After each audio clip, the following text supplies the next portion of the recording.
HCS Anaheim is presented by AMD, Astro Gaming, the Marines, Zowie, and Xbox Plays.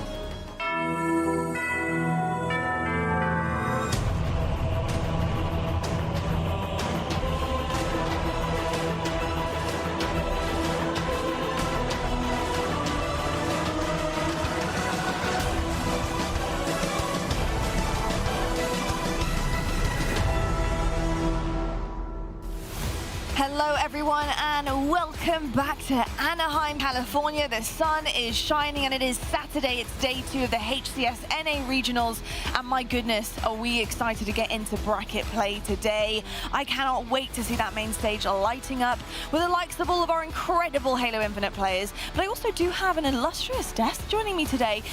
Too cool for school maybe, actually, you could probably say, because I got Sherzy on here. But Clutch Gaskin, you're joining him. But the man in the middle here, you know, he's quite shady, this fella. You're a bit of a shady character, aren't you, Sherz?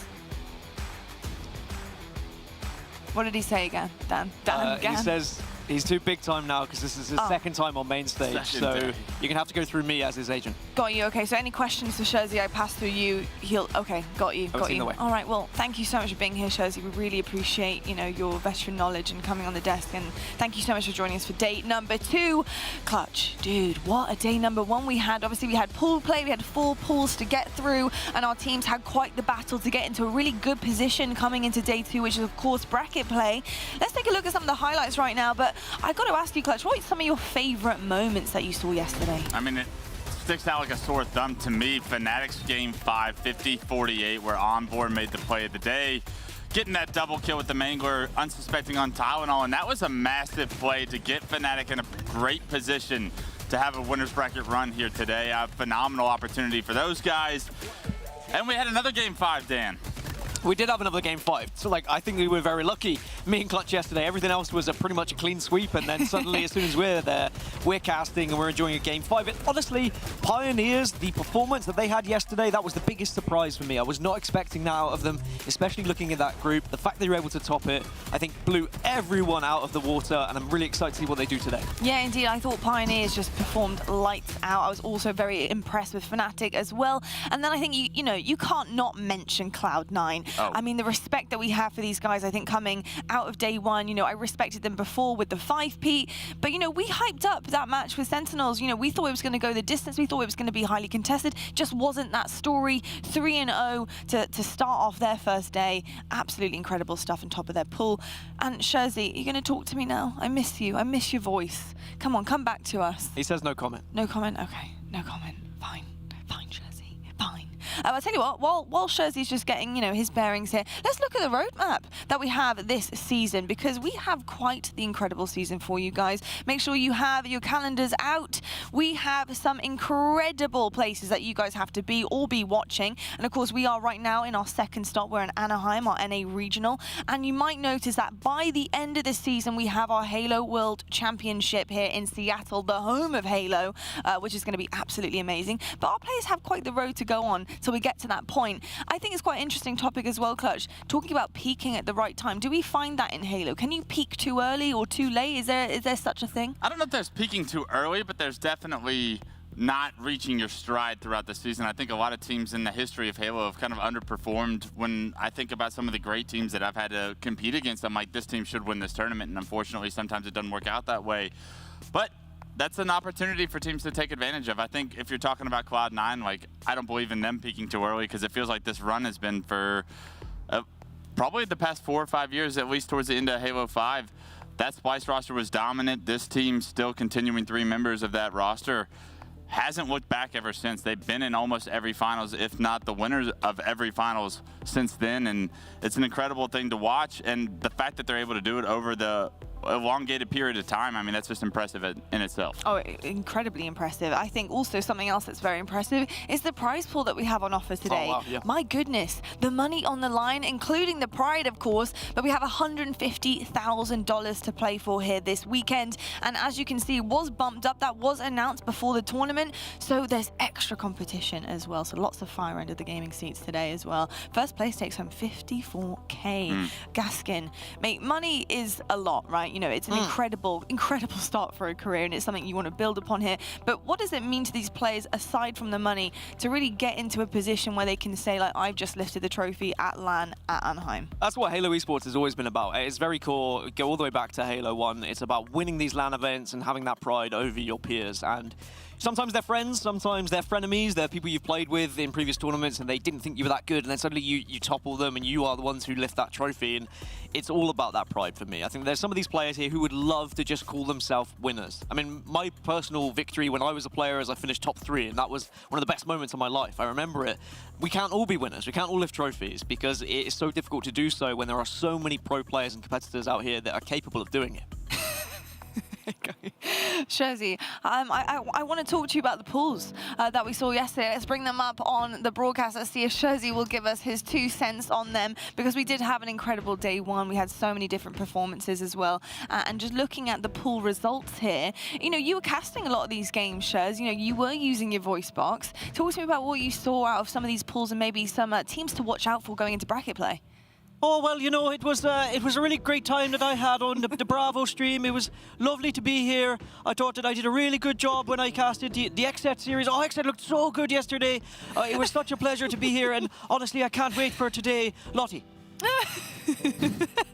Well said. It was beautiful, Shezzy. Well Absolutely stunning. Love that insight. Really great insight there. Well, I'll tell you what, based on, you know, what Shezzy said, I love seeing XM. We're actually going to be seeing XM very shortly. We'll get into that one in just a moment where we show you your schedule for today. But first, let's talk about a breakout team. And actually, they're our Astro breakout team as well. So we need to talk about Esports Arena Red. Now, there's a couple of different things to note here, and I think what you're looking for in a breakout team is potential, right? You know, you're looking at a team who maybe, you know, are an underdog coming into it. They haven't had the results, or they're brand new to the scene, and they're trying to make a name for themselves. And a couple of things to note here for Esports Arena Red is, yes, they did actually manage to take a map from Cloud9, oh, yeah, and they managed to take a map from Sentinels. But my question, Clutch, is can you read too much into that kind of result? Because it was only one game, and, you know, what does it tell you really about this team? Yeah, not having an opportunity to watch this series, I'm not really quite sure what the games actually looked like in those series. I know seeing the fact that they took a game off Cloud9 and Sentinels, that's shocking in itself, but how serious was Cloud9 taking the series? How serious was Sentinels taking the series, right? You can catch them off guard for one game. The fact that they didn't push it to a game 5 tells me enough that Sentinels and Cloud9 obviously closed the door on this series, especially after losing a game. They probably stepped it up a little bit. I am looking forward to seeing this team play today and potentially making name for themselves. I don't think that they've done just that by winning one game in a best of 5. I think that that's a good sign, maybe something to build off of, but I'm not reading into it too much as of yet. I think there's a big difference in winning a map against a team in pool play and then doing it in bracket play. And even though the pool play matches were incredibly important, and we found that with some teams dropping into the lower bracket starting here today, some teams are just a little bit slower to get into tournaments. And I think teams like Cloud9 and Sentinels probably got their feet up a little bit, saying, we'll breeze through pool play. We shouldn't have a problem against these teams. Whereas ESA Red came out and said, actually, we're going to be hot out of the blocks. And Cloud9 were like, whoa, okay, we need to actually play against that. And I think that's really important that these teams are starting to bridge that gap. The kind of bottom 8 teams who have been playing in those opens are starting to get a little bit closer towards the pro teams now.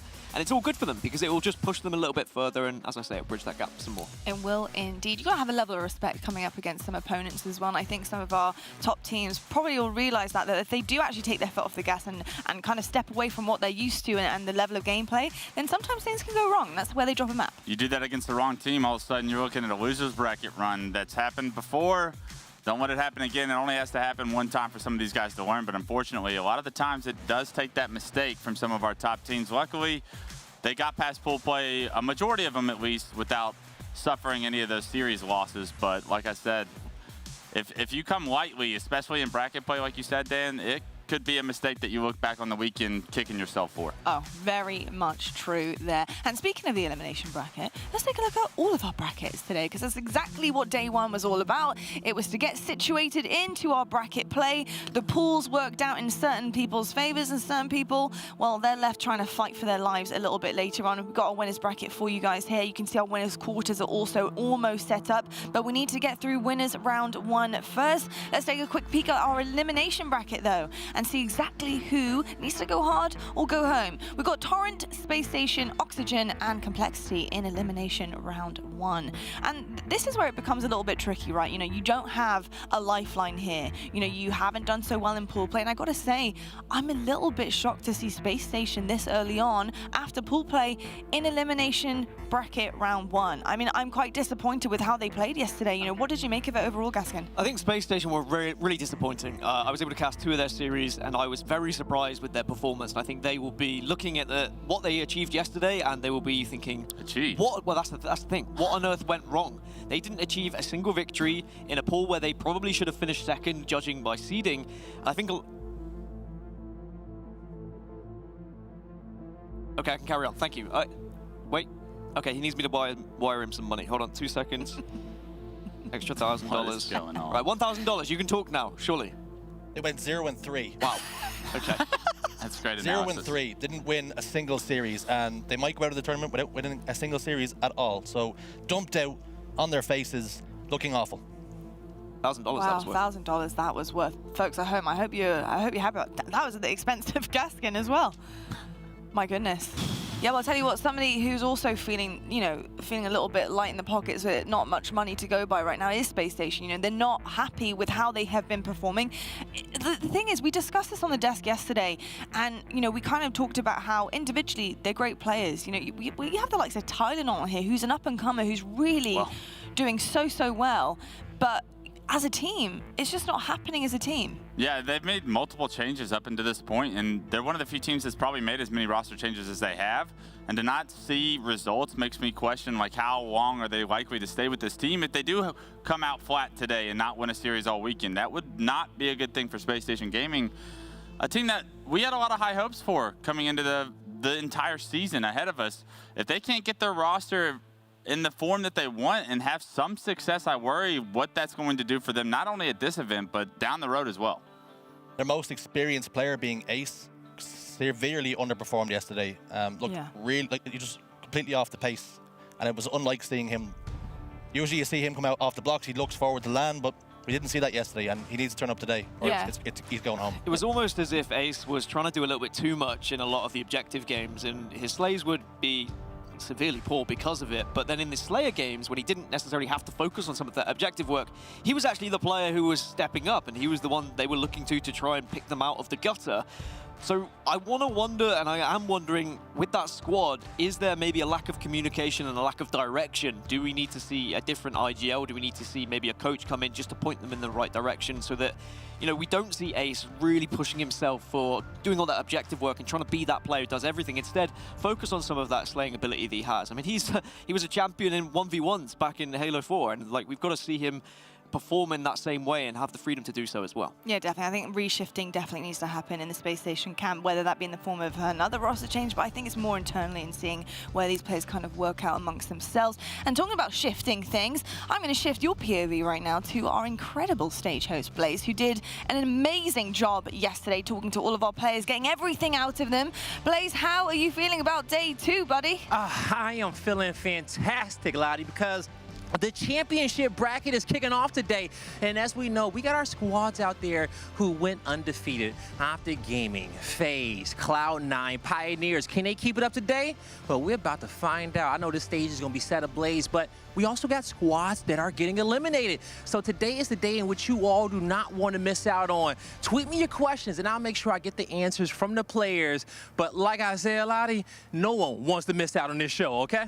Nobody wants to miss out on this show, Blaze. And trust me, you are setting the stage ablaze because your presence is all we need for it to get pretty lit, my friend. Yeah, we're going to have to get some crowdfunding going on, too, because those analyst tips on the desk are costing per the minute, all right? They really are. We do need some crowdfunding for the desk, actually. I mean, considering how much Jersey costs, help my me. goodness, yeah. I mean, Gaskin, it's all on your wallet at the moment, mate. I mean, it's something that we knew when Richie was actually finally able to get into an event and he was going to have the chance to be on main stage. We didn't know he was going to go one of two directions, right? He was either going to freeze or he was going to be a little bit too big time. Clearly, he's got a bit too big time, big for his boots. But I think I'll knock him down a few pegs when we're backstage. Don't worry. All right, we'll have to see what some of our casters have to say for this as well, because we do have two big time casters to talk to as well. We've got Bravo and Onset in the house yet again. Fellas, day 2 is bracket play today. I mean, this is where it gets really spicy. Are you ready for this level of spice? Yeah, I've lined my stomach appropriately this morning with a heavy breakfast. Yeah. It's good to see, I don't know if it's a combination of Liam and Noel Gallagher on the desk as well, kind of the spirit of both inside of Jersey 2 there. Jersey 1, excuse me. Wow. I think he might be evolving into Jersey 2, but I think you put it best, Mark. I think Jersey, you made it through your first ever day at a LAN event, and it seems like it might have gone to your head just a bit. That's kind of how we feel. Yeah, I don't know. Shows you got anything to say about that, or is it going to cost us? It's definitely going to cost you. With the attitudes are going here. I don't have anything left. I'm sorry. Gaskin's out. Gaskin's done. He's done. But boys, I'm really excited to see this first game on our main stage. I'm excited that your voices are going to be over it, but we'll check in with you guys a little bit later on. Beautiful stuff. Well, look at our team. We've got a bit of an A-team over here, don't we? Squad. Yeah, it is a squad. It is a squad. Jersey, I mean, we're going to have to talk backstage. We're going to have to get a contract written up where we can speak to you properly, because we do miss, you know, what you have to say about Halo. We have loved it across Europe, etc. So we want to get you back and involved a little bit more, Shez. And I do like the green that you're wearing today, by the way. This accent costs money. These clothes cost money. I don't come cheap. He does not come cheap, people. He does not come cheap. We need to talk a little bit about Fnatic, though. I'm excited about the prospect of this team. I think Fnatic have been so good. You know, were you expecting them to be as good as they were? I felt like they were very level-headed. I felt like they were also very unselfish as a team. You know, what do you make of them overall? Yeah, I think they have a lot of opportunity here. They have a lot of potential. Coming up at the end of Halo 5, Envor and CC really started to impress me, really started to make names for themselves on a week-to-week case. I kept seeing their names pop up, having success. Falling short maybe to the Pioneers at the time, or to the teams Frosty and Penguin would put together. But outside of those guys, they were the next up-and-coming group. And for them to finally get their opportunity here on LAN at a big tournament and to create those upsets and to put themselves in the position they have already in this tournament, that's phenomenal for them. The job's not done yet, though. They still have so much further to go. They've only done well in pool play. It has to transfer over to bracket play now, which with a little bit more pressure on you, because there's stakes at the lines of you getting knocked out of the tournament from here on out. Fnatic exploded yesterday. Envor literally exploded on stage. I mean, he roared across. You can see the photos on social media as well. But what was interesting about that pop-off for me is he didn't pop off towards the other team and scream at the other team like, I'm better than you, or anything like that. No. He screamed at his own team, like, I am the best. And they're all like, yeah, you are. Please don't hurt us. Because there was a time in that series where Fnatic, they dropped the ball a little bit. They had the lead, and then they lost a couple of kills, and Envor looked at the rest of the team like they just killed his dog. Like, it was terrifying. Like, I didn't really know what was going to happen. And then suddenly Envor moves, are you okay? I worried for this team going into this tournament. Right. It must be said, because online they weren't performing to the best of their abilities. You've seen them barely making the pro bracket sometimes. So it's really good to see them pop off on LAN and showing exactly what they can do. And Envor being, you know, the epitome of that. Yeah, he really was. And I got to say, the looks that he was given across stage that you mentioned then, oh my goodness, we caught that on camera. It was fantastic. The Maybe eyes. we need to get some shades for him, just so it's not... Yeah, you know. We probably do. Not these ones. Not these ones. Not those ones. They cost too much. Maybe they cost way too much. Well, I'll tell you what, though. Fnatic, I think, shocked a lot of people yesterday in a good way. But I want to hear from Fnatic themselves. And Super CC sat down with us and had a little chat about how he's feeling about this Fnatic roster and what they can do. I'm Jason Cavuto, otherwise known as Super CC, and I play for Fnatic. Super CC picks up the OS. Return coming in, but CC, if anything, I mean, he can get a couple kills here, maybe a return of his own. Ooh, double kill coming out of Super. Representing Fnatic's been a really cool experience. They've been stepping into new territory with getting a Halo team, and it's been really cool being the ones to do it. But we have a lot to prove. We've been placing pretty poorly online, and people have been seeing that. I think this time we're going to show that we have what it takes to compete with the best.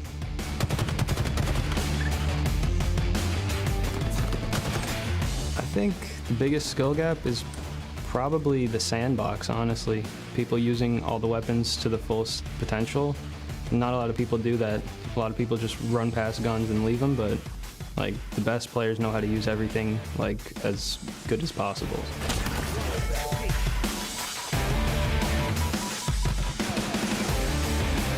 would say the team I'm looking forward to playing is KCP because, you know, I got dropped from that team just before Raleigh. It would be a nice grudge match to play against them again. Well, there you have it. I like that. A little bit of a rivalry going on, sparking some conversation at the end of the video. But I also like the point he made about some of the skill gaps in the game as well, you know, being the sandbox. And I think we've had multiple discussions now about how, you know, being able to use the sandbox to the best of its ability is so important. And honestly, at the beginning of the season, that is what was separating teams quite heavily from one another until other teams had learned really what they want to do and what was the best way to utilize those weapons and all the skill that was available on the maps really was pushing that skill gap and that ceiling further and further. Are you feeling now at a position, Clutch, where you could say that teams have really caught up to one another and right now it's more about tactics and strategy? I think the strategy and the tactics are around timing and getting those and acquiring those weapon upgrades, equipment upgrades, the power-ups, the power weapons. Like, those things are so influential on the outcome of the game. It just improves your DPS, your kill times, your opportunity as a player to 1v2. You get the Bulldog shotgun, you get the heat wave. There's real opportunity there, right? I think what we're seeing, if we saw anything yesterday, it was the teams, when they get control, they're becoming better with those weapons. Like Cloud9 versus Sentinels, that's what immediately stuck out to me was when they get this, when Cloud9 had the Stalker rifle or the Bulldog shotgun, they were continuously getting at least 2 kills before going down. And when you're able to do that against a team like Sentinels, you just create so much opportunity, especially a member of Cloud9 getting 2 kills. I mean, that just leaves the rest of us to kill 2 others. Cloud9's going to get those kills every day of the week. Yeah, indeed. It is all about how you kind of position yourself to be the best that you possibly can and use everything that is available to you. Now, I'll tell you what, though, the sandbox does look a hell of a lot better in the hands of a Spartan with a partnered skin team on them. So have a look at these partner team skins. They're absolutely gorgeous, and you can get your hands on them right now to support your favorite teams. They're available for purchase in the HCS store, so go on in, spend your hard-earned cash, get your Spartan kitted out, because my goodness, they look absolutely amazing. I've got to say, you know, I've talked about the skins for quite a few months now, and I still think that they are just absolutely gorgeous. The color schemes, it does look really, really good. And I've got to say, when you are lined up in a lobby and you see your fellow teammates, you know, in ranked, and they all have, you know, skins on, you're like, okay, this could actually be a good game. You want to spend money on skins, just know one thing, it's going directly into my pockets. So you want to hear more of my voice, spend money on them skins. There you go, Shez. I like that little, you know. Disclaimer, that's not true. No. just in case anyone panics for a second. It damn well could be. Unless he's part of one of these organizations, ignore everything he's saying. But honestly, those skins, like, I mean, you say it. Like, I think I've bought like 3 or 4 of them, and I can't decide which one's best to have on. I'm looking forward to maybe some new ones coming out. Obviously, we've got Optic, who have not had their skin come in yet. I hope that's going to happen soon. Yeah. Really excited for it. I'm really excited to see what that skin's going to look like as well. So I hope you guys are too. Let us know what you think of the skins. Let us know what your Spartan looks like in the skins. Get social with us on Twitter at HCS and the hashtag HCS Anaheim 2022. And let us know how you feel about bracket play starting today. Now, we need to talk about all of the matches that are coming your way on day 2 here in Anaheim. And we have this schedule. We have the first 3 games for you right now. But of course, we do have our rounds that are yet to be discussed. And those will then obviously channel in as we get through the day. But we have Sentinels versus XSET up first on the main stage. Optic versus E United. FaZe versus Sentinels or XSET. And actually, the second one is also whether or not it's going to be G1 as well. So we do have things to get through. The schedule on day 2 is always a little bit left deterministic. Yeah, it is. It is left for determination because we don't know exactly what's going to be happening. But I do know one thing. You can watch it in 4 different places because we have every single match streamed for your entertainment. So make sure you catch all the action. If your favorite team is not on Alpha, it'll either be on Bravo, Charlie, or Delta. So make sure you remember that one as well. But yeah, I'm really, really excited about all of the matches we got coming this way and seeing how that bracket really does form by the end of day 2. Now, folks at home, I hope you're listening, and I hope you are listening to where you can watch, because if you do watch the stream, you guys can get your hands on Twitch drops. That is right, and you can also watch some of our streams through our also co-streamers, excuse me, who are going to be streaming alongside us today as well. I mean, we have some favorites on that. I can see Maniac on there. I saw a couple you say people. favorites. I'm just questioning the pick that he chose. He did choose a pretty gangster pick, didn't he? He thinks he's a gangster, but everyone just know I knew Maniac when he was 15, and that was no gangster. Oh, hey, look, I'll leave that up for a discussion on social media. But we do have some absolutely epic skins and weapons and all sorts of things. But we also do have that grand final pose as well. So make sure you guys are watching the grand final tomorrow. It's going to be absolutely incredible. And you can get your hands on some free stuff. Who doesn't love free stuff, right? Absolutely. We all love free stuff. You like free stuff? I like to pay for stuff. Lots of money. There you go. He likes to pay for stuff. Well, I'll tell you what, if you are paying for stuff, Shozi, then listen up, because I have something for you as well as everybody at home. Again, you know, you can call me the Santa Claus of Halo if you want. You know, I'll take it. But I do have a discount code. I do have a discount code for the incredible HCS gear that you guys can get your hands on.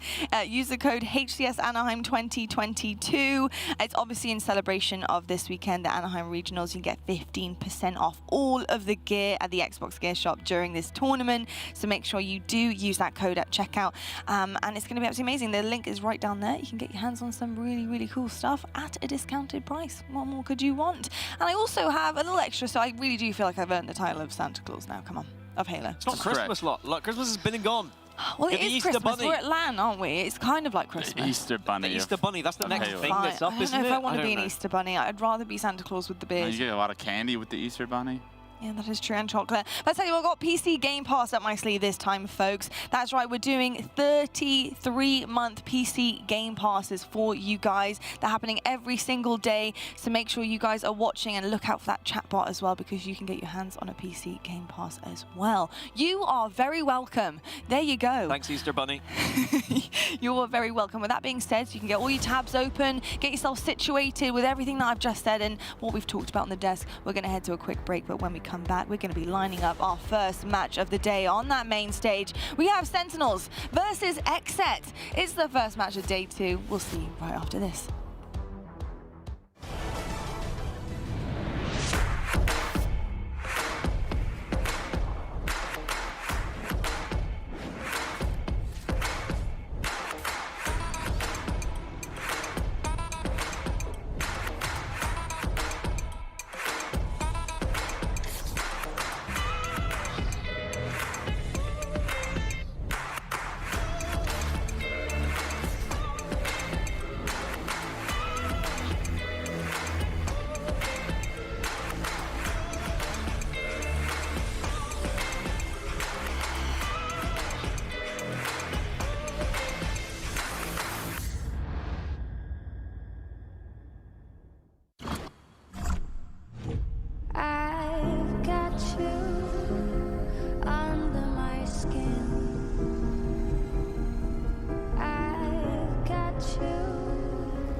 Searching for meaning in a relentless world, always connected, but somehow alone, trapped by illusion. We offer another path, where the battle to belong begins. Awakened by a calling, united by the cause you fight for. No one can take away what it means to be among the few, the proud, the Marines.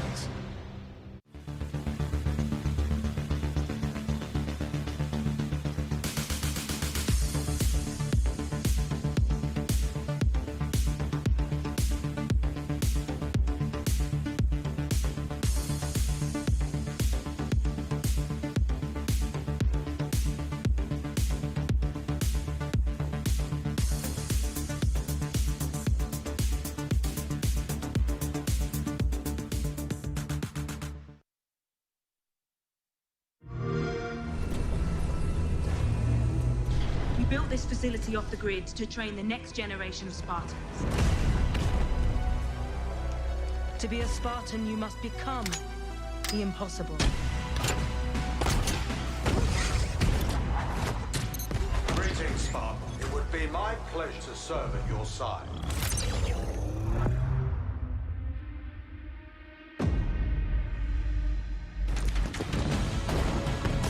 Flag 8.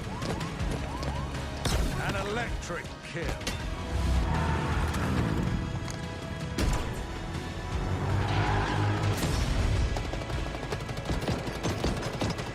Cluster luck. On your feet, Spartan.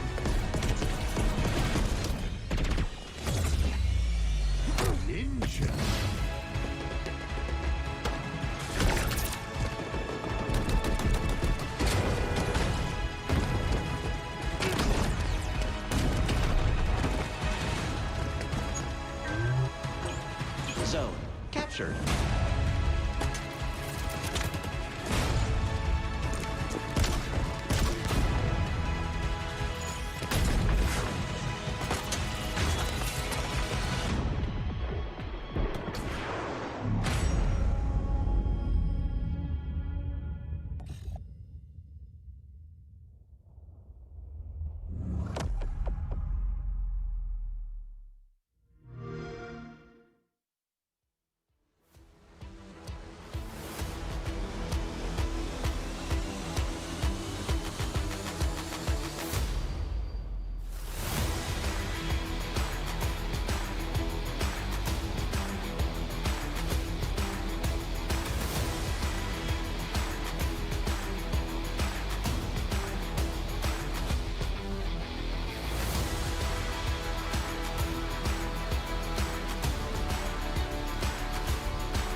I heard about this Ogre practice noob squad. I was like, what is OPN? What is that? Found out pretty quickly that there were these two brothers who were ridiculous at the game, like untouchable. So good that they basically had a squad of semi-pros or aspiring pros that they would just demolish as practice. It's like hearing about a pitcher who can throw 105 miles per hour. It's just like this legendary. Is it real is the first question.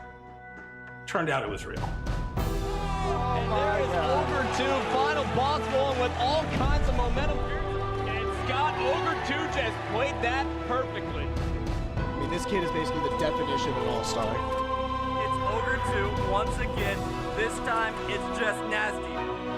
Final boss trapped in blue base. Ogre 2 getting charged. He wins that battle against his lunchbox. And there we go. Ogre 2 gets it.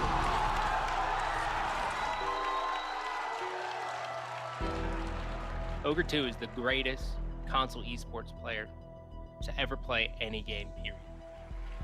You're talking about the epitome of a true legend. You look at the body of work, every scenario you would want, he's got it. Alive here, but here comes Ogre 2 on a perfect flank behind both players. And there is Ogre 2, the veteran, stepping up, the crowd going crazy. I would stack his career and achievements against pretty much anybody's. The guy placed top 2 at 40 events in a row. An absolutely insane streak, and I think that is the best way to describe just how dominant Ogre 2 was. There never felt like there was a year that Ogre 2 lost a step. The man continued playing deeper than almost everyone else in Halo history. This guy was just a monster. I'm a god! Holy sh**! Ogre 2 is the winningest player in Halo history, with 5 national championship victories across 4 Halo titles and multiple season MVP awards. Ogre 2 stands atop the pack as the greatest of all time. You know, the story of Halo 1 ultimately was about how incredible the Ogre twins are. You didn't have Xbox Live, but you heard all these whispers about these titans known as the ogres. And you're just like, wait, what? How good are they? I haven't really seen footage. Like, I can't go on YouTube and watch them play. Was immediately made aware of the fact that they were on a different plane. So much so that there was speculation, wow, these guys have ESP. They can communicate without talking. They can read each other's minds. They ran the circuit at all of our local events. They heard about an event in Texas, flew out, dominated the 2v2. Not only were they better than everyone in Pickerington, Ohio, they were better than everyone else in the United States. They had mastered the game at a very early level. They were playing the game in 2006 as we were still trying to figure out what Halo 2 was. Sword and sniper, and Gandhi goes down, trying to jump up. You come up learning about these legends, final boss. That's an intimidating name to go against because you know that these guys are the final boss of every single tournament. Final boss is your 2007 MLG Pro Circuit champion. The period of time where Ogre 2 was a dominant force is just incredible. To transition through all 3 of those games and to be just a world beater, we didn't see it a lot. He was dominant in Halo 1, his Halo 2 career was even better, and he went on to continue winning in future Halos after. Instinct takes home Columbus!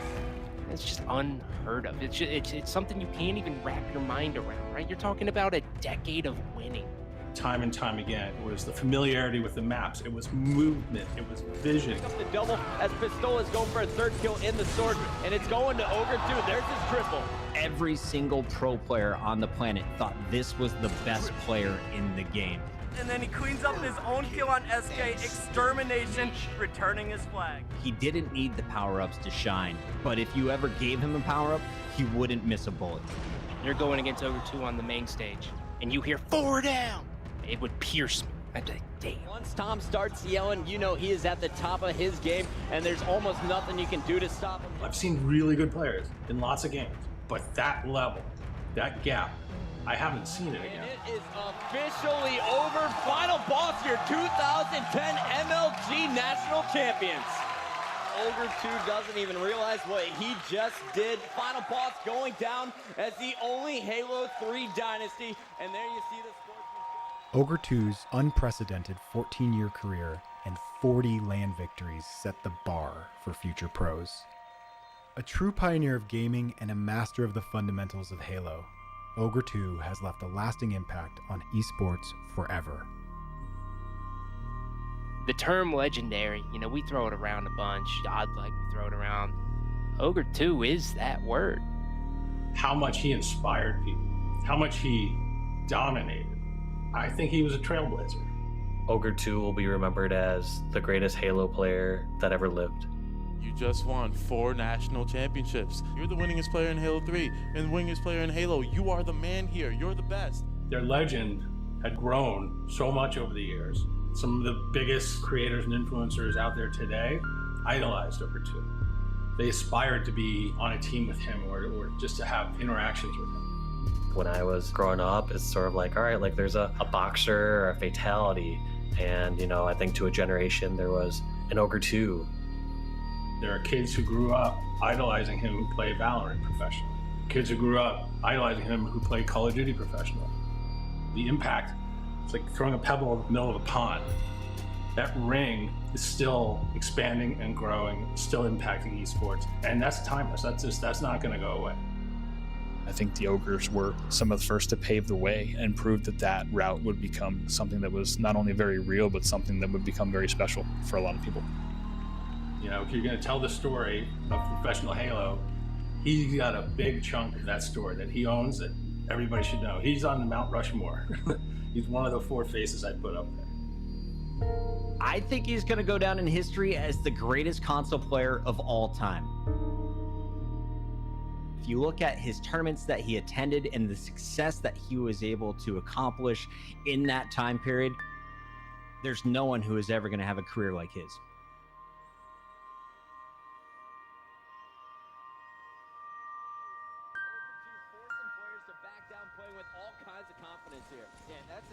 Ogre 2. I've gone against an Ogre 2 like that in the 2007 championship. We both have, and we didn't take a game from him. He is terrifying when he is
HCS Anaheim is presented by AMD, Astro Gaming, the Marines, Zowie, and Xbox Plays.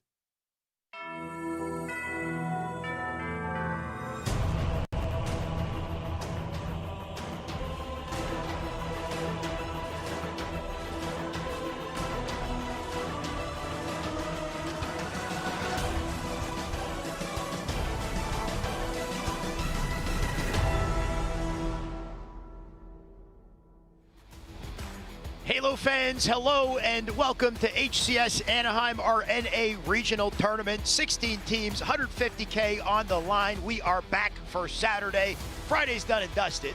If it's the morning for you, good morning. Welcome back. Got a lot of people watching in different places, but man, is it an exciting time to be a Halo fan. I'm Shyway. I've got Tony with me.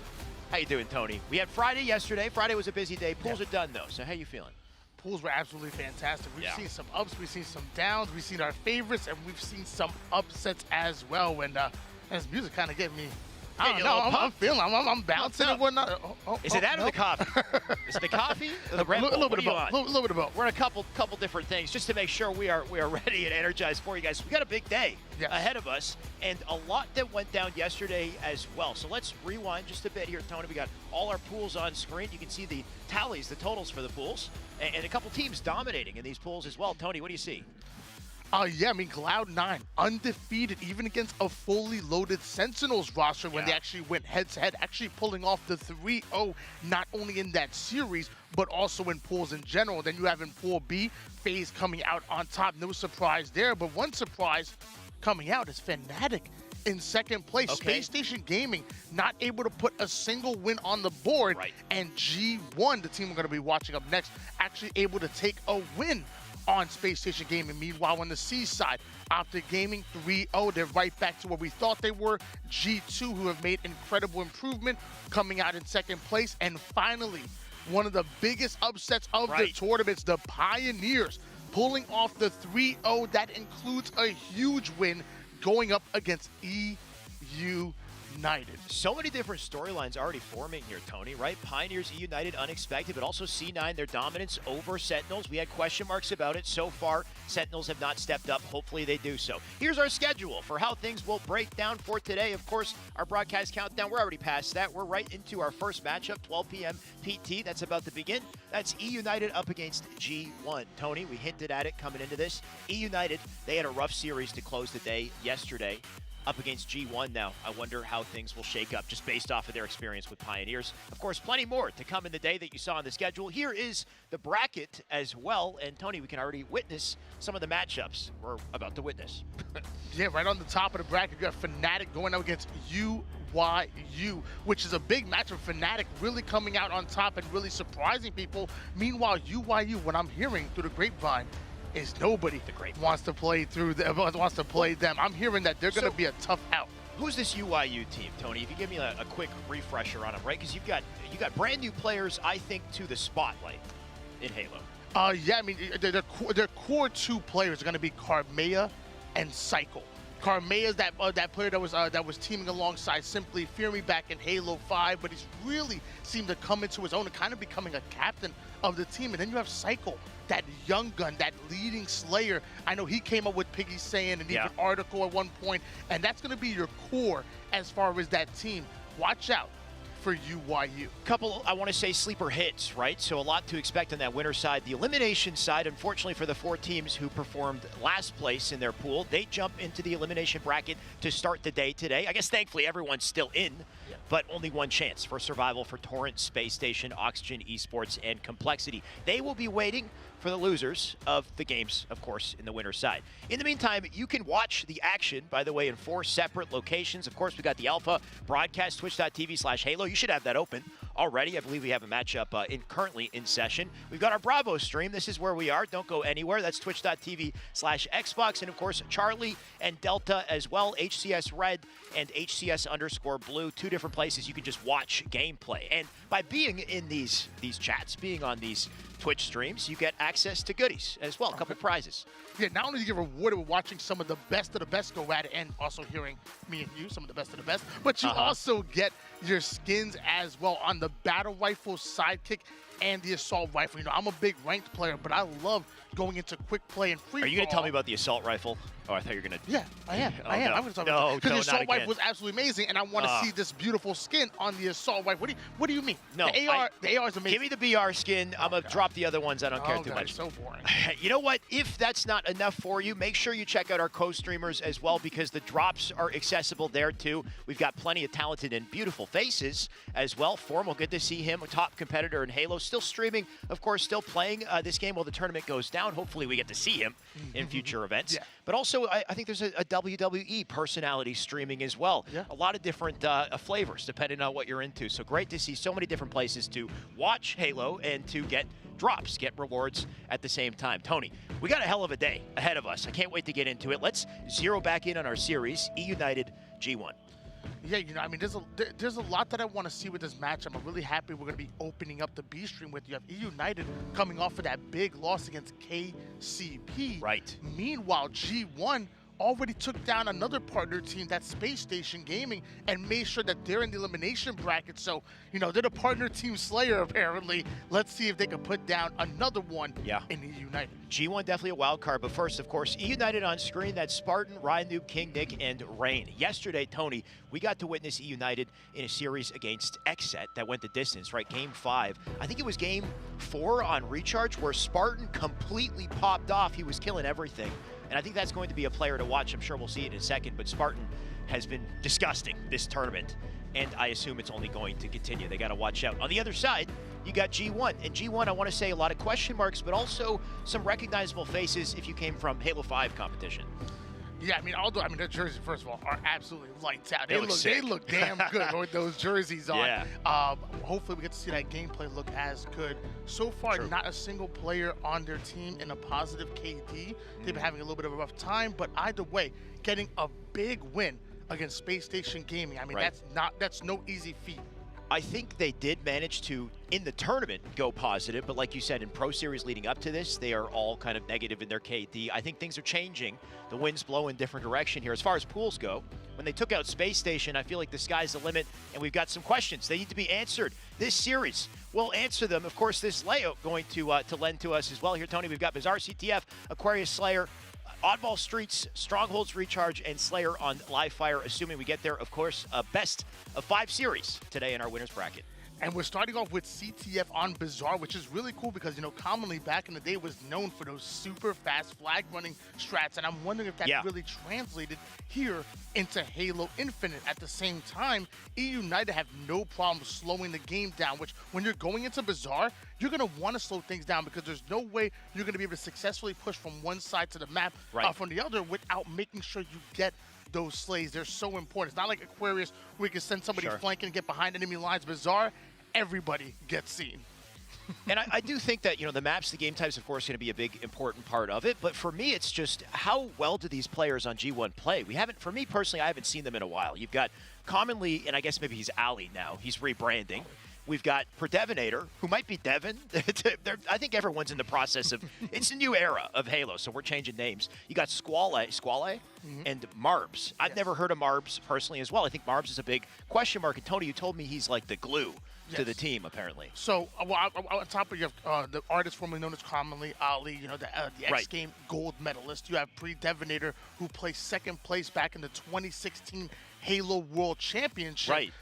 Then you have Squale, who was teamed with, you know, the likes of Status Quo back in the, you know, he's kind of a been there, done that. Yeah. And then you have Marbs, who I was talking to Mikowski, the co-owner of G1, because I wasn't too familiar with them, and I pride myself on knowing these guys. New blood, I think, for sure. And he told me, he's like, no, like Marbs is that glue player. He's the one that kind of sticks everybody together. He's not afraid to do the dirty work. Okay. He's not afraid to be that support player. And when you have heavy hitters like flex, like Ali, like Predevinator, and Squale, you need somebody who's going to do that dirty work, and that's exactly what Marbs does. Okay, so what this brings me to, Tony, is what are our predictions? We're going to do some predictions on screen, actually. We've got some lovely cards that we grabbed from the Alpha broadcast. Okay, all right. And, Tony, I think it's safe to say we're aligned in this one.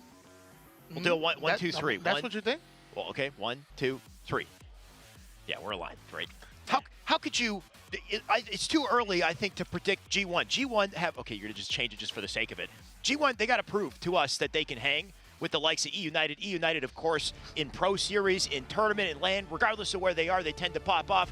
Maybe Pools wasn't their best day. No. But Saturday is a completely new day, completely new opportunity for this team, and I expect them to pop off here in Bazaar.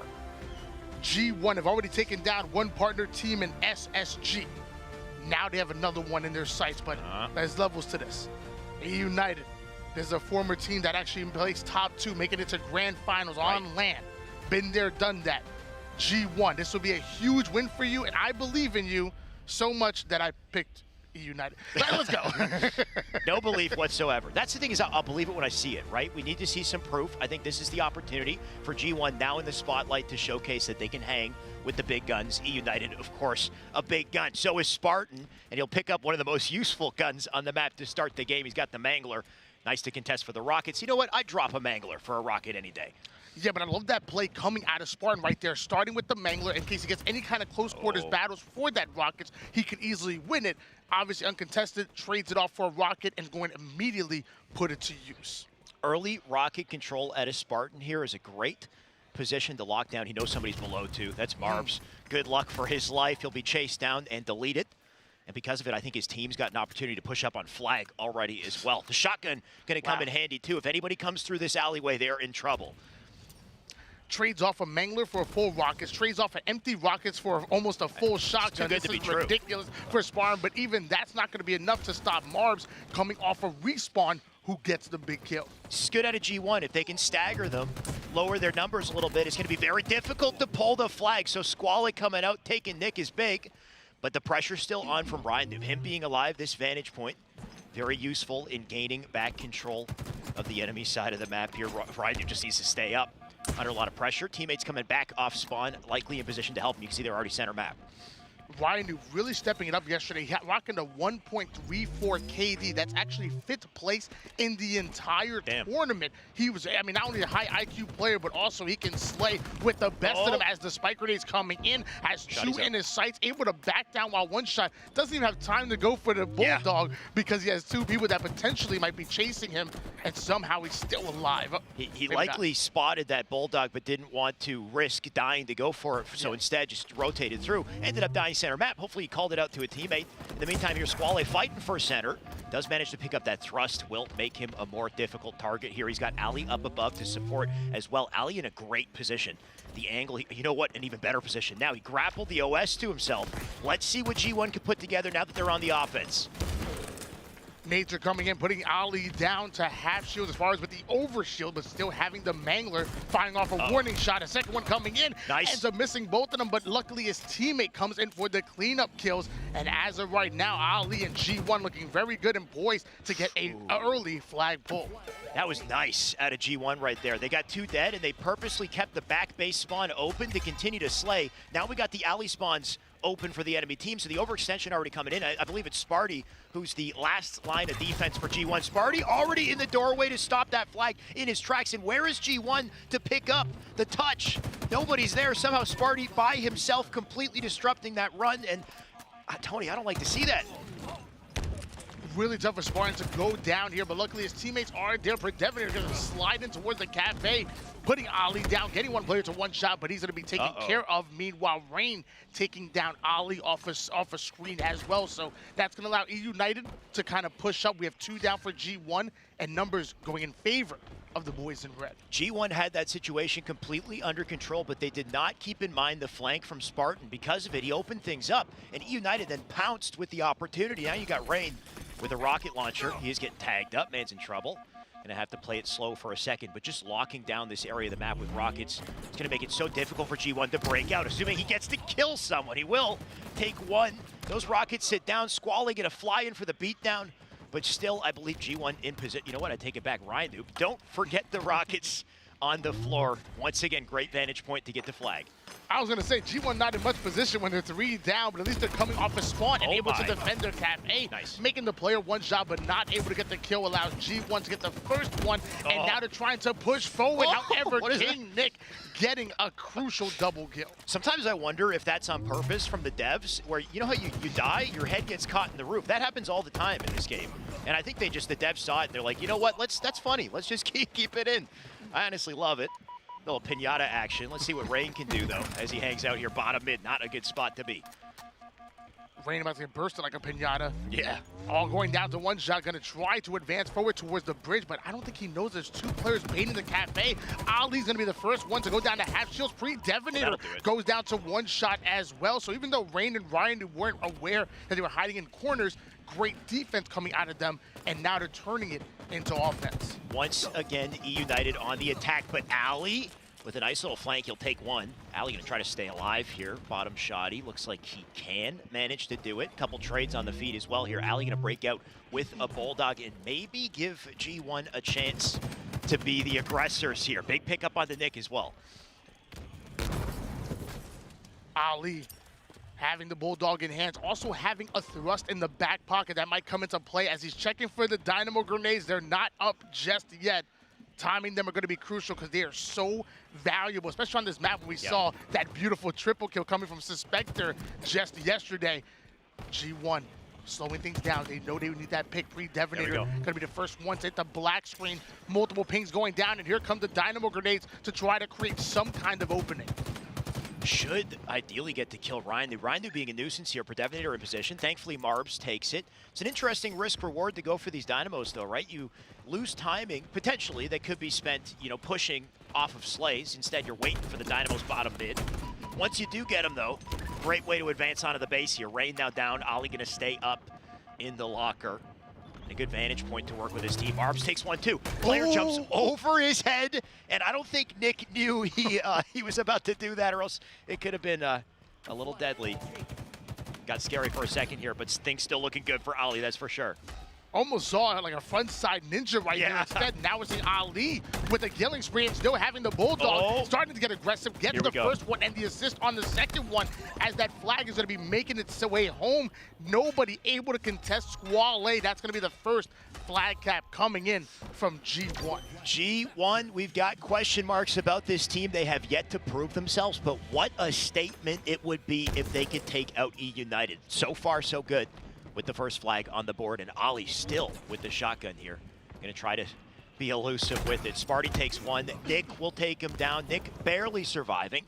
Should be able to pick up the Bulldog as well and maybe use it to aggress. You can see Rain and Sparty already have 2 in the feed. The grapple with Nick, this is a perfect opportunity. Gonna get up close and personal. Bulldog gonna earn King Nick an assist, but he's gonna immediately go down to half shields. Luckily, his teammates are over towards the mid side of the map, so covering his back, and he still has one grab. He's gonna use it to immediately get into the cafe. Right in cafe, Squall down below. Gotta listen for communication here. Find the opportunity to attack. Looks like he does want to come back to the bridge. Devinator already on that garbage truck. Gonna be a nuisance. And now Nick's been spotted too, so his position here not really safe. Does he go for a pull and draw their attention? Does he wait? Looks like he's fully just waiting here. Hasn't moved the controller for a bit. Looks like Rain will start the kill. And G1 gonna focus their resources to ensure that E United can't get away with that flag. Yeah, I thought he was waiting to kind of throw off the timing coming in out of G1, but Pre-Devinator hunting him down, patiently taking him out. Spartan being patient as well with those shots, and they are looking good. Still having the Mangler in the back pocket. Spartan now going to try to advance forward. Meanwhile, Overshield coming up any second, and there's multiple G1 players ready for it. Couple big trades going down bottom mid here. Ryan will drop Pre-Devinator. Squall does break out with the OS, though, and an opportunity to get the flag. Not sure they saw him getting here either. He's checking his corners. Looks like he will pull the flag. This is going to bring E United back, but once again, I don't think E United was ready for this pull. Can he take advantage of Nick, too? Nick looking for the outplay here with the slide. Somehow stays alive, and Squall getting his life milked a little bit there. Can't get the flag out because of it. Squale did have a bit of that overshield, and he should have been able to have the advantage. That gunfight, sadly, was not able to get the kill, and now we're seeing once again E United start to advance forward. 3 down go G1. Spartan actually taking down Squale, and the entire mid-map control is going in favor of E United. It's that survivability at E United that's so huge here. In situations where normally players would die, they find ways to preserve their lives and create a distraction, all while it happens, though. Flag is out. Can they take it through Ali here? Got a bit of an escort as well. King Nick going to be the one to run it. And so far, no challengers, assuming he gets through here. Man's got to juggle, and you always got to watch the roof on these juggles. The flag hits it, you completely lose momentum. Yep. And that's exactly what happened right there. But luckily, King Nick still advancing that flag forward. And despite the couple fumbles, nobody able to contest him as the flag is moving forward. But he finally is going to be taken out. Look at the Dynamo Grenades flying in and making everybody slow and one shot. It might be a counter cap going in favor of G1, but a beautiful trade out of Tim. So the flag does go in, but G1, they've got an opportunity here if they keep up the aggression. So Ali's still up. Detonator unfortunately drops. It's up to Ali. He's got a shotgun back pocket, grapple in, get up to Ryndu, but unfortunately not able to stay alive. Marbs and Squally, they still have positioning on the map, so maybe they could still hold center. As I say it though, Ryndu does collect a shotgun. And I think the battle going to be for the OS here, Tony. Marv going immediately for the challenge, taking down Rain. Now has complete control of the opponent's bridge, but I don't know if he knows there's somebody hanging around over towards that double door side, advancing forward right under the palm tree, right under him. There he goes. He gets aware of him, ends up getting the kill. Beautiful communication coming out of G1, but E United bounce back, put them 3 down. All that offense for nothing because the flag wasn't even pulled. Right. Once again, Ali by his lonesome. 3 of them died. So if Ali can continue to draw attention and stay alive here, does grab the shotty as well. Can't quite stay alive, unfortunately. Hopefully he buys some time for his teammates to push up and take position. You can see they're all now center maps. 3 of them going to fly in. Multiple trades popping up on the feed here as Ryndu got a bead cross map onto Devin. Looks like they're both down in resources. Just the positioning here going to be useful for him. E United are a heavily momentum-based team. When Ryan Noob and Spartan start to go off, they get really loud in the comms. That excites everybody on their team. When they start talking trash, they start hyping each other up. E United are seemingly unstoppable. Let's see if they can make something happen here with a little bit less than a minute on the clock. Exactly. Time is everything now. If you can make one high-impact play and cap a flag, that could be curtains. If you don't, we're going into overtime here. So Sparty going to drop Devonator, and the opening E United need to push up. Marbs, he's calling it out. Sparty does take Squall, but still advantage E United in numbers, and they will take full advantage of this timing as well. Spartan with early shots on the Devin off spawn, but Devin ices up and keeps the defense, and that's enough to stop E United temporarily. You can see there's still a couple of them on their side as King Nick is lighting them up off spawn. They were taking advantage of that timing, but they should have been taking advantage of the numbers. The shots need to come in. They need to have that teamwork coming that we know E United for.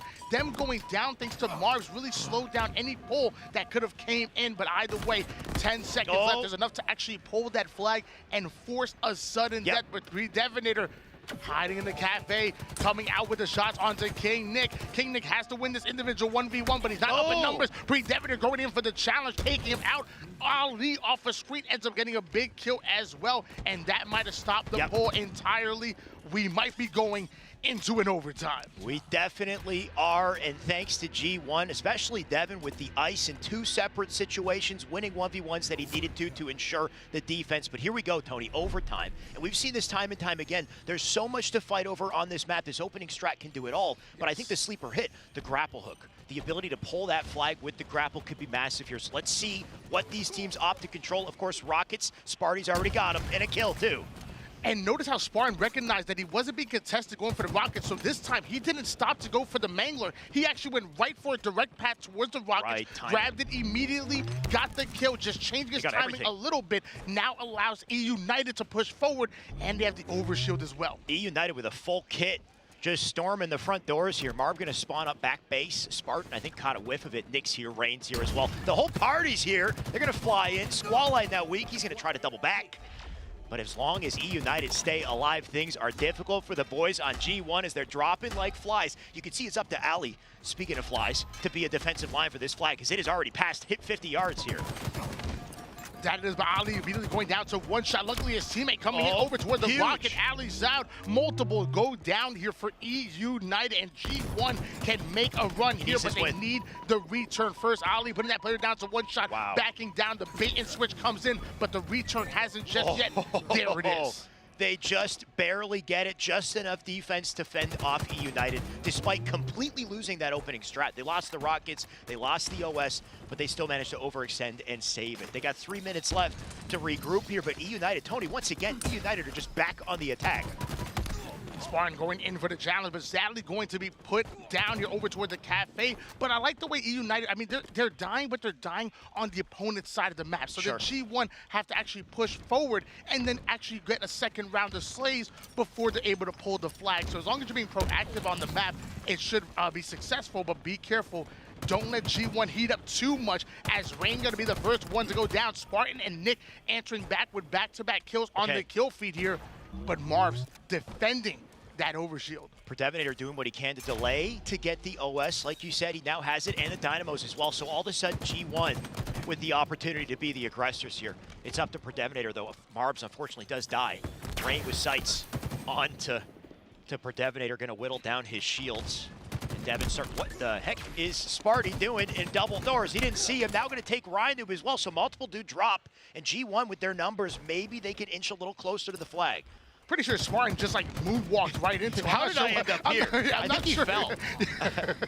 Either way, ends up going down. G1 still on the aggressive here. Marbs holding down the palm tree side. You have 2 players in the base. Ali not going to be the one pulling, but instead going to be support the pull as he's going to rotate back with that flag carrier, which is Squall. Squall with the potential to end the game here. E United, is there anyone in position to overextend? They try to tag up Squall, but he makes it through the double doors. They do manage to kill him, flag and a sit down, but multiple members of E United dead on the feed. For Devinator with the rockets and the flag, he's likely going to shut the game right here. There's nobody to stop him. G1, game 1 in our series, they go up and take it. Tony, could you ever have expected this? I could, because I picked G1. No, you damn liar. I picked E United. We both picked E United. But then I switched to G1. Because, just for the sake of it, not because you genuinely thought they would win. G1 are your winners on that one, taking it in overtime 2-1. That's a big victory. Again, they're the partner team slayer. They already knocked SSG into losers bracket. They did. And now, going up against E United up 1-0 in the series. E United feeling the hurt in HCS Anaheim. I got to say, they got second place in Raleigh. Massive performance out of them. And of course, still maintaining, I want to say, not quite dominance, but top standings in Pro Series. All of a sudden, XSET took them down a peg for a bit as well. Remember the series with XSET went to game 5. So G1, what a way to start. E United is up to them to bounce back. And interesting looking at that scoreline, because E United, just based off of what I see, they've got a damage advantage here, Tony. Yeah, they got the damage advantage, and I believe they even outslayed the enemy team. I mean, math's not good, you know, I'm a caster. Maybe they did. But it looked like they actually even outslayed the enemy team, but G1's objective efficiency really coming out on top there. As you're seeing, I believe this is Spartan stats right here, 29 kills. Damn. Dying 25 times, but also chucking up 13 assists as well. Is that four double kills? That is 4 double kills. Double doubles. Back to back. I don't know. The man's, I mean, he's gonna have to be more cracked, I guess, Tony. He's typically popping off. I'm used to seeing Sparty get a lot of kills, but that wasn't enough for game 1. And I think one of the beautiful things about G1 in that situation is their ability to, despite being at a deficit, overextend and always have a player to slow them down, to slow down that flag run. Ali, I think, was the saving grace in overtime. They completely won that overtime strategy, but Ali managing to get to the base, stopping it, changed everything. Can E United flip the script, though, in game 2? Aquarius Slayer, we'll have to see it.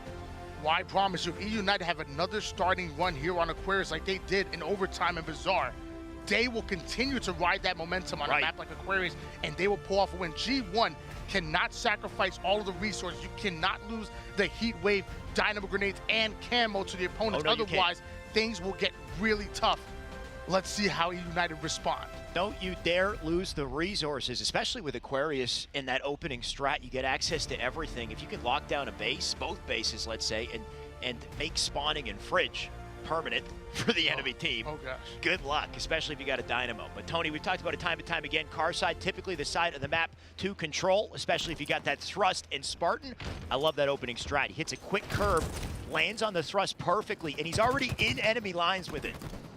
Love grabbing that thrust immediately off of the rip here, but it looks like his teammate is going to end up getting a big kill. That's going to be Ryan Noob. King Nick does go down thanks to Ali. Spartan going in for the challenge onto top piece. Spartan all over the place, from bottom card to top piece to bottom mid. He's everywhere at the same time. Spartan had impact on the entire map in that one sequence, Tony. It's all thanks to the slides that the man pulled off to just be in every gunfight at once. If that's how you play, you are difficult to deal with, and because of it, look at the freedom Ryan Noob has with the camo and the heat wave to start to make plays, assuming he stays alive. Man's got to get out of dodge.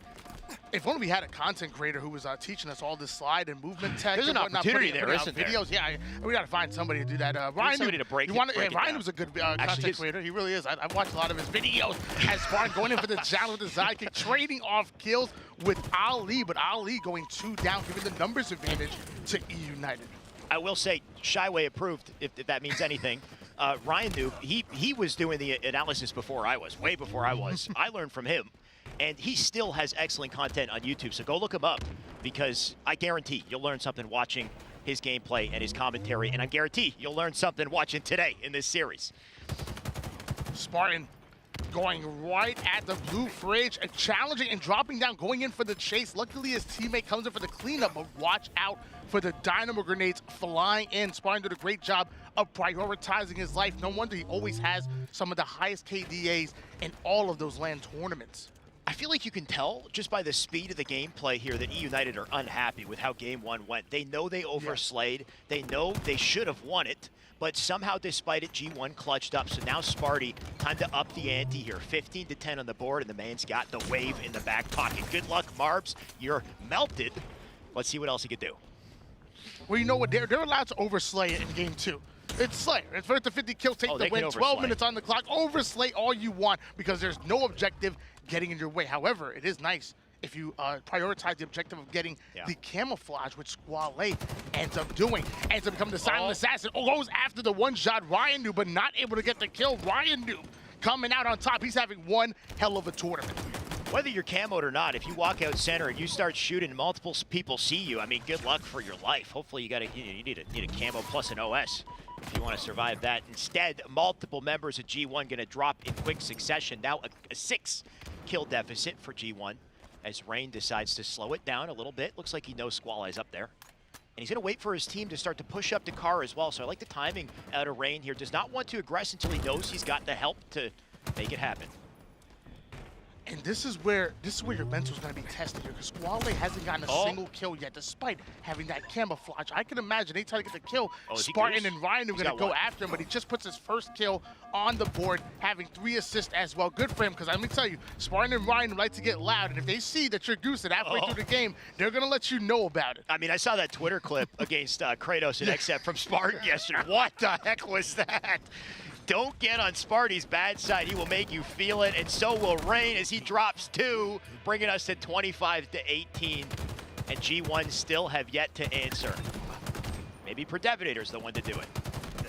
Predevinator doing a great job of controlling the top side, not dropping down, putting down as much damage as possible, but nobody coming in for the cleanups. Predevinator going to end up hitting the black screen. Now King Nick gets himself a couple of sizzle sticks, as Scherzi likes to call them.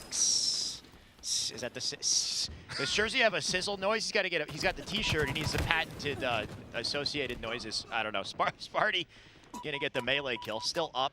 Predevinator waiting above for his chance. They got to get to the camo. Looks like Squale with a second round of camo and a teammate who steals his thrust. I don't know why they did that, but let's see if Squale can make a play. Squale having a couple of sticky grenades as well, so poised to make a nice little push here onto the blue utility. Shots looking very good. Rain gonna voice on the back down, but there's 2 players that are trying to enter that small door towards bottom blue utility. Squale getting into another individual gunfight, and look how steady that shot is looking coming out of Squale as the second one in his sights ends up getting the back smack, and G1 starting to bounce back. Only down by 2 kills. I like what you pointed out about his shots, though, Tony, right? He didn't have to get the kills in that situation. I mean, he's doing it now. Does pick up another, but just the fact that he was doing damage and putting himself in tricky spots allowed his team to pick up easy kills. Because of it, all of a sudden, this is a tie game. 29-all as Marbs drops Ryan Noob. So E United, they came in hot, but maybe running out of steam here. Predevinator, he's speeding up as he slides his way down bottom mid. Predevinator on the bottom P side, able to get himself a heat wave. I think Watch the player your corners hiding here. in the blue fridge. Yes, Doesn't it is. hear him. And it's Smart having no idea. What? Easy back coming in and ends up getting the double kill. And now advancing forward is Predevinator with the heat wave out. Another one in his sight. It's going to be 3 out of 4 members down. The 4th one to go in. A squad wipe going in favor of G1 as they have taken the lead. I think we need a comms check on the side of EU because somehow Predevinator is slipping behind enemy lines and nobody's aware of it. Once again, we've got them hiding back base, but Devin, he smells blood. Rain will finally take the kill. All of a sudden, G1 with a 4-kill advantage. Game 2 here, E United back against the wall and back to the black screen goes Ryan Noob. I'm sorry, Spectre, if you can hear me right now, we go back to Predevinator. We need to go back to this man. He's 16-9, even having 2 assists. This young man is going off, and something tells me he will not be slowing down. Predevinator looking like the predator of this game. Unfortunately, he is dead. Tony, you cursed him. What's wrong with you? We'll see if that curse bears fruit for E United, though, because Camo's about to pop up here. They got positioning for it. Ali gonna try to preserve his life at Fridge. The moment somebody grabs that Camo, with this top map control, G1, their options are limited. Though Ali picks up a huge kill, he's rotating out too. So G1 gonna try to break out of what should have been a deficit and earn kills despite it. This game's so close right now. Both of these teams not trying to make any mistakes as both of them approaching the 40 kill mark. Ali doing a great job of putting shots and staying alive in the camouflage. Once again, going in the hands of Predevinator. G1 with no map control, they managed to turn that around and play it patiently. Now Predevinator, he's the sneaky man in the back of the base. At least in a second, we'll see Ali with him. Ali gonna draw attention. Remember that even throwing nades reveals you with camo, so you gotta be so careful about the approach here. Thankfully, there's no nade hit markers, so they can't be for sure if Devin is still hiding in the hallway. He'll take one, tries to snap back for a second. Nick does get him. 40 right now to 39 as E United even the odds. G1 hold on with a little bit of control, but 40, a double, sorry, out of King Nick. Keeps this close.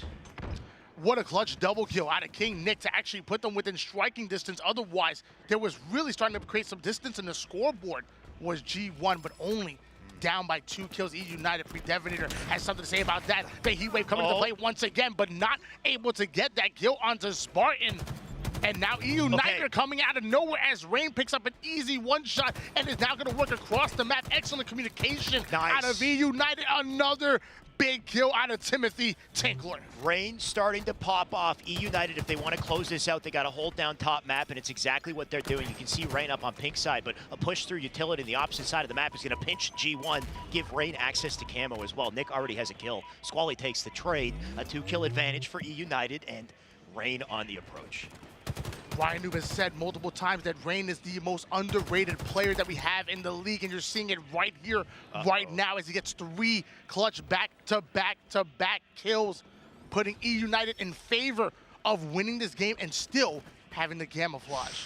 Looking like it might be curtains here, Tony. One kill left to go for this team, and it's not even going to be Rain who has to do it. Sparty McFly across the map takes this team to a 50-44, and E United now back with a 1-1 in the series.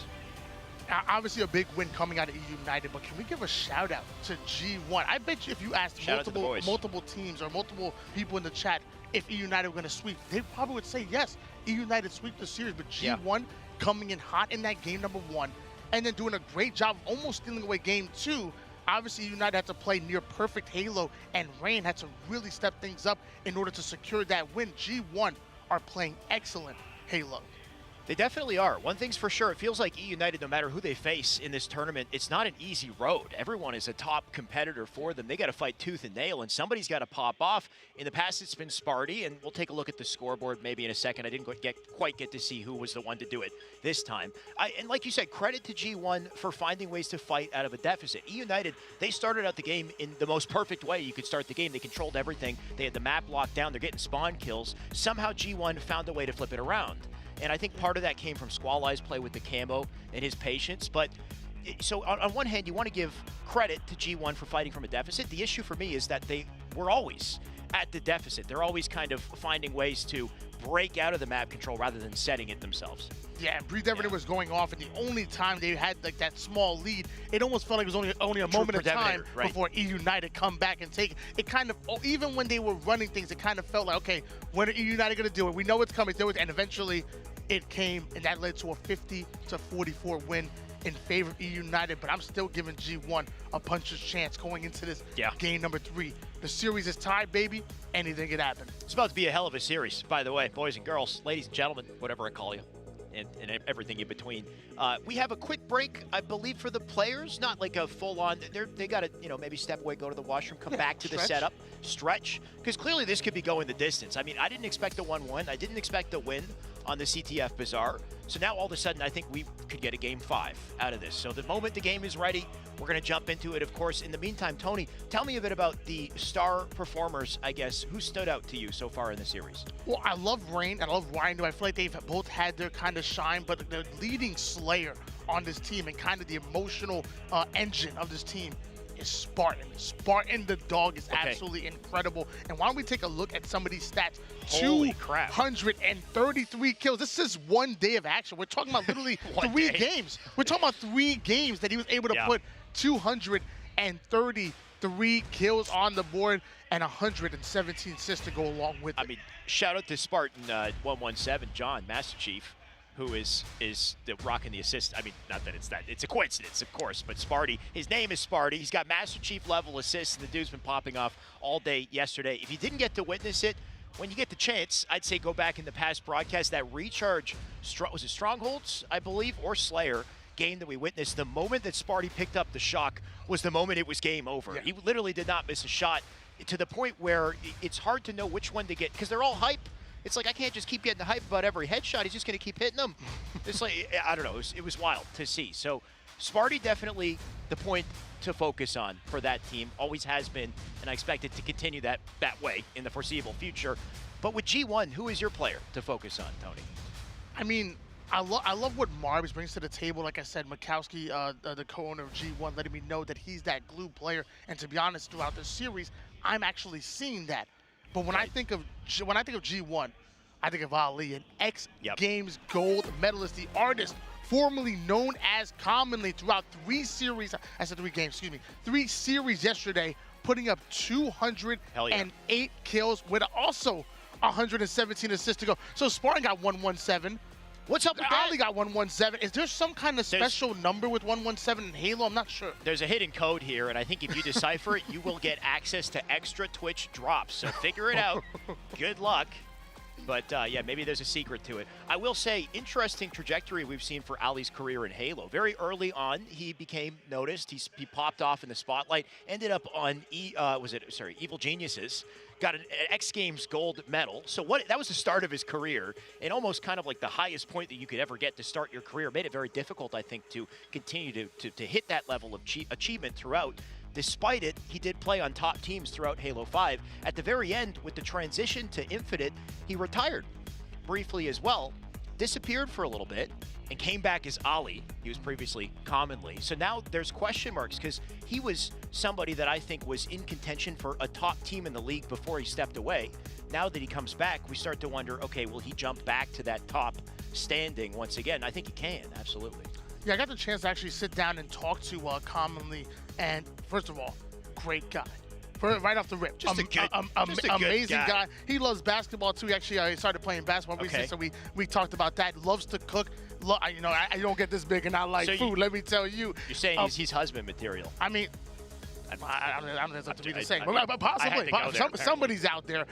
Girls like a guy who can cook. What can I say? Very true. But on top of that, He also has a high IQ for the game. Him and Kalish, there's a reason why they've always kind of stood together. He studies the game. He does his homework. Like we did some film review with each other, and he's just like, we actually turned the outlines off.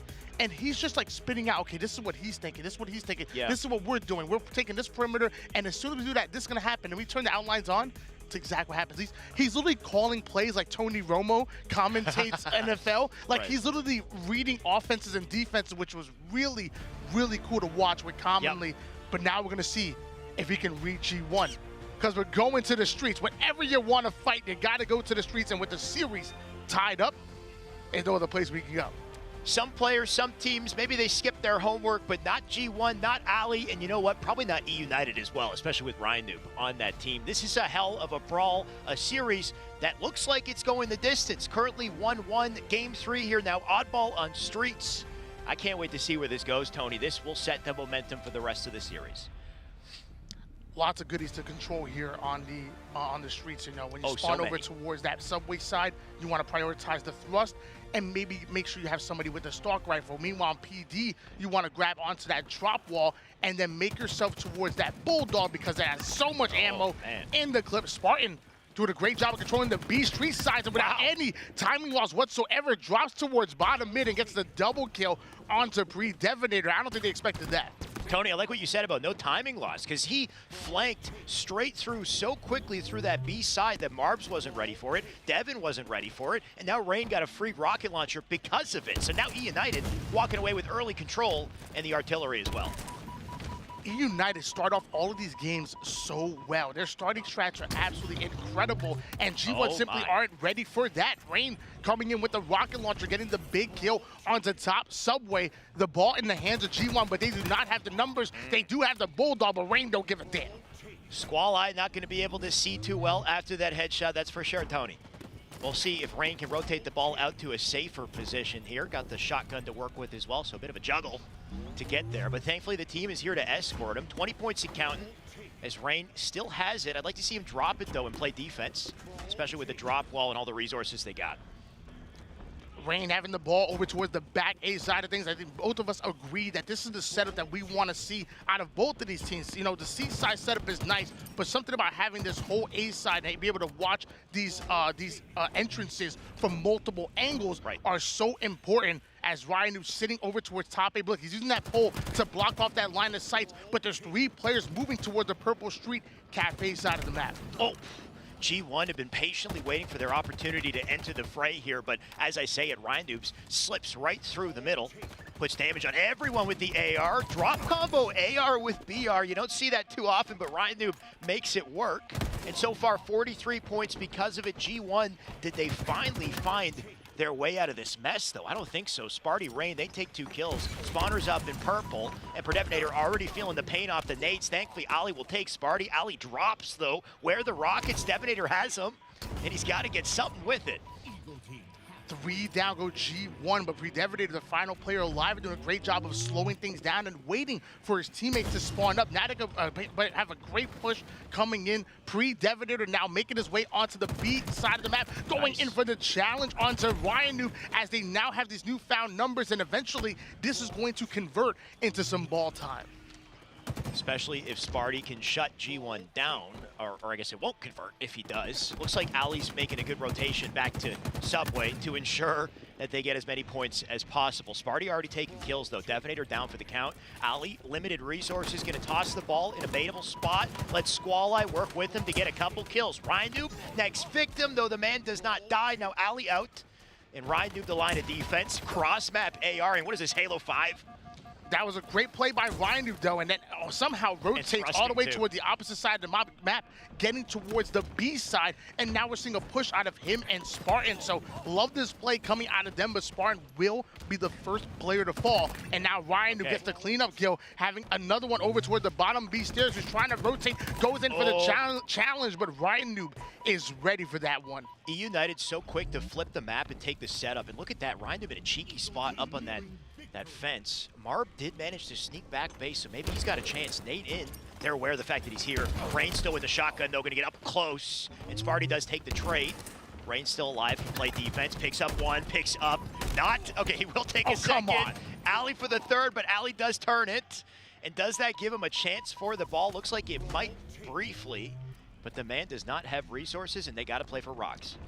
What a play out of Rain. He's somehow 8-2 and has 75 seconds worth of ball time here in round number 1. So really being efficient on the map. But one player that's going to be efficient as well is going to be Spartan. Ends up getting the kill and earns himself a rocket launcher. Not quite getting the kill on that one, but there was a player literally right in front of him. What? I'm not sure. Alex, what was that? Did he come from the balcony above and not see it? Maybe a bit of a mix-up in communication timing, but Sparty's so surprised by it, he killed everything. He's like, oh, well, if I'm going down, I'm taking you with me, that's for sure. Thankfully, though, I guess G1 still got a setup. If that was me and somebody was walking alongside me like that, I would have just assumed that was my teammate. I honestly, I honestly wouldn't He's have like, even let's go, known. bro. Come on, come with me to Subway. There's no way I'm going to shoot this man. I mean, clearly we're friends. We're buddies at this point. I mean, that does happen to me with the outlines sometimes, I will say. I'll do a double take. But these pros, not too often will you see it, and not too often will you see them die in these fights, though thankfully for Sparty, he wins it. Marb's going to be forced to toss the ball out, does sit out front. G1, they need to find some sort of an answer here. They don't ever seem to have weapon control. They don't seem to have the advantage in slays in any of these situations. I mean, if you look at the scoreboard, Tony, 11 out of Nick, 10 and 10 for Sparty and Rain. It's looking impressive in the slays for E United, and until G1 can find an answer, this is going to end in a couple seconds. 98, 99, and the close of the first round to E United. Love the setups coming in out of E United, unselfish gameplay, and Rain.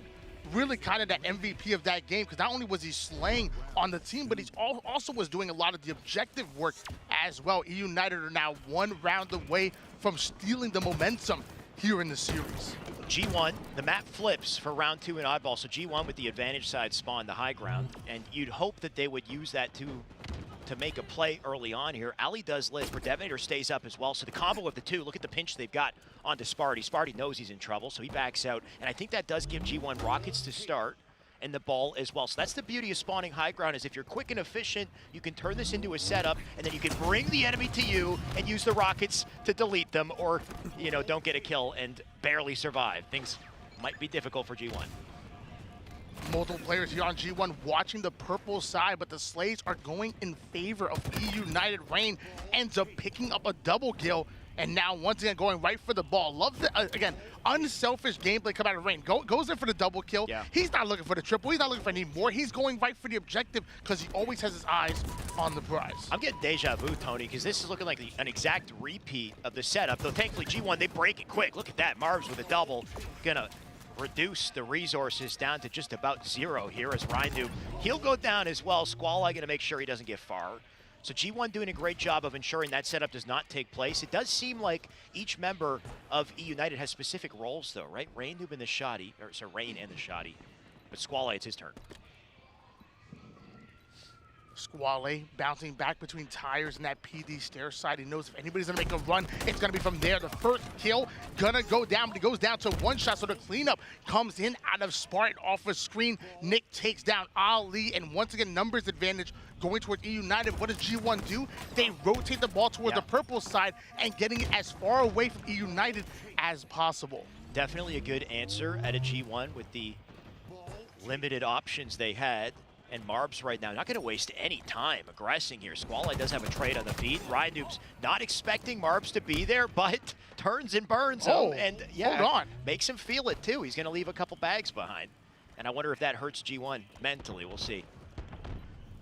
Rhindu out here giving some bad manners. All right, I love to see that. And no Marbs the newcomer. Like, if you're going to go after anybody, why are you going after Marbs and Spartan? And it's he named himself.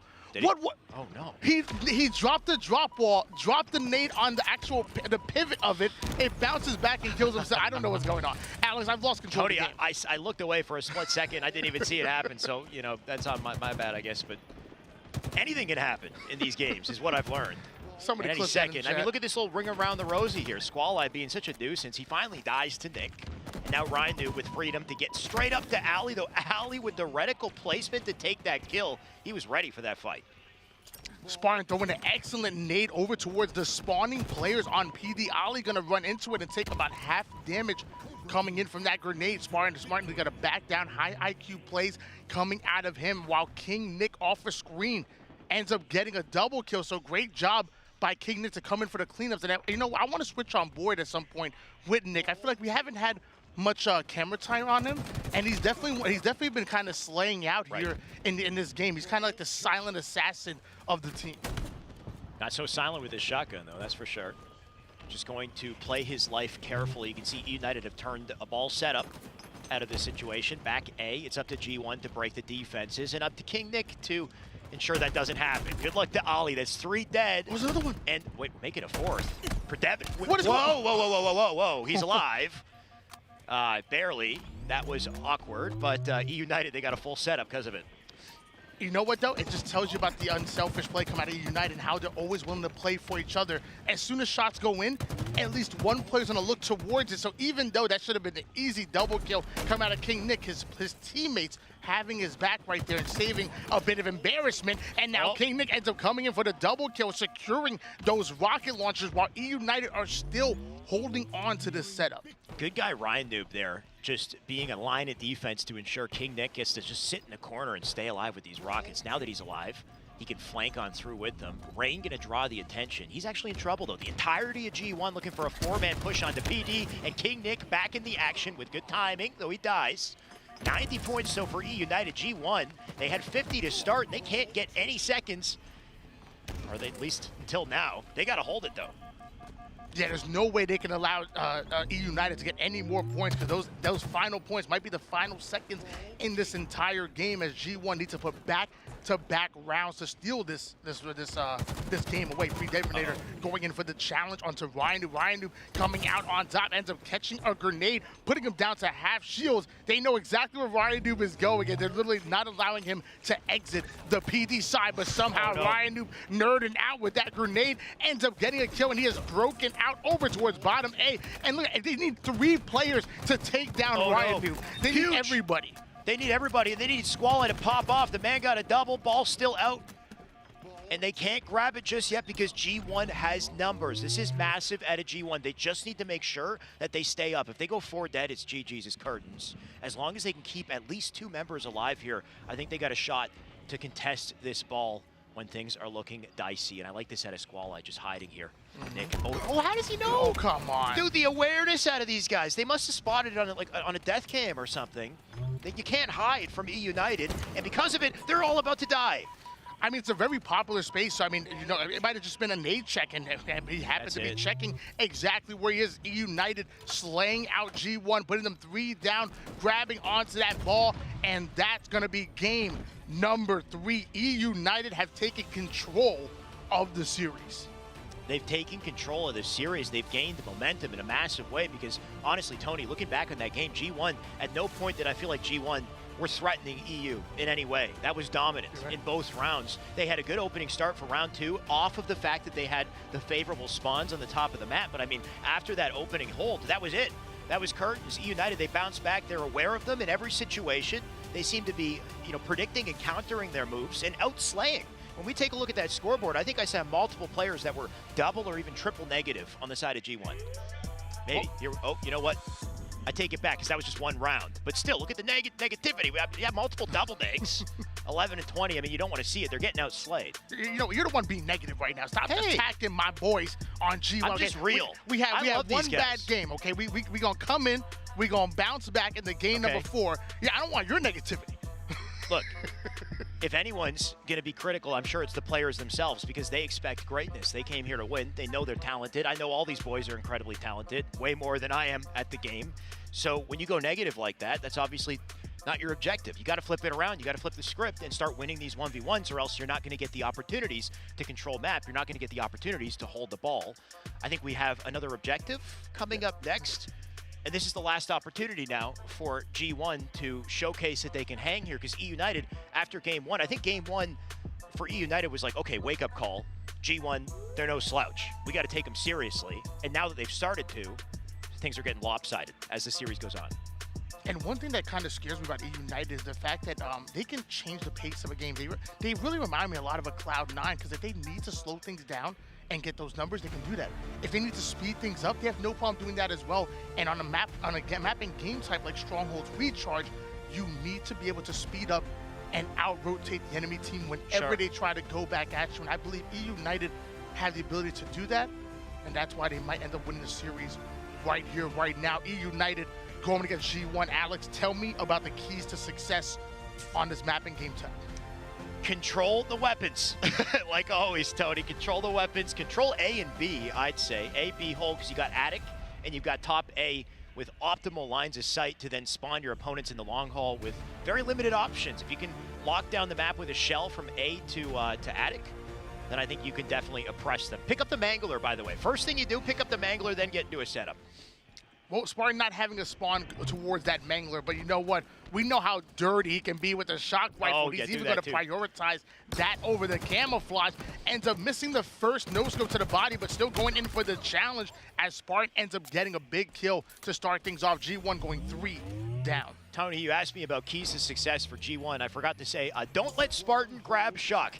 Key to success #1, do not let this man get away with a shock rifle, because right now, the biggest key is right on screen, and I'm a little worried about G1. 12 points of counting here, AB hold for Devinator with an attempt on Disparity, but just an attempt. They got to kill the man.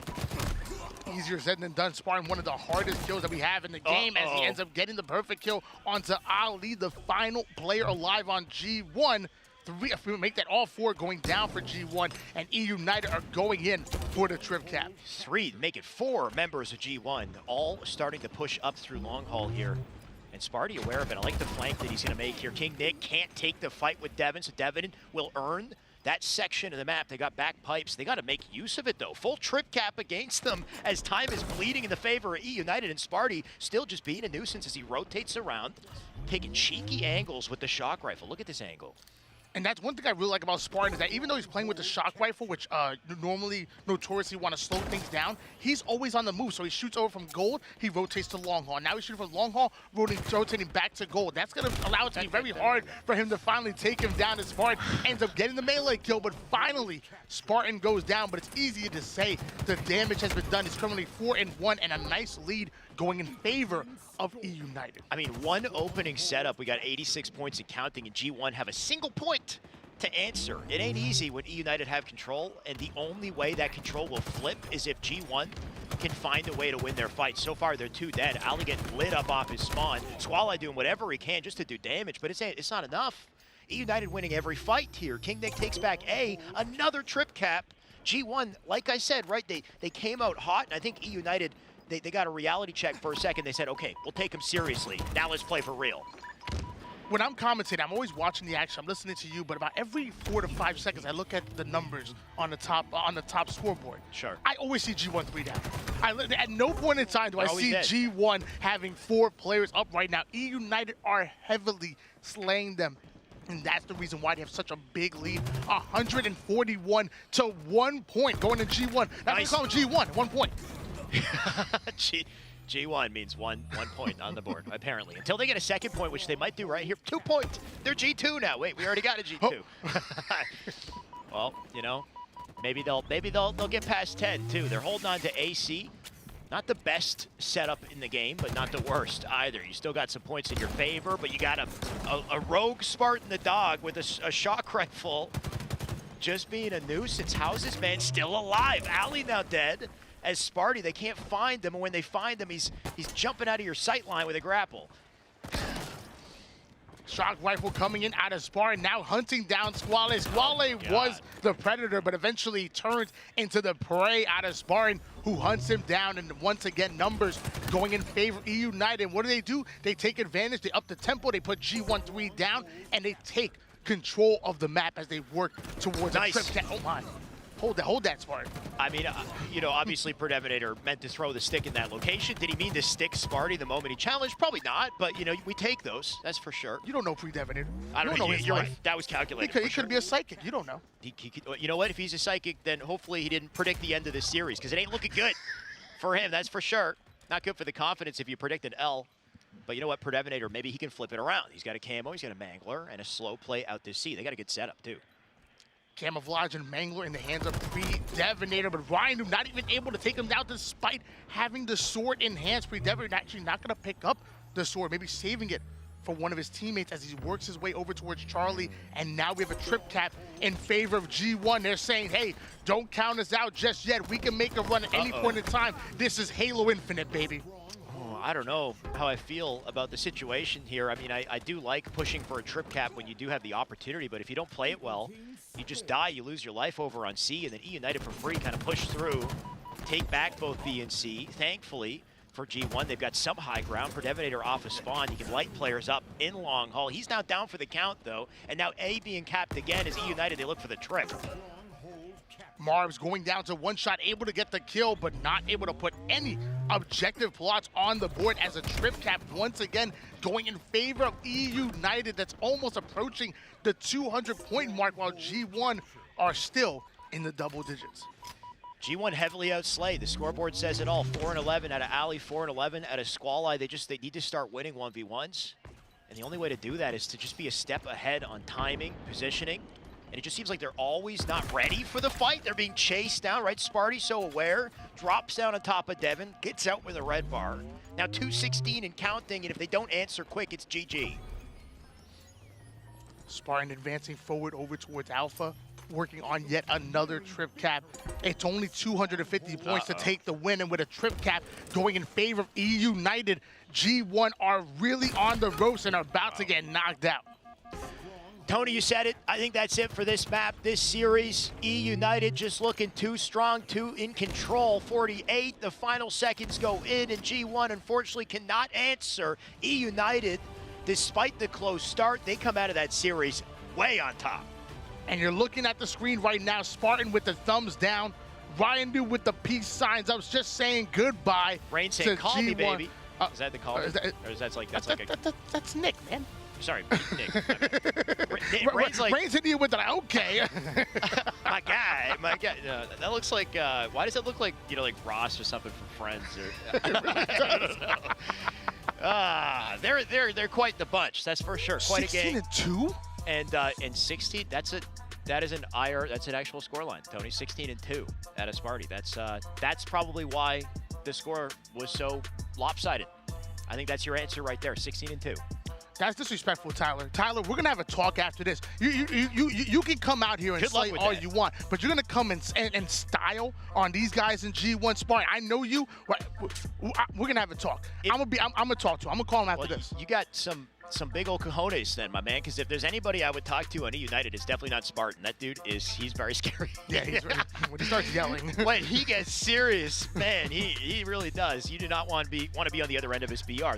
The thing about Spartan as a main slayer is I find, you know, some main slayers back, we were talking about this yesterday with Clutch. You got a player like Cloud, for example. Cloud is a very kind of, he's very calculated, very methodical in how he plays. He does not give up positioning. He holds ground, especially in a map like Narrows. He just sits in the back of Narrows, will get kills after kills and barely die. But then Spartan, he goes in. He's a slayer, but he gets up in your face. Yes. He doesn't just play for high ground and play it patiently, let his teammates kind of push up. He's the main aggressor. Yes. I agree 100%. At 100, and sometimes if you have a slayer like that, you know, the stats can look good, but they're not helping the team. I've had plenty of teammates. I was a competitor myself. I've had teammates that will literally bait you the whole entire time and just sit there and play back. I would love to have a slayer like Spartan on my team that's willing to get in the action, put down as much damage as possible, and open up lanes for your teammates as opposed to putting them in awkward positions so you can bait them and steal away kills. Right. But slayers like Spartan, what I'm trying to say is they don't come too often, man. He's a 1 in a million, right? Because what ends up happening is you get a slayer like Ninja, let's say. Ninja, great player, don't get me wrong, but he will die just about as much as he gets kills. Like, he'll go in, he'll fly in, get kills, but then he's like 17 and 16 or something, right? So it's like, yes, he's slaying, but he's also taking a lot of deaths. Sparty, he goes in, 16-2. I mean, look at that score line.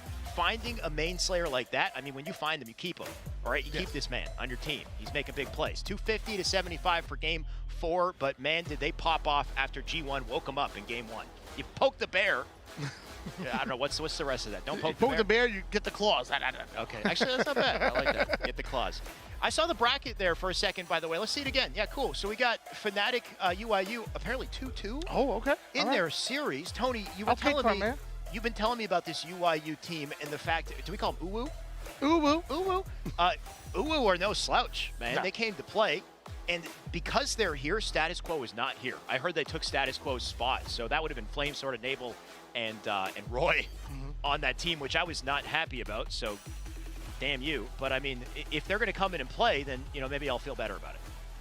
And, you know, it's funny because this is very important because the winner of this match right here goes on to play Cloud9, and that's going to be the match that we actually have on stream. So really, I'm really paying attention to that on the off stream here. Either Fnatic or Uwu are going to go up to play against C9. In the meantime, looks like G2 are looking good on Saturday. Esports Arena Red, unfortunately for them, they got 3-0'd.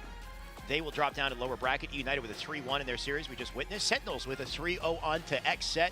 Not looking so good for Kratos and the boys. I do respect the confidence out of this team, though, and hopefully they make a comeback in the elimination bracket. We still got some teams waiting there, right? We had Space Station, we had Torrent down there. A couple teams didn't have the greatest day in pools, but thankfully with this, you know, top 16 setup, everybody gets to play as much as possible. But we got a lot more games coming up in this tournament, so don't go anywhere. We'll be right back very soon, guys. Stick with twitch.tv/Xbox. Stay here.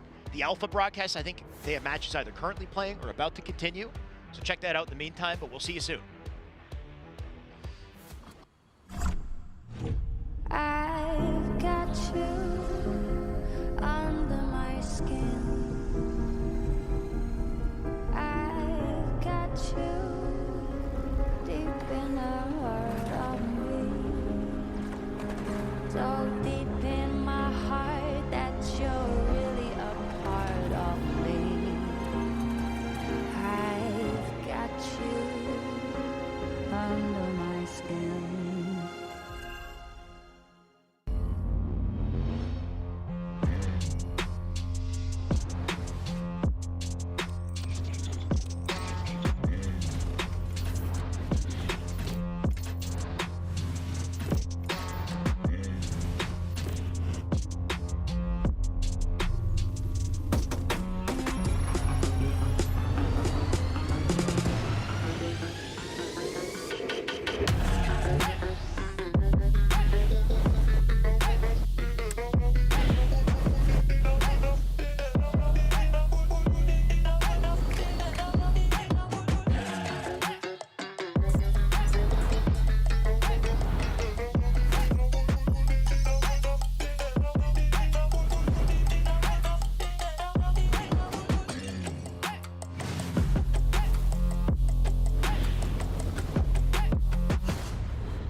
Searching for meaning in a relentless world. Always connected, but somehow alone. Trapped by illusion. We offer another path, where the battle to belong begins. Awakened by a calling. United by the cause you fight for. No one can take away what it means to be among the few, the proud, the Marines.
You talk about flashy players all the time. You talk about magic plays that players have made. But with Frosty, it's every series, every game, there seems to be a moment where Frosty does something that others would aspire to do once a series, once a tournament. He's aggressive, his movement, his shot, something we had never seen before in Halo.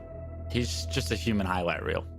That's his name. Next time I get to cast Frosty in Halo, I'm gonna call him the human highlight reel. Serious angle as we see Rockets, and he'll connect the shot as well. Oh my God! And he gets the double!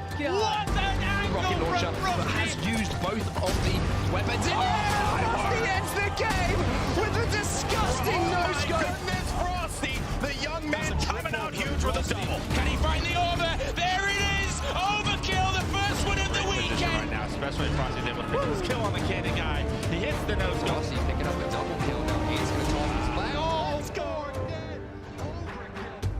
In 2015, the young Halo prodigy known as Frosty burst onto the scene, winning his first ever event within a year and quickly making waves with his aggressive playstyle and game-breaking mechanics. The way he moved, at the pace that he played at, the shots that he hits, it was insane to me. 38 to 28. They brought this back a little bit. Triple kill comes through. Frosty looking for his second over of this event of this series. He went from like not even existing to in every single game nonstop. I knew that he was like actually good. I got one. Dude, he's cut TP. 3 dead. I don't know how you Never does he waver in individual confidence. He's always assured of himself. He always knows that he can get the job done. I mean, he just makes, on the surface, some like weird boneheaded plays, but like they're actually perfect and calculated, or I hope they are. Otherwise, he's a madman. To be alongside players like Royal 2, Lethal, and Snakebite, and to be going for a sniper rifle off of spawn says everything. I think you need to know about the talent that Frosty has. They know what you can do, and they wanted to let him off the leash. There is one player that always stands out to me, and I think Halo fans across the globe. Off the bat, he sprints full speed up to the sniper rifle. Kicking things off with Frosty's POV. PJ, I'm going for snipe off spawn, and like we're like, we don't even know what the hell that means. Like Frosty headed straight for the sniper, making a charge, picks it up immediately and rips up Hook's face. Just no scopes the person in front of him. That was his opening strat. If he loses that, he loses his snipe, but he was so confident in no scoping that player, that was his strategy. a full-blown psychopath is what you got to be thinking like, or you just got to be disrespectful. Somehow he's got it down to a science. It just shows you how much better he is. Going to start off from the point of view from Frosty, and he's going to hit a nice headshot here on spawn, and gets the double. No the triple from Frosty. Mighty overkill. Frosty, that's how you want to start a championship Sunday. Just 2 years after entering the league, Frosty won back-to-back Halo World Championships and went on to be named Halo 5's best sniper and overall most valuable player. For a lot of people in life, that would be a lot of boxes that have been ticked, but that just made Frosty hungrier. He was voted Halo 5's most valuable player because he was Halo 5's most valuable player. He was the best player in the game, hands down. I don't think I've seen him play a bad game of Halo. When the light shined brightest, you took over and you earned that trophy. I'm sure all three of your teammates voted for you, and for good reason. Frosty was the playmaker. Frosty was the guy who changed movement in Halo 5. How did he manage to almost, it felt like, break the game? Look at this spot. Wow, I haven't even seen this spot. Dude, Frosty is always showing us just the sneakiest spots. For Frosty to be surrounded by three of the greatest players of all time, and for him to be the least experienced, arguably, out of all of those players as far as Halo history is concerned, and still be considered by a lot of people to be the standout player on that team, says everything about his desire to win and his ability as a player. I think Frosty's early success is exciting because it feels like his career is just getting started. He's already achieved everything there is to achieve as an individual in the scene. He's got his MVPs, he's got his world championships. What's next for this kid?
Hello and welcome back to HCS Anaheim's Regional Finals, and we're getting right down to the nitty-gritty of this tournament. We're going to be starting to send people home very, very shortly.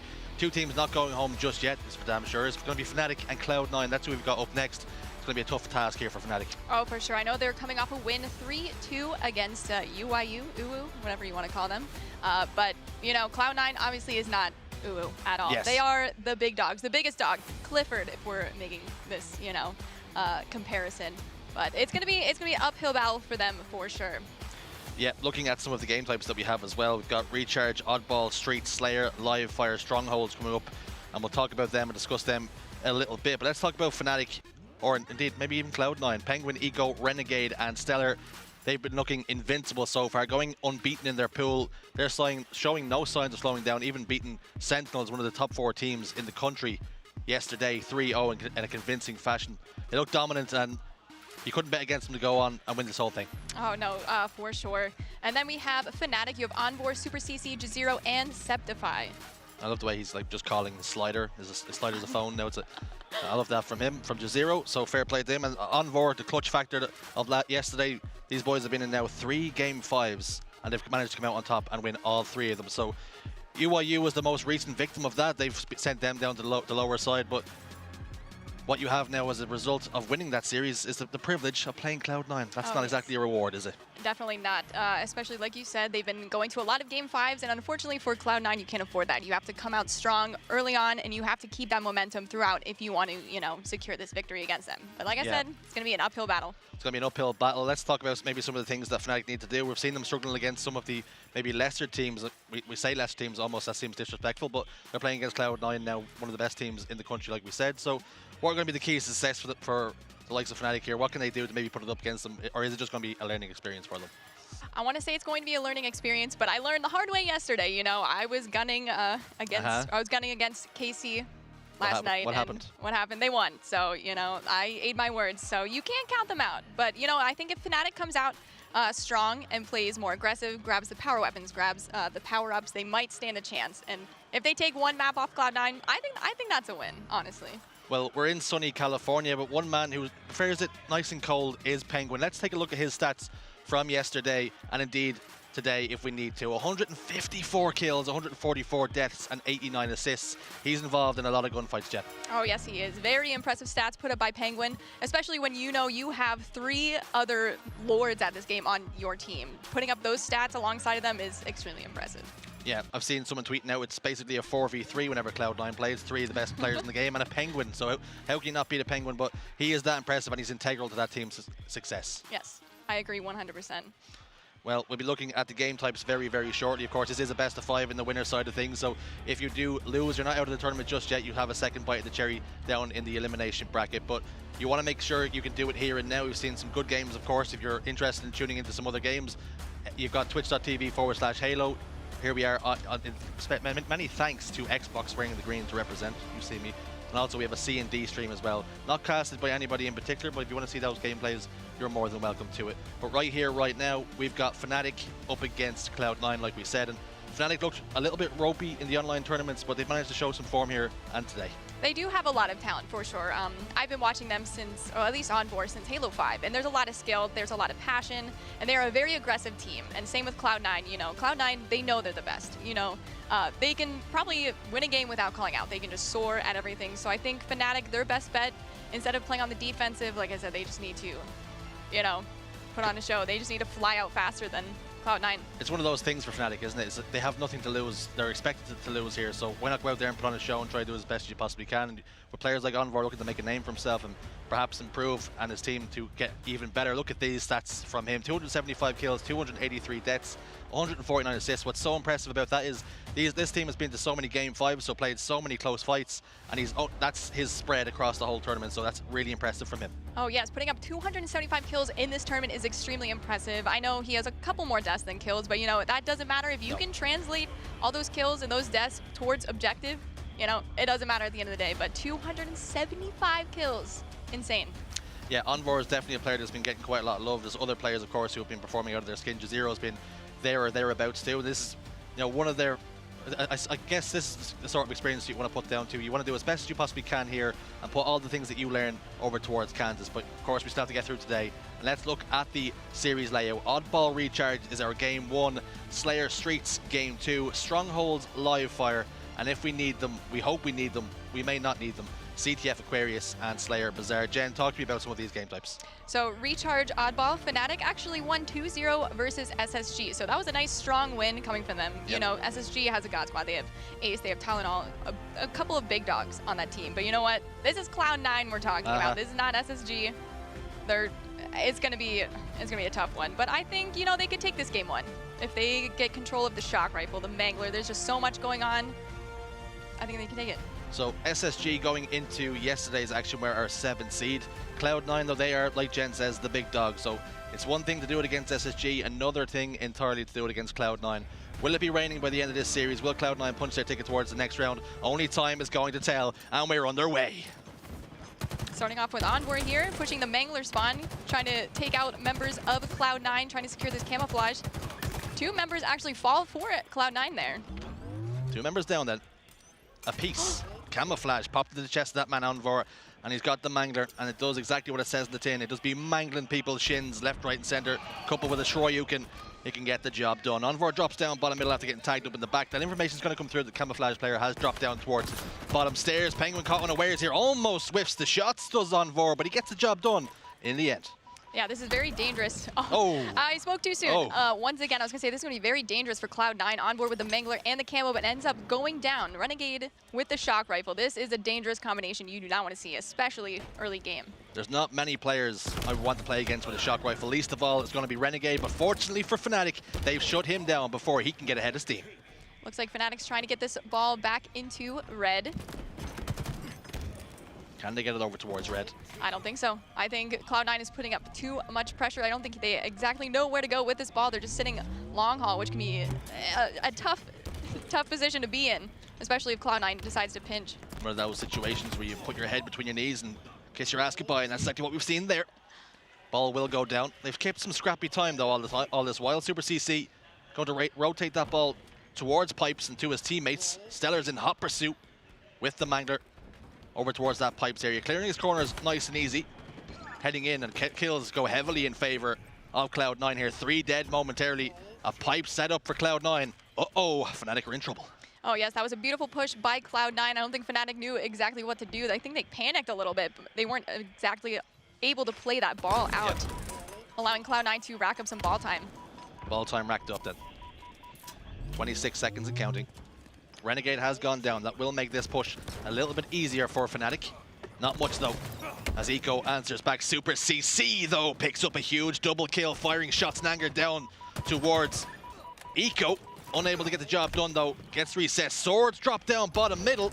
We see a repulsor down there too. There's a lot of goodies to pick up. Oh yes, I think Camo went down as well. I'm not sure if Eco was able to get that burn off. So Sword, Camo, and Repulsor were dropped bottom mid. Grapple hook then picked up by Renegade. Great war of attrition from him. Picks up the sword, spots 2 members up in that top ledge. He decides, nope, I do not want a piece of that. They're going to recognize then Renegade has that sword over towards Pipes. Rotate that ball away. We're in danger. You see that bottom elevator. Super CC goes and tries to play for a trade. Unfortunately for him, unable to get much cooking. A ball has been played out bottom middle, but unfortunately straight into the hands of the boys on Cloud9. Renegade soars in bottom tower, shut down, and 2 members of Fnatic looking to push out over towards tower side. I like that play there by Septify. He knew he was in trouble, tried his best to move out of bottom elevator and throw the ball as far as he possibly could and get that ball away in the open so his teammates were able to spawn up and try and slay members of Cloud9. Fnatic putting in a really good performance thus far. 65 seconds on the clock. They've got a sword as an insurance policy over towards this top A area. Unfortunately, Stellar spots out that sword, the blade just shimmering around the corner. He knows he is unable to push that. And all this time, Fnatic have been scoring points, but unfortunately for them, 3 men go down, 4 actually, as a matter of fact. Ball down and played ball. So great plays out of Fnatic. Cloud9, they've started this series a bit slow. Penguin's lurking about inside red base with the sword. Extremely dangerous. I know when I play matchmaking, I like to set up inside either red or top A with that sword. You know, once someone peeks into that doorway, they're donezo. They're dead. They're donezo. It's a GG. It's a no-re. Fight's going down right here. One thing that's not GG, no re, is this game right here, right now. Penguin's got the sword over towards Longhall. Surveying his options, getting his shields back. 20 seconds, though, is all Fnatic need to win round one. Spots out that player, Septify, trying to hide bottom middle, unable to do so, though. And Super CC's got the camouflage, and his teammates got the sword. Eco Smith, completely unaware of the player behind him. CC gets that back smack. Renegades over towards bottom pipes. He's probably going to have to play that ball. He does. He loses his life in the process. Stellar goes down too. Two members up a piece. Unfortunately here, camouflage player caught in a corner, stuck with nowhere to go. Fnatic up by 40 points. It seems like Cloud9 is doing a great job of slaying out, but they can't translate those kills to any ball time. They're down by 40 seconds. Eco goes down. Envor wins that gun battle, decides to challenge Longhall. I'm not sure if he knows that Penguin is there. Envor just need to hold his nerve here. Faced with many members, swords out. Perhaps a misplay there. Didn't give Penguin the respect that he deserved, but Jen likes what she sees. I love the ego chows, man, especially in tournaments like this. And, you know, going up against a Cloud9 team, you know, you got to go for the highlights. You got to do it. As a result of that one death, though, it did make Cloud9's job a hell of a lot easier here, Jen. 3 members go down for Fnatic. The first man to fall was Envor, soaring out towards top Longhall, and that might just hand the impetus and the initiative over to Cloud9. They're starting to score some points. Yeah, unfortunately, Envor dying there did leave that door open. Renegade knew that they were going to spawn there. On C decided to hole up with the sword, took out 2 members of Fnatic, and they just keep racking up the ball time. 84 then to just about 70 points. Cloud9 have closed that gap. They cut that deficit that was double the points at one stage, all the way down, and very dangerously closely here to taking the lead. Any second now, Penguin's got the ball, and it's only a matter of time before he does take the lead for his team. Sword comes through for Super CC, but unfortunately he is eliminated, and ball time scoring has stopped momentarily. Penguin picks it up, though. He's in a precarious position down towards back batteries, only requiring 14 seconds though. Fnatic need to get him off this ball quickly.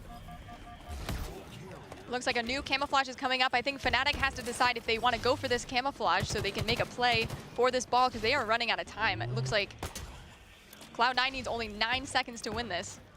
With a ghost lunge, ends up getting the kill on Stellar regardless. Does he prioritize the ball here? His team only need 15 points now. Ball in hands for Fnatic. Can they cause an upset here in round one? Really taking it to them all game long. Just need to keep the ball out of the Cloud9's hands. Unable to do so, though. They're racking points down towards bottom batteries. They only need 5. 2 members go down, though. One apiece. Envor and Penguin in the respawn screen. Ball in no man's land. Nobody in a position right now to pick it up. 6 seconds is all that separates these two teams. With 1:30 on the clock, Eco's got it in his hands. He's going to be able to get a ticket away. Round one. Cloud9. That honestly was an extremely close game. I didn't think it was going to be that close. I'm sorry, I didn't mean to disrespect Fnatic there, but that was beautiful. You know, if they come out just as strong this next round, I think they can take it over Cloud9. Will the win be out of Fnatic sails now? Coming so close, yet so far from taking round one. Super CC dives down bottom middle, trying to contest that camouflage, unable to do so. Easily dispatched by the boys on Cloud9. Camouflage into Penguin's chest, and he's sliding around everywhere. I know we were highlighting Penguin's stats earlier with it, like all of his kills and deaths and whatnot. If you look at the scoreboard, he actually has 79 seconds of objective. So it's so phenomenal that he's putting up all these kills and still goes for objective as well. You can tell this guy is just a well-rounded player. Something we seen yesterday was actually on the FaZe team. Boo Boo Doo Boo picked up the ball, got 100 seconds in a round without getting a single kill. So FaZe played, for large parts, a 4v3, won the game. Not what we're seeing here, though. Closely contested game, only separated round one by 15 seconds or so, less than that. But the early scoring going in favor here of Cloud9. Sword in the hands of Penguin 2. What can he do with it, though? Out of his usual Alps, away from the North Pole. What can he do here? Absolutely throwing a million nades. I don't know how he keeps getting more, but he seems to be lurking about this pipes area. Seems like they're starting to time grenades. That's how the meta started to evolve. Timing grenades, timing utility. That's what separates some of these best teams. Those repulsors, those swords, they mean a lot. Transitioning advantages into serious scores on the board. Envor, though, picks up 1. CC picks up a double kill. And they're scoring points now. And all this time, all the control that Cloud9 have, they're 4 dead. and they only got 20 seconds of ball time. Yeah, it looks like Fnatic is rotating this ball out towards B where the sword spawns. I do like holding the ball in that position, you know, especially against a team like Cloud9. You just have a spot to easily play that ball, especially if you get like 1-2 members dead. Cloud9 will take that opening. If they kill one person, they're going to soar in. So it looks like Stellar got that kill there. They're going to push into tower and push J0 here with the ball. So and he just plays it off. So important that you mentioned that too. That insurance policy, right? That you play the ball, you don't lose any more score. And just like that, it's a 1-second game, Jen. Yeah, that was a very smart play by Fnatic. They know Cloud9, you give them an inch, they're going to take the mile. They're just going to soar at you. One dead. They just know. They have that confidence. So that was a great play there by Fnatic playing the ball. 3 dead momentarily for Cloud9 after that ball being played. And just like that, that play ball, Jen, meant that the map was reset. And all of a sudden, Fnatic in map control once more, scoring some more points. And they have the camouflage. It's all looking Millhouse right now for Fnatic, as round 1 did, as Cloud9 started off a little bit slowly. Fnatic looking to cause that upset. And what a statement it would be if they could do it here in game 1. Really set the tempo for the rest of this series. But unfortunately for Cloud9, they find themselves down by 30 seconds or so now. They need to get themselves right back into things, but we've seen them be here before, and they answer all the questions. Oh yes, they just need a good round of slays and push into this pipes area. No, Fnatic doesn't have anywhere to play this ball. They can throw it out bottom mid, but Cloud9 is just such a slay-heavy team. Fnatic, though, creeping ever so slowly over towards that 100-point threshold to take round 2 and tie up this game. Playing ball down the bottom middle, they've been so objective efficient here. Whenever they realize that they're not in the advantage and the ascendancy of the game, they play that ball out. Both teams trading back and forth, both 3 members down momentarily. The map's been reset once more. 2 members go down for Fnatic. I do like Fnatic how they do play the ball so frequently. You know, you don't have to rack up like 20, 30 seconds at a time. If you get that scrap time and get the slays, you can just pick the ball right back up and just keep, you know, stacking and stacking that ball time. Fnatic, 27 seconds away from securing round 2. They've been here already though. Cloud9 managed to bounce back. The pendulum swung back in their favor. Super CC though, looking to make sure that doesn't happen again. 25 seconds racking up here. J0's gone down, but 3 dead now momentarily for Cloud9. Fnatic only need 20 seconds. They've got that pipe set up. J0 waiting to come off the respawn to help his teammates, but they're very, very close here to tying up this game. They already know that Cloud9 is going to spawn A, anticipating that pipes push. How good is your hold here? Hold your metal. Super CC getting tight up the back, goes for the challenge. Unfortunately for him, Penguin had the ice. 9 more seconds required for Fnatic. Has to be perfect Halo here for Cloud9. They cannot afford to let this slip. Camouflage in the chest of Septify, picks up the ball, prioritizing that instead, drops it to his teammate. I love this from him. Dangerously close to tying up this game, only needing 4 more seconds. Stellar trying to do as best as he can, but no, Fnatic take round 2. We're all tied up. That was great gameplay by Fnatic. Cloud9 seemed like they were getting pretty sloppy there at the end, doing solo pushes, just getting absolutely obliterated by Fnatic. So I'm surprised they, you know, didn't push calm, cool, and collected, you know, like, hey guys, like, let's push together. Because I feel like they could have wiped out Fnatic, but Fnatic played that phenomenally, I think. Fnatic playing expertly. Cloud9 showing a little bit of desperation over towards pipes, running in single file to death and gunfire. We have seen Camouflage drop down bottom middle, coupled again with that Mangler. We see it time and time again. It can be a deathly combo. Oh yes, and he's already focusing his sights on Eco. Top red takes him out. I think there's another player in the attic. Player in the attic. Stellar though, aware of the Camouflage. Mangler pre-nades that, denies that territory, backs the Camouflage player down, but Stellar cannot rest easy knowing that Camouflage player is still lurking around in the shadows. I like this play here by J0. Instead of pushing out, you know, dying for free, getting a trade, he decides to play this extremely enemy lines slow. here. He's got 1 kill. He's backed out. He's traded off. Gets the 1 kill, says he's happy enough with that. Septify answers the call as well. He picks up 1 in the kill feed. It looked as though momentarily it was a triple kill on the cards. Yes, I think, honestly, I like that play from J0. He didn't go for, you know, the flashy triple kill. He decided to pick off 1 player and wait for his team to push in behind him, just so they can minimize their deaths. Less deaths, more ball time. And as you can see, they are scoring points. It is 18-5 currently. Fnatic up in this round. Fnatic up once more. What a story this would be. Penguin shut down. Stellar on the respawn screen also. Envor on the other side of things. It's a 3v2 momentarily. J0 just going to join him momentarily in the black screen. Renegade picking up 1. This collapse coming through, but they've had this pipe set up for a very, very long time. Fnatic really making a game of this. Trade comes through. It doesn't actually. Renegade manages to survive, but ultimately put down by Enforcer. Traded out in the end. 2 dead for Cloud9. It looks as though they haven't even gotten the second gear yet. It is very interesting. I think they're still going for these solo pushes. Going for the solo pushes, much to their detriment at the moment. I know they're good, but you know, you can't 1v2 in this game. There's just no way. You're just gonna get outshot. So I think, I don't know if their coach or someone on their team is gonna be like, hey guys, like, wait for me. You need to push in with me or we're gonna lose this game. Coach needs to start grabbing players by the ears and saying, listen to me, this is what we're doing from here on out, because we are in big, big trouble of losing game 1. Mangler, though, not able to be used into any sort of efficiency there. And 2 more kills, 4 dead momentarily for the boys on Cloud9. Fnatic looking so good. Oh, if you look at the scoreline, Fnatic is heavily outslaying Cloud9. I feel like that's so strange to see, especially from this top dog team. Oh my goodness, it's just, this is their playground. Super CC slicing and dicing. Player set up over towards tower, another kill for Super CC. Picks up the ball, a little bit of camouflage left in the tank as well. He's still got some batteries left to play with there. But he's opting to pick up the ball instead with the sword in the back pocket if he needs to. Options to play it left and right. Penguin gonna be the first point of contact. Make that a mistake. Renegade's not gonna pay the price there. Trying to flank in down low. Super CC knew it was coming. And all of a sudden, Fnatic 25 seconds away from winning game 1. This is a beautiful performance by Fnatic. Honestly, I'm shocked. Like I said, you can't count them out. You know Cloud9 is pretty much the best team, it's safe to say, in this tournament, but Fnatic's putting up a really big fight. That was, as I say that, Renegade with a beautiful double kill. Renegade gets repulsed over towards Sword, manages to find his footing and get a double kill. Incredible plays out of Renegade.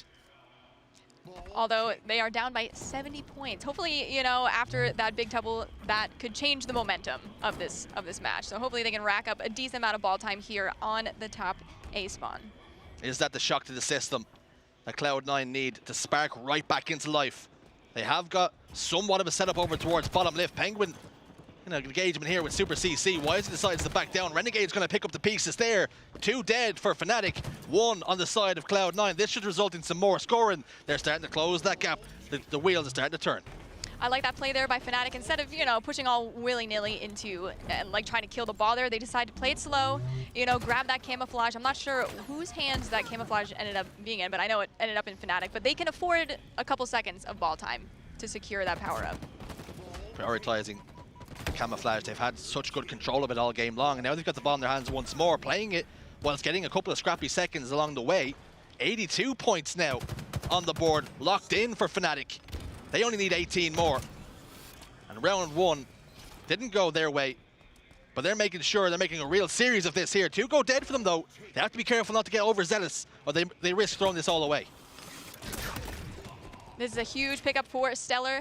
He has the sword, you know, I feel like this can change the momentum of the game as well. You know, the sword is extremely deadly. You know, there's a lot of corners you can hide in with this weapon, especially when you're holding the ball, you know, either top red or top A. You see Stellar's just crouching here with the sword, just waiting for his next victim to turn that corner. Rolling and patrolling with that sword. Waits for that player just to step out just a touch. He swings and he misses, but he locks on in the end to spare the blushes of him and his team. He gets that kill. Ball's been dropped, though, over towards Fnatic. Penguin picks up 1. Super CC trades that one out. 4 dead almost momentarily. Sword player comes in, but he's got the repulsor. Stellar's been pushed back, but he's been chased in so. Oh my word! Stellar gets a kill, but it's traded out, and the ball's been whisked away by Jazero.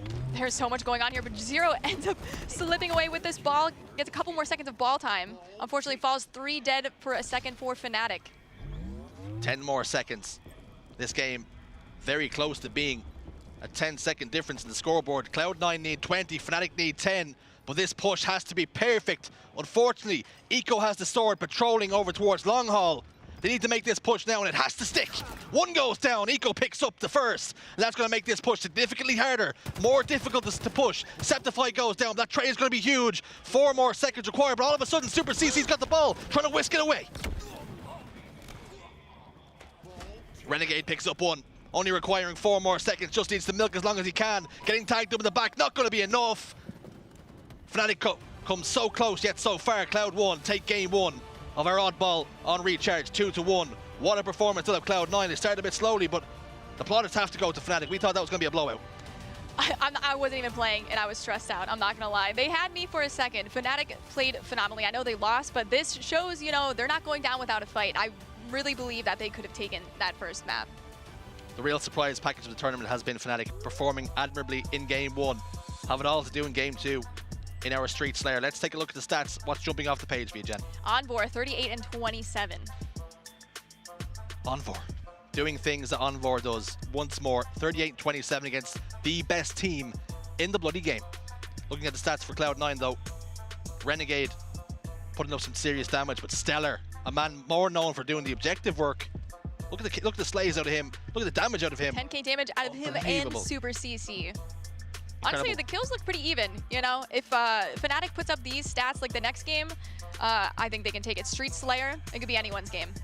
You actually look at the score in total, you see 281 was how much ball time Fnatic got, 220 for Cloud9. So if you weigh up, if this game wasn't round-based, Fnatic win the game. For sure, and I firmly believe, you know, they can come out strong on this Slayer. I think they can win it.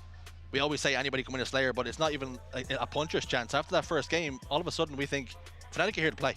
Oh, for sure. You know, I keep saying if they come out strong, you know, Cloud9, I'm not sure, you know, like what they were thinking. If they were like gonna like mess around, they're like, oh, like Fnatic, like, you know, we're the best in the game, we don't have to try. But they were being a bunch of silly geese. You know, Fnatic almost pulled the rug out from underneath them. So, you know, they just need to like sit up, pull their pants up, and, you know, they gotta try. Silly geese standing on a rug. That's an image that's just been painted for me. But looking at the series layout, Cloud9 2-1 in a very nail-biting Game 1, it has to be said, Jen. That was a pleasure to watch. Slayer on Streets coming up next, but with the way Fnatic played, they're in with a real chance here of tying up this series. Oh, for sure. I think the last time we saw Fnatic on Slayer Streets, they barely won against G1. I think the score was 50-49. It was a close one. 50-49. Fnatic don't like doing it easy. We've seen that in Game 1, how close they come, but this time not enough in the tank to get the job done over Cloud9. We're doing a fly-through of Livefire. We might have it. Yeah, interesting. I'm pretty sure it's Streets as a series I'm layout. the silly goose. I mean, it's more. It's very possible. There we go. Look at that. Just like that. We're on top of things. We had you fooled. Haha, you thought we were going to Livefire. It's actually going to be Streets.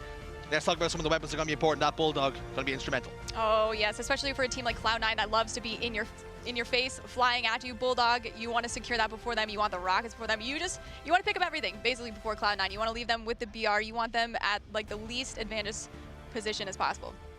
Cloud9, one of the best teams in the game, movement-wise. You want to keep that Bulldog out of the hands of a player like Penguin. A Penguin with a Bulldog in his hand, going to be an impressive sight for anybody. Here we go, though. Game 2. We're underway, and Renegade started off hot with a double kill.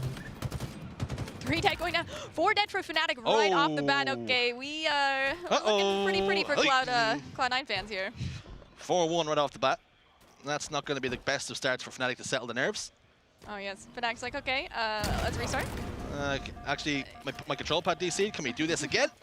Rocket launcher in his hand, though, for Eco. What can he do with it, though? Over towards his bottom tower, looking towards Cafe, with menace in his eyes, destruction in his hands. Super CC picks up 1. That's going to help the cause immensely. Envor scampers away, and he's going to lose his life as Eco after that. 4 dead now, almost. Stellar last man alive. 7-5, we've got a 2-kill game. Oh, yes. Honestly, I was a little nervous there. Cloud9 knew that Fnatic was going to spawn on that P Street. They were already set up to collapse on them, but thankfully, Fnatic, you know, was able to outmaneuver, outslay them there. Otherwise, this, you know, could have snowballed right off the bat. Thank God they managed to catch themselves before it did turn into that snowball situation. Slowing Cloud9 down is super, super important. They're on the back foot here for a moment. A 4-man push over towards PD. Fnatic almost holding hands. Jazero, Envor pick up 3 collectively, but a double kill answered back by Renegade. It's a 1-kill game. Make it all tied up. We've got a game in our hands. Oh, for sure. I think that's how you have to play this game. You know, you got to have 2 or 3 players push at a time. You want to catch Cloud9 by themselves. Otherwise, it's going to be almost impossible to beat them because they just win their 1v1s so easily. Like, it's just easy for them. You know, you got to push together. Speaking of 1v1s, it was almost a 1v2 there for Renegade. He still almost came out on top, getting Envor down to just 1 shot. So 1 whiff burst would have been enough for Renegade to pick up 2. Stellar, though, microwaves 1 away. The dust particles in that tires area. Gets shut down eventually, but the damage has already been done. 16 kills now to 15 Fnatic still in touching distance. Renegade though, rocket launchers in his hand. It's going to be instrumental to see what way this game shakes out.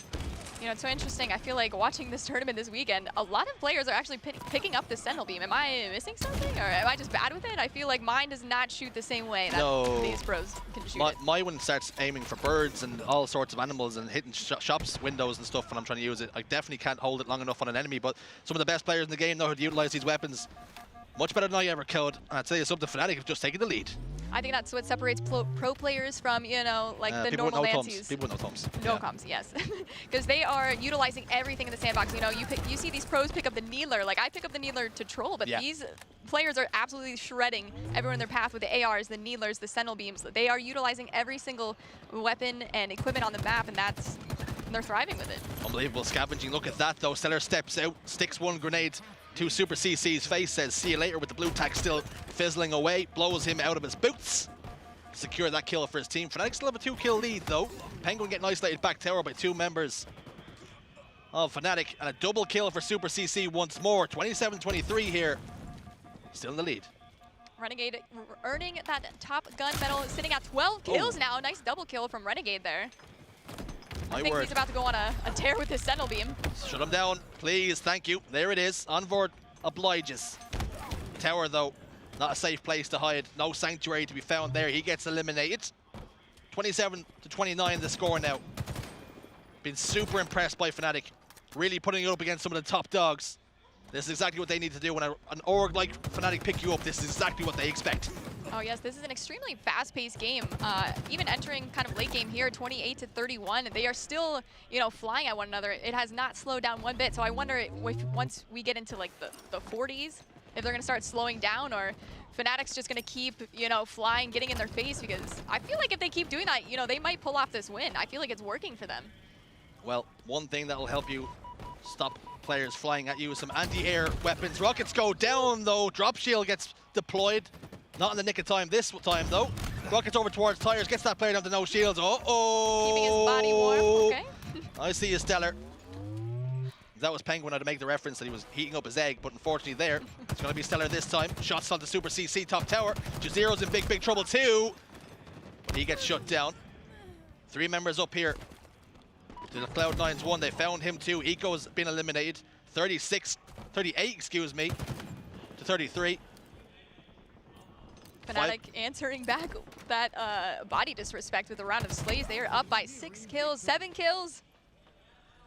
Body getting out of control. You would have to be winning the game. You're going to be doing that sort of stuff. Otherwise, you risk having egg on your face. But we'll see very shortly if it was all for good reason. Jazero picks up one. That's going to help his cause. Penguin caught unawares there, but that flank through red room. Beautiful movement out of Envor once more. Shots at the Renegade, though. No shields. Can't quite get the job done. Renegade prioritizing surviving. 4 dead here momentarily for Fnatic, though. It's a 5-kill game. This next set of rockets is going to decide who wins this. You know, if it's anyone who can ice up in this game, it is Cloud9. They're only down by a few slays, but, you know, they're inching closer and closer to that 50. So this rocket launcher is especially important. It looks like Renegade is... Actually, he's just flying in. He's like trying to pick off all these kills here. This could be super tough. Hungry for the kills. Envor, though, in PD. Shuts him down. Put him in the jail cell. Envor with the wiggle. Deco, though, comes out on top. Needs that kill. Gets it. Rocket launcher's just popped up. Stellar picks up one on the Skeptify as well in the kill feed. Renegade's going to lose his life in the process. With the rocket launcher. It's a 3-kill game. Rockets down bottom middle. Penguin looks to be the first one to expose himself and step out there. Super CC being backed down to a corner. Septify and Super CC get the job done. It's a 2-kill game. Fnatic need 3. Bodies are just falling left and right. Rockets fired in. They need 1. Only 1 to tie up this series. Do not throw it away here. Jazero, it could be you. Penguins gets back down over towards PD. He's stuck in a corner now. They need to not overextend here. Stick goes through, no! And lands onto Eco. Super CC with that clutch. Stick onto the boys on Fnatic. Coming up clutch. Envor, Super CC, Jazero, and Septify making a game of it, making a series of it. They tie us up.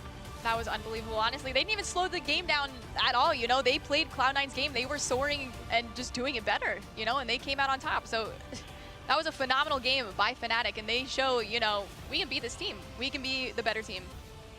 Game 1 was so close, and in fact, they managed to rack up more oddball time, but lost the game. Game 2, they looked pretty bloody good. Now we're all tied up. We're heading into Game 3, going to be live fire strongholds.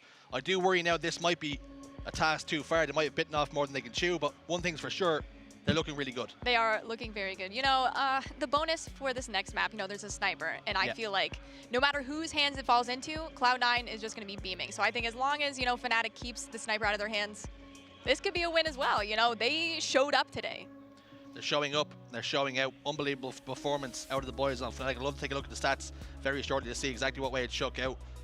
But one thing we can talk about is the absolute control. You talked about it in the game. They didn't show them any respect. They kept flying at them time after time. I don't think Cloud9 was expecting that, you know, and they used that to their advantage. They just kept getting in their face, you know, applying the pressure. And Cloud9, you know, I think it was like the same as Game 1, you know. They just kept getting in like 1v1s, like 2v1s. Like Fnatic just played it better. So, okay, we see how good Fnatic have been, right? And let's not get a mistake in here. They've been very good. Yes. Cloud9, though, they're on the back foot. They're supposed to be the best team in the game, and they're struggling against Fnatic here, who, up until now, were, you know, in that 8 to 16 seeds range. You know, some teams, they play better when, you know, they got their backs against the wall, you know. So I think Cloud9, they just really need to step up this next map. Otherwise, I think they're going to lose full control of this series. Here we go, then. This next map, going to be live fire. Strongholds is going to be the game. Going to be very important. Like Jen says, keep Cloud9 away from that sniper rifle. Any single member of that team gets their hands on it, you're in big, big trouble. We've seen Fnatic play really, really well in this map in the past up against SSG, baiting players to that sniper rifle. We're going to need something similar to happen here if they're going to stand any chance of winning this game. We're about to get underway, Jen. I can't wait to sink our teeth into it. Oh, yes, for sure. Over shield. It's going to be so, so important for the team. Either one of them needs to control it. We're going to find out right here, right now, who's going to do the best job of it. Two members of Cloud9 split the resources right down towards bottom, middle, and dummies area. And 2 kills have gone in favor of both teams here. They traded that out evenly, but A and B in control of Cloud9, along with the Heat Wave 2. Stellar takes down Envor, but Penguin's lost his life elsewhere. You know, I like Fnatic. I feel like other teams, you know, they kind of like focus on, I think Renegade is always in the spotlight when you talk about Cloud9. I think other teams, you know, focus on shutting down Renegade, but they fail to, you know, realize that everyone else on Cloud9 is just as good. You know, you focus all your attention on one player, the rest of the players are just gonna like delete you off this map. But I think Fnatic is pretty good matchup. You know, they are pushing every single player on this team. They're not focusing anyone. They're just flying. They don't care who you are. No respect given. No quarters. Stellar finds one player positioned over towards top middle. He's got that camouflage. He does enough to get 1 kill, but it's traded out. The grenade pops up into the visor. Septify and puts him in the respawn screen. All this time, though. Super CC. More of that, please. Add that to my basket. He's sitting at 5 and 3 already early in this game and has a sniper rifle. This can be super dangerous for Cloud9 here. 2 strongholds, and now a sniper rifle very shortly in the hands of Eco. We spoke about how this could be a detriment to anybody's health. Septify, the last man alive. He's over towards B. They don't know he's there, but it's a triple cap. They're all going to spawn over towards green. Collapse is coming through. Septify is eliminated, deleted. Fnatic are in trouble. Oh, see you later. Renegade hits the repulsor play, but ultimately loses his life. Trying to get flashy with it. Penguin gets one of the kill feed. Septify and Super CC answer back, though. 3 members up here for Fnatic. This is where you start making inroads into that score. Septify soars out, wins that gun battle. Big play from him. Getting that player off of a tower was a huge move by Septify. You know, that tower player, Penguin, he can just light people up. He has the sight lines for top mid. He has the sight lines for Nest. He can be watched like down. Oh, okay. Super CC. He is on fire. With the awareness of a god, spins on a dime. Here's that sound from the grenade bouncing off the floor and takes down that camouflage player to really flip the script. That's exactly what you need to turn this game around. Unfortunately, in the meantime, they've gone 3 dead. And Penguin's starting to convert B and locks it in for his team. Yeah, it seems like Fnatic is starting to feel themselves, especially Super CC. He's like, Cloud9 who? Like, they can take this map. You know, they just need to keep up this confidence and this aggression. Cloud9 looking to reinforce, put an exclamation point on why they're one of the best teams in the game, if not the best team. Coming off the back of a first place tournament, looking to make this a 2-peat, their hands on their second chip. Eco goes down though, as does Penguin. That's 3 dead now for Cloud9. This is where Fnatic need to start making some moves. Some hesitation on the side of Super CC, it seems, and if you do too much of that, Cloud9 will make you pay. Nice picks here by Super CC. Hopefully Septipie is able to help him, and they get that double kill without trading any lives. No Beautiful trades. teamwork there. Beautiful teamwork. 2 go dead. Renegade and Eco sent to the black. Super CC comes off the respawn. Snipe shot. A warning shot. Do not strafe to your right, or that would have hit you. That's exactly what they need to do. Show some map presence. Envor doing just that. Picks up 2 in the feed. Seller gets up close and personal and gets a whack of a baseball bat in the shape of a sniper rifle. 3 dead temporarily for Cloud9. It looks like the camouflage is coming up soon. Jazero with the sniper. This is a pretty good setup for Fnatic here, you know. If they get this next power up, they could start racking up a ton of points, you know, kind of get this game to slip away from Cloud9 here. After a slow start, Fnatic showing signs of life here. Clawing their way right back into things here. Cloud9 on the back foot, as they have been many times in this series already. Fnatic giving a really good showing. Drops into the hill, tries to get that kill. He was a little bit weaker, and you can see Penguin putting a lot of emphasis on that sniper rifle, pinging it for his teammate. We call him Penguin now. Sniper rifle picked up by Renegade, and the last man you want to see that sniper rifle in the hands if you're a Fnatic fan. Oh, body shot into Jazero. That'll crack his shields, send him back towards home base. He steps out again, gets out of line, and Renegade. They really need to take out a Renegade up here with the sniper rifle. This is probably the worst spot you want Renegade to be in, because he can just, you know, delete all these players off the map and just keep racking points and racking points for Cloud9 here. They're just slowly slipping away from Fnatic. Oh! Oh my god. The patience of Renegade lining that shot up, picks up a double kill, drops down behind 1, chasing Super CC. His teammate might get the job done, and Renegade gets it in the end. Fortunately for him, timing does not in his favor for the triple kill. But when Renegade starts to heat up, you spoke about it, Jen, get the sniper rifle out of their hands. They haven't done so. That was a huge momentum piece there for Cloud9, just taking out players left and right.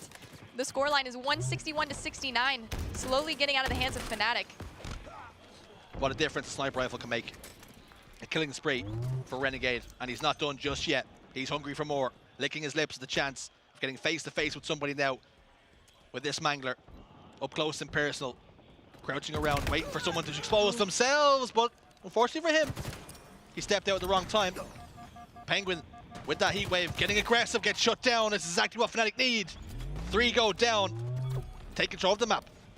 This should allow them to take strongholds C and B, unless Super CC decides to help his teammate on B here, trying to kill Stellar before his teammate falls. Engagement goes down, Renegade comes out on top though. 2 kills in favor of Cloud9 without losing a single soul in the process. More shots fired out across top middle, back and forth. This game goes, swings and roundabouts. Sniper rifle spawned up once again. Renegade coming off the respawn is going to fancy a piece of that. Heatwave dropped. Straight to Penguin's path. I love this play. The team works on point, fires 2 shots, but 3 members of Fnatic turn to face him. 193-81 the score here. Fnatic have not too many pushes left in them. They need to start playing on the same page right here, right now. That was a great play by Fnatic. How do you kill someone on Cloud9 with camouflage heatwave? You just send 3 of your guys at him, and it worked. Just overwhelm him. All the resources sent top middle. Gets the job done. Not necessarily always a recipe for success, but right here, it's got the job done for them. 193 now to 93. On the scoreboard, and Renegade does it again. Finds the face of Septipie. Dipsy doodling around the door, tries to expose himself once more to Super CC. Ultimately, he gets shut down, but the damage has been done. Renegade's on a tear. Looks like Fnatic here is racking up some points. Ego's lurking bottom mid with the heat wave, probably waiting for his teammates to spawn up, asking, you know, what's the play, guys? We need to cap a stronghold. They're going to catch up quick, you know, if we don't go do something. As many kills as Renegade's been getting. The score, the strongholds, still in favor of Fnatic here. Picks up 1 player, no shields, as he was downstairs, waiting on the camouflage, almost like a bus. Unfortunately, it's not going to be coming anytime soon. Trying to contest this hill. Unfortunately, Penguin has had enough messing around. Sniper rifle in his hand, no shields though, so be a little bit tepid and stepping out. Super CC positioned over towards top nest, information being passed through to the sniper rifle. Can Penguin find the face of a player here to really open up the map? Zero is going to be the first point of contact inside A.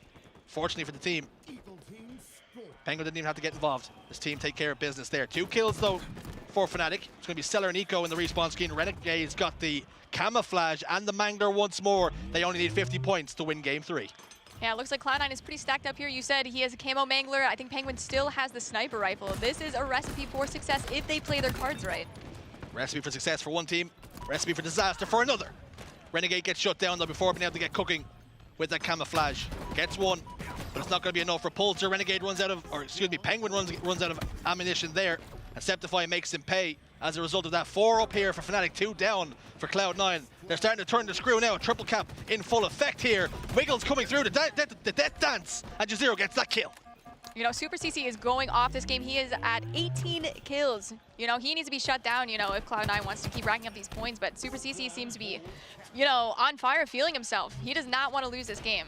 Look at the Claws team to victory here. 2 strongholds all this time still in their favor. Sniper rifle misses that shot, whiffs, swing and a miss. Unable to connect with the wig. Gets shot in the back. Weapon's going to be dropped down. Renegade sees that.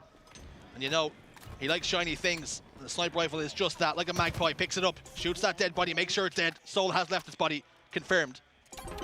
We're seeing Cloud9 starting to get a little bit of a setup here. B and C. Fnatic set up over towards A, trying to make that rotation top, middle, and C. Play call has been made. Camouflage is being picked up. No, it hasn't. Another 20 seconds or so as I get ahead of steam. But they're making that rotation. You can see it's going to be the C hit. Envor with the backstab. 2! And Renegade finds 1. Anybody else steps out, they're going to get their business handled too. Envor gives Renegade the respect he deserves. Renegade doesn't quite get there in time to contest that hill. Repulsor comes through, not going to be able to send them off the map though, and Renegade makes them pay. That was a huge win there for Renegade. Taking out Envor there, they're able to take that B stronghold back, and now they are scoring points. It looks like it is a 10-point game here. Fnatic needs to rally up and, you know, go for a stronghold. Triple cap though, about to be in effect, and unfortunately it looks as though Fnatic have run out of steam here. 2 more points to secure the game, and there it is. Cloud9, they wake up, they take game 3, they regain control of this series. They're on match point. I don't know if Cloud9 is fully woken up though. This was a close match, you know? I feel like, you know, Fnatic still is in this series, despite being down. I think they are still in this series 100%. The way they're playing, the way that Super CC is playing, you know, they have that confidence, they have the passion. I don't think they're shut down quite yet. Not quite out of it yet. If they win this Aquarius CTF game that's about to rock and roll onto our screens, we'll be heading to a Bizarre Slayer for game 5. But looking at the stats, the tail of the tape, Stellar has 17 kills, but like you highlighted, Super CC with 19. Unbelievable performance by him. Only 17 deaths, he went positive. I think across the board, you know, the stats are relatively even. It's just an even matchup, you know. I feel like when we see Cloud9 up on the stat screen, it's just a blowout, you know. But this just shows like how evenly matched these teams are. Septify goes minus in the kill feed, but manages to match his teammate Jazero for damage, so nothing to say there. Super CC though, far and away the rest of his teammates, 5,400, and Renegade tops the damage dealt there category, but very closely behind them is going to be Super CC, so he's trying to do the best he can to get his team into this series, and they almost eked that one there. Who do you think is going to take this Aquarius CTF? Aquarius. Yeah, I think Aquarius CTF is going to be one of those game types that I think favors the boys on Cloud9 a little bit more. I'm super impressed with what we've seen with Fnatic, but I think this might be one too many of a tough task. I think I agree with you there. I think, you know, Cloud9 is going to thrive on this map, but I want the underdog to win. I'm not going to lie. I do want Fnatic to pull this off, but I think the cards are against them on this one. I think Cloud9 is just unstoppable. Even if they're not on their A game, I think they still have an edge. Well, what we've seen there is we get confirmation of the bracket. Oddball 2-1, 50-47 Slayer Streets. Fnatic roared back into life.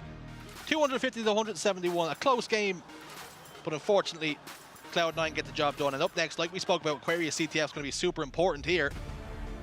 Camouflage, we've seen it time and time again, in control of Fnatic. They were getting it most times, and you can see why they were seeing some success, but unfortunately, the sniper rifle time and time again found its way into Renegade's hands, and that man was on a tear. Oh yes, and you know, you have the thruster packs in Cloud9. They love being in your face with these thruster packs. They can pull it off, you know. It can be a very dangerous game here for Fnatic. But I think if they fight fire with fire, if they play very aggressive, you know, try and like, you know, outplay them and be the faster team, I think they can pull this off. But I guess we'll have to see. Here we go then. Super CC through his eyes and ears. He immediately puts pressure over towards bottom middle. Picks up Penguin trying to scarp her away with the camouflage. He's unable to do so though. That's exactly the kind of start that Fnatic need. But he goes behind enemy lines. He's already got control of their utility. Yeah, a great kill there for the camouflage. They don't have to worry about him, you know, sneaking up behind them and taking them out. Super CC playing his life extremely well here. Unfortunately, it looks like Cloud9 is running this flag despite his efforts. It looked as though the map was in favor of Fnatic, but somehow, some way, the flags ended up at Cloud9's doorstep. Unbelievable flag run, it must be said. But Envor's got the opposing flag. We're going to have a little bit of a standoff here, but 2 members make it 3 members down. Envor, the last man alive in his base. He's got Eco to contend with, and he's going to come out the worst for wear there. Return's going to come through. We're going to see Cloud9 perhaps go up 1 as the flag just gets away from him. Unable to get his hands on it. Stellar's going to run that one in 1-0. Cloud9. Unbelievable. You know, I don't think some of these teams expect a flag pull right off the bat, especially when, you know, you would expect Cloud9 to go for all these slays. Let me highlight something for you, Jen. Yes. Cloud9, up in the game. Yes. Stellar and Eco have yet to register a kill. How has that just happened? Make it make sense. You know, when my teammates in matchmaking go for the flag right off the bat, we do not get that cap. 0 times out of 10 do we get that cap. But Cloud9 pulling off the impossible. This is why they are, you know, one of the best in the game. It shouldn't work. It does work somehow. Cloud9 make it work. They force it in, force it home. And they go up 1-0 in the game. Penguin puts J0 away, dispatches him. Super CC's got those sizzle sticks over by Electric Avenue, and Super CC's getting into an engagement, and he comes out on top. Unfortunately though, Stellar there to trade it out. Good communication out of Cloud9 to clear out that danger. Penguin sitting at 8 kills right now, absolutely just wiping the floor with Fnatic, doing all of the dirty work as his teammates, you know, run the flag. You need that player, you know, that has a strong presence on the map, just absolutely annihilating everyone. I'm sorry, having a stroke, I think, watching this game right now. But Renegade with the camouflage and the heat wave, extremely dangerous combo, especially in his hands, trying to sniff out this player. Sniff out that player, he does. He does. I don't know what cologne he's wearing, but remove it. But it looks like Fnatic is actually running their flag. Fnatic has flag, not running it in any way, shape or form quickly though. It looks as though it's going to be a bit of a scrappy one. More born out of necessity than privilege. J0 forced to drop down bottom middle. Going to be faced with Stellar here who gets that melee. Information will come through. Can J0 scarp her away with his life? Looking to do so. With Cloud9 looking to get that finish. Returns very close to coming through here. Flag gets touched, so it's kept alive. 1 member down a piece. Septify though, he's going to fall too. Double kill for Super CC to keep this flag alive. Looks like it's going to be a 1v1 situation. Super CC versus Renegade. Renegade gets away, almost giving up the flag cap there, it would seem. Once that thruster pack didn't come out on top from grenades come through, not going to be enough, we're all tied up. Amazing flag cap there by Super CC. Instead of chasing that kill in utility, which he could have lost, by the way, if he went for that kill, they would not have gotten that flag cap. So that was great discipline. You know, he didn't get stat hungry there, went for the cap and tied up this game 1-1. 1-1. 4 dead though for Fnatic. Flag's going to get pulled out. Fridge spawn's going to come through. Renegade has managed to get away almost completely scot-free. Going to slide down here, pick up that flag. Grenades come through, not going to be able to do enough. He's down to half shields. Opts to turn around, recognizing he's probably going to be in hot pursuit of him. Flag gets pulled out on the opposite side. Penguin comes out on top in the kill feed onto J0. 3 dead momentarily. And we're just moments away from Renegade punching in flag 2 into that podium. 2-1, they regain the lead. I love this start off of Cloud9. They came out strong. You know, Fnatic put up a little bit of a fight, but they're up 2-1 in this map. I think they can keep up this momentum. You know, I think they're starting to get their rhythm, and I feel like this game could, you know, get out of Fnatic's hands. Rhythm, in fact, isn't the dancer. It's Cloud9. That's exactly what's happening here. Renegade has picked up 2 back-to-back unanswered camouflages for his team to J0. He's going to get turned into mush. Renegade puts in a double kill for his team. Flag is already over the halfway point too, just surveying the land. Envor has been spotted out back base. That one burst is going to help Stellar win that fight. But somehow, some way, Envor has managed to come out on top. Trouble in paradise, maybe, perhaps. Envor scrambling here, but taken care of by Renegade. Renegade just being the cleanup crew here. You know, if you allow a player like Renegade to just, you know, traverse around the map and like pick up all these kills, you know, you might as well just end the game, you know? But I think Fnatic's doing a really good job putting up a fight. They're actually running this flag, turns around to fight Stellar here. If he wins this gun battle, unfortunately falls, I was gonna say he might have been able to get into his own utility. Almost able to escape with his life. Almost. Stellar has other ideas though. Penguin trying to help his team as best he can. Eco picks up one in the feed, but Envor turns 1 to 2. It's a double kill. Zero keeping this flag alive. Envor trying to escort it all the way home. Sizzle Sticks picked up and planted over towards that pistol. That's going to tag up anybody in touching distance. Envor trying to do what he can, but Eco barely misses, and he doesn't do so here, not making mistakes. Great win there by Septify. Is going to have to hold back Penguin, otherwise, you know, I feel like they could run this flag, but thankfully he had another team member there, takes him out. Stellar last line of defense. Unfortunately for him, he gets traded out. We should be all tied up. Are tied up. Oh my It's goodness. 2 to 2. Fnatic keeping right in this. This is stressing me out. This is a great series by Yeah. Fnatic. I don't have much here, but I tell you something, it'll be gone by the end of this series if it keeps going in this vein. 2 go down, make it 3 momentarily for Cloud9. Super CC, the latest person to get a kill. Camouflage though. This is the first time in a long time they managed to get their hands on it, and it's got the heat wave too. They're starting to show some signs of improvement. I love this play by Septify, you know, just lurking about bottom mid, trying to feed information to his teammates. Slowing the game down just a little bit, you know. Knows there's 2 players up on P, takes out 1. Takes out 1. Takes out 1, trying to play his life. I like that, how he didn't ego chow there, decides to, you know, make more use of the camouflage. Jen says she likes that he didn't ego chow, but other times she loves when people ego chow. You're very hot and cold. I just love Halo. Halo. Well, I love ego chows when they win. only talk to Jen if you're winning. Yes. That's how she deals I with only people. speak to winners, I'm sorry. Envor trying to get in touching distance with his teammate, and as a response to that, gets naded down to no shields. Septify surveying the land, almost playing security with that heat wave, applying pressure this entire time. Very interesting play. I feel like he could have kept running it. I'm not sure if there was like a lack of communication there or what, but I feel like he could have thrown it out a little more. He was kind of just traversing Oh. the back. Base gets taken out. He really made a meal of that one, and as a result, he has been taken care of, dispatched. Super CC will send that flag home, so no damage done. 2 dead momentarily for Fnatic, 3 alive for Cloud9. They're going to look to take some map control, but Envor slipped in behind enemy lines over towards P side. Yeah, we got about 4 minutes and 30 seconds left in this match. The stat lines are pretty even, you know. You got Renegade and Eco with 15 kills each, Stellar and Penguin with 13. The slays are, you know, pretty even. We got Envor running this flag, able to take his slays and turn them into OBJs. Already getting into his pink door. It's safe to say this could be a cap. Opportunity then, fumbles the flag just a touch. Will that delay be a hindrance to him? Getting tagged up though, is able to punch it home. Hold on a second, folks. Fnatic have taken the lead here. We could potentially be going to game 5. I can't take this. This is insane. Envor, good trade there with Eco. That could have been dangerous combo. I think he had the heat wave there. Penguin with the camouflage though. Looking for that heat wave, not on respawn though. Over towards the fridge, often where you might see a Penguin in cold situations. And that's exactly what he needs here, ice in his veins as he creeps behind enemy lines. Once more, Envor caught with his pants down. Septify though is pulling the flag out in anger. Unfortunately for him, he hasn't got the help either side of him to make this one stick. Super CC soars in with the heat wave and eliminates the camouflage equation. Unfortunate timing there for Penguin. I think if he had like 5 more seconds of camouflage, he would have, you know, been sneaking around the corner and gotten that kill and opened up that opportunity for his team to run the flag. But that was a great play there by that Fnatic team member taking him out. Hold has to be the call here for Fnatic. Hold as though your lives depend on it. Play defense. You only need to survive 3 more minutes of this game, and you'll be going to game 5 with the best team in the land. 3 minutes in the ring with Cloud9. Not very ideal, but you know, they're putting up an extremely good fight here. You're not going to look pretty when it's over. That much is for sure. No. They will land some haymakers, but you just got to bob and weave.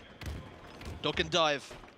Super CC over towards bottom utility. Eco trying to take care of 2.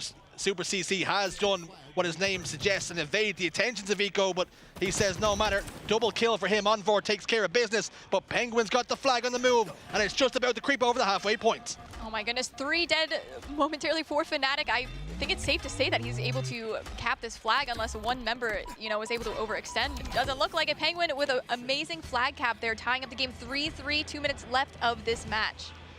Just locks it in. Whew. Dies on the spot, pays the price with his life, but it's well worth the risk. Jazero, camouflage about to pop up. Into his chest it goes. The game could very well be in your hands here, son. He just has to play it slow, play his life, you know, decides to go for this return. I respect it, I like it. Get it back in their base as far away as from the enemy base as possible. Able to pick up this kill on Penguin here. Looking for the double, gets the double kill. Oh, okay. Gets the double. Unfortunately, taken care of though. Stellar says no more for you. Your time is up. Envor out front base. Is he going to lose his life? He is! A body disrespect too, and you, with the way it went, you got to respect it. I think he was just making sure he was dead. Yeah, You know, that extra fire. That could be what it was. Ensuring the death. 3-3 though. A minute left in the clock. Fnatic have to win this game, remember, or they're heading down to the elimination bracket. Nobody in the Twitch chat would have given them a snowball's chance of winning this game. But here we are, so close to going to game 5. The best team in the game. Sentinels beat them, or lost them 3-0. Fnatic showing they're here to play, they're here to make noise. 45 seconds left to overtime. 2 members go down though for Fnatic. Septify evens up those numbers. Stellar though takes care of him. They're trading back and forth, and perhaps they're happy with overtime, but 2 members go down here for Cloud9. An opportunity here for Fnatic. Fnatic just needs to keep up this pressure. Honestly, I think if they give even a little bit, you know, Cloud9's going to run away with this. So Fnatic's doing a great job just staying aggressive, you know, picking off 1-2 slays at a time. Septify gives the wiggles. Penguin though answers back with 2 kills of his own. Flag has been pulled out here. Penguin slipping and sliding around that front base. Flag has been moved. Renegade's got his hands on it. He's offering to play his life here. Have they been able to send the flag home? Septify though, desperately trying to make moves, unable to do so. And now we're down to sudden death here. Not much time left. Flag is on the move though.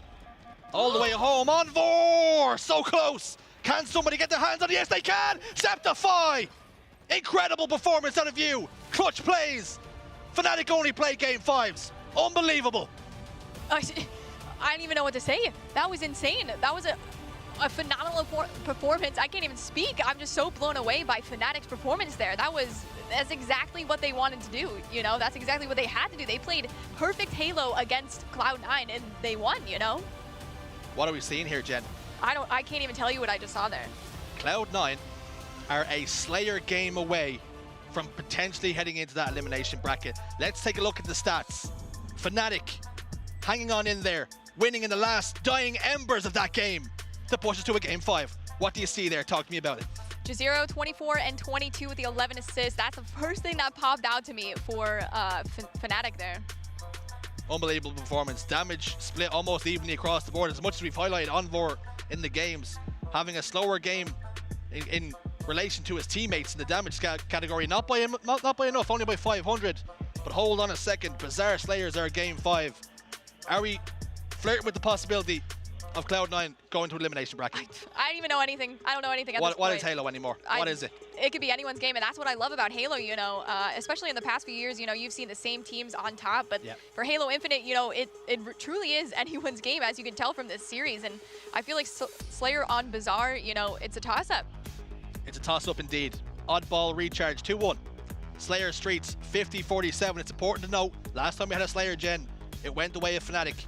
There's a chance here. It was a close game. 3 kills. And for a long time, it looked as though they had the lead for a very long time. But can they hold out here? Can they control that rocket launcher? Can they get their hands on the overshield and all the utility to go along with it? An important piece of equipment here is going to be that grapple hook. Oh, yes, for sure. You know what Cloud9 needs to do? They just need to grab Manglers each. Manglers, Bulldog, Rockets, and it's game. But I honestly, I have no idea how this game's going to go. I'm just still blown away from that last match. Fnatic is on fire, and I think, you know, they're going to take this momentum, take this confidence, and just keep steamrolling. They just need to keep up this pressure, and they will take it from Cloud9. Game 5 then, brought to you by Xbox. We're already underway. We're not messing around. We're getting hot and heavy right here, right now. Stellar over towards Pipes, gonna lose his life, and there's that grapple hook picked up by Fnatic. 3 dead here for Cloud9. Unbelievable. I love this energy. 4 dead. Oh, God. Okay, yep. Fnatic is coming out hot after these wins. They know, like, you know, we can take these guys down. They're not invincible. They're not immortal. Like, we can win this. And I believe that they can, too, after that hot start there. Believe. Septify gets one with the Rockets, locks in Penguin, sends him out of town. Bar going to be taking control of, running riot here. 8-2 the score. Perfect start for Fnatic. Against a team like Cloud9 here, you can't be a first half game, you can't be a second half game, you have to be a full game team here. You can't let up 1 inch whatsoever, and I think, you know, Fnatic has the momentum, has the energy to keep this up, and they do. Otherwise, you know, Cloud9 can steamroll right back once they get their footing. Gotta keep your foot on the neck here. Do not let them breathe. Super CC trying to play his life, dodging left and right, shadow boxing almost at times, but unfortunately for him, has ultimately lost his life. All of a sudden, it's a 4-kill game. And like you said, Cloud9 starting to roar back to life. They realize exactly what situation they're in. Renegade picks up one down towards Sewers. 2 kills, traded back and forth. Still a 4-kill game. You're so close. Super CC, more plays like that, my friend. And you'll be sending Cloud9 packing to the elimination bracket. That win there, I'm sure, is fueling the fire. He's super pumped after winning that Mangler battle here on tower. I feel like when you hold this tower position, you have sight lines, you know, people trying to cross that truck, people going for that overshield. So Super CC holding this position is extremely dangerous here for Cloud9. Overshield, the Gen speaks of, coming up in 5 seconds. Trades come through in the shape of a Mangler melee. Septify picks up one in the feed. It's a 5-kill game. Overshield has just popped. It's in the hands of somebody. Where's it gone? It's in a Fnatic hand, and he's pushing over towards lockers. He's got menace in his eyes, not falling for any ninjas. He means business. Super CC playing the series of his life right now. I feel like he's been so consistent these past few games, and it's really showing in this one too. He is sitting at 8-2 right now, Jersey. 8-2. Unbelievable performance. 8-2. Penguin 0-4. We have a goose watch right now. You got a penguin egg. Penguin out in the sun does not fare well. That's what we're seeing here. Can Fnatic hold their bottle? Giving away 1 kill, that will open up the possibility for the map to change control. Super CC looking to play his life, waiting on these rockets. Up in 15 seconds, they're trading back and forth all this time. Still a 5-kill game. It is a 5-kill game, and despite Penguin having Stellar. 4, beautiful double kill by Super CC. Super CC locks in 2. Eco and Penguin combined to take down Envor, but Super CC answers back once more. Can he secure the rockets? Yes, he can. 1 fired, 1 secured, killing spree. Eco, though, pops his shield. I love this, back down. Do not ego chow. You're gonna have the game of your life here, fella. I love that play there by Super CC. You know, he could have ego chowed. I love the ego chow, but decided to play his life, live to see another day. Ends up getting a kill on Stellar as well. Didn't want to lose that rocket launcher because, you know, that's at least a free kill, free double kill for the enemy team if it fell into their hands. It's a 10-kill game on Bazaar Slayer. Game 5 here for Fnatic. About to take the scalp of one of the best teams, the best team in the game. They just need to hold their nerve. Trade it out if you have to.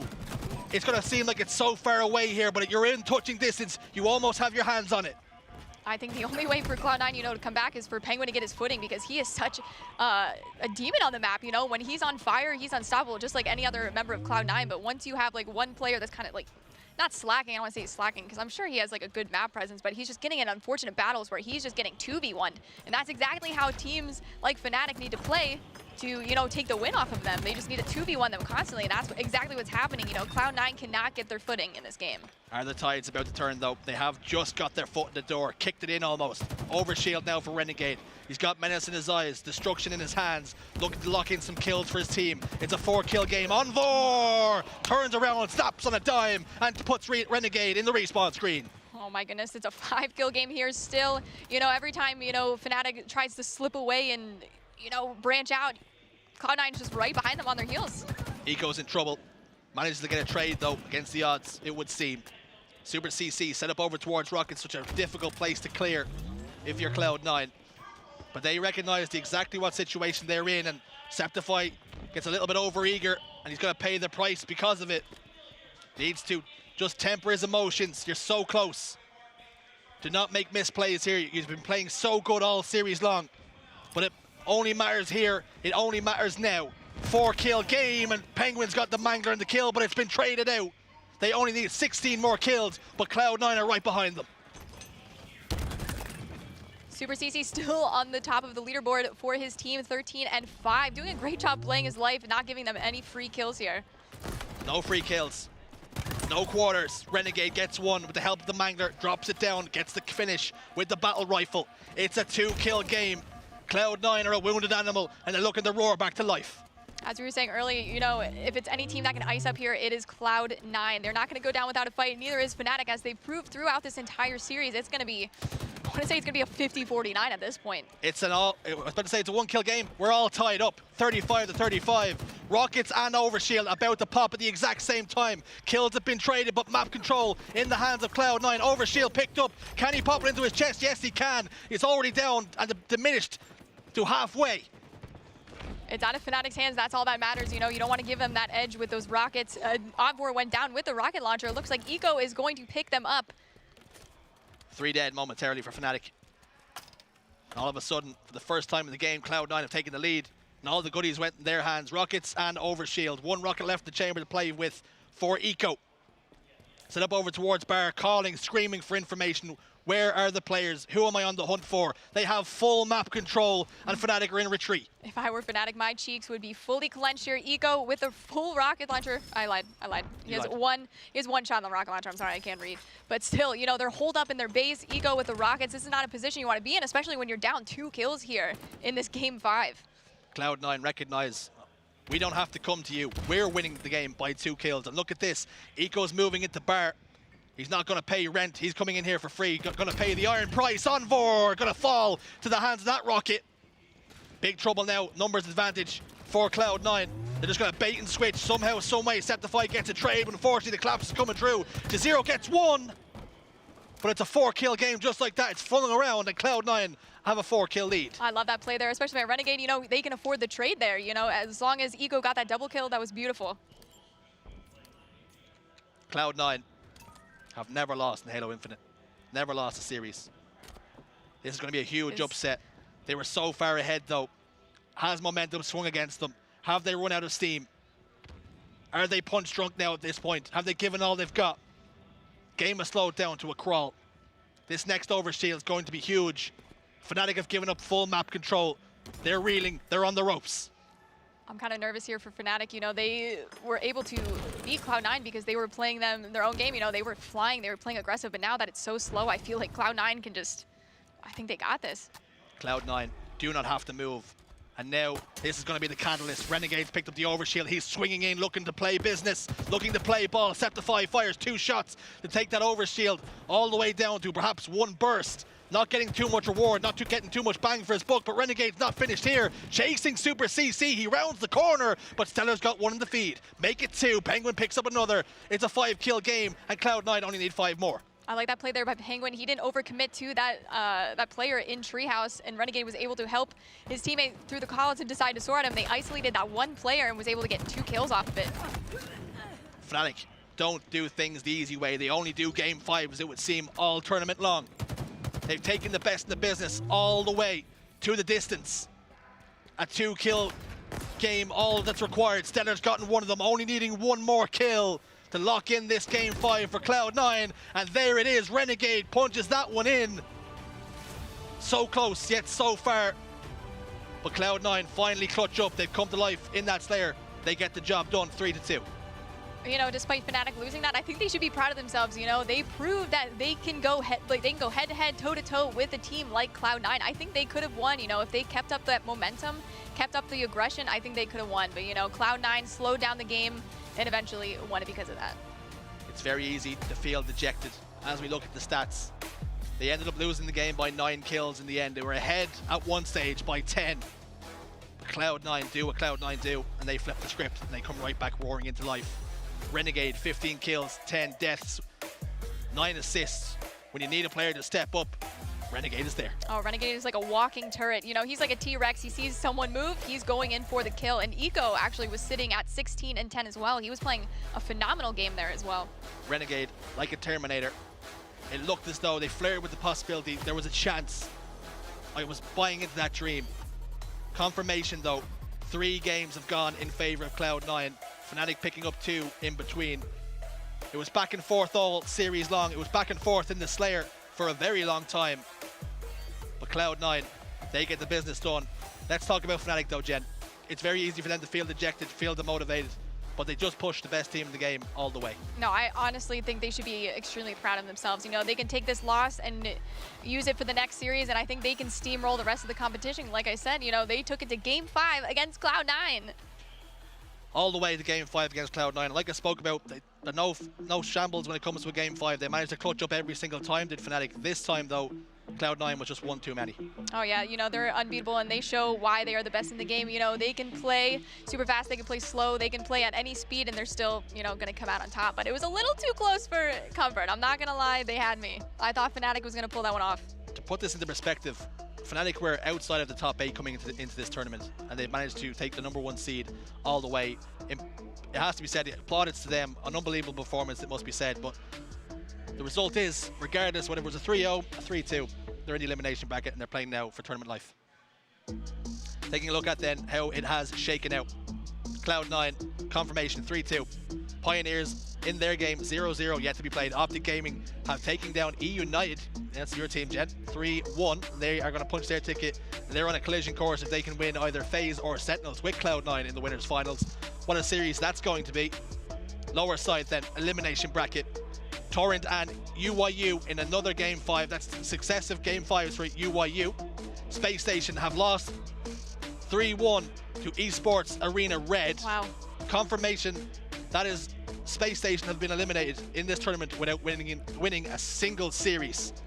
Incredible stuff. But the story is Cloud9 march on. It wasn't clean. It wasn't easy. It was exciting though. Yeah, it was exciting. I had fun. I was stressed, but it was an amazing series to spectate. Fnatic, they licked their wounds. G2 has their work cut out for them in the next series. We'll be looking forward to seeing what way that goes. Tony and Shyway will be up next. We're out of here.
I've got you under my skin. I've got you deep in the heart of me. So deep in my heart that you're really a part of me. I've got you under my skin. Searching for meaning in a relentless world. Always connected, but somehow alone. Trapped by illusion. We offer another path, where the battle to belong begins. Awakened by a calling. United by the cause you fight for. No one can take away what it means to be among the few, the proud, the Marines.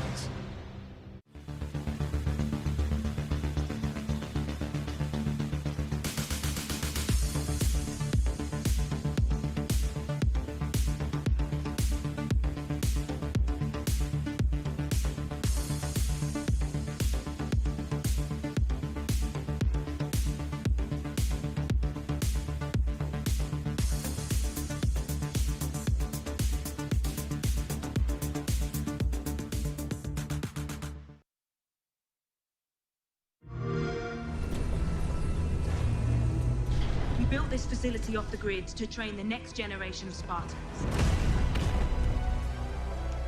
To be a Spartan, you must become the impossible. Greetings, Spartan. It would be my pleasure to serve at your side.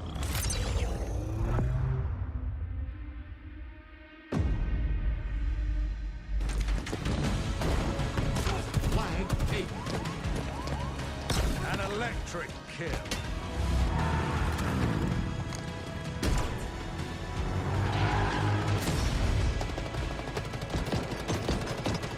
Cluster luck. On your feet, Spartan.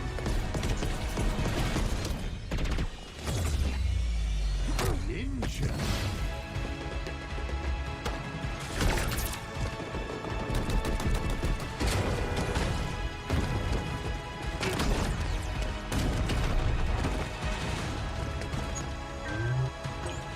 Zone captured.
Ladies and gentlemen, we are back in beautiful Anaheim with a wonderful tournament so far, and man, have we had some incredible matches, and now have incredible guests coming over to the Bravo stream. That is right, where I want to be, baby. Golden Boy. This is where I want to be. I'm excited, man. I can't believe the game that we just saw. just a little while ago. Fnatic taking it to Cloud9. That, folks, is unprecedented, but most importantly, it is huge for Fnatic. And if anything, I think Anaheim, Tony, has been a big opportunity for these teams, the Fnatics of the world, the Pioneers of the world, to really establish themselves as forces in competitive Halo right now. Yeah, this is your time to shine right now. I mean, it's still early in Halo Infinite. The meta's still being defined. And for those teams that are really grinding, like the squads like Fnatic, they really understand the meta and they can change things up. You know, Cloud9 are expecting one kind of timing. They're expecting to win those individual gunfights and then count on their numbers. And Fnatic just threw them off almost all series long and literally almost stole it away as we take a look at the bracket here. Yes, ultimately Cloud9 did end up winning, but man, that Dark Horse squad, Fnatic, taking them to Game 5 and showing us that C9, although undefeated, actually bleed is a big confidence boost going through them, even though they're going to be playing the rest of their matches throughout the elimination bracket. Yeah, you know, it kind of reminds me of a funny wrestling thing that happened a long time ago where Brock Lesnar was bleeding in a match, and then someone in the crowd said, if it bleeds, you can kill it. And that's Cloud9, so I guess now we have an opportunity. Fnatic are going to be in a lower bracket, and if you're Complexity or Exit and you look at the score line there and you see Fnatic, you're like, it's not going to go too well for us. But the bigger story, Space Station Gaming not winning anything. A single game. It's complete shutout. So shocked. Esports Arena Red with a massive win there. Torrent also, I think that they won their game against UIU. So it really has just been a spectacular tournament for a lot of these teams that are developing their rosters as the season continues to march on. But our game is another one of those matchups where, you know, you have a Pioneers, a very ready Pioneers team. And then on the flip side, you have G2 Esports, who carry the banner of one of the most prestigious esports organizations in the business. With the talent that they have, it shouldn't feel like this is a game that Pioneers could win. You should think that G2 should walk away with the dub here, Tony, but Pioneers have been unreal. Yeah, for those of you who know me before Halo Infinite, you know me probably from Halo 5 and always know that I'm a huge fan of the Pioneers. I actually know them very well. Actually, I was schooling them in basketball a little just on Thursday, putting it on. I put them on them. I'm just saying. I mean, I didn't win. But I didn't win, but it's whatever. You already know. But meanwhile, G2 on the other side, you know, you have a red hot Pioneers. G2 came in with a lot of expectations.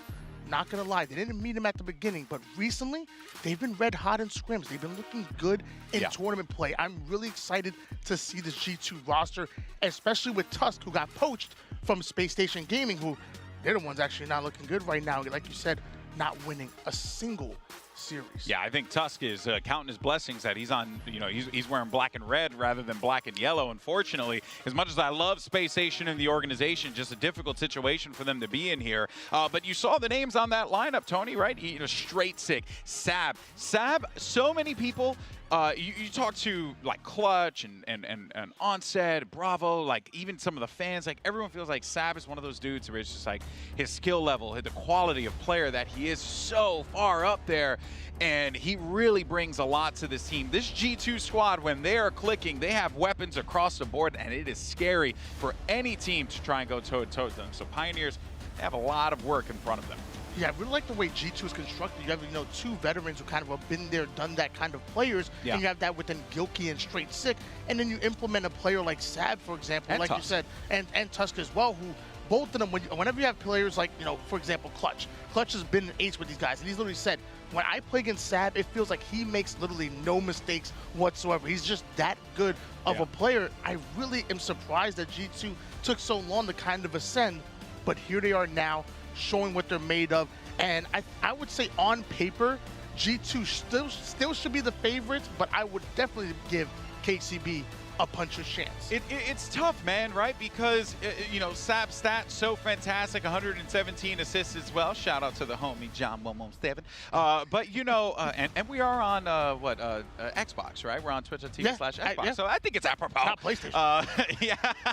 But the thing is that Pioneers, man, Pioneers. Yesterday, they shocked us all, and I was singing their praises from the beginning. I felt like I was you up there, just yelling to the gods about Pioneers. And I'm glad that people are finally starting to take notice of the quality that this team has, they are scary when they're hot, and G2 has to quell that fire as soon as the game starts. And one of the players I'm really looking forward to doing that, or looking to do that rather, is Gilkey. He has had those moments of brilliance where he makes these spectacular plays, montage-worthy plays like that triple kill on live fire yesterday. It was a thing of beauty. And that's just like another day in the office for Gilkey, right? For Pioneers, they understand that they have G2 weapons across the board. This isn't going to be an easy game. And if anything, this isn't going to be like United. This is a team that's still trying to find themselves, and they have a lot to prove, a lot of pressure on them. But I do believe that G2 are up to the task here. But if you ask me to predict this, I genuinely don't know. Like, this is as back and forth as it goes, you know?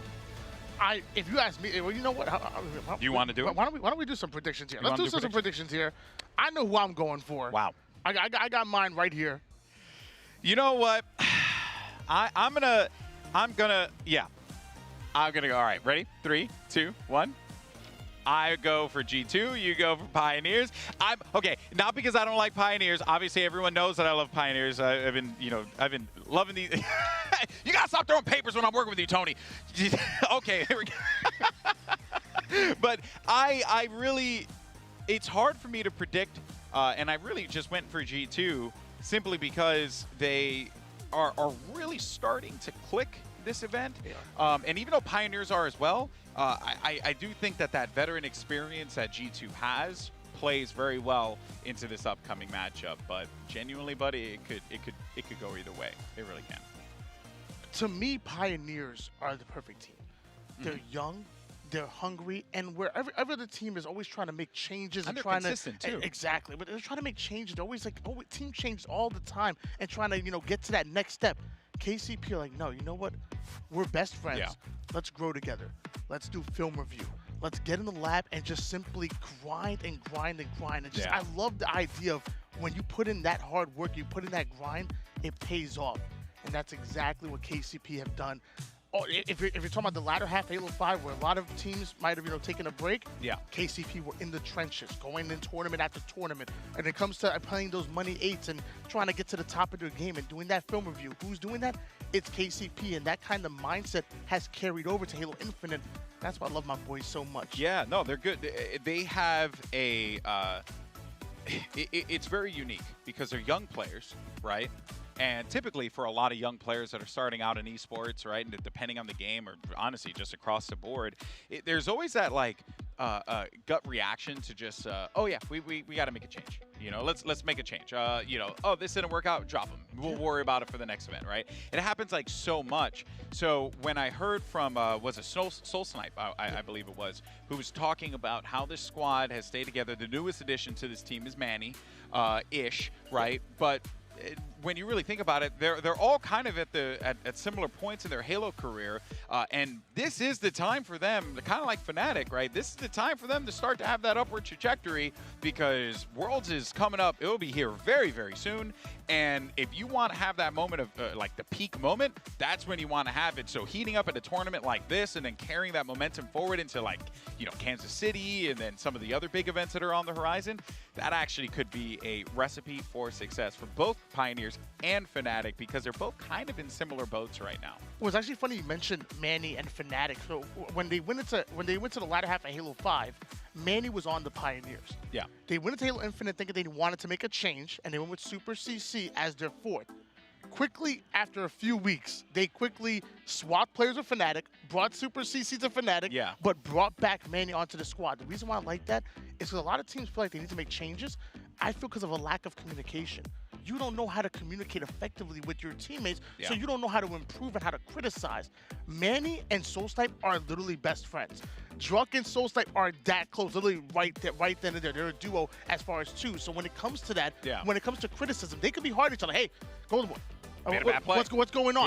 No, that is not it. I know you, and that level of communication I think is really good. And another reason why I like the Pioneers, again, they are best friends outside. They hang out together. They talk to. They're hanging out in the Discord. We're watching movies all the time. Like that's what the Pioneers do. And that's another reason why they're so good and how they don't have to make changes as far as in roster because they know how to communicate and make changes within their own game. Yeah, well, Tony, here's our series layout. Now, we're going to start with Oddball Recharge and Slayer Streets, followed by Stronghold's Live Fire, and then, if necessary, CTF Aquarius and Slayer Bazaar. But honestly, I kind of like this Oddball Recharge start here, right, for both teams, because for Pioneers, they're going to play that, fast, in-your-face 2 style that is very traditional of players coming out of the tail end of Halo 5, and G2, I think they're going to be prepared for that. I feel like these 2 teams scrim each other as well, if I'm correct, right? So they're going to have this familiarity with one another, and let's see how this all shakes out. Big game here for the Pioneers, even bigger game for G2, because losing to Pioneers here, you have to ask the question, are changes on the horizon? I don't think that that's going to be the case. I don't think that they should even be considering or even thinking that that is an option. But Pioneers, they're in that position where they have upset potential. They have nothing to lose. And every single time they win, it's just forward progress for that squad. And it just continues to look better for those 4 players and that organization. Yeah, so excited for them to be a household name. On the other side of things, G2, kind of like you alluded to before, I think Oddball really kind of plays in favor of them, especially when they have Coach Callis behind them. Yeah. If anything, Coach Callis is going to make sure that they slow the game down and watch those angles. And when you have a setup with the ball, whether it's gold side, C side, A side, doesn't matter where you have that ball. As long as you're watching your individual angles and you're winning those individual gunfights and playing those numbers, you're going to be able to hold on to that setup. And that's what I feel like G2 are going to have a really good time doing, where KCP are going to really have to break, break these setups and try to win those individual gunfights, where I think that's where G2's specialty is. So I think G2 take game number 1. Okay. I still think KCP take the series, but I think G2 can open things up by taking game 1. Hey, man, I mean, anything is possible at this point, but we do have the players still setting up on the stage. I just got word from the team that they're still, kind of sorting through all that stuff. We did get opportunities to catch up with the players, talk to them, get their thoughts on the matchups ahead. Let's go ahead and take a look. Oh, never mind. I was told it was about skins. I misheard that. I heard it was a video. I messed up, Tony. Oh, no, I mean, I love me some skins, though. I love me some skins. Let me tell you. I mean, let's take a look at the skins. And it's a crime that Pioneers are on this list. I heard KCP video because I'm old. You know what I mean? Like, I'm losing my hearing. But here it is. So everyone in the chat, go ahead and make fun of me. It's perfectly fine. Very used to it. But here are the skins available to purchase. Tony, which one did you get? I'm a fanboy. I bought all of them. You bought all of them? On day 1 of Halo Infinite dropping early, not even the actual release, of dropping early, I spent the cold 100 and bought every little I bought the Envy skin because I know that, that's going to be valuable one day. But we're in the action now, Tony. G2 versus Pioneers. We stalled enough, but it is now time to get into the action. That it is. And looks like we're going to start on board now with Gilkey, quickly making his way over toward the goal side, throwing some denial nades here, but nobody home just yet. Either way, you don't want to get the shock rifle in hands, and he gets the initial kill that he needs, and now he has the rifle. So Gilkey's going to look to put this rifle to work here, as well as the support that he's got from his teammates, and a pretty good setup as well. They're actually bringing that ball over toward yellow, and then they have a player positioned elevator, so that's forcing all of the contact to have to be made over at the long haul side, which isn't like really the most fun area to fight out of, because there's always, you have to make these like real sharp turns around corners. You have the steps here that you have to go through, which you can get naded out big time. So this actually is a great setup here for G2, but Pioneers with the crack, they have managed to break through the setup, and maybe it's because they got a little too overzealous there, Tony, and that cost them big time. Now Pioneers are adding to their score. And that's exactly what Pioneers specialize in, is upping the tempo and going on the offense. And you see them breaking that setup as Manny ends up going down and going for a bit of a swim. Straight Sick going to take advantage of that, now making his way into the control side, and they're going to try to break a setup of their own. Oh, and I like this play here from Pioneers, right? Because they knew that these guys were going to just start to like fly at them, so they got together to try and take some fights, as a duo, right? Focusing on the action, focusing on those players as they were trying to collapse on them. And even though it didn't quite work out the way they wanted, no one's been able to get ball control quite yet. So still, it's looking good for Pioneers. They're doing everything that they possibly can. Unfortunately, that ball gets reset, but they have time to go and grab that. Plenty of time left in this one, obviously. Both of these teams fighting for that map control so they can ultimately get that ball in hands, but it's not going to be easy for either one of them, as Talik now going to rotate and watch the perimeter on this A side. Going in for the challenge onto Tusk, ends up being taken down. Meanwhile, off the screen, Sab pulls off a double kill, and he's still alive. He's still oh, maybe not. Sorry. A little cast a curse there for a moment. But you know what, though? That was even more time that they've been able to add to their total, Tony. And it is a clear thing that what G2's looking to do is they'll get those 10 seconds, they'll get those 5 seconds, they'll just keep adding on to that, and they're all right to put that pressure on Pioneers and force them to make mistakes. Druck actually not going after the shock rifle there. He has to break the setup instead, able to take down Gilkey with the hold. This love the tech coming in, but all 4 members of Pioneers go down, and now you're seeing G2 lock in that setup once again. This is not looking good, GB. Yeah, what they ended up doing there was with that control over by Yellow, now they have those opportunities for those rotations, but it is up to the Pioneers to get the cutoffs, which works out very well in their favor. They meet them at long haul. They've now gained possession of the ball, and it only just continues to put Straight Sick in a bit of a pickle here. Pioneers have angles, they have glass, they have shock rifle, but they have to be concerned about this push that's going to be coming from Pipes, because Druck could get shut down. But a beautiful shot there from Druck with the shock rifle, looking for another one as well. A double kill for him to boot. That is beautifully done there by Druck.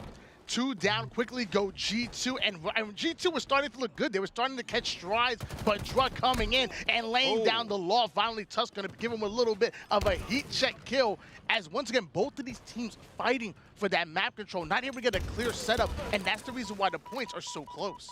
Yeah, no one's really been able to grab that ball and bring it to safety. And in fact, this reset actually works out for Pioneers a little bit because of how they're positioning themselves. One by elevator, one at yellow. They simply just need to get in the face of G2 and bring that ball over. But that kill could actually open up yellow here for Gilkey and the members of G2. And Sab has been having a game so far. He's already at 10 frags, but so is Druck. Gilkey slowing things down over the gold side. He has to be careful because there's going to be some pressure coming in. Ends up hitting the shot, but there's another player coming from the gold side. Beautiful collapse by Pioneers to make quick work of the shock rifle. Now it's going to change hands. Multiple players from G2 starting to put the pressure on, and Druck cannot alleviate it. Here comes Manny around the corner. He had that plasma pistol too, so that's going to wipe out all the shields of a player if he managed to get the charge shot on him.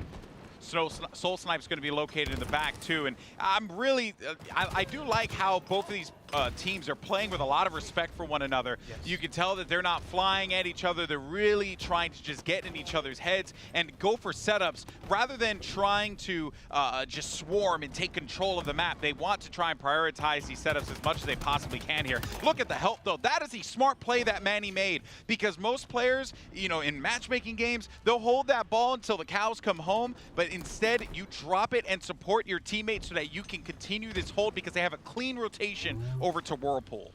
Neither one of these teams ego challenging. They're both counting on their teamwork. G2 utilized their teamwork when they had their setup locked in, and KCP flying in together to break those setups. Soul Snipe over toward the bottom elevator side of things. Excellent cross map shots going in, but there's somebody in his face, not for long, ends up taking down Tusk, but he has 2 more challengers that have decided to appear. Oh, what a way to stay alive there for Soul Snipe. Does he end up getting some kills out of that? Because if he does, that would be beautiful. And they still have ball control. So even if they were getting pressured from long haul, which they have vision, they know exactly where they're going to be coming from because they got those kills and they have an inkling of where that spawn's going to go. This setup continues to work out for Pioneers, and now the battle's going to be for the camouflage, and Soul Snipe's just able to go there cleanly and go, or not cleanly, but he's able to go and prevent that from going into the hands of G2. And because of that, Druck now having the camouflage in hands, and with the 71-43 lead going in favor of your Pioneers, they can really put some separation in the scoreboard here. Druck going in for the challenge onto top control, ends up getting the easy melee kill. The Mangler is so strong, and obviously Druck knows how to use it. He has a little bit of time left with that camo. Just as I said that, it was wearing out. Ball's going to be available at Whirlpool. 2 players for G2. One's located in front or back batteries, and then the other one was going to be yellow, but Taulik ends up getting the frag. Oh, stand corrected there. Sab was waiting for him inside of the yellow pipes, but the connection from Soul Snipe is going to be good.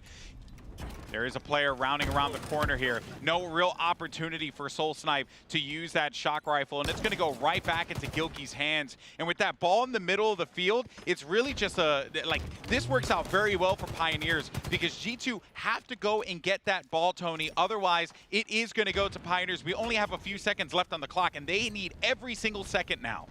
Luckily for G2, every time they have the ball in hands, the timer stops. But unlucky for Pioneers, you have Gilkey with the shock rifle making some plays. That's going to be a beautiful double kill. And they once again have their setup locked in. Sab off a screen, getting a crucial double kill of his own. And that was a momentary 4 down for the Pioneers. That was such a big play there, Tony. Now they have the ball. They have to break this setup right here, right now. But Gilkey gets the frag. They're going to get the lead, and that is basically going to be it. He doesn't have to do anything here because Taulic's nowhere in a position to grab that ball, and the first round's going to go to G2. So well done there from G2. They had that ball located right in the middle, and they knew that Pioneers wanted to just get that ball on their side, and G2 simply just needed to hold it for a few seconds. Well, actually quite a few seconds, and they did so expertly, shutting down Pioneers every time. That they did, and now Pioneers with their backs against the wall. G2 are 1 round away from taking game number 1 and the momentum in this series. Both of these teams gonna fight over the camouflage. Manny tries to get away with it, has the Mangler in his back pocket, but he's down to 1 shot, able to click the camo on, and looks like he gets away with his life, and now gonna trade that Mangler for a sword. Easy kill coming in, slicing and dicing. Oh, no! The second one was within sight, but not able to get the double kill. Does Mike. Ooh, he went back for the challenge on that one. He really didn't have many other options, though, Tony, if we're being honest here, because as soon as he was 1 shot, he was getting called out. You don't want to give the sword to the enemy team. But now it's going to be Pioneers' turn to strike here, Tony, and I think, like, at this point, they have to get a few frags so they can get this comfortable setup, but this little bit of time that they're getting at the early part of the round is going to be critical for them because we saw how that kind of played a factor in round 1. Yeah, they would have liked to have been able to get a few more seconds there, and then it would have put the pressure on G2 to have to hold that ball longer. This is really where the early part of the game, Pioneers need to take advantage. Straight Sick going in for the challenge, sadly not able to take advantage of those numbers because he is going to end up going down. Gilkey, having the sword in hand, is going to be very good for controlling this bottom A Whirlpool side, especially when you combine it with the grapple. He's going to immediately start to put pressure on the spawners, and that's going to be an easy kill. Coming out of Gilkey, quickly whips out his VR without any timing loss and goes to work across the map.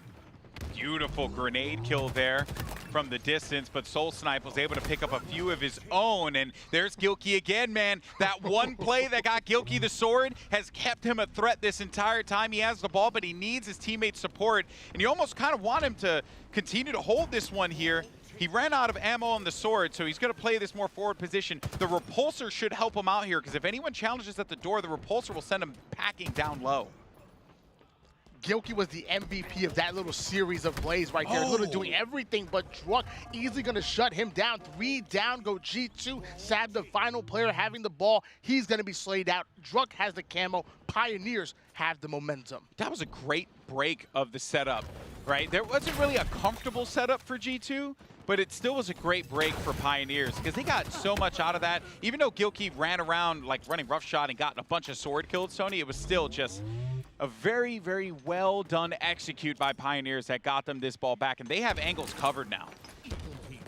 50-39, still going in favor of Pioneers. When we read this story before, they had the lead early in round number 1, and G2 ended up clawing their way back in. Pioneers need to keep their foot on the pedal. Yeah, that will be the worst thing if it ends up happening the same way again. Gilkey with ball. They have Mangler to protect as well in the lower end. 1, 2 players located by tower. I'm expecting 3, as a matter of fact, and Taulic's going to be vital too. That's why they have that player positioned low to shut that push down and not give him any kind of opportunity to make the run happen here. Druck flying right into this to force that ball down, and I love that the help from Soul Snipe, the trust that these guys have to always have each other's back and make these pushes together. Mangler on Mangler crime right there. Commando actually not going to be good for Soul Snipe as he's going to hit the black screen as well. G2 once again in their setup. How long can they hold it on for it this time as they have 2 players on the gold side of the map? They're watching the control side. Love this is locked in, but they need to win their slays. Tusk, well aware of it. He ends up getting a kill. Sab gets a kill onto Talon, so back-to-back kills going in favor of G2. G2's game plan of keeping a body top yellow has been paying dividends for them this game. They've never really had to worry about people challenging from tower side because you want to clear out that player that's located top yellow because that player is going to be the one to handle the cross. So if you don't remove him from the equation, it gets bad very, very quickly. But finally, Pioneers are able to crack that beautiful setup from G2, and now we'll see if they're able to do the same thing. But they're giving up a lot of control on this map. Taulik has to basically clear out yellow from an angle that isn't ideal here. Oh, but Soulsnipe having a good angle of his own, getting the back smack. Beautiful play coming in out of Soulsnipe. Mangler and Camouflage in hands, and he's starting to advance forward towards the Whirlpool. Easy Mangler into the kill onto Gyoki. There's a second one. Oh, no. Being oh so annoying, playing his life. Finally going to catch a stray nade by Straight Sick from all the way across the map. G2 knows that Pioneers want to get that body inside of yellow, so they're still keeping someone there the entire time. They basically they're paying rent there. That's where they are. And they're giving no real comfort for Pioneers to have like a clean setup. 2 kills straight for G2. This is great for them, even though with that ball located low, and you see the power of the grapple shot, why it's such a valuable tool to have in your arsenal. When it's available, go and grab it, kids. Gyoki ends up staying in an advantageous position, earns himself an easy kill with that grapple play, passing the ball to his teammate and getting right back to work. A second one going to go down, so 2 out of 4 players going down, courtesy of Gyoki. That's actually be a third one here. So taking down 3 out of 4 members does Gyoki, and he's not done yet. I would really like to see Pioneers just focus on being more aggressive, right? But they just had no opportunities to do so. G2 had a game plan. They stuck with it the entire time. That's why they go up 1-0 in this series. Pioneers were really trying to figure out how to break this setup, and G2 gave them no quarter. Yeah, I'm not going to lie to you. G2 have been looking really good since they picked up Tusk. I mean, they've really, something's just clicked throughout the second half of the season, and man, they've been going off. Meanwhile, Pioneers, I mean, they're sitting with the 4th best win percentage record, and they also, it's weird because they have no actual Slayers that are within the top 15 as far as stats go, so they're known to be that objective efficient team, but somehow not able to come off an oddball. What are these stats telling you that you see on screen, GB? I mean, it's telling me that for one, the fact that Pioneers, look at that damage dealt. Every single player over 6,000 and 6,500 for some of them. The shots were being put forward, right? They were applying the pressure where they needed to, or where they felt like they needed to, but that just gave G2 more time to work with. And every time G2 had a setup, Pioneers were really struggling to figure out how to break it. This kind of runs counter to the situation that they ran into with E United yesterday, where E United were very much kind of beating themselves up. I don't want to take anything away from Pioneers because they played really, really hard that series. But it does feel as if when Pioneers have to go up against structure, they struggle big time. And G2 have been in the lab, and structure's been their game plan since they've made foot in Anaheim. Well, now we're taking it to the streets. Whenever you want to fight, you got to go to the streets. That's going to be game number 2 here. And this is a map that pays dividends to Pioneers type of style. Yep. They want to get aggressive. They want to keep that pressure on you. Once they get those slays and once they catch you making a mistake, they will pounce on you. Going to the streets, Rockets, Bulldog, Thrust, Drop Wall, everything you need on the map. Yeah, I think that this is perfect for Pioneers. This is not because it's Slayer and the more quote-unquote unorganized team wins in Slayer. No, that's not the point. The point is there is a method to how this Pioneers team likes to play, and Streets is the type of map that opens that up for them and provides those options. But I would like to see G2 kind of do what E United did to Optic Gaming in the last series that I casted, where E United had control and Optic Gaming never really figured out how to, with their slaying, how to try and get in their face, right? If G2 can play that kind of game plan against an aggressive Pioneers, this could be big for them. And they're already up 3-1. That they are, and Gyoki having the Rockets in hands is not going to be good if you're a fan of the Pioneers. Gyoki now catching somebody, ends up putting him down to one shot. The Tires player being Manny slides and gets the melee kill, so that's going to be a big kill. But Sab quickly coming in for the cleanup and a triple kill coming out of Sab. Sab slides in, gets the cleanup, steals Rocket, and then immediately puts it to work. It's just the thing about Sab where he's the type of player where he's so efficient, so deadly efficient, that when he gets a triple kill, you're like, yeah, that makes a lot of sense. He was in a position to really make that happen. It wasn't anything that was like, oh, he got the turnaround and did this incredible play and then sniped him in the face and then back whacking Ninja. No, he's just there. He's just there to receive his teammates and help them out, and they'll go ahead and pepper the shots. That's what makes this G2 team so deadly.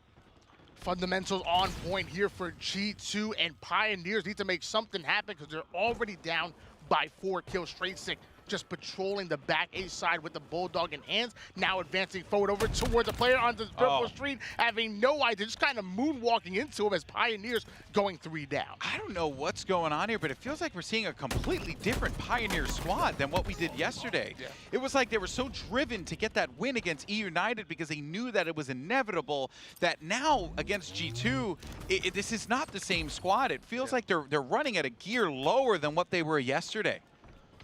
I'm not feeling the energy coming out of Pioneers that we normally see them. Look, hopefully Towler getting that big play, ends up getting the kill, going in for the double kill onto Gilkey, but quickly going to be hunted down. And okay, gentlemen's agreement. We just all walk away from each other. Nothing to see here.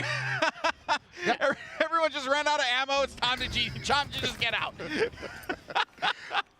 Ladies and gentlemen, this is professional Halo, I swear. That didn't look at it like it right there, but well, now we're back to our regularly scheduled program. No, it was just like a duel, here. You know? It's like a duel in the Wild West. Like, both guys miss, and they're like, oh, this is awkward. Let me go ahead to the... Oh, boy. It happens to the best of us, people. But G2, man, they continue to add on to this lead, Tony. And that's one of the reasons why 343 said, you know, we're not starting off with a sidekick, a secondary weapon, because secondary weapons are power. You have to earn that secondary weapon by scavenging the map. Yeah. Gilkey scavenging for a Stalker rifle, Sabinator getting his hands on the Bulldog, and the setup is locked in once again for G2. Not in Oddball, but this time in Slayer. Another thing, too, is from a lot of teams, Bulldog control. It's not something that you would normally think about because it is just a shotgun, but Sabinator's been bringing that Bulldog to the back alley position, and there are a lot of lanes in Halo Infinite, right? A lot of corridors that you're fighting out of, and what better than to use a Bulldog, which is more like a flat cannon rather than a shotgun. It's very, very effective, and that's why so many players are charging straight forward and keeping track of when it's available, and why you always see it in play because of its capabilities. So much power, so much ammo. Sometimes the team that controls the Bulldog ends up coming out on top, and as of right now, it is G2 holding on to the 5-kill lead, but rocket launcher's coming up. So if there's any chance that something can come in and kind of change the tides of this game, it's going to be on the backs of that power weapon. Both of these teams 4 up. Nobody wants to be the first one to go down, and it looks like it's going to be touched. Straight Sick going to be the second one here, and now Pioneers are going to be taking advantage of the numbers as Druk ends up getting the double kill. Beautiful plays coming out of Druk and Pioneers to steal away that momentum that we were talking about earlier. Wow, what a play from Druk. Again, the Bulldog, man. It's these other weapons, you got to scavenge along the map. They were able to get the rockets as a result of that. Those frags came in at the perfect time, Tony, but they still lost the rockets, which is heartbreaking, but they're within 1, but you don't want G2 to have those rockets after all that effort you did. Sabinator having the rockets in hands, trying to advance forward, has a player in his sights. Luckily, the Slate comes in, ends up taking down the second one as well. That's going to be a killjoy, so that player actually on a killing spree, and Sabinator shutting him down. The man is 13-8, starting to heat up. Everything about that play from Sab, Tony, was fantastic because he opted instead to put the rocket away because he was one shot. Why waste that rocket on a one-shot player? That guy's going to die anyway. You could just fart on him and he's going to die, right? Okay. But, you know, I mean, depends on what you ate that day. So then he swaps that out, cleans up the kill, and then gets the other one. And now look, they're up by 6 kills. They were within 1 kill of coming back, Pioneers, and because of some smart plays and good decision-making from G2, they've managed to wrestle that lead away and expand it even more, so they're up by 7. Sabinator utilizing the assets on the map here with the Bulldog in his back pocket, about to start advancing forward. I don't think they have any idea where he is. The nade does come in, but there's no hit marker, so I'm not sure if they know exactly where Sabinator is. No, they don't. He goes in for the challenge, but not able to get the kill. Druk ends up putting him down. Good cleanup there, right? Where are the one-shots? Is someone there to clean that up? There's someone always available for G2. It seems like once a Pioneers member is one-shot and they're camping in a corner and just trying to play for their life, always G2 has a body to receive that, to be prepared to shut that guy down. But this has been like the best possible game you can have for Sab. 17-9, continues to add on to this. He's not missing a single shot. Try as you might, you can't shut this young man down. Only 6 kills left here, and this has been the Sab show the whole time, Tony. There was a moment in time where Pioneers were playing so good, they were wiping the squad, they were keeping the pressure on, and then Sab comes and answers back with that triple kill, and they have not looked back since. Sab going in for the challenge onto Soulsnipe. Soulsnipe trying to run away, get away with his life, but he's being hunted down. His soul was sniped, and now he ends up on the black screen. 2 more kills left. Pioneers are kind of figuring out how everything went so wrong there. They did everything that they could. They got the kills in Tram. That rocket play was supposed to be the moment that Pioneers come back into the game. But some real smart decision-making from G2 to recognize that they were playing from a disadvantage has brought them right back into it, and they expanded upon that lead here. It's because of this guy, Sab, dropping 20 kills, man. Tony, what a game from Sab, and a statement made by G2 in this series. And not only 20 kills, only dying 10 times. This young man's absolutely out of control right now. And you see him, look, everybody else has the funny poses, and then Sab's just there. All business. Yeah. 2-0 going in favor of G2. Looks like I guess they told him, hey, do a pose. And he was like, let me do like an old rock and roll album, you know, just look off into the distance. I don't know if that was Sab's vibe, but I like it. Just look at these stats, Tony. Sab with 20-10, right? The help that he was getting, every member of G2 were on point that whole game. They're all setting themselves up for success, but it goes back to what we were talking about before. It feels like they're a gear down on Pioneers for some reason. They're playing slower than what we're expect to seeing from them. They really are, and I gotta point it out. I feel like there's no energy. There was one point in time where they started to answer back, and then Sab gets a triple kill and literally shuts down all that momentum that they spent building up into that point. G2, and mind you, G2. I mean, most of those fights, they were actually individual plays. There was actually only 22 assists coming out of G2 that entire Slayer game. The rest of them just individual gunfights. KCP don't take individual gunfights. They put you in those 2v1 scenarios normally, but they're just playing outside of their game. Now we're going into game number 3. Strongholds on live fire. Now this has to be a map and game type that goes towards Pioneers. They're a fast team. They're always rotating. They have to come out with a win right here, right now. Otherwise, they're being sent to the elimination bracket. Yeah, this is it. You know, at some point, you got to wake up if you're Pioneers. G2, they're playing some phenomenal Halo. They're playing for each other, more importantly. But I'm glad you actually brought that up, because it was something that I noticed as well, where there were barely any assists. I always look for assists, right? This is the map, though, where you're going to want to get some help, because, yeah, on Streets, you're going to have a lot of isolated battles, but this map is going to be a little bit more wide open, and because it's strongholds, there's always going to be that movement that's going on. So, yeah, I mean, I like G2's chances here, and I feel like they could walk away with a 3-0 if Pioneers don't shift things into high gear now, because they definitely are the slowest on the track. Sniper rifle, over shield. Don't forget about that drop wall and the repulsor as well, and the Mangler, kind of the unsung hero. The unsung hero really Sabinator, though, started things off by ripping that player in half. That was quite the start. And they'll have this position in the back with the sniper rifle, which is an ideal place to be. And he can go back and forth here because he knows exactly where the Pioneers players are going to be located. One in front and another one. He's using that sniper like it's a heat wave. And so far, it has been great for him. Let's see if he continues to profit from that. Well, he'll actually get a beautifully placed nade there instead. And everything that Sab is doing is right.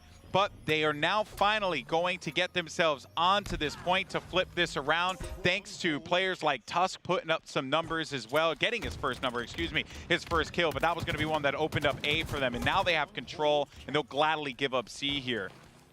Sabinator. More like the Terminator right now. He is dropping bodies left and right. I'm loving what I'm seeing. It's going to be a killing spree. He is currently 5-0. Spectre, don't you go anywhere. We need to stay on board with Zab. Yeah, he's going to bring the sniper low, too. And it's just the decision-making from this young man has been so impressive. He saw 2 players down low, made the call, got away from it. No reason for him to take that fight. Even there, right, contemplating, do I drop down now or do I wait for my shields to come back a little bit longer? And he's just going to put this pressure onto G2, or excuse me, onto Pioneers, right? Go ahead and capture C, keep his team still in this one. And even though they did lose positioning, I got to give credit to Sab for what he's been doing this round. But everyone else in G2's been giving up so much space to Pioneers that now Pioneers, they have that advantage and they have the lead. Pioneers came out undefeated in pool play, including getting a beautiful win onto E United. We got to see something right here, right now. Otherwise, they're being dropped. Taulik actually getting behind enemy lines. Beautiful flank, able to take down Soul Snipe, but Tusk using all that as a distraction for him to get away with the camouflage. Yeah, but you know, he's got this camo and he's not really doing all that much with it. Yeah, he's putting some shots into players and causing some distractions, but they're in a trip cap right now, Tony. They have to force the situation. They have to get on a point and stop the bleeding, but the camo now is just having to make heroic plays, and Pioneers are going to relish in that moment, and they'll continue to add on. This is scary for G2. Pioneers have full control. That they do. They got put them 4 down, and they're keeping the pressure on. Gilkey spawning up and immediately getting shot at, but now he's the prey becomes the predator as he hunts down that player, ends up getting the kill and steals away Alpha. So this might be what G2 needs, but mind you guys, it takes 2 to tango, and they only have 1 stronghold. They're gonna need to get together and start this push at B.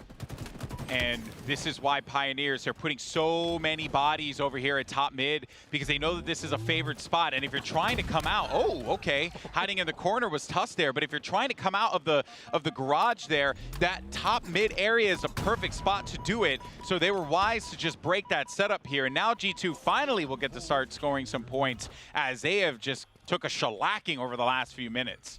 Yeah, but G2 holding on to the A and C side, and that's gonna be tough. Tusk ends up getting the body shot, but not able to get the kill. And now he stares down 2 different players and going to be hunted. And mind you, Soul Snipe having the repulsor and the sniper, he's gonna have some fun. So Pioneers will flip C back in their favor. They saw that A was being capped because 2 members of G2 were located inside a garage. But this is exactly what G2 wanted to do, going top mid to take B control. But I think for them, they're more than all right to just force them to have to take fights here on A. The more the merrier, they say, and a good repulse, a good attempted repulse rather, and they'll get themselves the power items. They have the sniper rifle, they have A and C control. This has been a perfect game, and it feels like we're starting to see Pioneers gain that confidence back. 160 to 24 lead going in favor of your Pioneers. Someone must have got them some coffee, because they've woken up here in game number 3. Manny advancing forward with the camouflage and the yeet wave, looking to yeet somebody over to the black screen. Having his first victim, takes down Tusk, immediately starts to work onto Straight Six. Straight Six not going down. Manny on the prowl, finally able to take down the second one. As 4 down go G2, and Pioneers working on yet another trip cap. And that right there is an effective use, right, of the power items and the heat wave, more importantly. The way that they were able to just march up, the way that Manny was able to safely go up to the nest, remove those 2 players. They knew that camo was in play, but they just had no idea where they were going to be striking from. And Pioneers continue to add on. They're so close to the 200-point threshold, but from what I'm seeing, this has been Pioneers' full control. They are pushing effectively every single time, and any moment that there has been for a challenge of G2, someone from Pioneers has been there to assist as well. Beautifully done by the young squad. And Pioneers once again out-rotating the enemy. Team Truck ends up taking away Alpha, but quickly is going to go down. And now we're seeing Straight Sick advance forward towards Alpha, but we know it's not going to be easy. Manny's trying to slide into his DMs. Manny trying to fly in, though. Look at the help. That's exactly what we're talking about, Tony. The help from Pioneers. This map is playing into their advantages, the way that they play for one another. That is exactly what they need to do, but things are only going to get more difficult as the series goes on if they manage to win this game, because this is the type of pace that Pioneers need to play if they want to walk away with this series. If they manage to win. I mean, come on, it's a 214-49 win. Got a lead going in favor of Pioneers, but I will say G2 are starting to make Another a run camo. as they go 3 down, and Druk steals away yet another camouflage.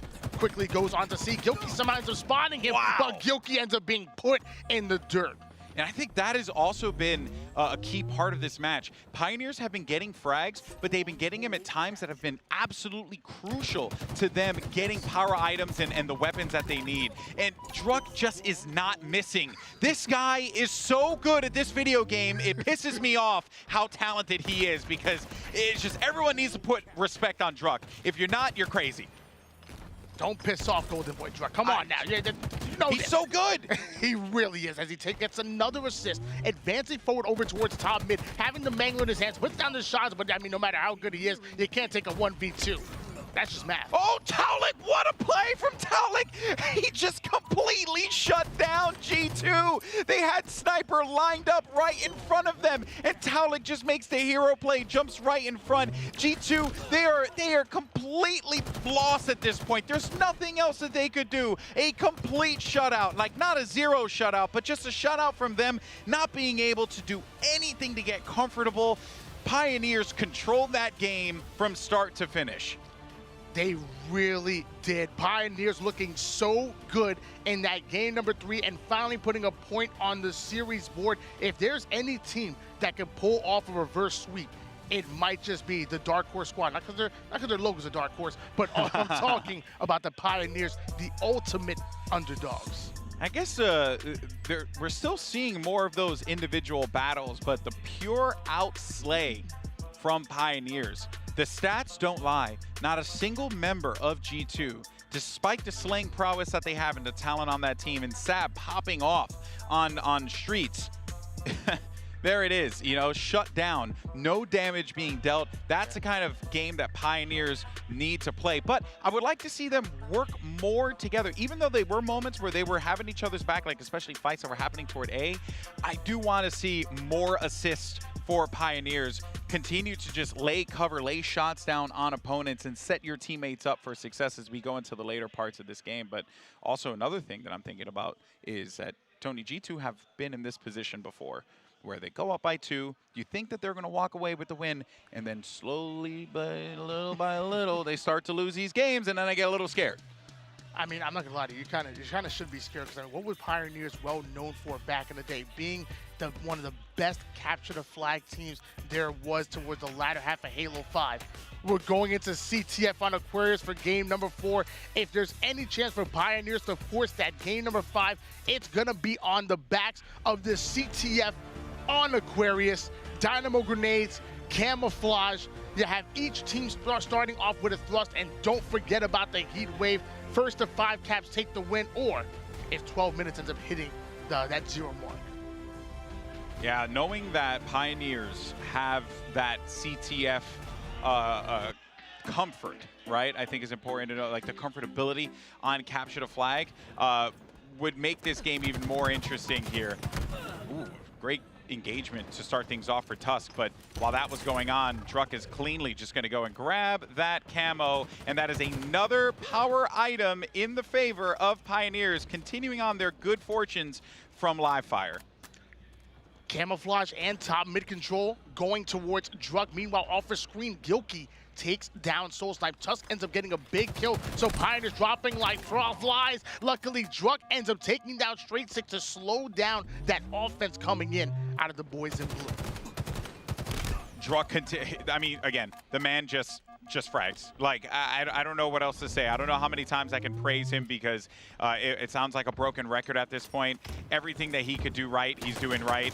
The decision making is absurd. He's setting his teammates up for success. Look at this pressure that he's applying on this base now. They have to get more bodies to assist, but a brilliant disengage there because he knew that Manny was going to be pushing up. Unfortunately, Manny couldn't get the job done, but at this point, Drux is trying to stay alive here as long as he can, and that keeps the activity in the back of the base, but so was Sab over on the opposite side, and we're starting to see this flagpole happen here. Let's see if it works out for them, though. Gilkey does have possession. Yeah, G2 doing a great job of defending their base, getting the slays, and turning that defense into offense. Gilkey now makes his way over toward utility side, hasn't been touched yet, and the first flag cap gonna go in the hands of G2. You have to give credit to Tusk and Sab. I believe those were the two players that were pushed up the furthest. While all that was going on and Druk was playing some phenomenal Halo inside of the utility, there was still offense happening on the opposite side of the field. And then once those 2 kills from Manny and Druk went through, they knew that they had the clear opening to cap that flag, to pull that flag, and that's why it goes up 1-0.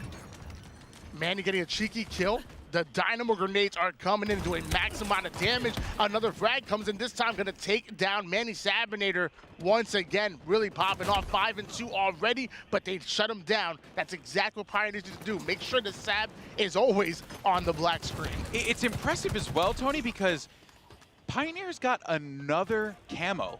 So even with G2 getting that flagpole and the success that they've been having, it feels like more so than anything, like the plan from Pioneers is working because they keep getting the power items, they keep getting control of the map, but then you're not watching the back of your base, and there's Sab making another heroic play.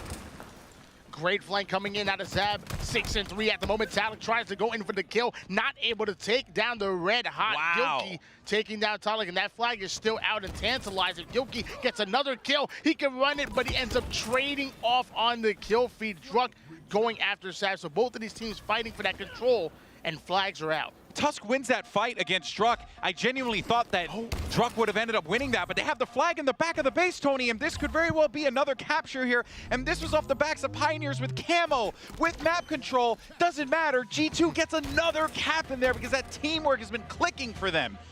And Sab's been doing a lot of work. Like, I love his presence in the enemy base. He gives them no room to breathe. Sab really going off, and excellent plays coming in out of Gilkey as well to really start that pull. Tyler gonna try to make something happen, getting the initial kill they need, but who will? Who else but Gilkey to shut him down immediately? And now here comes G2 once again. It is a 2-0 lead going in favor of G2, and one more win, and Pioneers are out of the winner's bracket.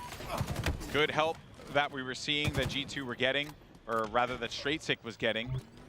But Pioneers effectively shut that one down. And this could very well be the first power item we've seen in a while here, and it's going to be the camo, but immediately shut down by Taulik, and there's Sab to receive him yet again. So with this heat wave, it's a smart position to bring the heat wave at, right? Because you have this close range. That's why you've been seeing a lot of players pick up that pistol lately, because you can spam it with as fast as you can pull that trigger.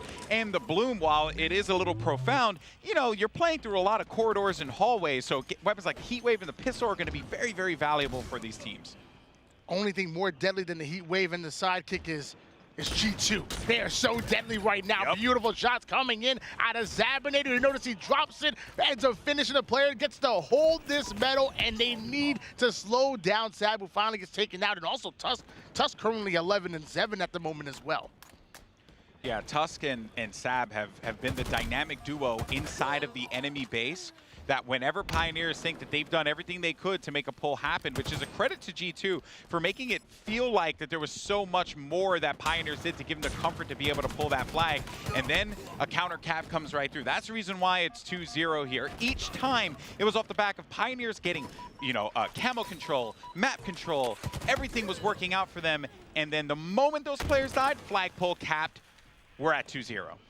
We talked about how well G2 have been playing towards the second half of the season, and you are seeing it right now. A 2-0 lead going in favor of the boys in blue. Sabinator going in for the challenge onto Manny, ends up taking him down despite there being two players. That's got an excellent kill coming out of Sabinator, but Soul Snipe going in for the flank.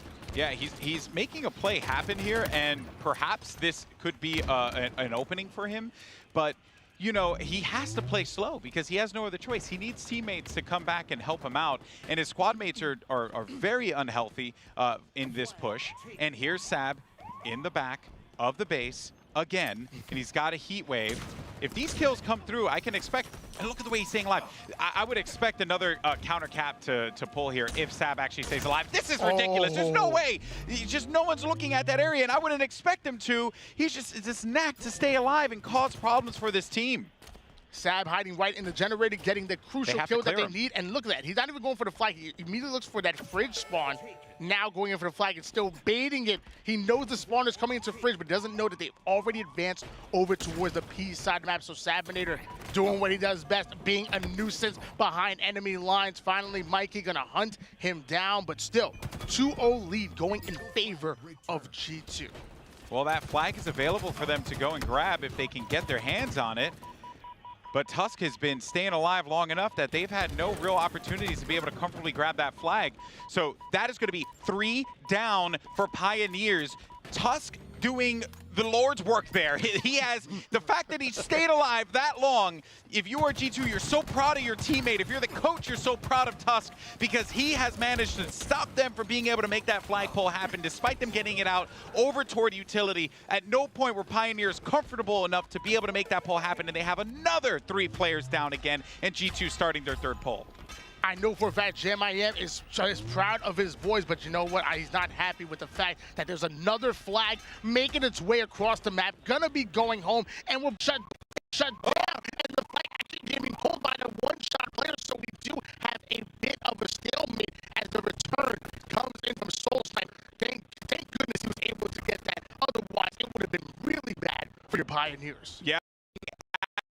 And this is where the teamwork from Pioneers is going to need to shine through. Credit to Soul Snipe too for continuing to apply shots to players spawning up in the corners so that they're a little beaten up as they try and push out. That's what you want to do. That's the help that you have to provide.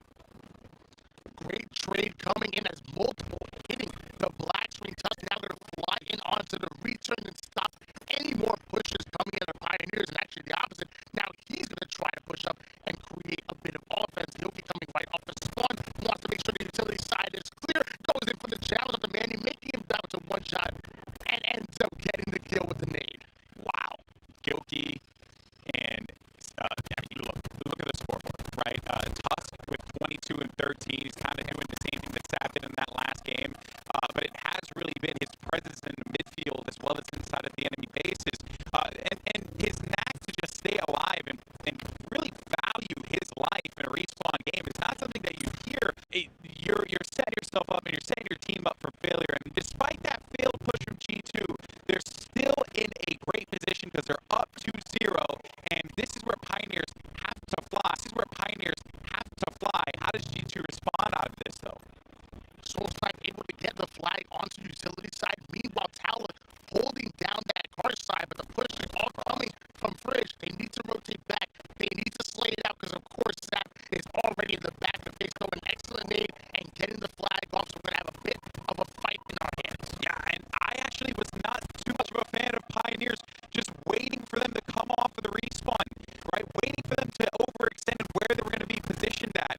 But maybe this is going to be finally Pioneers getting a cap there and starting to get something going. They have 2 minutes to do it. 2-minute warning, right? Big games this week. So let's get some football terms in there. They got to get moving now, Tony. Unorthodox is what KCP does best, and they're within striking distance, but with less than 2 minutes on the clock. GB, what do you want to see out of the Pioneers to come out with this one? Well, I really want to see them shut down Sab. He keeps making these plays in the back of their base and keeps living as well. You have to keep tabs of that and where players are going to be moving, because look, he's doing it again. He's inside of the enemy base. That's annoying. And even though every one of G2 is still alive, the fact that Sab is still up means that wherever they pull the flag, they have no idea where he's going to be located. That they don't, but the 3 down coming out of G2 allows Pioneers the opening that they need to get the flagpole, and Talik always running it over toward the Dynamo side instead of into the pit, takes as little damage as possible, throws the Dynamo grenades, and then continues to relay that flag forward. He's able to get it towards the bridge, a bit of a fumble here, but we might be tied up at 2 apiece if they can punch this flag in, and they do. GB, we have a game. Yeah, but they got to be careful because the counter cap's happening. Everything's going to fall onto Manny to have to make the hero play here, and they need to shut him down. He's going to be located up ahead. Can he pull the flag and send it low side, or does he continue to fight with this? But I don't know. He's got the assistants coming up. They're right there. The flag drops down to the bottom, Tony. They're so... Only 22 seconds left in the regulation here. We're tied up at 2 apiece. That flag is so tantalizing, and if it gets punched in, we will not see the overtime. It's actually on the move. Manny already getting the flag toward the courtyard, so we're at least going to get a sudden death past that regulation. Can KCP do it? They're right there. We're going to game 5. Oh, my word. The whole game was G2, Tony. The whole game was G2. Tusk and Sav were dominating their own pace. I can't even tell you what just happened. Pioneers clutching up when it matters most. And there's a stat going on. We call it the clutch. We call it the clutch team. Yeah. And Pioneers lead it. In game 5s, they are literally the best team in the entire league in winning game 5s. And guess what we're going to? Game number 5. Pioneers clutching out in that game 4 seats for Predators. Gonna force us to go into a Slayer. And man, that was one hell of a game. How did G2 let that one slip from their hands? Sav had presence in base so many times. Tusk was frying. He was frying. And that's not taking anything away from Straight, Sick, or Guilty, because they were definitely contributing. But there were so many times at the end of that game where G2 were down 3, and then Sav would find an opening, find like 1 or 2 kills to kind of give them just a little bit of a leg up as they were waiting for that flagpole to happen. Just all realized, wait a minute, if we killed 3 of them, that last guy's not that much of a problem, and it seems like it worked out for them, right? It was a bold move off, which tells me that they have no foggy idea where Pioneers are located, and if anything, they have just completely conceded map control for them. So this is where I'm looking for Sav to be that playmaker for them that he has been all series long to bring them back into this game. Sabernate advancing forward over towards the market side, ends up going down to 1 shot, grabs the grapple, and creatively gets himself out of that terrible positioning, and now he's right back in the action, advancing forward towards Rockets and ready to do some damage. Soulsnipe was hiding in the tunnel like the rat, but it looks like he's going to be exterminated. Yeah, rat's in the tunnel, but he'll clear that out immediately. 10 seconds till this overshield, and G2 are in a great position to grab this. So it's like, at this point now, I want to see what Pioneers do, not for this one, but for our next set of Overshield and Rockets. What are they going to do to keep these away from G2? Because now that Sav has possession of this is quite deadly. Not the player you want to have hold of something that gives you extra life. Dynamo Grenade starting to fly in for Sabinator. Doesn't get the audio tick just yet. Finally starting to find some players here. As soon as the Dynamo Grenade starts to connect, you get that audio. He's going to actually slow things down. He does back away. I'm surprised that Sabinator didn't want to keep the pressure on, but looks like they're more concerned with controlling the mid-map as opposed to pushing up onto the red side. Well, it also makes a lot of sense, too, because if you collapse into their base, then off respawn, you're going to be on the opposite side of the map. And the way that this whole game, the way that Bazaar plays out, you know, the traversing from one end to the other, it's a little difficult to do, right, if you just collapse completely. So they're playing the midfield game, which means control of Rockets, control of Overshield, and a Guardian Angel Hail Mary down low. But Rockets are now going to be up for grabs, and I think that Manny is the only one in the area to grab it, and you got players coming from the opposite side. He's got the rocks too. He's flying straight across here, but I don't know if this is the best situation, and Manny, unfortunately for him, even though the Rockets are going to be down in front of a teammate, he has no way to go and grab that, and we continue onward in this game. A very close matchup. Neither team wants to make a mistake. He tried to grapple into the Cafe side, but ends up missing his jump and loses the Rockets because of it. But the Rockets aren't even gonna get a kill. Gilkey not able to take down Manny, who ends up taking him down. So the Rockets literally almost useless here on the map. Manny having the Bulldog. Let's see if someone can put a power weapon to work. I'm just gonna go on a quick rant real fast, Tony, okay? Because how did the UNSC think that the Rockets were good to send out for these soldiers? Because from where I'm standing, the Rockets seem to blow up in the face of the person who shoots them. So how is that even working? Why would I want to be a grenader in the UNSC when that continuously goes wrong for me? Oh my goodness, that's unfortunate.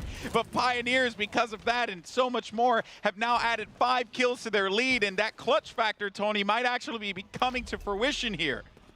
Talek with the overshield, Manny still having the Bulldog, and Pioneers having control of the map. Off-screen Druk able to take down Super CC. The shots are starting to fly here for Talek. Somehow still alive, ends up getting and winning the challenge against Gilkey as Pioneers are adding to their lead and creating separation here in the scoreboard.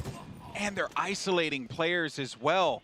So it feels like a bunch of players are taking individual fights, and G2, they're collapsing before our very eyes. Oh my word, Talek is having a game right here. And Tony, G2, as this continues on, as each kill continues to register, I get more and more worried for G2. They looked so good at the start of the series, but then everything just started falling apart.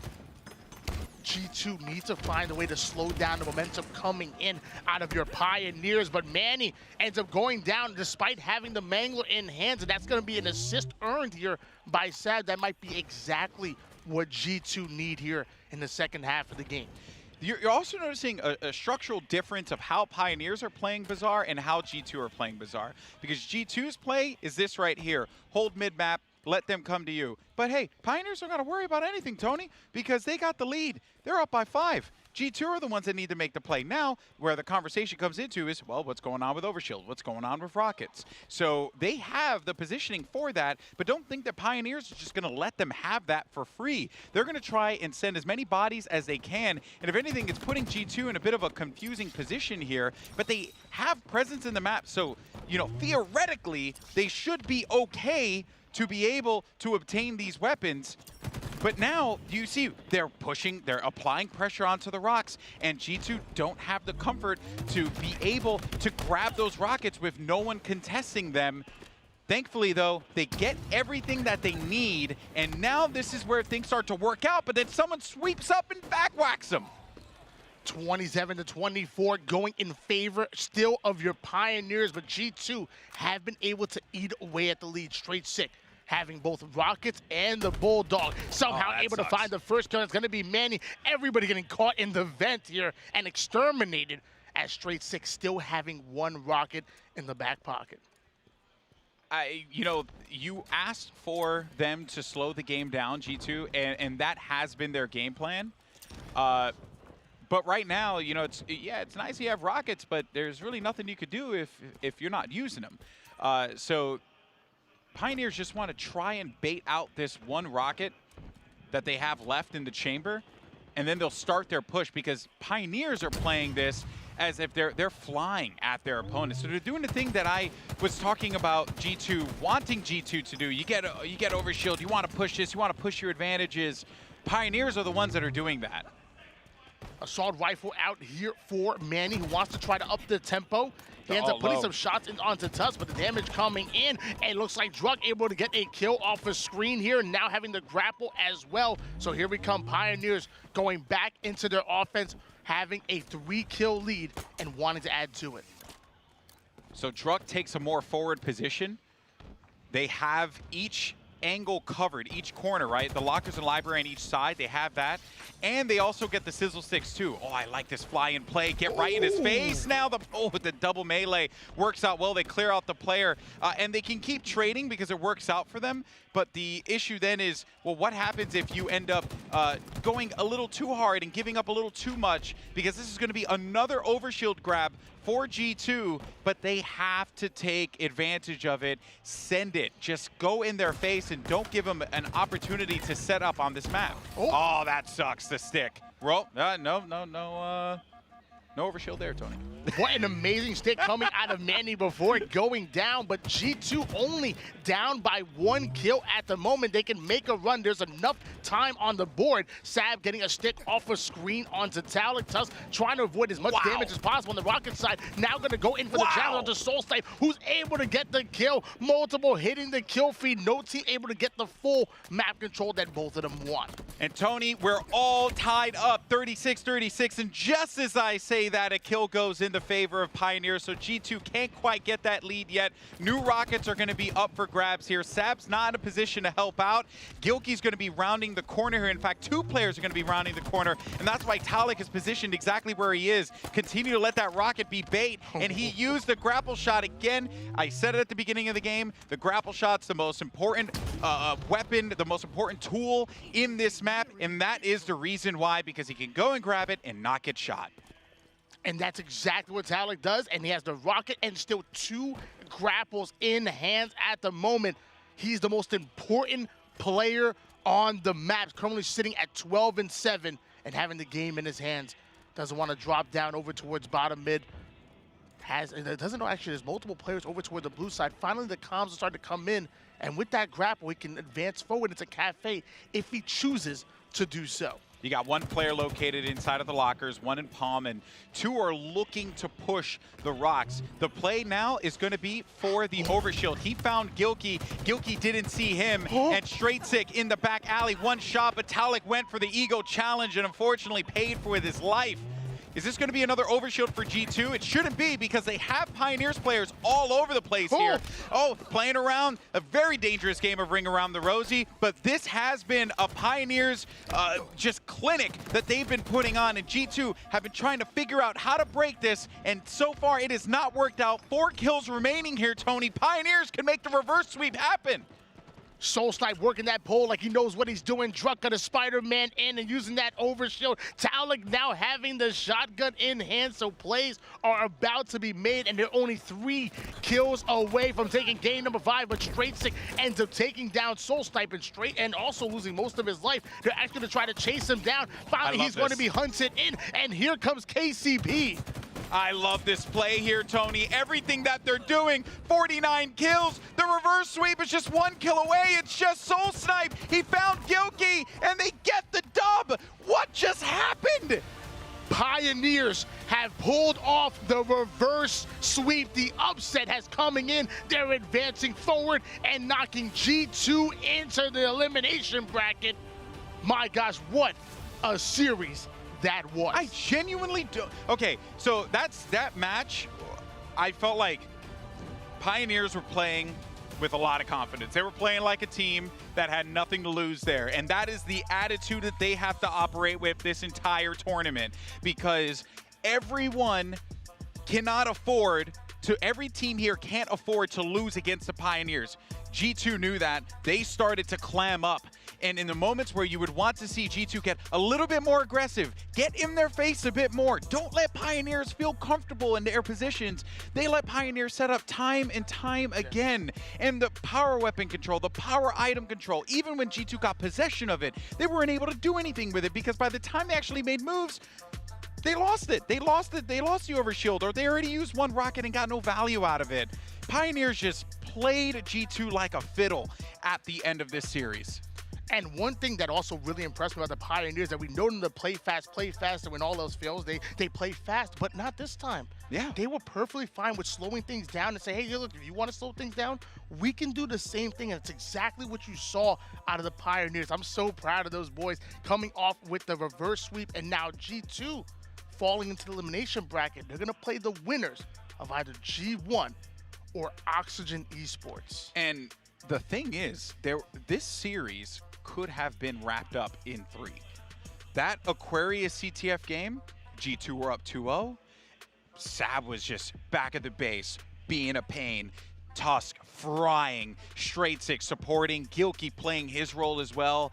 And then that was that gear that I wanted to see from Pioneers, and they did it. They did it, and that was so incredible to watch. Pioneers dig deep to pull up a victory. we knew that they faced adversity before, and that E United game was certainly one of those instances where they went up against a very tough challenge. But this is where we started to see the confidence from Pioneers shine through, man. And now, well, they have another challenge ahead of them. Yeah, look at the bracket here.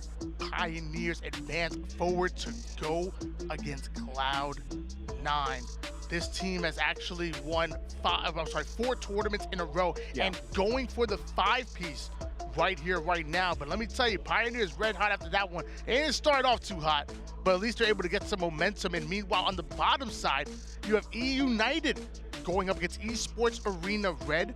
UVU actually was just waiting for their opponent to drop down, and then G2 waiting for the winners of Oxygen Esports and G1, who Oxygen Esports are currently up 2-1. That's that team featuring Swish and the boys, the Young Guns. Let me tell you, I happen to know them really well, and they've been doing their thing. They really have. I want to see G1 versus G2. Okay, does that make me a terrible person? Probably. All right, because I think it's hilarious. You know, I mean, you got Gamers First G1 versus Gamers 2. It's too perfect. It's too poetic. But I'm still blown away, genuinely blown away that Pioneers were able to dig deep and win that series outright. I do feel like there were times where G2 beat themselves up there, and I hope that they shake off that loss and really give it to the teams that are in the elimination bracket, because we know that they have the structure, they have the ability, but this is a familiar situation for G2. You saw it so much in Raleigh, right? What was it, against Ascend or Na'Vi, like, where, you know, they were up by 2. Everyone's like, oh yeah, you know, the EU team's gonna lose to G2. Makes sense. Nope. They keep putting themselves in this position, and they went up against one of the most clutch teams in the game, and that's the reason why. Well, G2 end up down elimination bracket, waiting for the winner between Oxygen Esports and G1, which is actually going to be the next game on screen. I believe that's going on the Charlie stream right now. So if you guys want to pass over to that while we go on a little bit of an extended break, you can check that out and then come back in for the winner of those 2 matchups.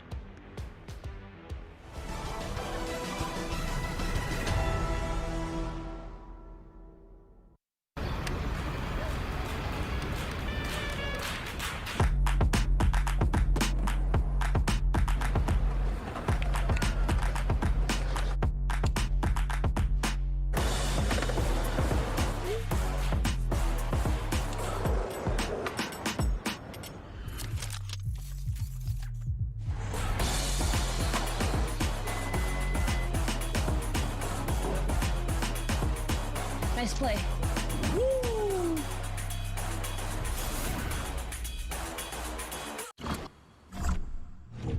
I've got you under my skin.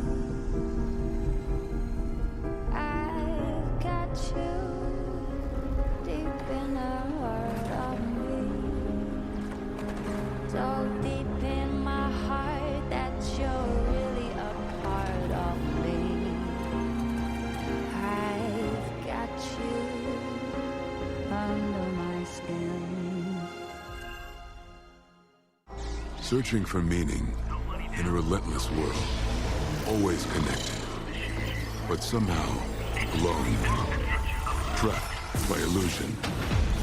We offer another path, where the battle to belong begins. Awakened by a calling. United by the cause you fight for. No one can take away what it means to be among the few, the proud, the Marines.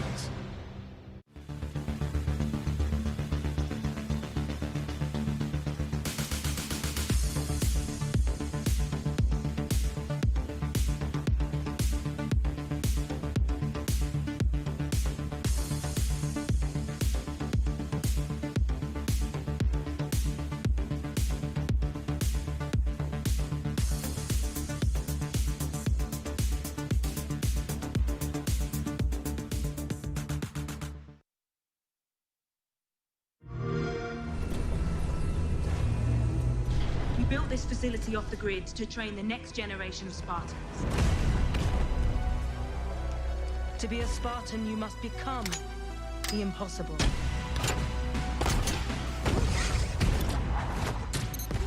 Greetings, Spartan. It would be my pleasure to serve at your side.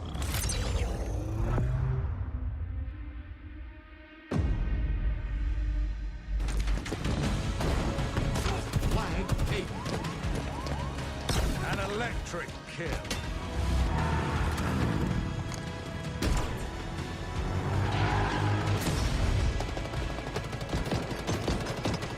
Cluster luck. On your feet, Spartan.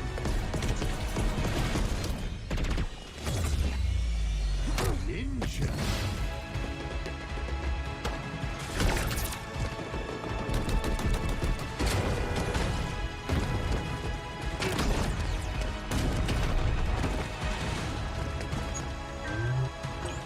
Zone captured.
picking up another kill, helping out Blaze, and that winds up the no-scope.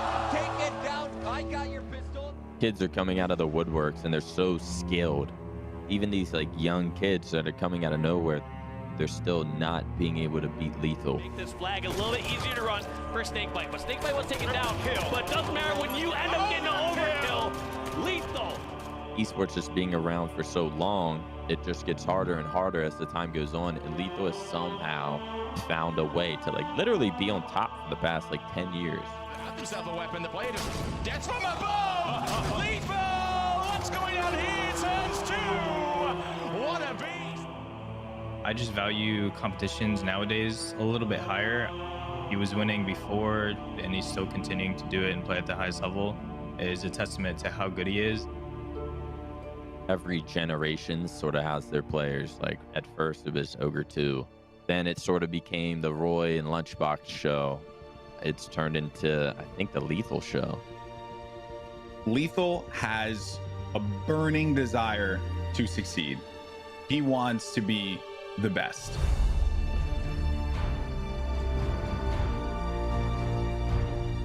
Very quickly, we are going to be saying that Lethal is the greatest Halo player of all time. His accolades speak for themselves, but the longevity that he's been at the top and dominated across multiple games cannot be contested.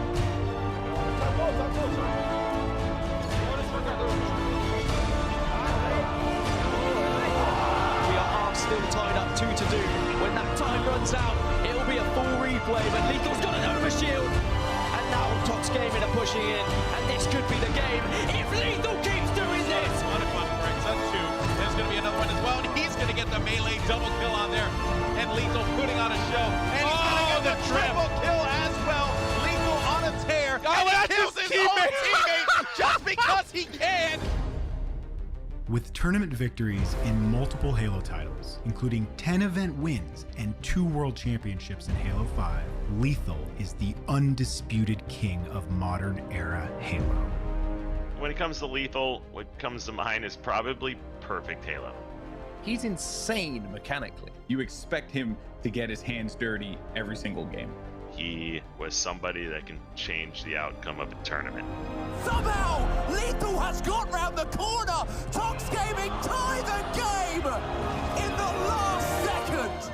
2016, Counterlogic Gaming versus the heart of Europe.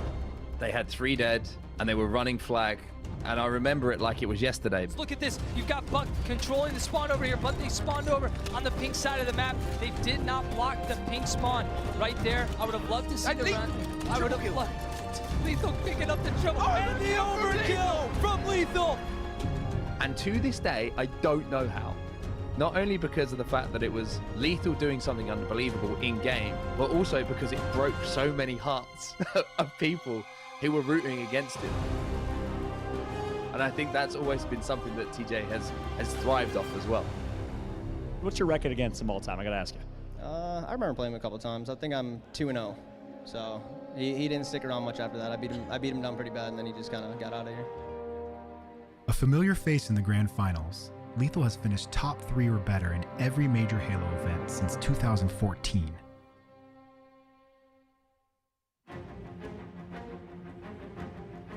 If you have to look at accomplishments, being a 2-time world champion has to be it. World champions of 2016. A 4-0 victory. That's the best word to describe it. A dominant performance here. In 2016, they walked away with $1 million.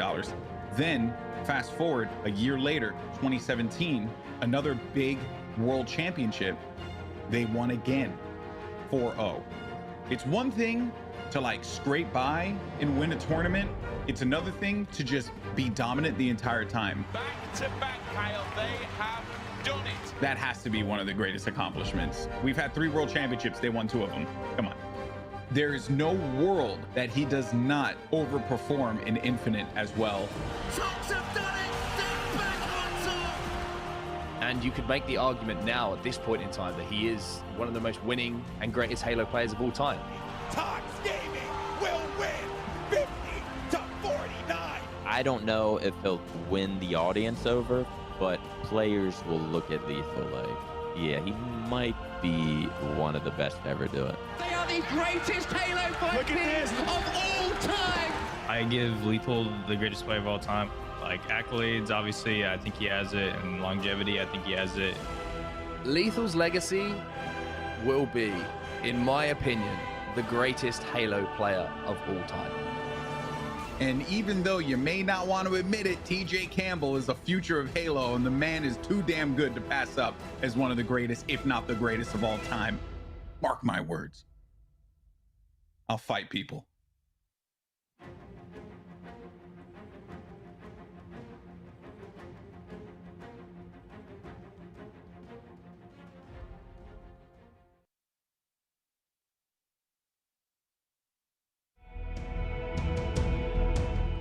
Competitive Halo has a legacy, a golden era, so impactful that it shaped our gaming industry and esports as we know it.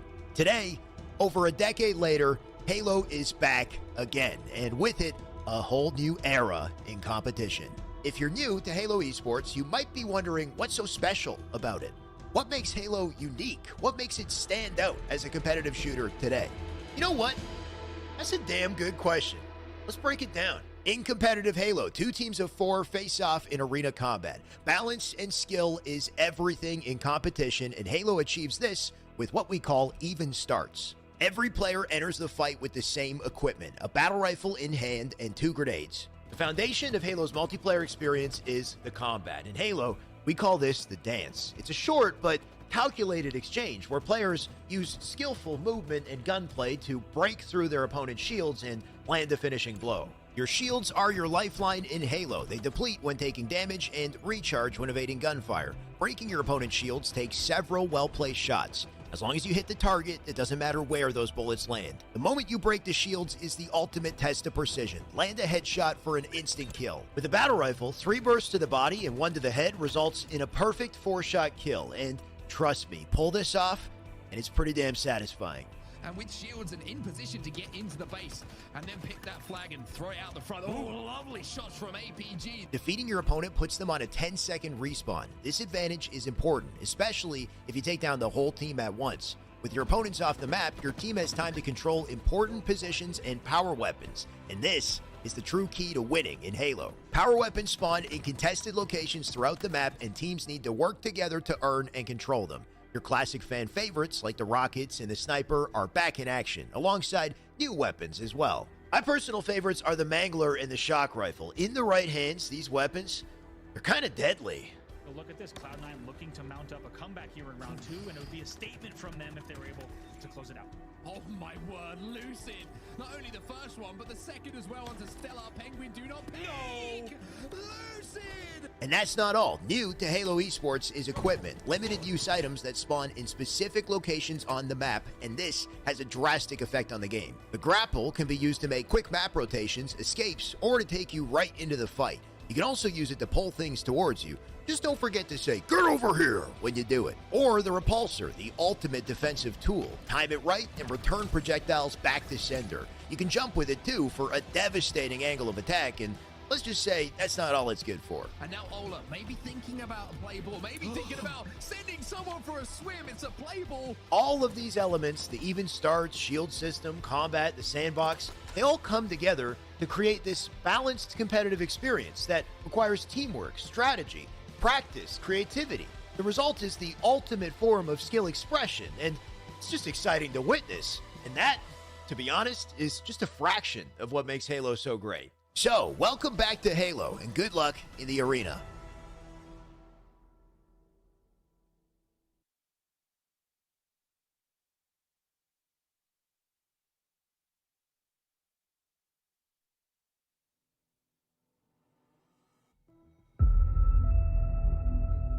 You talk about flashy players all the time. You talk about magic plays that players have made. But with Frosty, it's every series, every game. There seems to be a moment where Frosty does something that others would aspire to do once a series, once a tournament. He's aggressive, his movement, his shot, something we had never seen before in Halo. He's just a human highlight reel. That's his name. Next time I get to cast Frosty in Halo, I'm gonna call him the human highlight reel. Serious angle as we see rockets, and he'll connect the shot as well. Oh my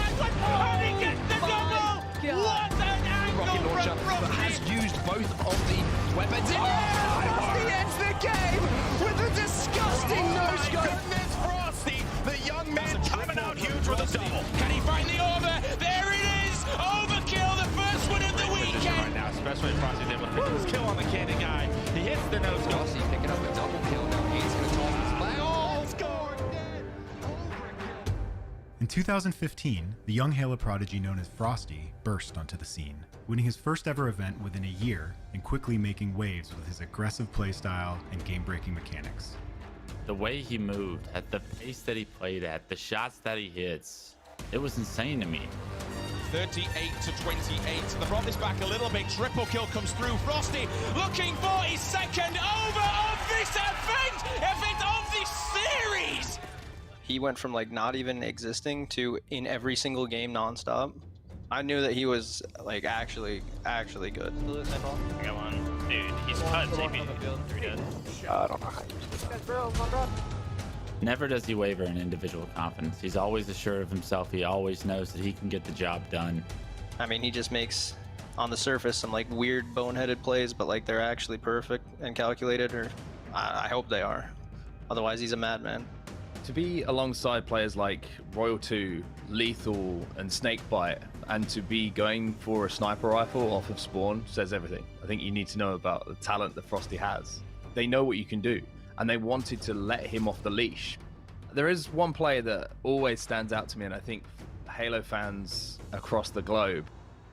Off the bat, he sprints full speed up to the sniper rifle. Kicking things off with Frosty's POV. PJ, I'm going for snipe off spawn, and we're like, we don't even know what the hell that means. Like, Frosty headed straight for the sniper, making a charge, picks it up immediately and rips up Hook's face. Just no-scopes the person in front of him. That was his opening strat. If he loses that, he loses his snipe, but he was so confident in no-scoping that player, that was his strategy. a full-blown psychopath is what you got to be thinking like, or you just got to be disrespectful. Somehow he's got it down to a science. It just shows you how much better he is. We're going to start off from the point of view from Frosty, and he's going to hit a nice headshot here on spawn, and gets the double. No way! Frosty, mighty overkill! Frosty, that's how you want to start a championship Sunday. Just 2 years after entering the league, Frosty won back-to-back Halo World Championships and went on to be named Halo 5's best sniper and overall most valuable player. For a lot of people in life, that would be a lot of boxes that have been ticked, but that just made Frosty hungrier. He was voted Halo 5's most valuable player because he was Halo 5's most valuable player. He's the best player in the game, hands down. I don't think I've seen him play a bad game of Halo. When the light shined brightest, you took over and you earned that trophy. I'm sure all three of your teammates voted for you, and for good reason. Frosty was the playmaker. Frosty was the guy who changed movement in Halo 5. How did he manage to almost, it felt like, break the game? Look at this spot. Wow, I haven't even seen this spot. Dude, Frosty is always showing us just the sneakiest spots. For Frosty to be surrounded by three of the greatest players of all time, and for him to be the least experienced, arguably, out of all of those players as far as Halo history is concerned, and still be considered by a lot of people to be the standout player on that team, says everything about his desire to win and his ability as a player. I think Frosty's early success is exciting because it feels like his career is just getting started. He's already achieved everything there is to achieve as an individual in the scene. He's got his MVPs, he's got his world championships. What's next for this kid?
All right, so these questions are courtesy of Hidden Experience, so we can kind of, give him some crap for these questions later. Yeah, if I get one question right, I'll be happy. What is the name of the Halo ring in Halo 2? Did you even play Halo 2? Mars. Okay. No. Yeah, is it like a number? Is there like a number as well on it? Delta Halo? I think it's Delta Halo. It's not Zeta, right? You're close, but no. Delta? There you go. In what year does the original Halo trilogy take place? 2010? No, not when did it release. 1982? I don't know. It's a bro. futuristic Okay, Halo. okay. Like 3056. Wasn't it like 2050? Or like 2053? It's actually crazy how close you are, but not. 2350 something. You're getting closer. 2552. Wow, he knows his stuff. My third guess is going to be 2550 something. 52. That's actually, you got it. Is it 2,552. I'm not even joking. I'm not even joking. What is the species name of the elites? Covenant. It's probably what I would have answered too, but it's apparently the Sangheili. Sangheili? Yeah. Wow, he's 3 for 3? What? Question number 4 is, who created Cortana? UNSC? No. I don't know. I don't know her name. What do you mean? You know it's a her? Yeah, but I don't know. Describe her. She has white hair. Okay. She's old. Yep. She lost the arm. Yep. Like Agent Keys or something? No. Okay. Dr. Halsey. Oh, I'm gonna roast it for that 100%. That one I was should have known definitely that one. I should have known that one. Okay.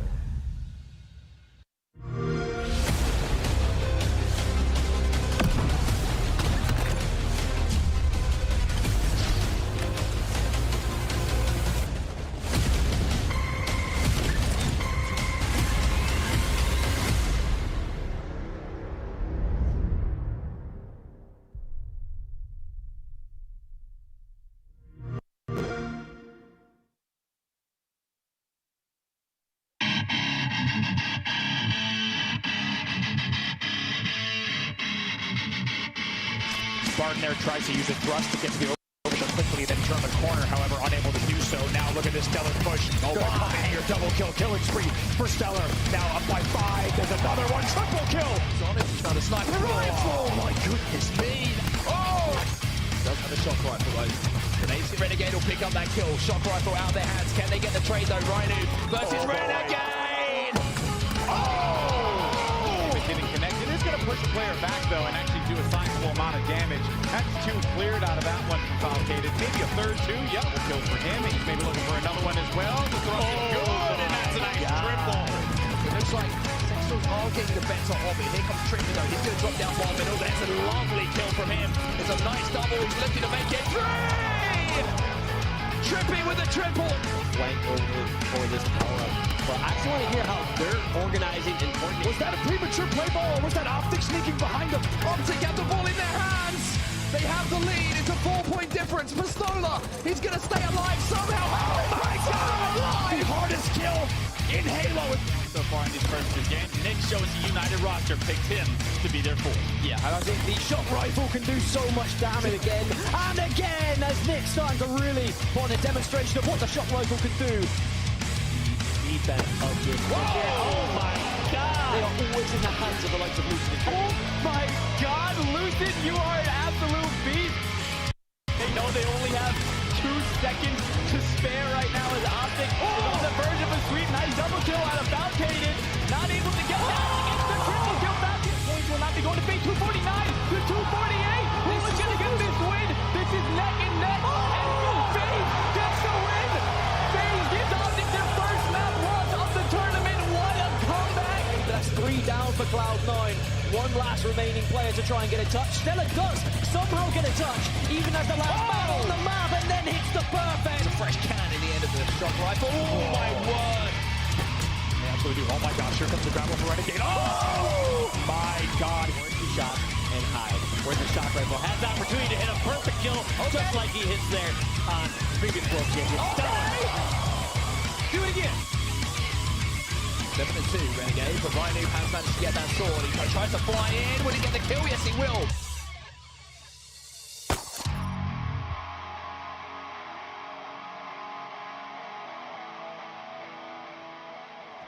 In quick succession coming in from Ryan. There's so much to talk about there. Frosty with the comp. Well, first of all, what the heck? Goal also gets the remote detonation. They only really have 1 or 2 pushes left. Ooh, as well. Grapples in for the killing spree. 48 kills on the board. Just 2 more to go here. Make that one. Mangler in the hands. And the grapple. C9 have been phenomenal so far in this grand final, but they can't find that last kill. Until now! Stella picks up the final kill. Cloud9 will be your champions here in Raleigh.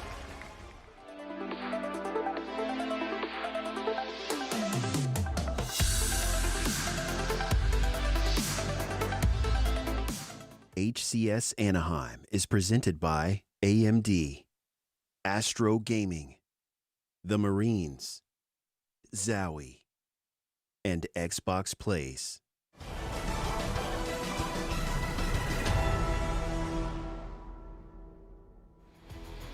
Hello and welcome back to HCS Anaheim Regional Finals. We're well and truly into the thick of things.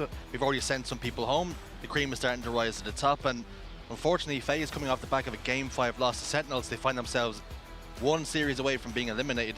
They're all out of lives here, Jen. Yeah, unfortunately for them, you know, they lost to Sentinels. It was a close game, Game 5. It was very exciting to watch, but, you know, if they let this loss get to them, they could very much well lose this next matchup. I don't know if that's possible, but... So mentally, they have to reset. Let's double check and confirm exactly how the upper bracket has gone.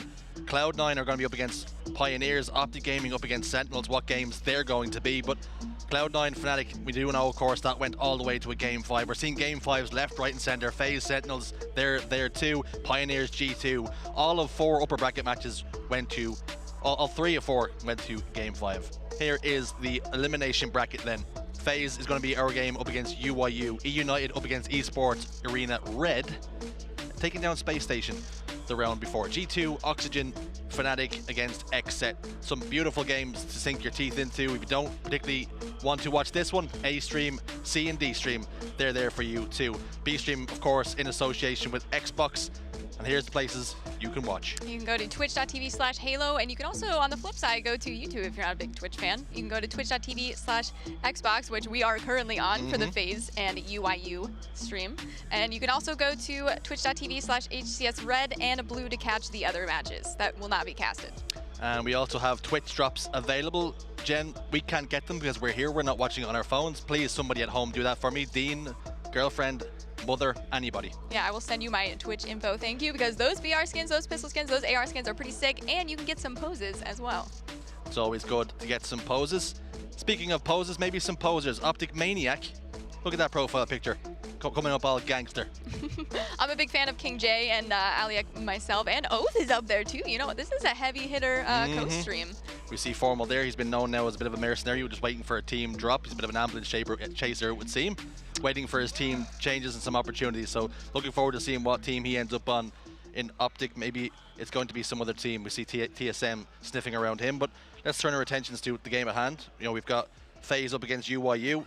FaZe went unbeaten in pools, unfortunately did come unstuck against Sentinels. UYU and FaZe have never collided before again in scrims or tournaments, so bit of a clean slate for these two teams, but mentally FaZe have to bounce back here. Oh yes, and FaZe obviously comprises of Snipe, Downbound, Boobadooboo, and Falcated, so it's a pretty, you know, a heavy hitter lineup we got going on here.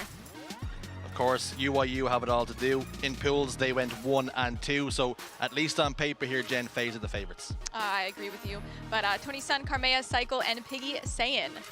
I think he's also known as Piggy HCS. I think he dropped the Saiyan, but Piggy HCS are going to comprise the team of UYU. UYU then looking to cause an upset here, claim a huge scalp in one of the top 4 seeds being FaZe, but do you think there'd be an emotional hangover here for FaZe after coming off that Game 5 loss? I think they have some pretty good discipline. I know like Boo Boo Doo Boo has a very good headspace, you know, like what happened last tournament that he was on after the series that they lost, and, you know, he was putting the work in, and I think, you know, he keeps himself pretty level, pretty balanced, so I don't think this loss will get to them against Sentinels, so I think they're going to go off strong against UIU here in this next series. Now, I've seen on Twitter somebody called you the Tim the Tap Man of Halo when it comes to predictions. Yes. Discuss. I'm not going to disagree. You know, I have said some things, and I ended up being very, very wrong. Or, you know, when we were casting the Cloud9 match, I was like, oh, this is going to be easy 3-0. But the Game 5, they almost lost. So maybe I should keep my mouth shut, or I should go in for FaZe and see an upset. Yep, maybe that's what we do. Let's give our predictions right here, right now. Which way are you going to go? 3, 2, 1. Yep, it's going to be a FaZe clean sweep from us too. So that's exactly what we expect. But Fnatic showed us surprises can possibly be on the cards. They almost got there. So maybe UIU looking to do something very similar here today. And here is our series layout. So CTF on Bazaar is going to be our game 1. Slayer Recharge, number 2. Oddball Live Fire. Stronghold Streets, if required. And Slayer Aquarius will be our game 5 if we get all the way down the wire. But CTF Bazaar is going to be game 1 here, Jen. And it's all about controlling those power weapons, and something we've seen very important is that grapple on Bazaar. Oh yes, 100%. And you know, coming off that loss, they actually played CTF Bazaar, I think in like the last series. And coming off that loss, I think they know how to play this map. You know, they're going to go in super strong, and I think FaZe is going to take map 1. Okay then, one of these teams staring down the barrel of elimination. Will it be FaZe? Will it be UIU? The fan favorites FaZe. It could all end here. UIU desperately trying to make a name for themselves and push themselves as far as they can possibly go. Grapple hook we spoke about, how important it's going to be in this game 1. Slayer Bazaar did not go the way of FaZe, but can CTF be a little bit different? Here we go. Right off the bat, Bound took out a Piggy. Maybe one down for UIU. Karmea ultimately goes down with that rocket launcher as well. Falcated picks it up. Might go back for that grapple hook. If he does, he can just soar right in with that, and he does, like a book. In he goes. Boo Boo Doo Boo picks up 2 in the feed. Snipe down, the only man being traded out on the opposite side. Piggy desperately trying to get away. Splash damage is going to be enough to pop the shield. Falcated says thank you very much. Secures that kill for his team. Picks up a Bulldog for his troubles. Looks like FaZe Clan is coming out super strong, like we predicted, you know, in this map 1. Falcated just flying around the map with his grapple hook. He's got a shotty in his back pocket, trading out for the rocket launcher, which he ran out of ammo with. But nothing wrong with changing out a power weapon for a power weapon. Takes out Cycle. Kind of just sniffing around and getting some slays, waiting for his team to run this flag. Flag is being run. Already out bottom middle too. Bit of a scrap left, right and center. A Royal Rumble. Who's going to go over the top rope first? Snipe down, pinging some enemies over towards pillars. They already know Karmea has leaked through to their base. They're going to have to keep an eye on him and make sure he doesn't stop this flag cap. And there we go. He has been dealt with handedly, it must be said. And flag cap number 1 goes to FaZe. You know, it's kind of sad to see, you know, UIU has a lot of talent, and I think a lot of people didn't expect them to make it this far, but they have a bunch of talented individuals on this team. I can't speak right now, but Karmea, I know, and Piggy are from Halo 5, and they are super strong players and super aggressive and super fast. So I'd love to see that in this matchup against FaZe. I hope they're not trying to change their gameplay and because they are intimidated by these players. I know if I were in this match against Snipe Down, I'd be kind of shaking in my Spartan boots. Important to know here, folks. FaZe Clan or UIU, they win this series, they guarantee themselves placement into Kansas City. No troublesome having to qualify, no having to run the trenches. They go straight into pools come Kansas City. So an added bit of sprinkle in this series. That being said, I hope UIU realizes, you know, it's all or nothing, so they got to give it 100% if they want to stay alive in this tournament. FaZe, though, already up by 1. Looking to put her foot in the door of elimination round 3. Trying to get rid of UIU as quick as possible, hoping for a 3-0. Not wanting to tax themselves too much. Piggy gets a kill on Falcated, but Snipe Down's already got this flag all the way back, goes to chuck it up, and unfortunately it looks as though our observer has crashed. Hasn't happened too often, but just like that, game 1 is going to be grinding to a halt. But we have some things to discuss. FaZe just about to cap that second flag, so we'll have to get confirmation of exactly what way that's going to shake out from the referees, but they're already up 1-0 and looking good. It's safe to say without that lag out, I think FaZe would have won that. They probably would have gone to like 5-0 with the flag captures in that match. I think it's safe to say. Unfortunately for UYU, but I think the next map, if they come out strong, they can turn this around for themselves. Yep, certainly have to try and bounce back into things. Maybe this is going to be a blessing in disguise for them. The momentum was well and truly against them. They were losing the power weapons. They were losing map control time after time. It looked very easy for FaZe, it must be said. So what do you think they need to do to maybe make it more of a game of this? I think they can kind of gather themselves, like talk to one another, talk to their coach, and be like, guys, this is what went wrong. Like the first playthrough, this is what we need to change. We need to maybe play more together, go for the power weapons, the power-ups, and maybe, hopefully, things will go in their direction.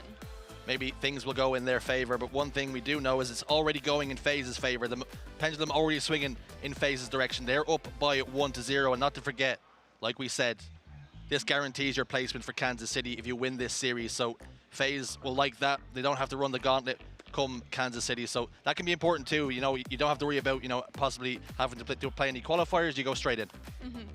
If they lose this game, the winner, are they like top 8? Do you know what? Yeah, it must be. I'd imagine top 8's going to go straight into pool play, and then you'll have to find the other teams to kind of make the run too. So looks as though this is going to be top 8 for one of these teams, and we're sending people home. The cream's rising to the top.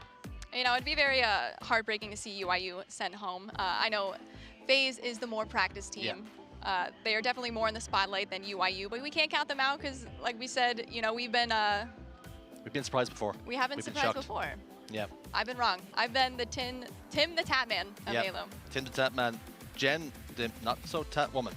I don't know. We're trying to make things work here. Yes. We're going to get things back underway very, very shortly, but we can maybe talk about the series layout. We've seen Bizarre CTF kind of going in favor of FaZe, but Recharge Slayer will be our game 2, and we always say it, someone needs to win the Slayer. Anybody can win the Slayer, and hopefully if UYU do get eliminated in game 1, do lose that first map, they can bounce back on Slayer Recharge, because of course Bizarre CTF not going according to plan just yet. I would hope, they could take the Slayer map at least, but with Snipe down and the Shock Rifle, things might not be looking too good, but you can't count them out. And we're getting confirmation. FaZe are 2-0 up in Bizarre CTF, so although the Observer crashed, the game is still going, and it sounds as though, to me, Jen, it's still going according to plan for FaZe. Interesting. Okay, so that second flag cap did go in. It did go in the end, so the whole game didn't crash. It was just going to be the Observers, which is good to hear. We didn't disrupt any of the flow of the game. They can keep on playing whilst we waffle in the background and hope to get some updates along the way. But it means we can talk one more time about the upper bracket and see exactly where we are. We can get all caught up.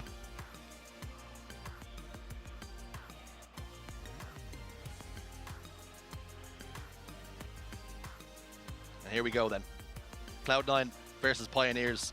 Optic Gaming against Sentinels. Optic against Sentinels is going to be a bit of a grudge match. Oh, I would love to spectate that match. Who do you think is going to come out on top? Oh, I think it's going to be a bit of a coin flip. I want to lean towards Sentinels. They look very good against FaZe. I want to say that one's going to a Game 5. We've been seeing a lot of Game 5s today, which is awesome for the spectators. Not so awesome for the players because they are fighting tooth and nail to stay in this tournament. But I think Game 5 for that. Game 5 maybe for Cloud9 Pioneers.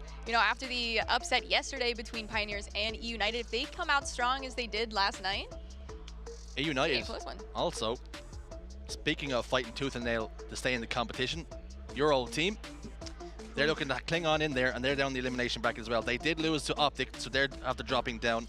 What do you think they need to do to maybe maintain some momentum and try and survive these early wobbles? I think they just need to play their game. If they get 2 in their head, they're just going to go down. And they just need to play their game. Spartan needs to keep up that passion, keep up the momentum. They need to play together. I'm not too worried, to be honest. So United up against Esports Arena Red, and the winner of that series will take on the winner of this series. But it's also important to note that if United do manage to win that game, they too will guarantee their place for Kansas City, and we'll be glad to see them there. Yeah, I don't want to be too cocky, but I think they got this. So. One player who was performing very well in that Bizarre CTF very early on before we did get that Observer crash was Falcade. Let's take a look at his stats and see how he's been performing all tournament long. Those stats are eye-watering. Oh, yes, they are. 274 kills to 221 deaths, staying positive, staying an absolute menace on the map, 129 assists, being an absolute team player. We love to see it. Falcade. Last couple of days, Falcade has been an absolute turret. Oh, yes. This gives us more time to maybe talk about where to watch once more. While this game is waiting to conclusion. We're waiting to see what score it goes. There's obviously other games that you can go to check out as well on the A stream. Of course, we are here thanks to Xbox. Much appreciated to them. Thank you very much, Mr. Bill Gates. I appreciate you. Thanks. Yeah, so talking about maybe what FaZe need to do, they're already 2-0 up, so maybe we can start talking about and anticipate what way game 2 is going to be. It's going to be Slayer on recharge. We already talked about Shock Rifle, maybe Shockdown will be in full effect, but what they need to do in game 2, it looks as though UIU are going to have to bounce back. I think FaZe will be in their element. Yeah. There's a bunch of power weapons and equipment on the map, and they play their best game when they can just get in your face and soar. And I think a team like UIU, as long as they don't give too much wiggle room, they can put up a fight, but I think FaZe is just gonna steamroll. So FaZe very much in the driver's seat. We're gonna take a short break. We'll be right back with game 2. All right, so these questions are courtesy of Hidden Experience, so we can kind of, give him some crap for these questions later. Yeah, if I get one question right, I'll be happy. What is the name of the Halo ring in Halo 2? Did you even play Halo 2? Mars. Okay. No. Yeah, is it like a number? Is there like a number as well on it? Delta Halo? I think it's Delta Halo. It's not Zeta, right? You're close, but no. Delta? There you go. In what year does the original Halo trilogy take place? 2010? No, not when did it release. 1982? I don't know. It's a futuristic Halo. Halo. Okay. Like 3056. Wasn't it like 2050? Or like 2053? It's actually crazy how close you are, but not. 2,350 something. You're getting closer. 2552. Wow, he knows his stuff. My third guess is going to be 2,550 something. 52.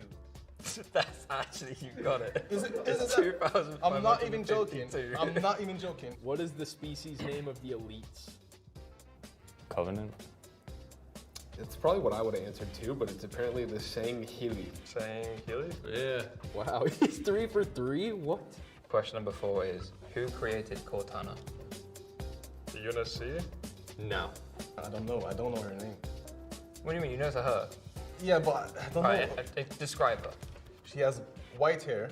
Okay. She's old. Yep. She lost the arm. Yep. Like Agent Keys or something? No. Okay. Dr. Halsey. Oh, I'm gonna get roasted for that 100%. That one I was should have known that definitely one. I should have known that one. Okay.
And just like that, folks, we have gotten ourselves right back in here with a little bit of magic and some sorcery. A 2-0 lead for FaZe, not to forget. We've had a reset. We're going to have 15 minutes on the clock still to play, but FaZe have a 2-0 lead. They need 3 flags to win the game. UIU need full 5, so we're right back into the thick of things. Here we go. It looks like UIU actually took our advice. It's like they heard us or something. I think they rallied up, and we're talking to each other. This is what we need to change if we want to stay in this tournament. And they're already running this flag. Great kill on Bound there. Karmea trying to capture this flag. He's so close. Is he able to capture it? He does. Great cap by Karmea there. Okay then, 2-1 now the score. UIU showing they're not just here to take part. They're going to try and take over this series. Snipe down, gets face to face and comes out on top with the help of the Mangler. It does its job and now he's in position to pull a flag. Looking at this reset here, I know it's not super accurate with the stat line, but UIU actually has more kills than FaZe Clan.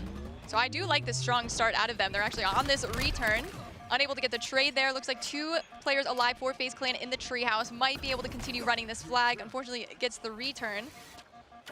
A reminder, once again, it's 2-1 now the score. FaZe do have that earlier lead that we spoke about. So now 4 flags required for UIU. FaZe still requiring the 3, and they've gotten this flag over the halfway point and Snipe down with the help of that Mangler, using it a bit like brass knuckles, putting a shot in, hitting the uppercut to the jaw, putting people to sleep, and you see him there again, prepared to drop it once more, put a final shot, the final nail in the coffin of Cycle. Piggy's in big trouble now, bottom middle, he's like a pig to the slaughter, he goes down at the bark of the bulldog. I was gonna say, that was an interesting play by Snipe Down. Decided to leave the flag and fight that player in their own treehouse, but this is why I'm not the pro player. He was able to keep those players off of Boobadooboo, who was able to run this flag and secure, what is it, the 3rd flag cap for FaZe Clan. Ever the objective mind is Boo Boo. Always rely on him to pick up the slack when needed. So now it's 3-1 to FaZe Clan. Sizzle stick over the top, lobbed up, gonna tank up Cycle just a little bit. He has to back down accordingly. Piggy down towards pillars once again. Maybe looking for his Kermit. Not gonna come this time though. Karmea with a backstab and momentarily behind enemy lines, but thinks the better of it. Gonna put some shots into Bound. That thruster pack's gonna get him out of dodge. Recharles 2, and Falcade gets the cleanup. Unfortunately, it goes down there because the new rocket launcher, it looks like, just came up. Oh, a fumble by Falcade, but Snipe Down gonna be the worries. beneficiary of that. Says no problem at all. I'll sign for that. Initials here, here, and here. Cycle, shield's gone down. Falcade gets the clean up, so they're trading rocket for rocket, and splash damage enough there to get the job done. Tonneson hits the respawn screen. Piggy last man alive once more. Snipe Down soars into the base. Piggy putting down some shots in anger, trying to play a little bit of defense. Comes out on top, gives Snipe Down the wiggles, and backs down to his own palm tree. That was an absolutely wild rocket. I blinked and almost missed it. That came out instantaneously, so good job on Snipe Down. Unfortunately fell, but Falcade trying his best to stay alive in the enemy base. Goes down. Cycle coming out on top, grabs this thruster pack. Trying to help his teammate. Snipe Down, so used to playing on 50 ping or so when it comes to scrims and online competitions, but a different beast, a different animal when it comes to LAN. Has so much experience, still so young too. This team, he's invaluable. Falcade and Boobadooboo pick up 2 in the feed. They're looking to collapse here. Overshield though for Cycle. What can he do with it? 2 members of his team have gone down, so that's going to stop the push just a little bit. But he has got control of the enemy lockers. Looking at the stat line, Falcade sitting at a pretty 12-6 after this reset. Oh, there goes the overshield, Jen. Unfortunate there for Cycle. Good job for FaZe. They were able maybe to push across lockers here if they could play their cards right. Falcade already making his way through the enemy alley, shotgun in hand.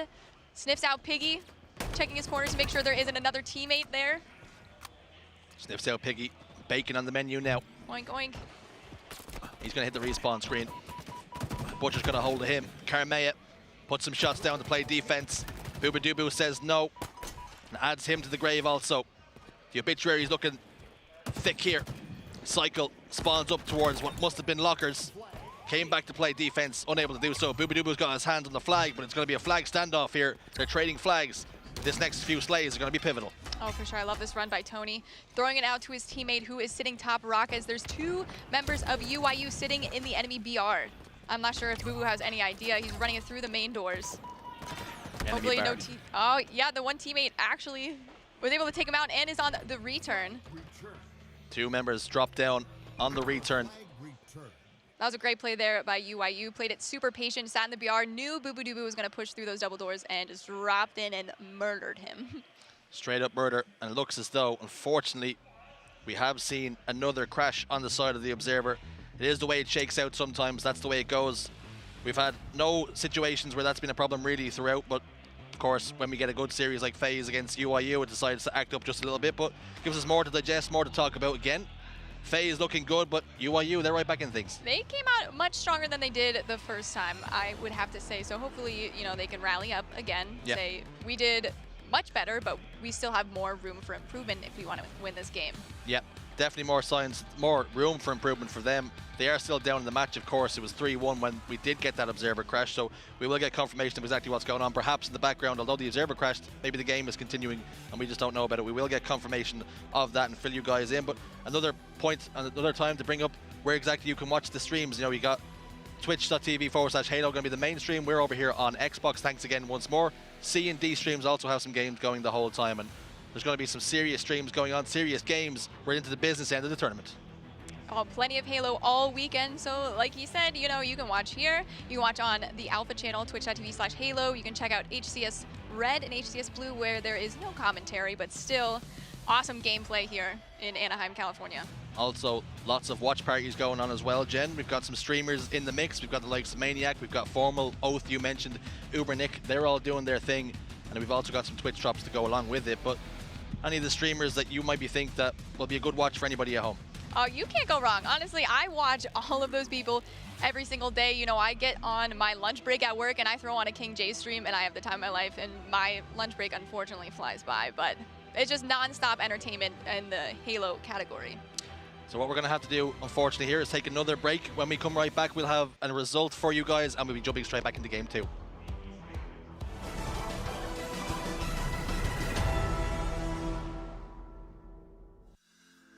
We're 0 for 6. Or, yep. 0 for 6. Like, I gotta try to get more than this guy, but there's no way. Okay, what are the names of the 3 Covenant prophets in Halo 2? I should know it, man, because like you don't know. Like I literally played so much Halo 2 campaign. I should know this. Like, wait, Truth? they're all Halo 5 modes. Yeah, like Regret. That's 2. Truth, Regret, and I know the I know the Prophet of Truth.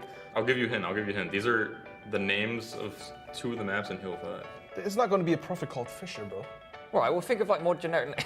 Yeah, you know what I That's mean? not even a map. That's a Forge map.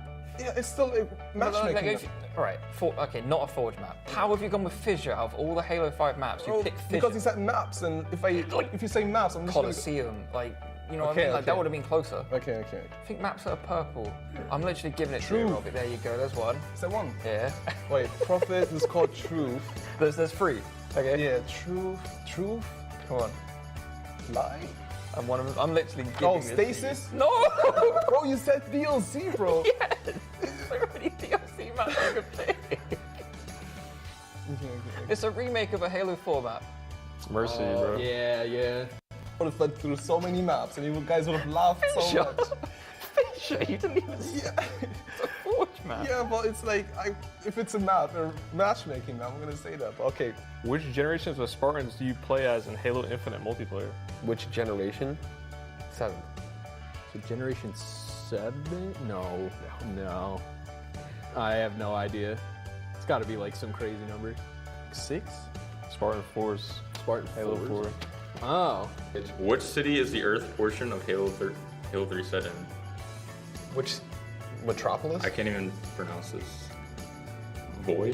Did I say that right? Voy? Yeah, Voy. That's a city? Yeah. Where?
Okay then, folks. Let's try this one last time, shall we?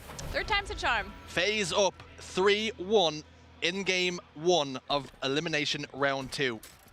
Lose this series, you are eliminated. Win this series, you qualify for Kansas City without any if, buts, or maybes.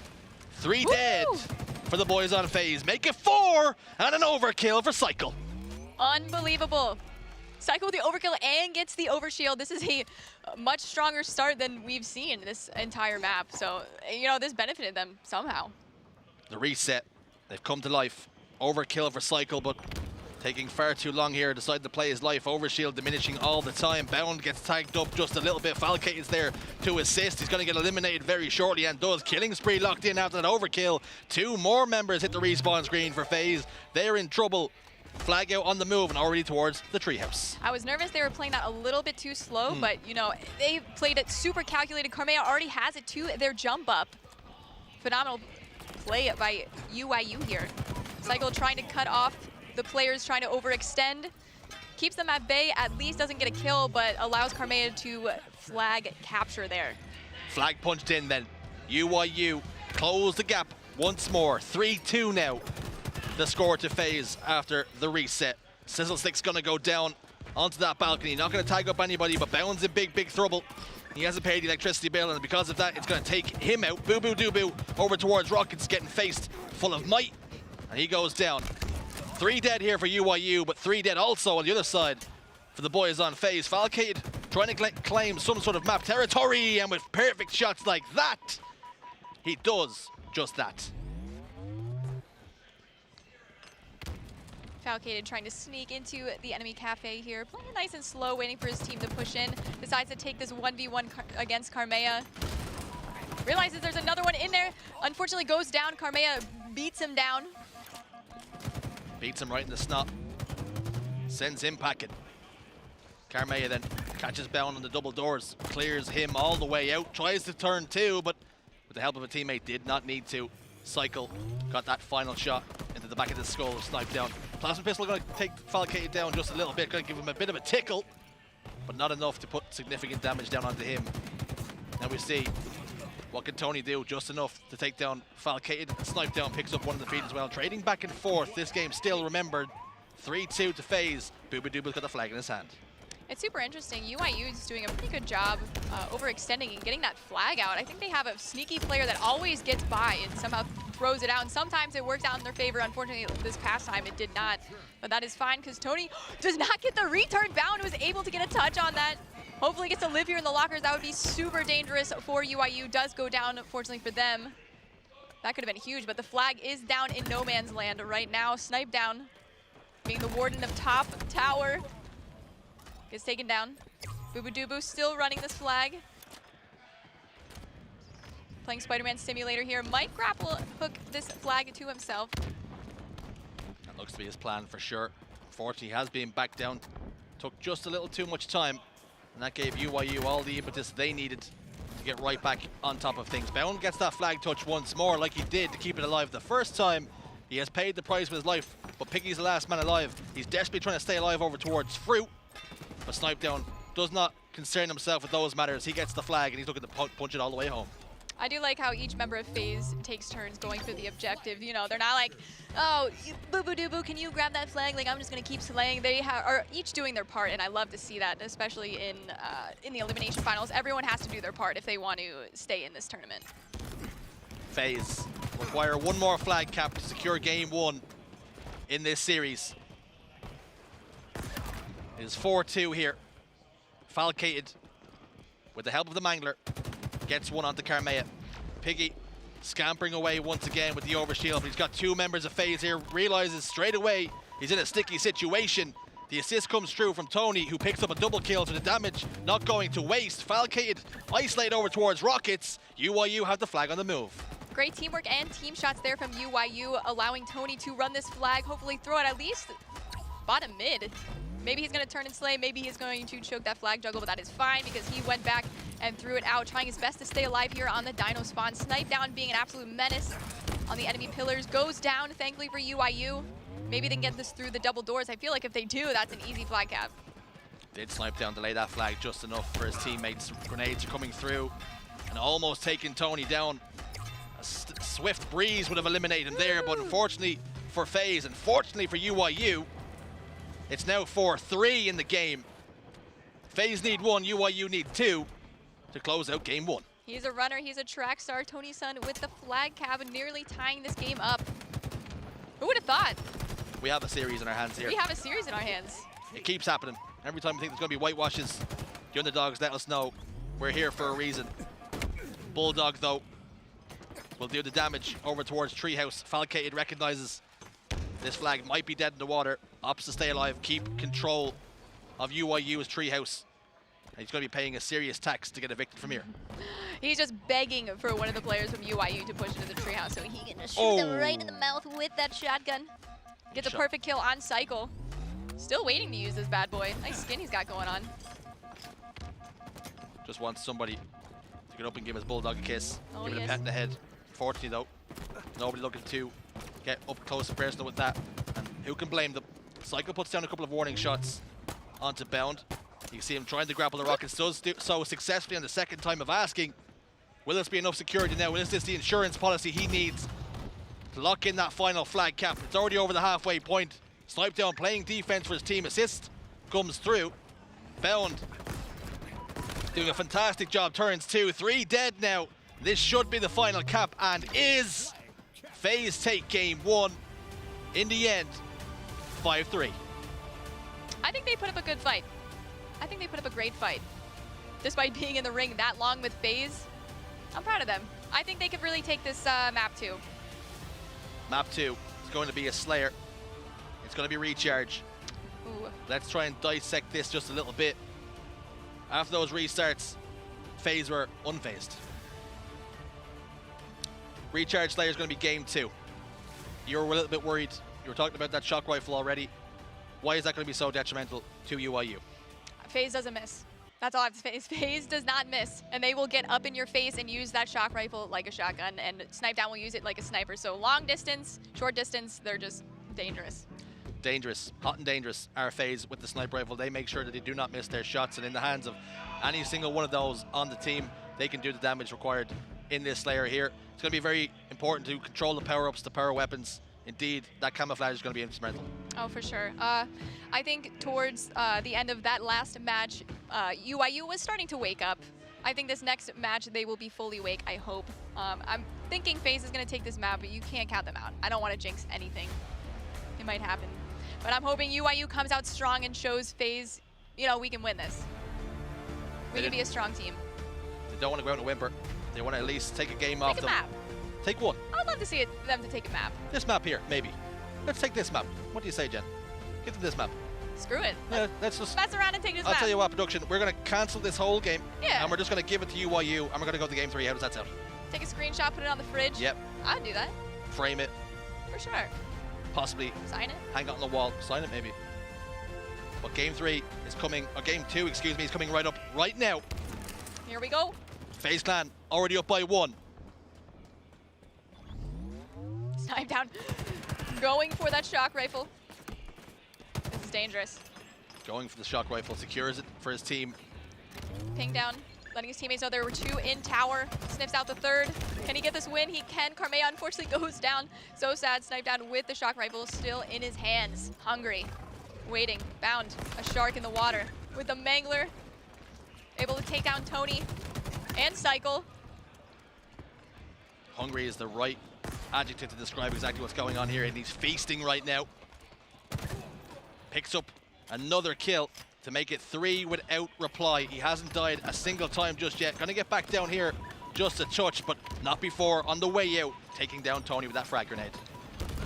Not only FaZe Clan is picking up the momentum, Bound, I think, is starting to feel himself, pushing in with this Mangler, getting in their faces. I think as time goes on in this match, it's going to be drawn out. Oh my word. Somehow, some way, Bound turns that with the sword charging at him, gets that kill, and also secures the one behind it. He's popping off right now. Bound still yet to register a single death. He's got 6 kills already. In the kill view, we saw Boobadoo with the shock rifle, so it looks like it changes hands, but not any less dangerous from Snipe Down. Everyone, like we said on FaZe Clan, is dangerous with the power weapons. Bound then First death in the books. But what a life it was. If you can have more of them, you're well and truly going to be heading to Game 3 with a victory already secured for your team. What can UIU do to bounce back here? Down by 6 kills. Camouflage is about to pop in 15 seconds. They need to stay alive, and they need to make sure FaZe Clan do not get their hands on this camouflage. Oh, for sure. They definitely need to start pushing together as well. Tony with the sword in his hands. I'm not sure if he's going to be able to come out of this battle alive. Thankfully, runs away, sees that camo is coming up. But I think he's all alone here in Elevator. Gets taken down by Bound, losing that sword. Carmea going down as well. Completely isolated, all alone with the sword. Sometimes it can be okay. You can battle yourself out of tough situations, but unfortunately, not able to get touch side to either one of those members, shooting him in the back, in the front, left, right. Camo, like we said, they could not let it get into FaZe Clan's fingers, but fortunately for them, they've shut him down before he can get ahead of steam. Bound sitting at a sweet 10-1, 11-1 actually, as we're speaking. So he is, you know, feeling himself. He's in his element.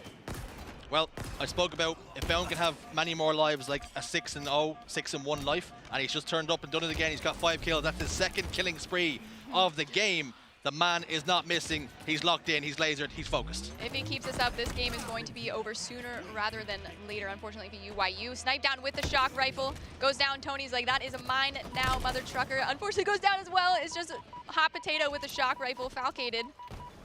Gonna push this bottom mid here. Nobody really able to take control of that shock rifle. Changing hands like it's at an auctioneer's house. Piggy! Woo!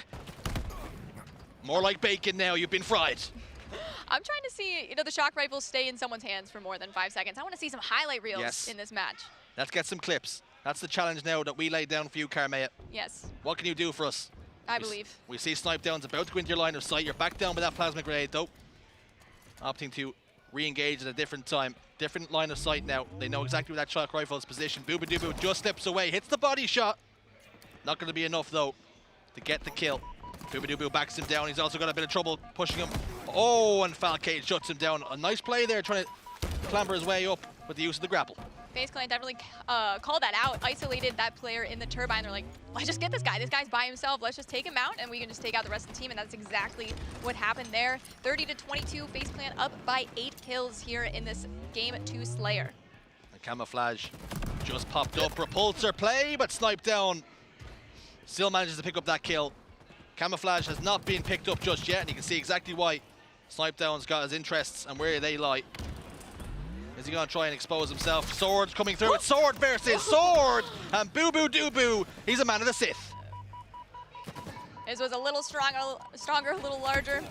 Unfortunately, Cycle gets taken down, though. Looks like 2 swords are still dropped in the tower. And there's a camo player, Bound, with a Mangler in his back pocket. I'm surprised he didn't pick up that sword instead, but he's a man of honor, I guess. A man of honor. I 3 respect dead that. Momentarily for UIU. Darth Dubu was put in the grave. Cycle's trying to scamper up to get that kill, but Boo-Boo's back for more, back for blood. And no doubt he's got that sword once more. A 15 kill advantage. FaZe only need 10 more. Falcade is sitting at 11-6. Got the shock rifle, trying to make that maybe like 12-6. Maybe a couple more. Unfortunately, mentions that shot on Carmea. Oh. His little Falcated senses were tingling there. Knows one guy is in his pipes, maybe 2. Shocking people left, right, and center is Sniped Down. Yeah, Cycle seemed pretty unaware that he was in that position, but Carmea was able to get that cleanup. It might be too little too late. This game is running out of UIU's hands. 5 kills to win here for FaZe. 5 kills to win before they lock in Game 2. Make it 3. Killing spree. Bound stats, Snipe Down stats, super impressive. Boo as well, contributing as he always does. Tony picks up a double kill. Okay, I see it, but it's just so much work to do here. It's almost out of the realms of possibility. Oh, for sure. If you look at the stat line for FaZe, the assists, there's so many more assists than UIU's. They're just playing so well together. They're isolating these players on UIU, and they're pushing together and just steamrolling them, unfortunately. But Cycle is putting in a lot of team damage. He has 9 assists, unfortunately going 7-12, but he's trying his best to get some damage in. Hopefully his teammates can come clean it up, but like we said, I think there's just isolated fights everywhere. Boo somehow spun around there, popped that player's shields, and Bound on the rest. Locked that one in. Bound like the bot that he is, the Terminator. That's going to be the final kill in the books. That's all they need. That's all she wrote. 50-39 for FaZe. They go up 2 in the series. They're on series point now. 1 game away from not only progressing in this tournament, but qualifying themselves for Kansas City. The next map, Live Fire Oddball, they got a couple chances to take this back, UIU from FaZe Clan. It's not just 1 round, there's 2 rounds of Oddball you have to win, so. Well, they managed to hustle and bustle in that first objective game, Bizarre CTF, so there's chances here with the way it shook out. I know the Slayer didn't go their way. We spoke about how important that Slayer game was going to be to get themselves back in the series. Momentum, though, heavily on the side of FaZe. What can UIU do here? I think they just need to look at their game 1 gameplay and pick their heads up and be like, we need to play like this if we want to win. And I feel like they did even though they lost that map 1, I feel like they played phenomenal Halo. They were pushing together, they were calling out, they were playing slow, they were playing smart. They weren't just flying in. And I think if they do that in this next Oddball and they pull themselves together, I think they can at least take a round, if not the whole map, off of FaZe. Confirmation then, 5-3 Bizarre CTF. Slayer recharge, 50-39, so 11 kill advantage in the game number 2. Live Fire Oddball is going to be our game 3. UIU lose this one, Jen. They're out. And they're going home packing. And if FaZe wins this, they automatically qualify for Kansas City. Poggies. Poggies in the chat. Not piggies in the chat at the moment. We're open. We'll take some piggies. We'll take some piggies. Take some piggies. On the flip side, maybe a silver lining to this, if UIU do get eliminated here, that gives them some more free time to perhaps visit Universal and Disneyland. There's plenty of options. That is the bright side. Right? That is the bright side. I like that. Yeah. So maybe, I'm not saying throw the game, but if you want to go see Universal, if you want to get on some more roller coasters, maybe losing it here isn't too bad. Yeah, and go get some sun. You know, work on that vitamin D deficiency that we as gamers have. Oh, we all have. Or is it just me? I don't know. I have vitamin D deficiency and I've got a bad case of nerd neck from sitting forward, but here we go. Game 3, FaZe Clan, like we spoke about, on match point. We're already well underway. 2 go down this time for UIU. No oddball time to speak of here, but FaZe Clan just feeling UIU out here. Boo already going for this objective. We love to see it. Snipe down with the sniper rifle, trying to take out the members, sniffing out Boo with the ball. Takes out 1 player. Piggy unfortunately goes down to that sniper rifle. Already looking for that 2nd kill. I don't think he's aware that there's 1 nest. Tony might get the better of him. Oh! Snipe down. Turns that battle on its head. Tony being extra sneaky. He had his Sam Fisher pants on. Unfortunately for him, not able to get that stealthy kill. Good Perfect reference. 4 shots from Bound. Doesn't need a sniper rifle when you hit every single shot. 1v1 against Tony here. Who's going to come out on top? Gets the wiggles. That would have been insane. Those were some pretty nasty strafes there, but Bound unmatched in his aim. Those strafes were starting to give me a bad case of cross-eye. Booba though, back tower with the heat wave. The meat wave, it's so affectionately known as now. Yes. Grenades picked up in his back pocket. They can be nukes at times. 42 seconds of ball time here already amounted for the boys on FaZe. UIU are letting this game drift away from them. Boo just sneaking around this tower with the heat wave. Tries to avenge his teammate Bound by killing Karmea. He does. I'm not sure if anyone is going for ball here. Oh, UIU. Unfortunately gets taken down. That looks like 2 dead for UIU for a moment. Valkyrie already set up for this new, what is this, overshield? Yes. New overshield then. This could be bad news Bears. Bad news Bears indeed. Falcated has picked it up, but I like this from him. Choosing not to pop it straight away. Waiting for the appropriate time. He decides that is here and now.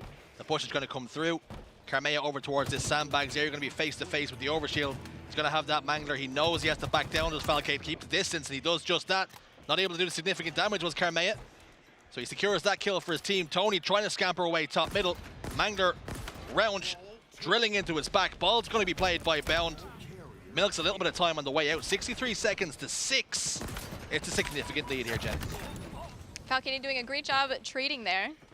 2 down for FaZe Clan, 1 down for UIU. Tony doing his best to stay alive, goes down. Dies with the Mangler. Boo top mid with the heat wave. Dangerous position here. Dangerous to the extreme. Mm-hmm. Is handled. Is that was a eliminated. good play. They just need to double team. UIU just needed to double team. Although FaZe is doing a great job of sticking together. You would think, you know, when they're up in the series, they can just run around all willy-nilly, just take 1v1s, 1v2s, and be super cocky. But they're actually doing a really good job. They're like, we don't want to lose this. Like, I think they acknowledge, you know, this is a good team. And if they play silly, they can lose it. So they are sticking very well together here in this series. Hunting in the pack. Tony's got the sniper rifle. What can he do? Oop, get a body shot. Lands the body. Unable to pop the spud. Falcade, 2 warning shots sent his direction. None of them connecting though. Tony needs this for his confidence, needs this for his team. Has to pop off, can ill afford to misplay here. Lands the body, gets the clean up. They have ball. It's going to start to move towards tower, or at least it should. It doesn't, and now all of a sudden the sniper player is completely isolated from the rest of his team. 1 down for FaZe though, Bound in the respawn screen. UIU have it all to do. Cycle trying his best to rotate this to his teammate, spawning back tower. Oh, Tony takes, my word. What a beautiful shot there by Tony. Gets the double kill and the overshield. Can he live? He cannot. Sniper and OS down on the OS spawn, but that was a great play there by Tony. Great shots. Some beautiful goodies there for whoever can get their hands on it. Carmea stops one player from doing it. Unfortunately, Piggy's picked it up. Overshield in his hands, how he would like to drop this off to a teammate and play a little bit of defense elsewhere. But unfortunately, no teammate within receiving distance of the ball, so he's forced to milk this time with the overshield, and all the while it's going to be depleted. At least he's going to be a bit of a juggernaut to take down on the ball. Grenades flying in his direction, scampers away, clambers away, top middle. 2 kills go in favor of UIU in the shape of Boo Boo Doo Boo and Bound hitting the screens. Carmea picks up 1 also, and now they're clawing their way right back into things. Looks like Cycle earned the Top Gun badge, sitting at 12 kills, the highest in this match so far. He's doing a great job staying alive, getting some kills, allowing Piggy Saiyan to get some ball time to try and bridge this gap. They're only down by 23 points, it looks like. I can't do math. Only down by 23. Yeah. Trust yourself, trust your gut. You knew what you were doing there. True. 14 seconds now. FaZe have their hands on the ball once more. And with every second drifting away through that hourglass, precious, precious time goes towards FaZe in this round number 1. No players in position to stop it. Round 1 of our game 3 goes the way of FaZe. They are 1 oddball round away from winning this series and sending UIU to Disneyland. They gotta pull off some crazy stuff here, I'm not gonna lie, if they want to stay in this game. Instead of pushing top mid, they decided to drop bottom mid for a quick ball grab, it looks like. Nope, going right past it, getting the heat wave, going for this flank. I like this play. I don't think they were expecting it. Falcated, unaware, has the sniper rifle. Falcade with the sniper rifle. Can he live indeed? Being hassled, harried by the meat wave. Sniper shot in the back of Cycle, that's gonna do the job.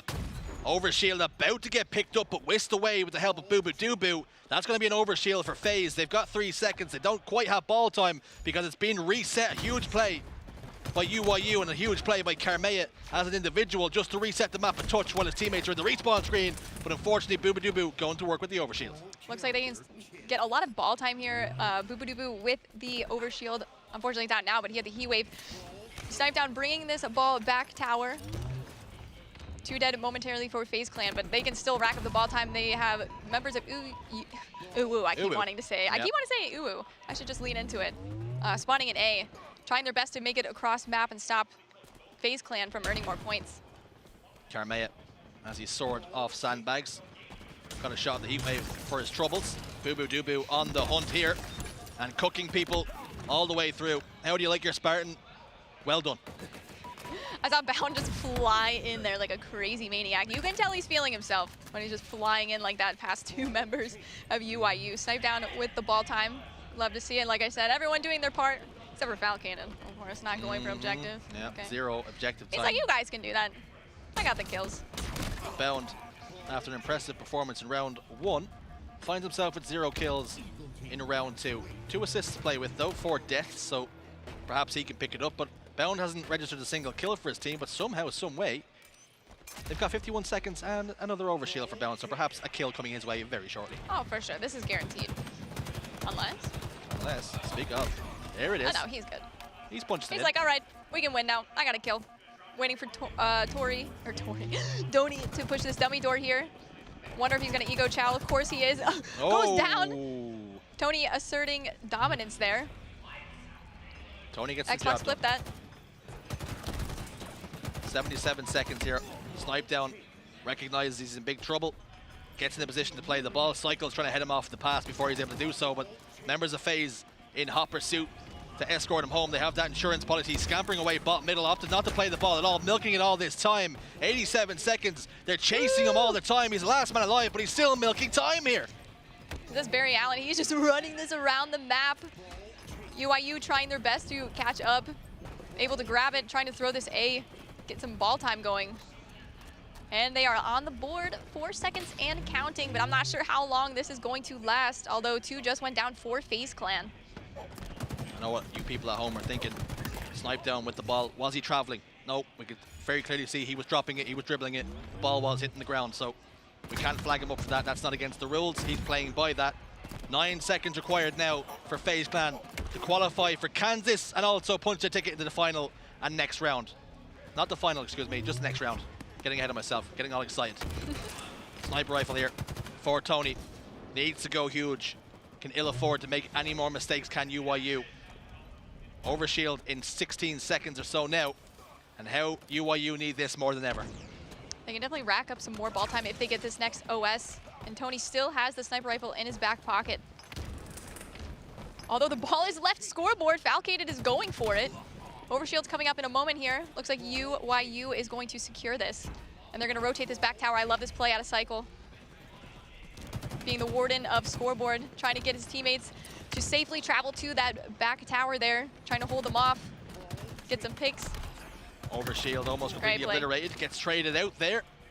A great play, but FaZe have got the ball in their hands once more, and they've done it here and now.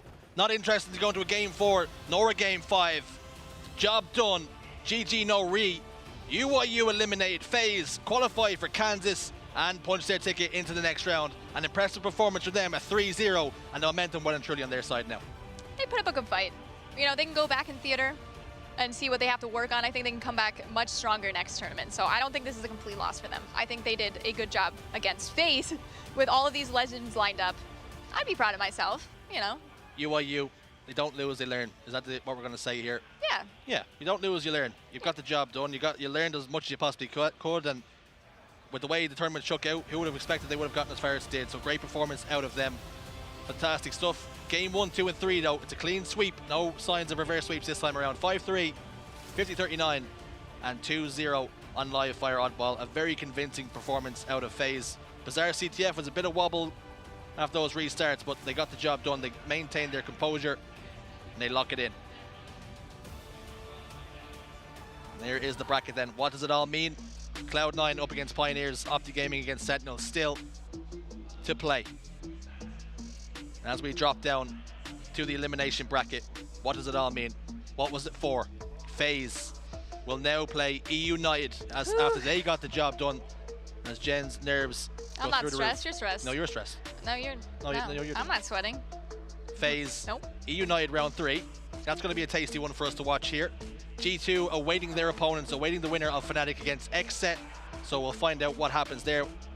No doubt Fnatic XSET's going to a game 5 with the way Fnatic have been playing. I hope so. For my own viewing pleasure, I hope it goes to a game 5. I love the cheek clenchers of a series, I'm not gonna lie. Well, it's important to note not only have FaZe then because they have advanced, they've got themselves to Kansas City. It's also good to note then, so have United, they've qualified for Kansas City. That's all from us. Tony and Shyway will be back after this.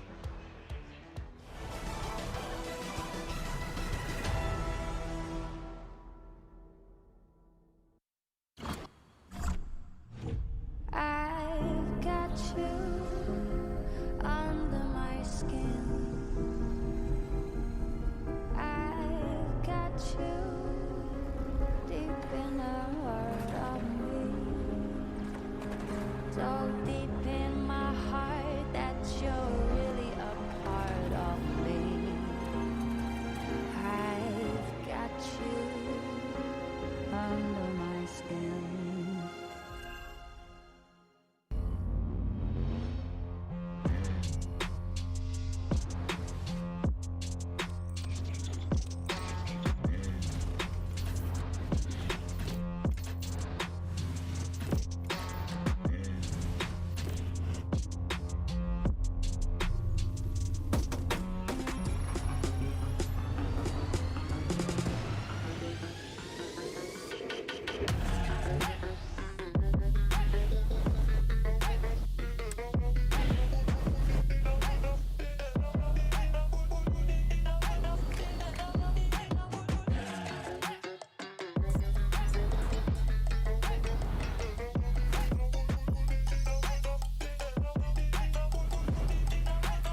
Searching for meaning in a relentless world, always connected, but somehow alone, trapped by illusion.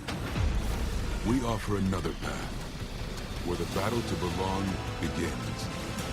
Awakened by a calling, united by the cause you fight for. No one can take away what it means to be among the few, the proud, the Marines.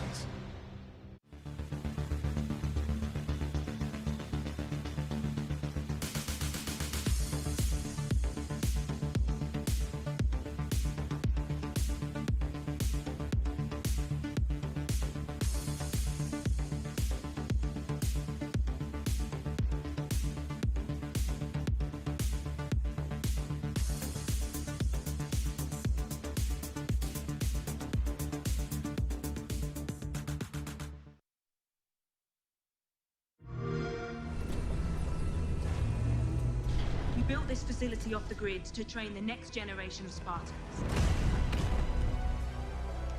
To be a Spartan, you must become the impossible.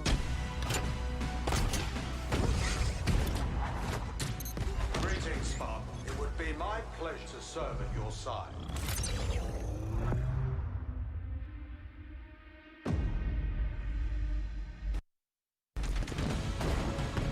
Flag 8. An electric kill.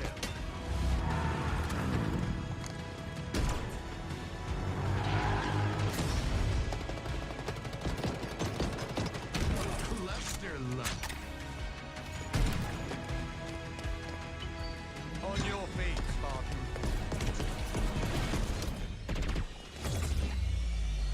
Ninja.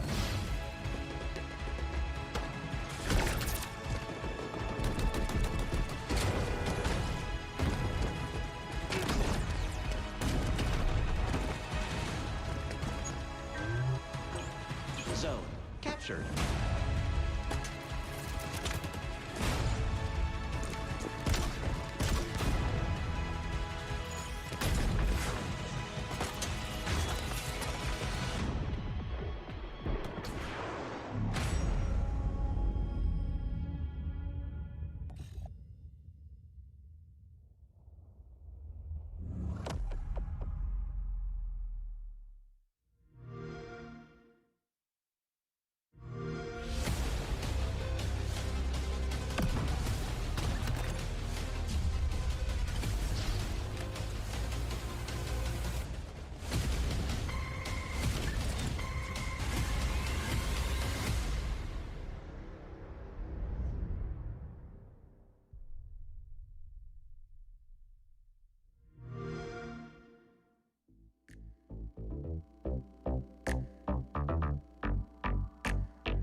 Ladies and gentlemen, hello and welcome back to HCS Anaheim, our NA Regional Tournament. 16 teams is what we started with, but we no longer have 16 teams. We still do have a $150,000 prize pool, though, so a lot to fight for.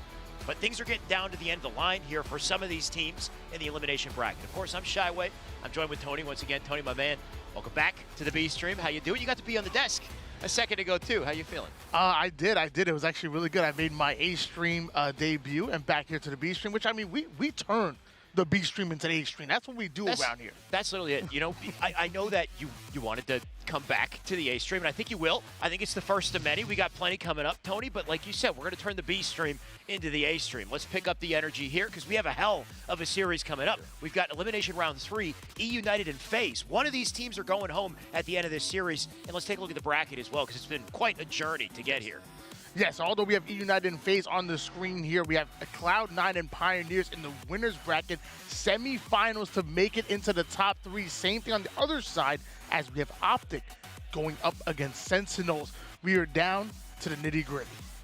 So I believe these matches will be taking place tomorrow, by the way. So that is already settled, done and dusted. Those teams will face off winner's side. What matters more today is the elimination bracket. Things are getting dicey down here in elimination phase. E United have yet to face off. E United having a couple close shaves today, but they do seem to be looking pretty good in their last series against Esports Arena Red. FaZe with a 3-0 off of UYU. They did lose to Sentinels, though, and that was a heartbreaker for them. On the other side, Tony, what do we got?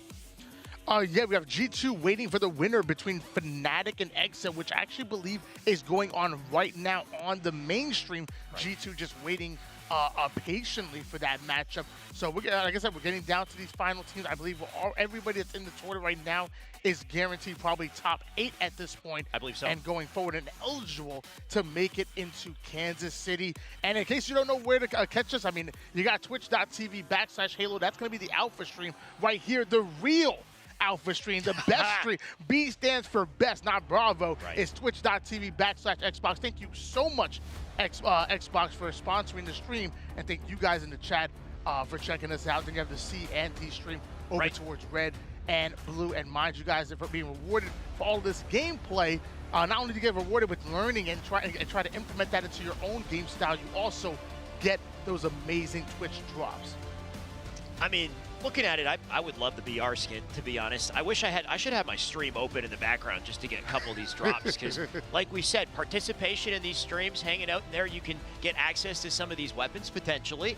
There's 4 different places to watch the action as well, so make sure you're keeping track of all those 4 locations. We also have co-streamers as well that are currently participating in the drops action. So you can go to Ubernick, you can go to Formal, you can go to, Alec, I believe is how you pronounce her name. We've got so many talented and beautiful faces right out front here. Maniac as well, a lot of them standing out, and also means a lot of different locations to get drops too. So you might want to just open a bunch of tabs real quick. For real, I mean, I know Coven very well. I used to play with him way back in the day.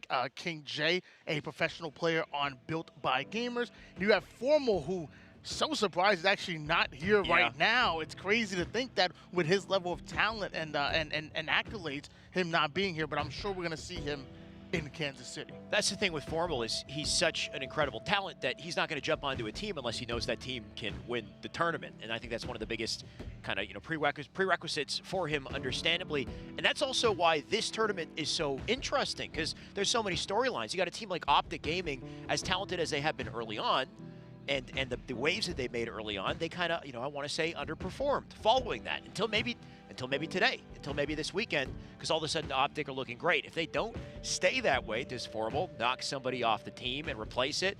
Only time will tell. So that's the beauty of these LAN events, is the storylines that comes from it.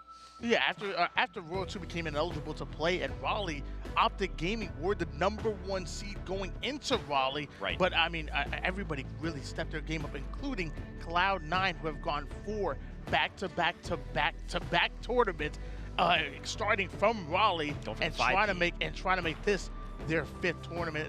And they're not the only ones. FaZe, E United, everybody stepping up their game. And even Cloud9 bleeds, though, which is kind of the beautiful thing here, is despite the fact that C9 might be going for a 5-peat, C9 have gone to Game 5 on a couple different occasions, even against the likes of Fnatic, that are currently fighting for their tournament life on the mainstream as well. So many different storylines, Tony. Let's zero in on the main storyline of this broadcast right now, E United and FaZe, because these are two titans in Halo Esports. United, second place in Raleigh. FaZe, third place in Raleigh, and they're fighting in the elimination bracket round 3. One of them is going home here in what, like 8th place? Yeah, I'm really happy to watch FaZe. You know, we poached Snipe Down back from Apex and brought him in, and he's playing on this FaZe roster, which is funny because this was the original roster that Formal was on. Snipe Down originally committed to them, then said he backed out and stayed with Apex, then committed to them again after they picked up Formal, and then Snipe Down ends up back on the squad alongside Movement God Bound, Boo Boo Dubu, just the glue player, if you will. And then Falcated, my surprise, I had no idea how amazing Falcated was going into Raleigh. And he was really my breakout player of that tournament. I was still trying to figure out what Snipe Down was doing with his hands there. I think he's scoping in. You got Boo Boo had the watch with the timer as well. Like he's, I know he's a marathon runner outside of Halo. Yes. Of course, you got E-United on the other side. E-United, interesting display of you know, I guess, what poses that we have from them. Sparty with the thumbs down. You're going down. Ryan did with peace, though. You know, you're trying to make sure that if you go down, you'll be polite about it. Maybe you'll be a gentleman. But I don't expect anyone to be a gentleman in this series, Tony. It's going to be head-to-head. You're fighting for your life here. Yeah, the last time these two teams went up against each other, E-United actually beat out FaZe in the elimination finals and Raleigh. And I remember that Spartan stands up, looks over at Boo Boo Dubu and Falcated and yells, "You dropped me. Oh, you dropped me. Boo Boo Dubu, you're bad." That's what he said. Did he say Boo Boo, you're bad? He pointed out to Boo Boo. It was actually crazy to see. But yeah, I mean, because they used to team together way back in the day. I believe it was Spartan, Falcated, Boo Boo Dubu, and Ace that won that Anaheim tournament, that Reach tournament. And then obviously they decided to go a separate way. So lots of pent-up aggression there coming out of young Tyler. I mean, I didn't realize Sparty was dropped, which is wild to hear. And for him to say, Boo Boo Dubu, you're bad, is honestly, that's kind of low-key for Spartan, right? Because the words he exchanged with Kratos yesterday on Twitter, I can't say on the broadcast. They were that bad. Go watch on Twitter. Check Sparty's tweet if you want to see it. Because, man, if you get on the wrong side of his weapon, just you know, be aware that he's not only going to kill you, he's going to make you feel it across the stage, apparently, too. Well, I mean, dying is pretty high on that list. Not only going to kill you, but he's also going to make you feel it. I mean, you got to feel it to die. Right. Not actual death, thankfully. Oh, okay, good. Oh, video game death, followed by trash talk, so mental destruction is what I meant to say. If he was actually killing you, Tony, then, you know, I don't think this show would exist. Ever seen Death Race? That's what this would be when you got... Anyway, we're going way off track with a bunch of inmates fighting for their lives is what that show is. But, Tony, let's wheel it back to this series about to come up here, and I can't wait to see it. We got a series layout, I think, as well. We'll see shortly, too.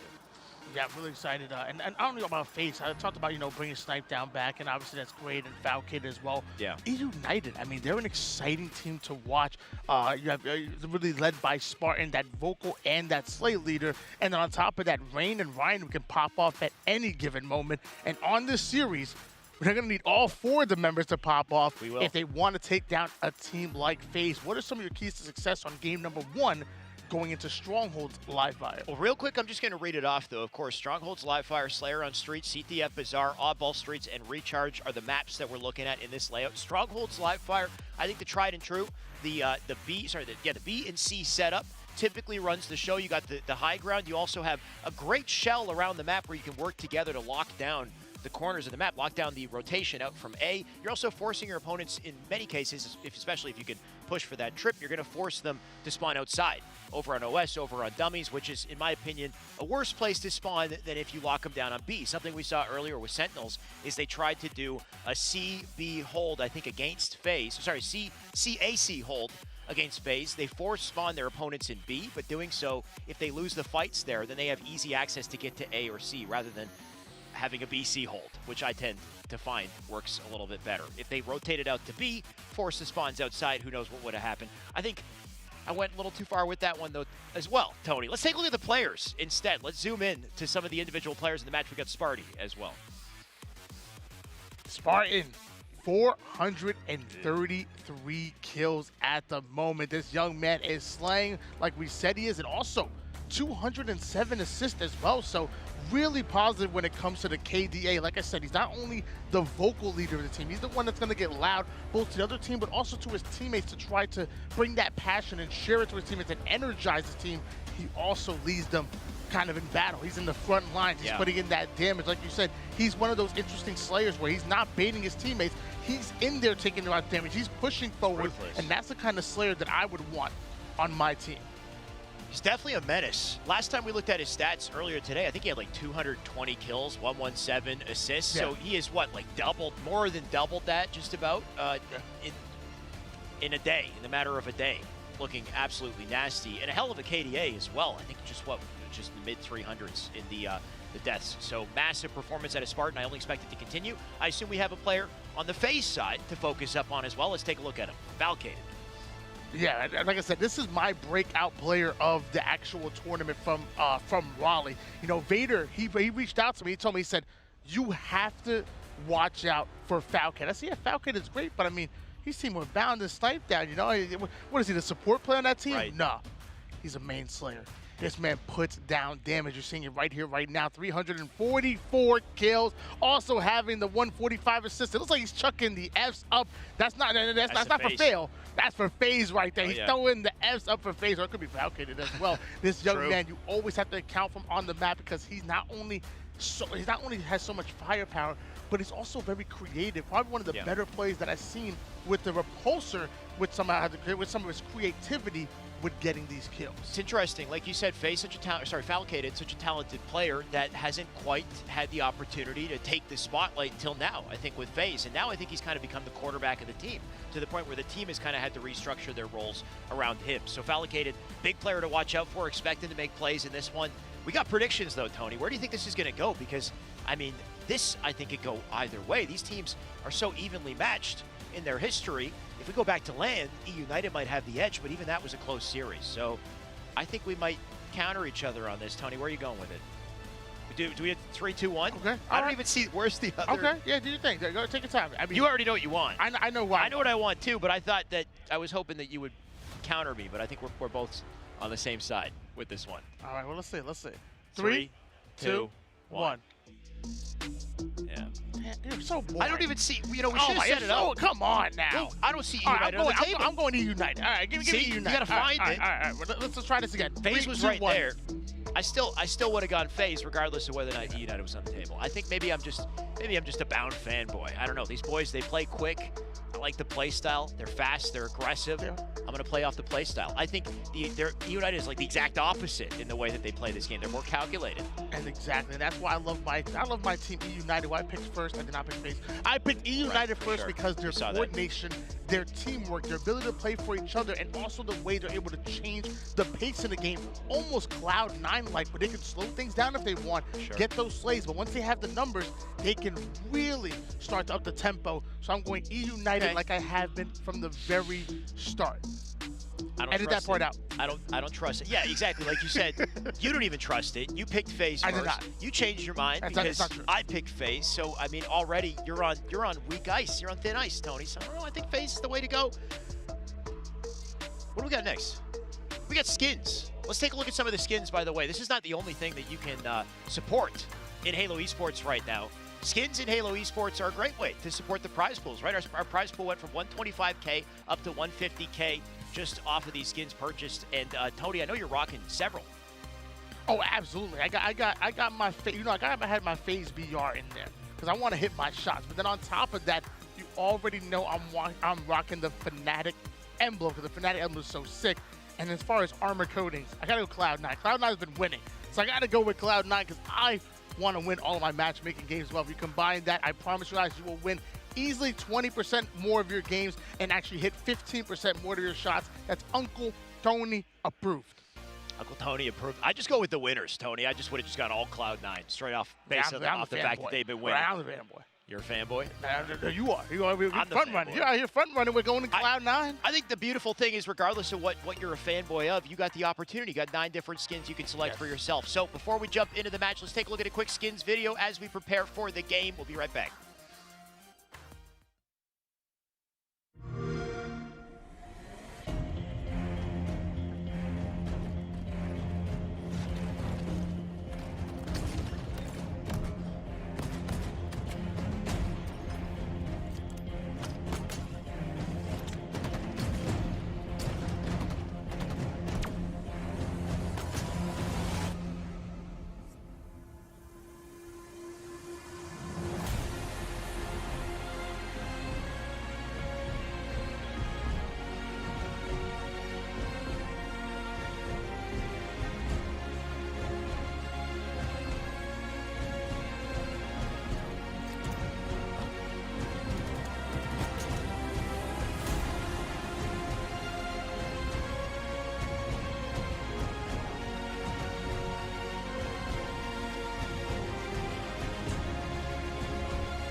love me some Halo Esports skins, but what I love even more is Halo Esports competition. Tony, our match is finally ready to go. FaZe up against E United, live fire, strongholds to kick things off. Should be a hell of a game one. That it will be. This is the rematch of your elimination finals coming from Raleigh. E United going up against FaZe.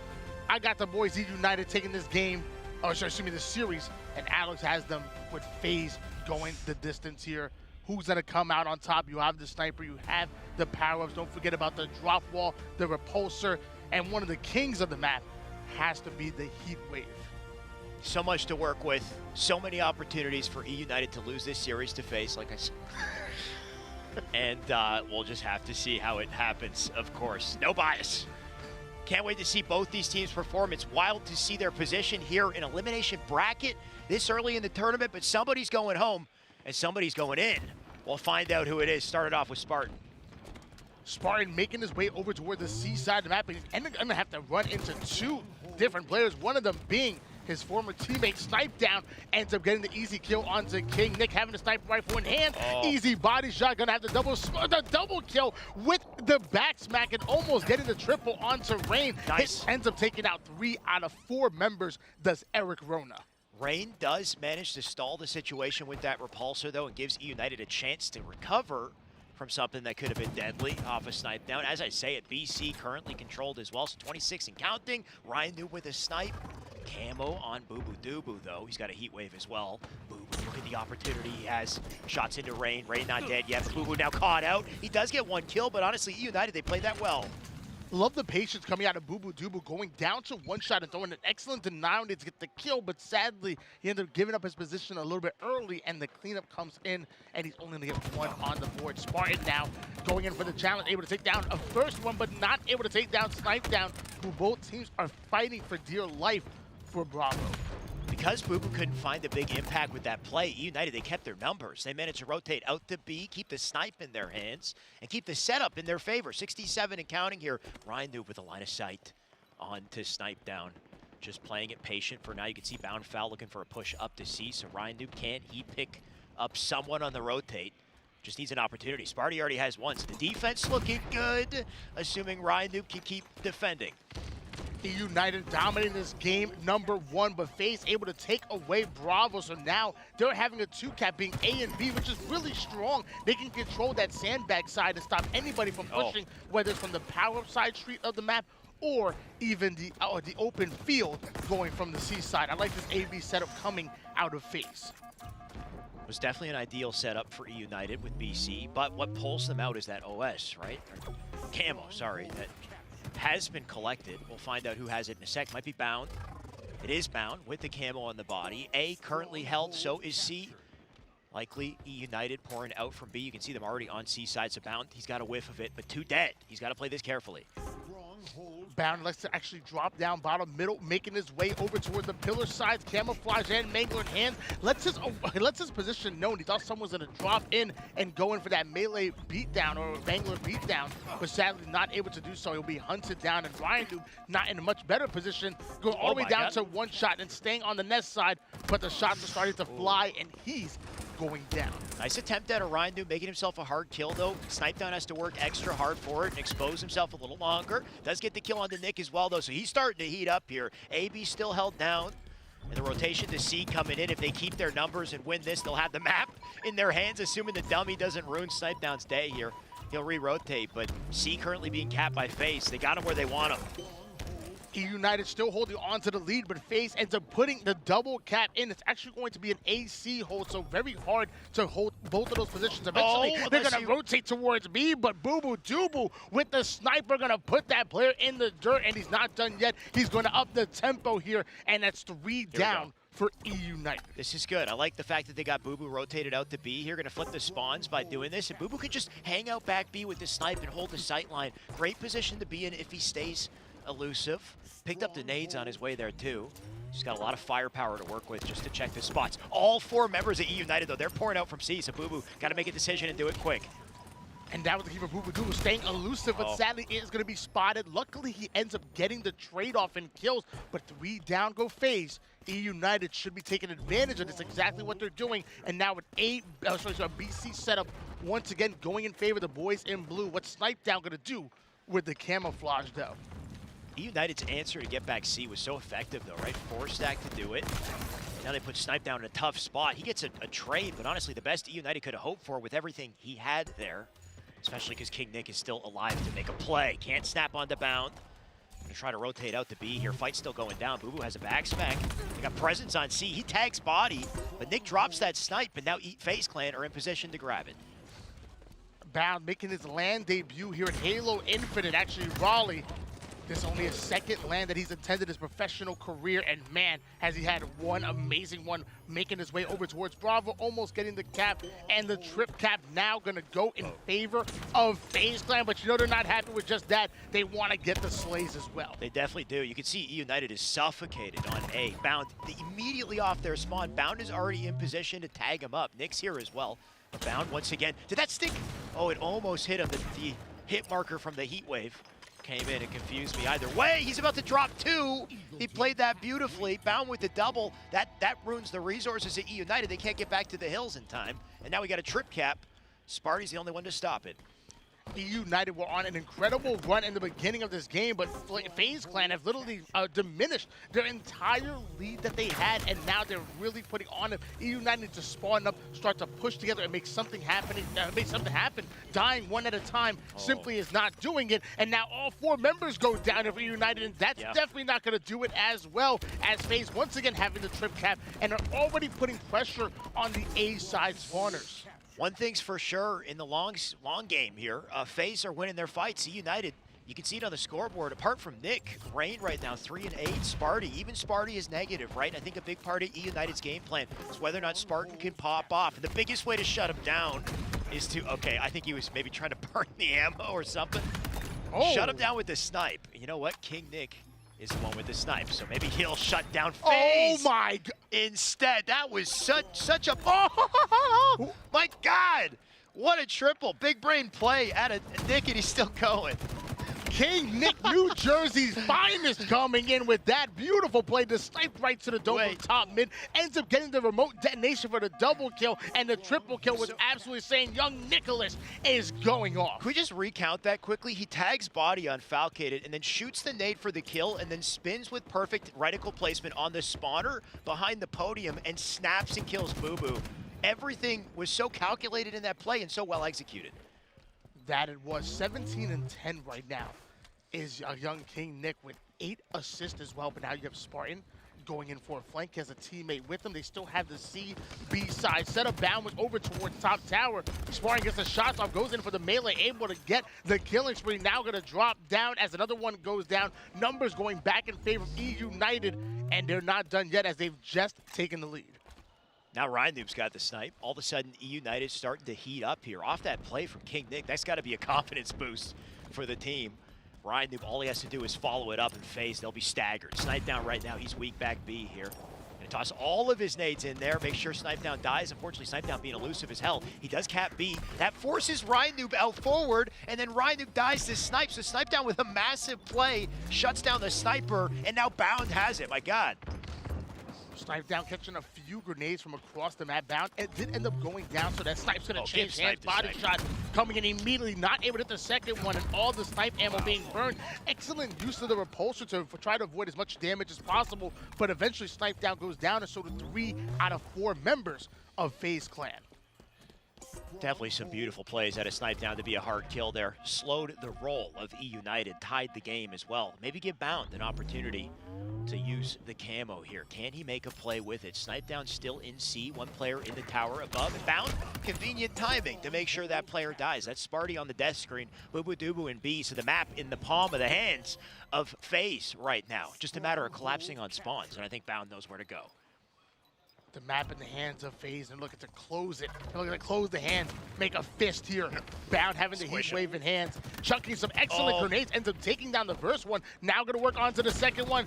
Oh, and wait, one shot, but Val not able to get the double kill. That should have been easy for him, but Spartan coming up clutch with that one. Now the Heat Wave gonna change hands, bouncing the shots off the wall, dodging it. FaZe Clan going 3 down, does the damage, but Falcated answers right back with the double kill. FaZe do seem to be getting the best of these trades, but man, E United, are they slippery? Can't believe they played bound like they did. Either way, Falcated gonna walk away with the A cap, picked up the Heat Wave. B and C under contention from E United. 2:36 on the board, and E United, they do have the map. They're gonna have to play this perfectly. So far, we see trades, and we see an opportunity for Foul to flip things around, assuming he lives. Falcon with the Heat Wave and the Repulsor ends up getting the assist as they're both diving into Bravo. But both of them in the same exact position. Easy double kill coming out of Ryan Noob, who quickly gets a hold of the sniper and is going to try to work on Bravo. But here comes the nades, body shotting Boo Boo Dooble. Great shot coming out of Ryan Noob, and Bravo is going to go in the hands of E United. E United know the pressure's coming in to see here. Ryan Noob with a change of sights. Does he hit 2 with that? I think he might have tagged 2 players. Bound and foul, now dead. And E United with C once again. Ryan Noob back top tower. Camo about to spawn. And a shot to the knee of Boo Boo Doobu. Thankfully, the man's still alive, but Ryan Noob, he's hitting shots. Let me tell you, man, I just noticed Spartan and Nick having 43 of the team's 73 kills in total right now. They're really slaying out, but Ryan is going to get a chance to with a sniper rifle. Sadly, he's going to be hunted down here by Bound, and now we try to switch over to Boo Boo Doobu, but he's going to hit the black screen as well. So back over to Spartan, 22 and 14 right now, and with the Heat Wave in hands, he's going to try to heat somebody off the map. Spartan tried to make a sneaky play, but Foul was there checking his corners. Now Spartan off the map. They didn't cap C, though. A under contention. They got A, B, 237 and counting here to 241. Can they hold it to take the game, though? E United going to push B. The battle for B is the battle for the game here. And Sparty's got to get there. We got 2 defenders for 248. The final 2 seconds. They can't make it in time, and FaZe will shut out E United and go up 1-0 in game 1. FaZe stealing game number 1 from E United, who were quite dominant in the first half, but FaZe stepping up when the time was right. That's why Boo Boo Doobu staring at his watch right now. Apparently, it's game time. It is game time. My God, what a game that was, though, right? FaZe coming out with so much energy, so much heat off the start, and then E United, they found a way to answer, and man, was it an answer, right? King Nick with that play to shoot the nade, the kill Foul, the spawn kill that we saw, and that kind of set the cogs in motion. That snipe then transferred hands to Ryan Noob. Ryan Noob was popping off with snipe. One player that wasn't popping off, not to point him out, but I mean, Rain, I think he was negative that whole game. I believe at one point I checked it was like 6 and 12 or something. He was heavily negative. And when you got a teammate, I want to say when you have a teammate that's not playing well, you play as well as your weakest link, if that makes sense. Everyone needs to be performing. And it just seemed like FaZe, they had that on lock. Well, I wouldn't be surprised if Rain bounces back. Going throughout the whole Pro series on every Thursday night, he was actually the secondary slayer on this roster. So I would not be surprised going into game number 2 if he really pops off in the Slayer, when slaying's the only thing that matters. First to 50 kills, take the win. We're going onto streets where there's plenty of goodies, and I know for a fact E United are very comfortable on this map. They definitely know how to play it. Like you said, Rain, it's up to him to pop off. Of course, the rest of his team, but maybe even more so Spartan. Spartan, he played well, of course. I believe he was positive in that game. He held his own, but typically when Spartan plays well, he is destroying the opposition. He is, dropping 20, 25 kills. He's got half the kills on his side when they win these Slayers, so it could also be in his hands to control this and set the series back on their side. Currently, FaZe, though, they do lead. Like you said, Spartan was one of the leading Slayers on the team. King Nick also not only was the leading Slayer, but also having an incredible amount of assists as well. When last time I looked at his scoreboard, it was like 28 kills and 16 assists, by far more than anybody else on the team. I want to see him have just as good as a game, and like you said, I want to see Rain stepping it up as well. But Falcated, the breakout player of Raleigh, if you ask me, already getting himself a Bulldog in hands. Like you said, Foul with the Bulldog, but with no teammates. So he'll rotate quick into the arms of Nick, and thankfully Nick does win that trade. The Bulldog going to go back down, though. Looks like Boo Boo Doobu in position to collect it. Doesn't, though. Instead, does get the thrust. Maybe a teammate will grab that Bulldog. We'll see. Ryan Noob definitely not going to be holding on to those rockets. They drop, and Boo Boo Doobu gets them instead and gets a double with it as well. Can he turn it into more? Rain's still alive in Subway. They got sights on him, but FaZe, they're starting to lock it down, despite E United with the win on the opening strat.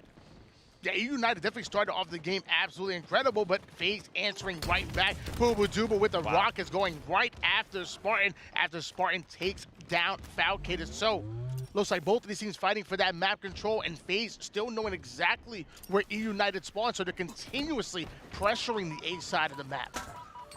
The entirety of FaZe prepared for that spawn in PD. They're letting them spawn out PD and locking things down on both sides here, though. Snipedown not ready for the late push out from King Nick. And now it's his turn to run away. Thankfully, Snipedown somehow skates by.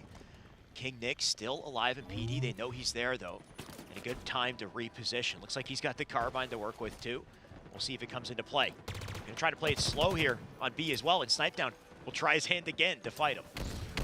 Snipedown forced to back down. He doesn't want to battle it out with Royalty. King Nick going in for the shots, but it looks like he ends up sending 2 does FaZe to take him down, as 3 out of 4 members of E United end up hitting the black screen, and FaZe going to try to capitalize on these newfound numbers. FaZe doing a good job of working together, though, right? You saw Snipedown 2 separate occasions, does not commit to the 1v1. Instead, he finally commits to that challenge when he's got Bound with them for the 2-man push. As long as they continue to play in pairs, they can walk away with these advantages. They got top map, they got Rockets as well, or they had him. Foul gonna die. Rockets sit down. Bound needs to live. He's gonna try to rotate, but can't do it. So now the Rockets, they still sit back A.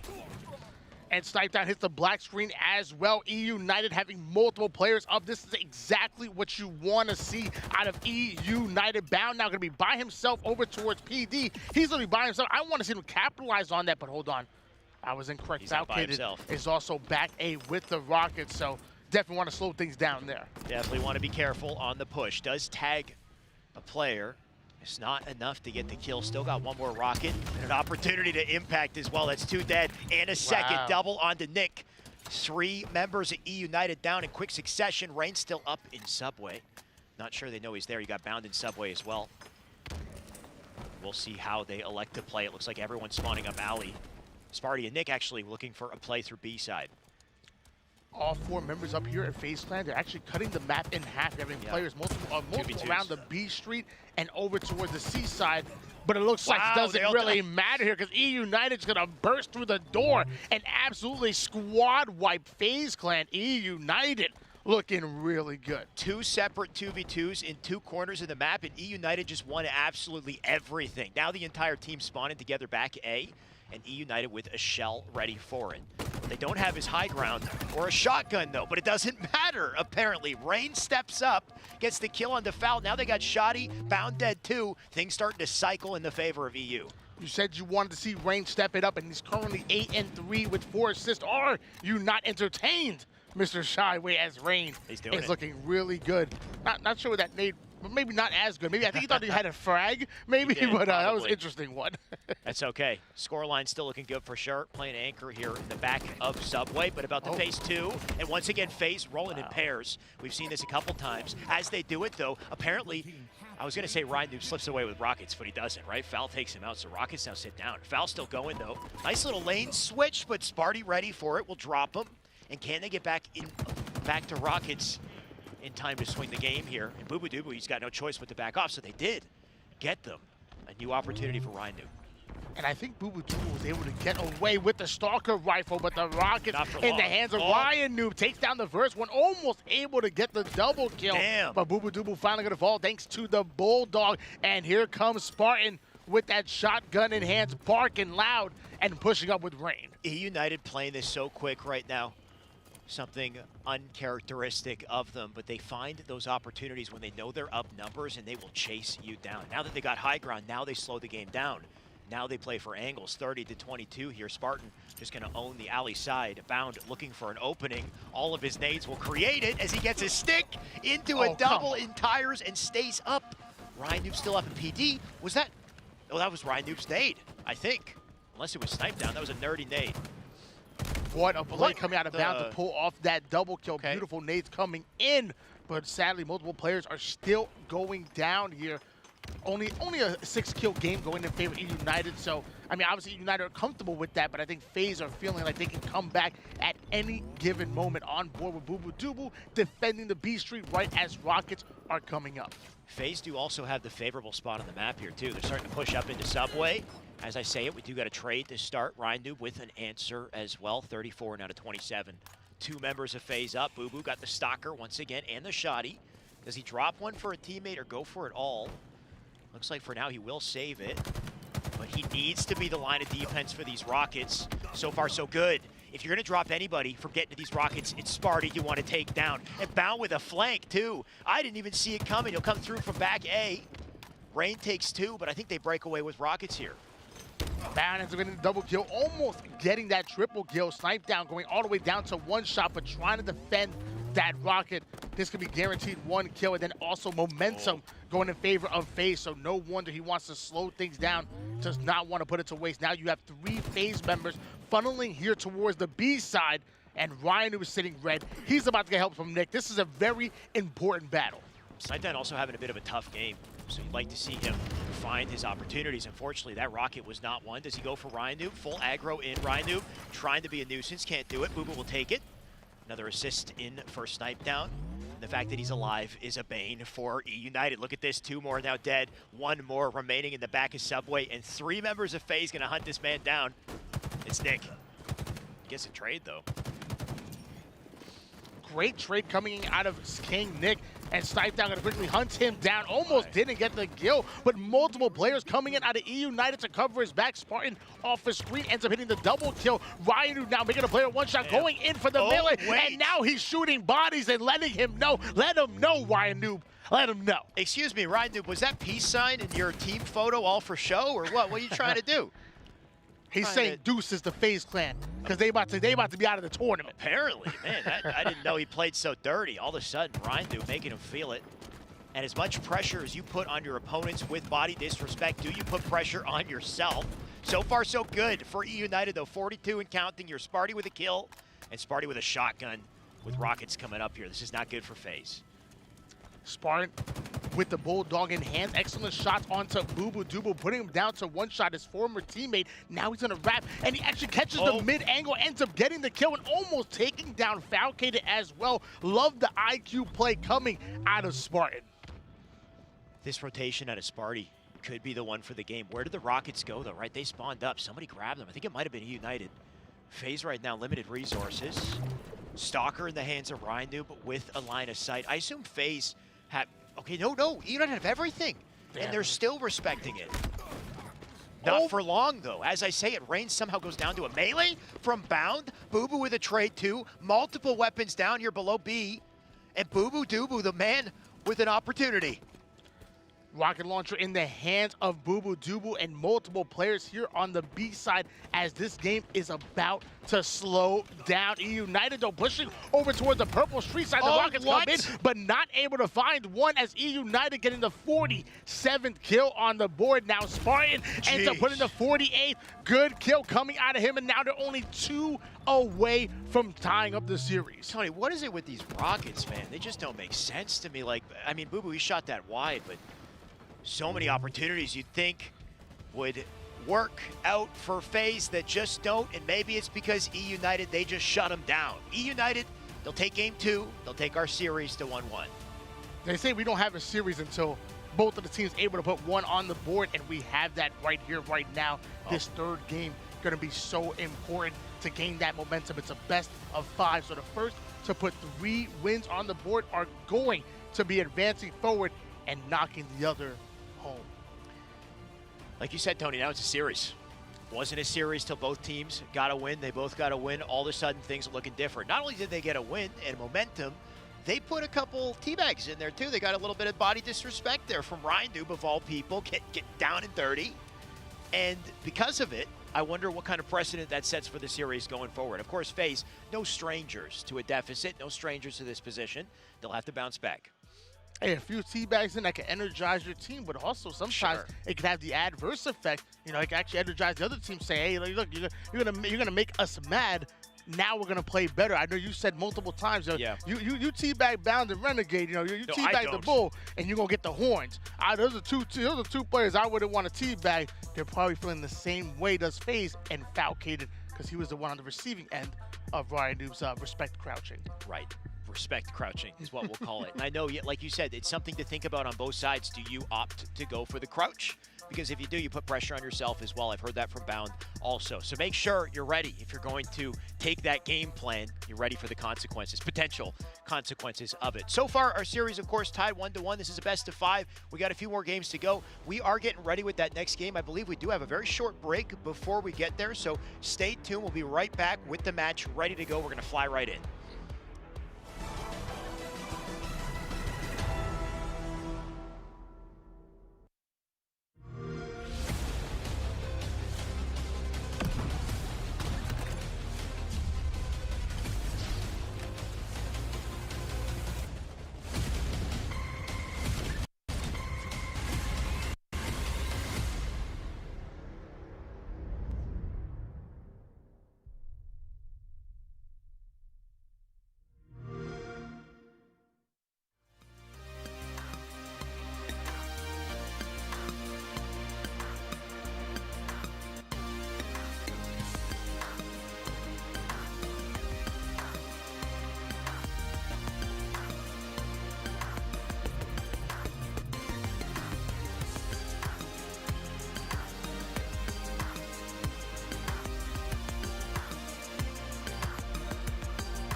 Hello there, and welcome back to HCS Anaheim. Bit of an unexpected break. Turns out there's a rule that during a series, one team is allotted a 5-minute break at any point during the series in between games. So one of the teams elected to take that break now, and that's why we had our short breaks, just to give you some insight on that. If I had to guess, Tony, I would say it was FaZe. Of course, just to keep you up to speed in case you don't know, E-United FaZe, they're currently playing.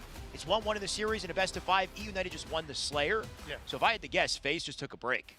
Any thoughts? Yeah, I wouldn't be surprised. A tactical timeout there. I mean, we see it in sports all the time. Once a team starts to get momentum, you take a timeout there to not only ice the team that has that momentum, but to kind of talk things over and figure out exactly what's going on and hopefully make some in-game adjustments. And the same thing here in esports, and FaZe probably come out hopefully a little bit more polished than they did in game number 2, because they really allowed E-United to steal that game away.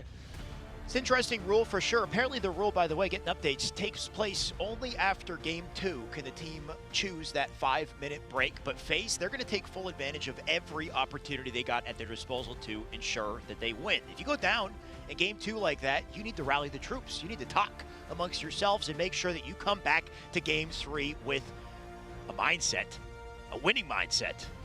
This is it right here, Tony. CTF Bazaar, where's that winning mindset? Do they have it? Spartan immediately going in for the Mangle. That's a winning play if you ask me. And uncontested once again, going in for the Rockets time and time again. He's able to do that. Ends up wasting both of the Rockets. Gets the kill. 3 down, go E United and FaZe Clan. Gonna really take advantage of that starting strat. FaZe Clan definitely making it difficult for E United. Despite them picking up the Rockets, they really milked the hell out of the situation because of Boo Boo Dubu now running away with this flag straight through bottom center. E United, is anyone in position to stop this man from getting through the cafe? Looks like he will die at the doorway. Both Nick and Rain get their kills. Members still up on the side of FaZe, and it's Falcated in position to put this flag in. E United, they got to get here quick, or this is a flag on the board, and it looks like it is. 1-0 lead going in favor of Falcated and FaZe Clan right off the rip. And he's not done, ends up getting a kill along with it. However, King Nick still in the opposing team palm, so they don't want to deal with him almost immediately. They're going to want to deal with him, but he's difficult to deal with, right? He grapples right back out. Sparty takes the kill as well, so King Nick kind of resetting the situation, letting his opponent spawn up back base and deleting them off a spawn. Foul already dead. 2-man push, I think a 3-man push up through alley. Snipe down sees it, he's going to back off. King Nick missing that first shot, but then firing a nice little pre-fire. Make sure that player did not go in for the reach out. Trading off kills, earns himself a killing spree before taken down. But 3 out of 4 members for United going down. Rain, the final player, not for long. He's going to join his friends on the black screen. Big defensive kills out of FaZe Clan troops, and because of it, Snipe Down and team, it's their turn to aggress. Snipe Down already in BR. 2 teammates coming up right-hand perimeter. Ryan Duke doesn't know where to look. You saw him look right before looking left there. Somehow he still comes out with the kill on the Snipe Down, and the rest of FaZe looks like they back off to hold the line. Snipe Down wanted to get aggressive with that grapple, but sadly got maybe a little bit too aggressive and not winning his individual gunfights. Meanwhile, the assault rifle coming into play. You know I love to see that. Spartan throwing some nades, having a player literally right on top of him over towards the Bulldog spawn, and Falcon ends up losing all of that extra shield that he had with the OS. Oh, Tony, I know you love the assault rifle, but how about the Needler?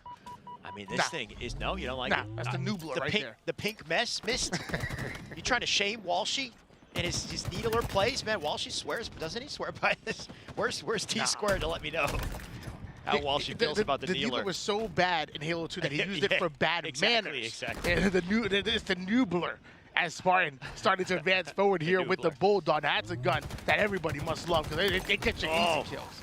You know what? I think the beauty of the sandbox in this game is that any of these weapons can pop off in the right situation, regardless of what you got, especially the Bulldog and especially the grapple at the same time. What an exchange there to drop multiple. Now Ryan Noob with perfect timing. He's back to pick everything up. Was he hiding in that box? Like he came out like a present, like just unwrapped Ryan, like, hey, I'm gonna kill you. What kind of present is that? I don't know. I don't want that for my birthday. Ryan Noob and Spartan now going to try to advance forward over towards the Rocket side of the map. Meanwhile, Ryan Noob off the screen, taking down Snipe Down, one of the leading Slayers. Excellent Rocket high IQ play coming in out of Spartan. The final player is going to be Falcon, ends up hitting the double kill, and now that flag is end up being pulled once again, this time for E United. You can see Sparty thinking about taking that flag alley, but he sees the thrust. He's like, nah, I'm going there. I can stay alive with this thing. Tosses the flag out down low, and still has the thrust and the shotgun to bait it. Look at this. Nick gets a kill on the bound. Sparty waiting his turn, foul the next victim, and because of it, they can get to OS and get back to the flag. I like the intention here at E United. Only thing is Sparty's got no weapons, so there's a BR. All while I say it looks like another member of E United collected the flag. What a beautiful play from the team to both secure the map and the flag at the same time. I was a little worried about Spartan right there, only having the Bulldog and actually not having a battle rifle, but he ends up making use of it, finds himself a battle rifle, he also finds himself a cap, and now we're tied up in this game, just like we are in the series.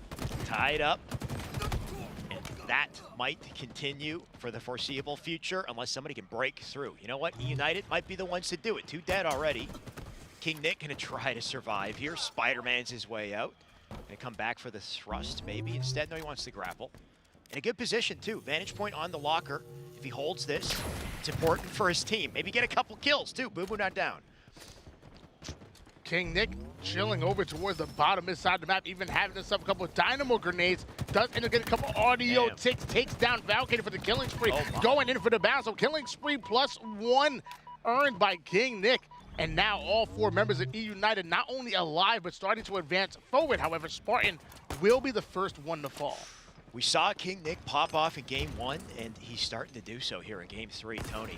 Starting back up in BR. I mean, he's been doing it. Dynamo down, got a couple ticks on it, so hopefully United cleans it up. Rain in position to do that. King Nick up above to support. Boo-Boo Doo-Boo does go down. Foul in trouble now, too. Multiple gonna drop. 1v1 between Bound and King Nick, and Bound, look at him try to jiggle peek. You gotta stay away from King Nick. This man's on a tear.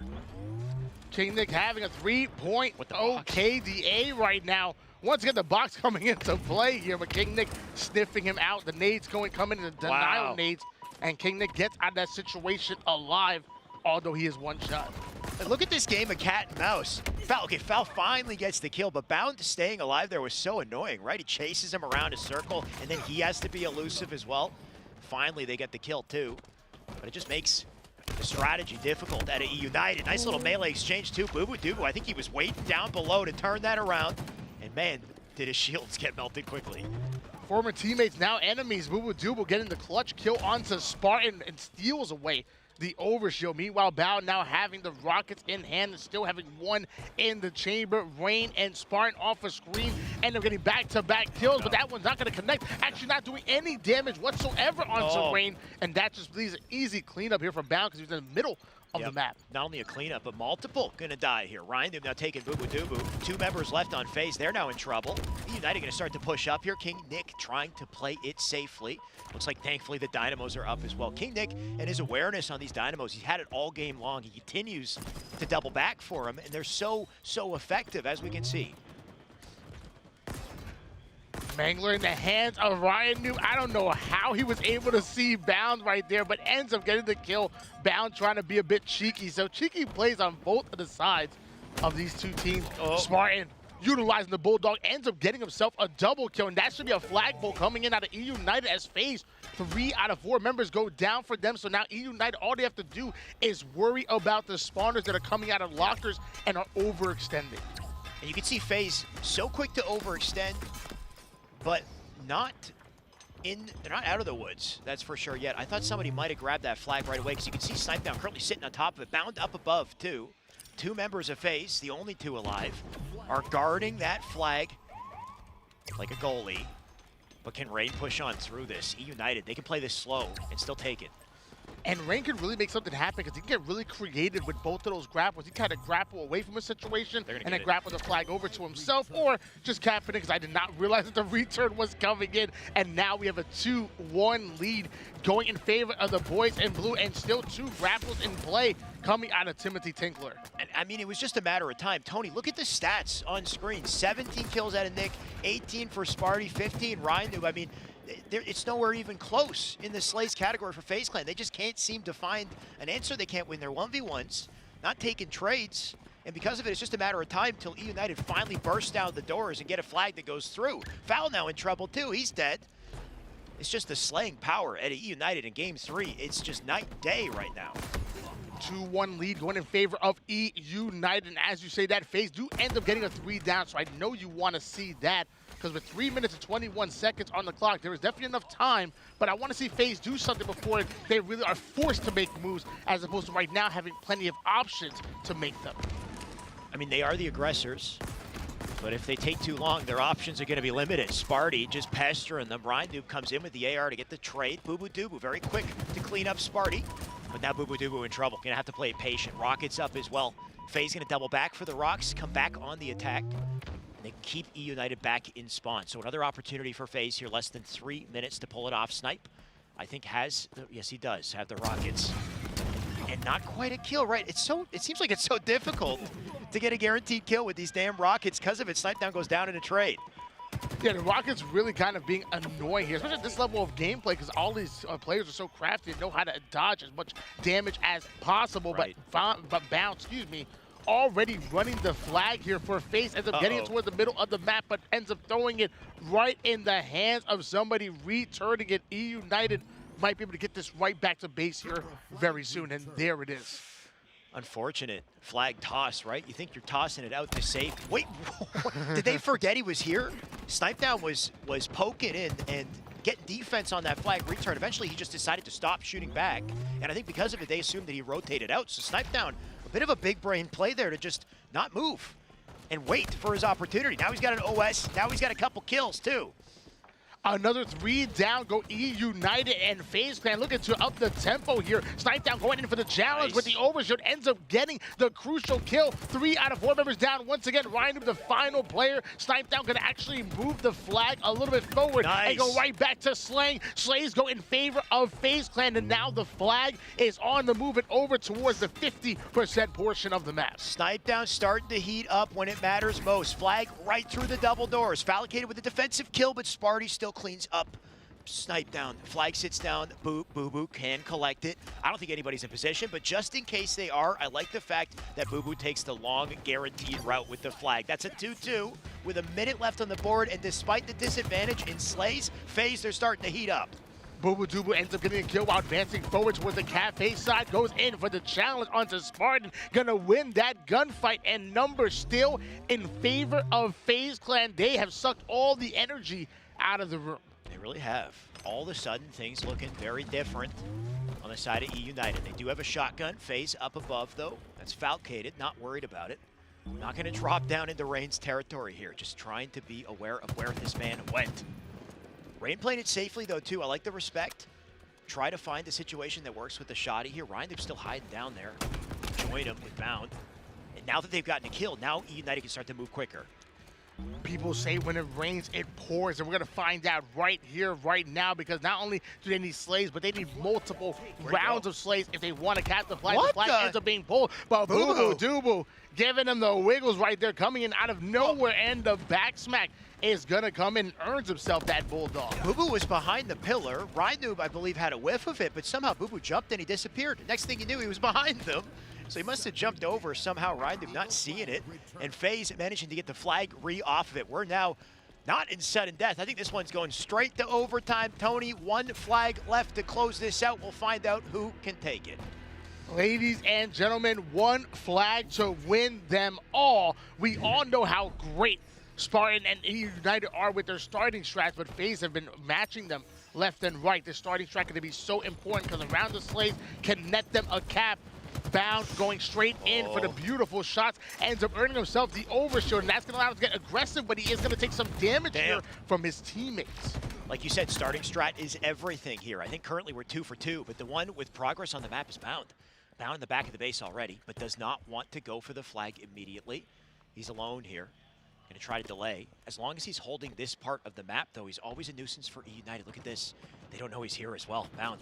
Can he turn this into a well-timed flank? Sparty, in the meantime, he's still got a rocket launcher and a grapple, apparently. And a shotgun, too. He's got it all.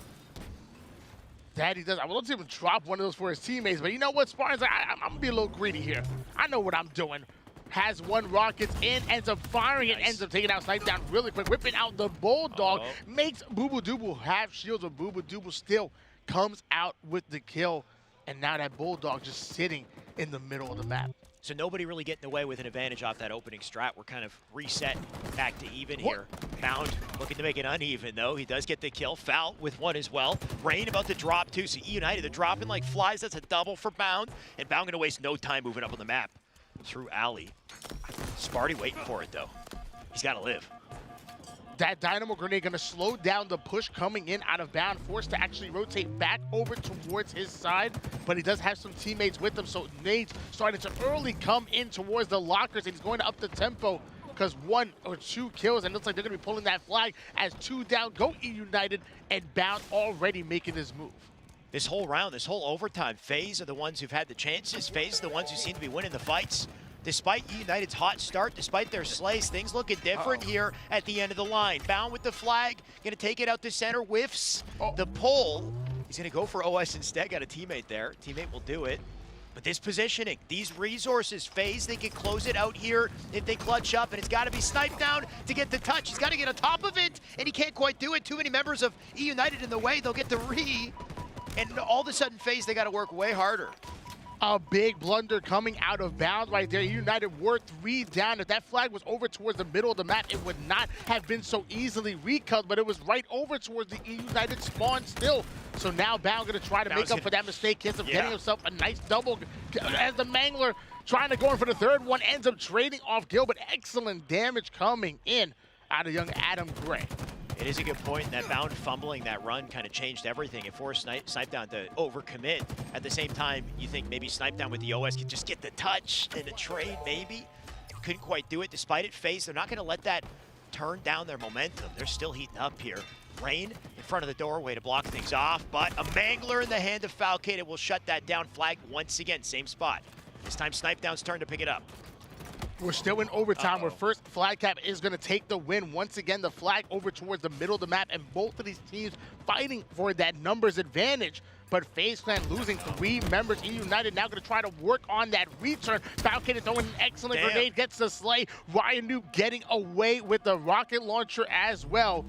And it looks like the return is coming in. Now E United have a chance to play some offense. Such great survivability in movement out of Ryan Noob too.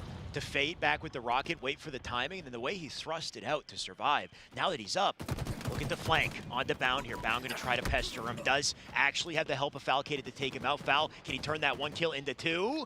He can, actually. He killed Nick with that thrust away, and defensive kills like that give FaZe a moment to breathe. Boobadooboo getting excellent reversal kill, taking down Rain. And now you're seeing Falcated on screen, started to get towards the enemy's team bridge, so he's going to be a nuisance on that bridge.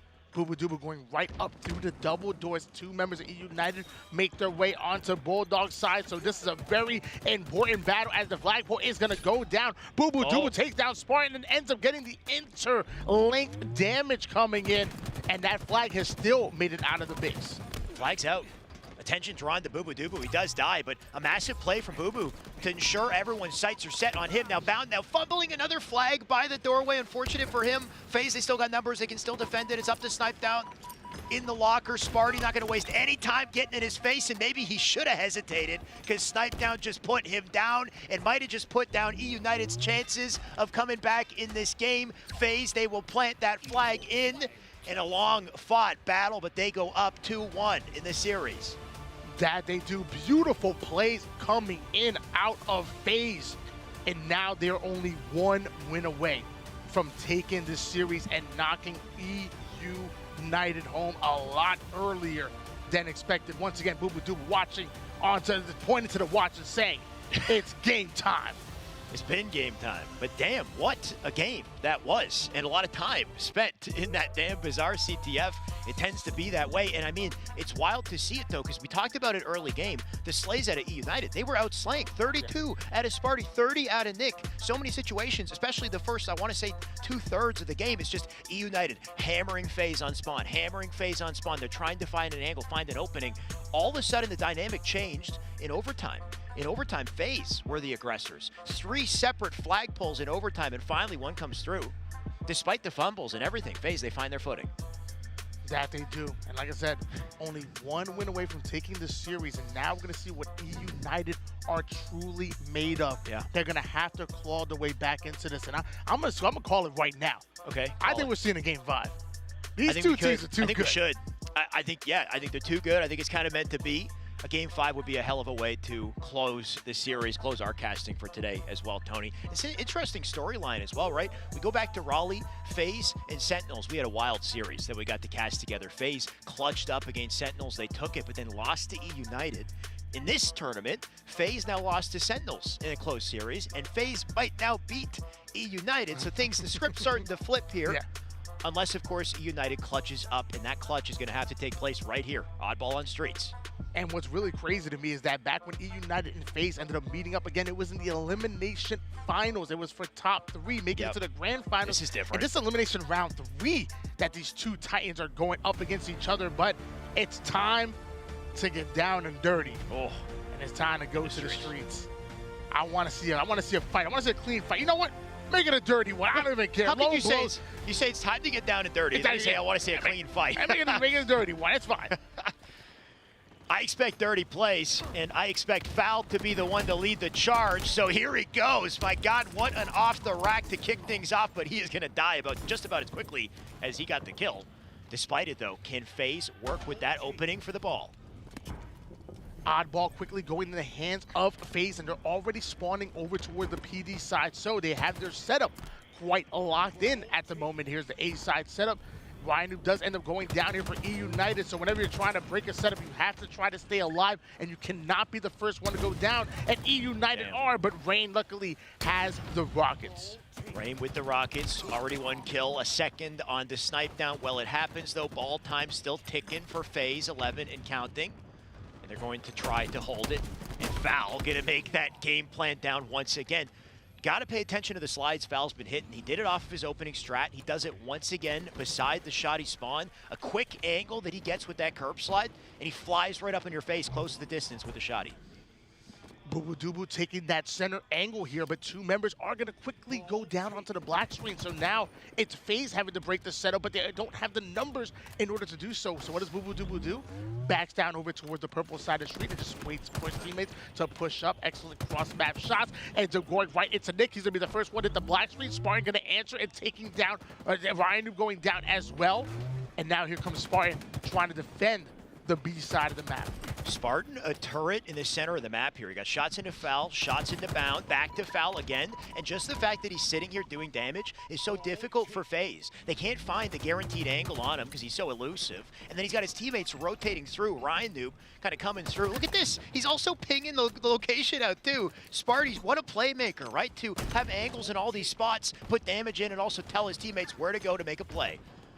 Spartan making some plays here, and the entire E United team is doing so. But sadly, they need to make some plays, and it's going to be hard to do that when they're going way down. Bound ends up getting the double kill, and now is going to chase that ball down with two members of FaZe who are stealing the momentum and the energy in the room at the moment here. FaZe looking good. Sparty played it all perfectly and then tried to sprint out with rockets and shot. He got clipped on the wall, lost a fraction of a second, and then died instantly. And I think that's just kind of how it goes in Halo. Sometimes this game, I swear, Tony, he's got COD timing somehow. You know, you look one way, there's nobody there. You look again, all of a sudden he's in your face, and he's going to kill you. And because of it, now FaZe, they got a chance. That's Halo time to me. That sounds like every time I play. Timing is a little unpredictable in this game sometimes, I got to say. You just get unlucky, you know, and sometimes that is an opportunity you got to pounce on. Bound having the Sentinel beam, tries to put it to use, but Ryan Noob not going to have any part of that. King Nick throwing down some excellent shots, ringing out here. Going towards the arcade, he does have Rain with him, but he does go down to one shot, tries to prioritize his life, but Valcade slides in and ends up getting the kill. E United going 2 down, and FaZe going to clearly take advantage of that. Yeah, definitely a brawl over the ball. Boo Boo going to drop it for a second because he needs a kill. And Ryan Noob somehow not hitting the shotgun there. Boo Boo going to get out just barely. Boo Boo, I love the play though too. Very quick to rotate the ball out. He can get a couple seconds despite being down. 3 of his teammates now dead. So Boo Boo, all he can really do is just bring the ball back to a baitable spot out center and try to milk as long as possible. But E United are not going to let him do that.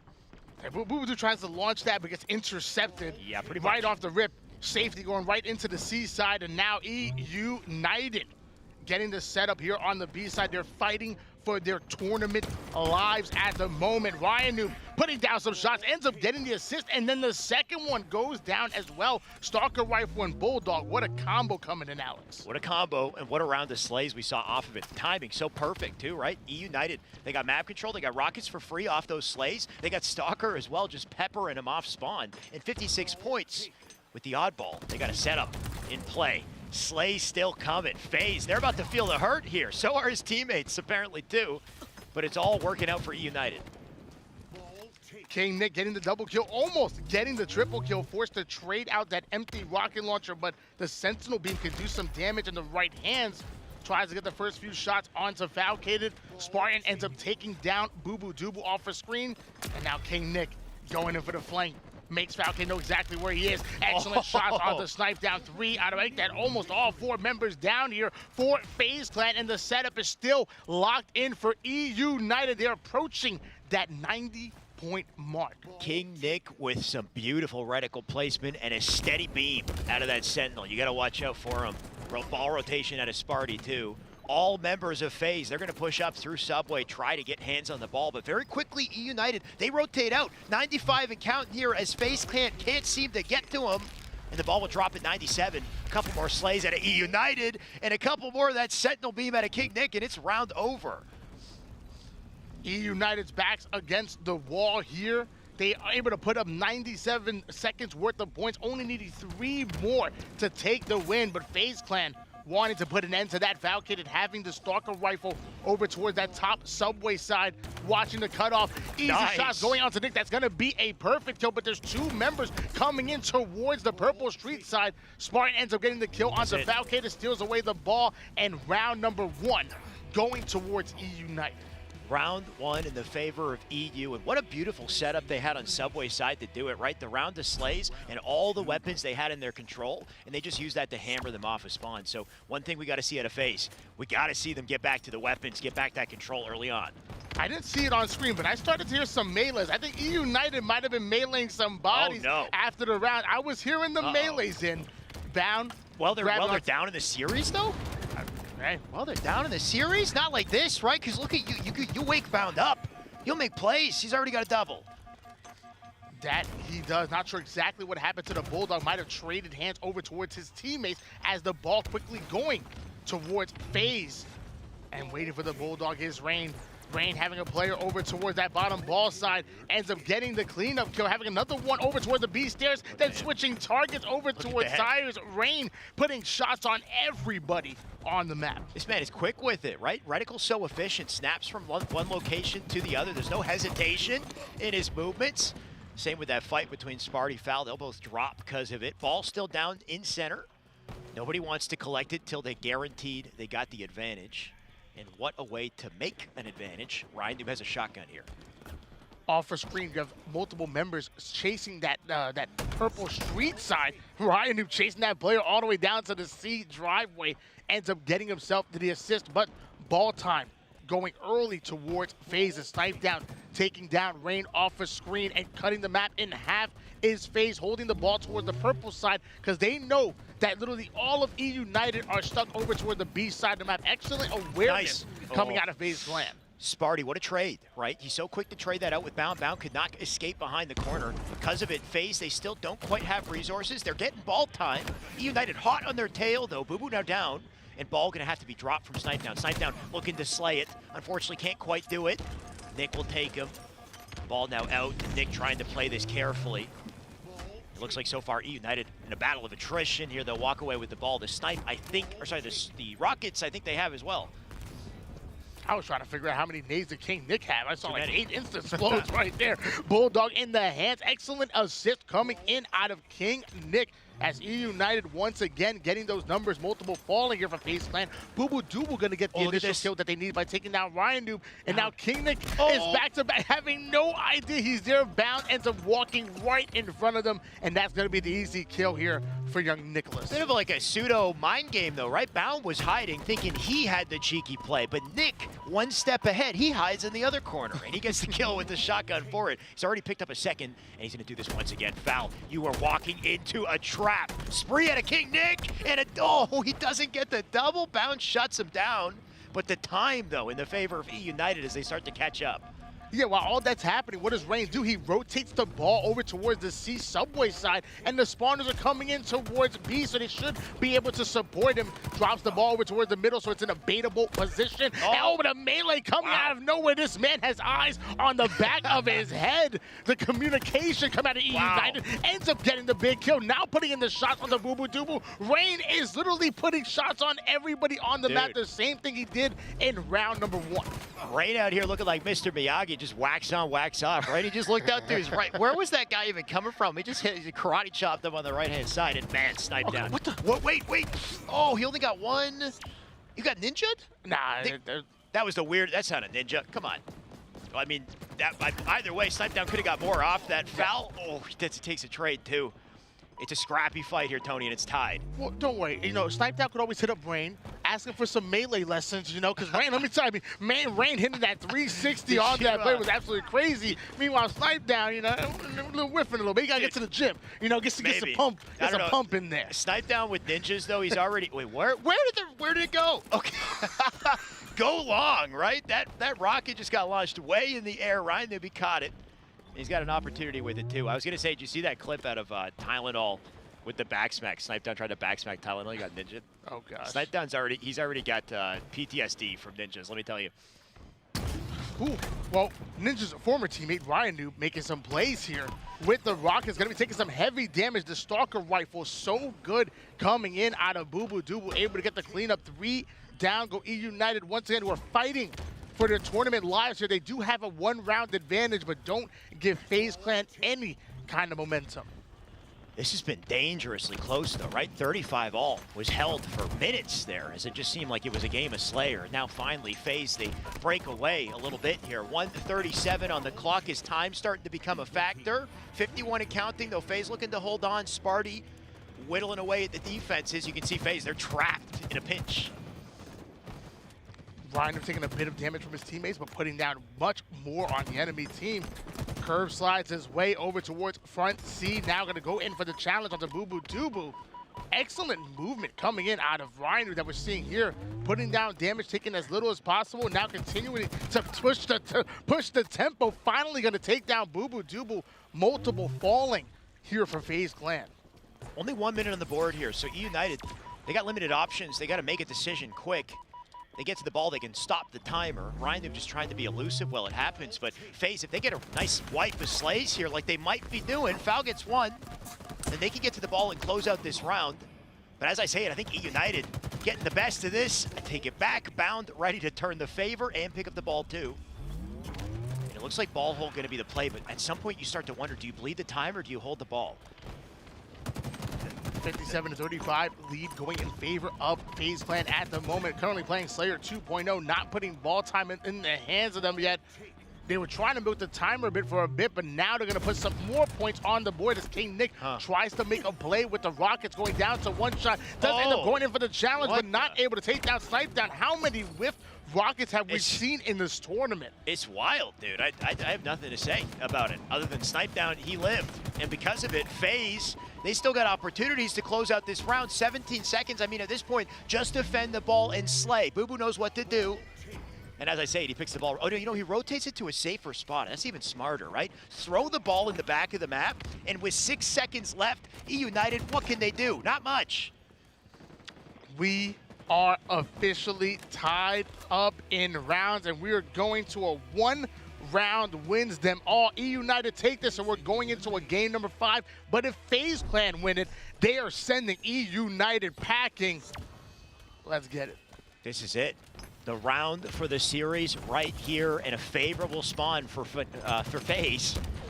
Favorable position for Bound, and a shotgun as well. He's already taken one, and the ball already taken by FaZe. So an early setup. Good thing they deleted Bound as quickly as they did, though. E United, they're going to break through. Always love watching Bound's POV, especially when he starts to feel himself, man. That movement is absolutely incredible.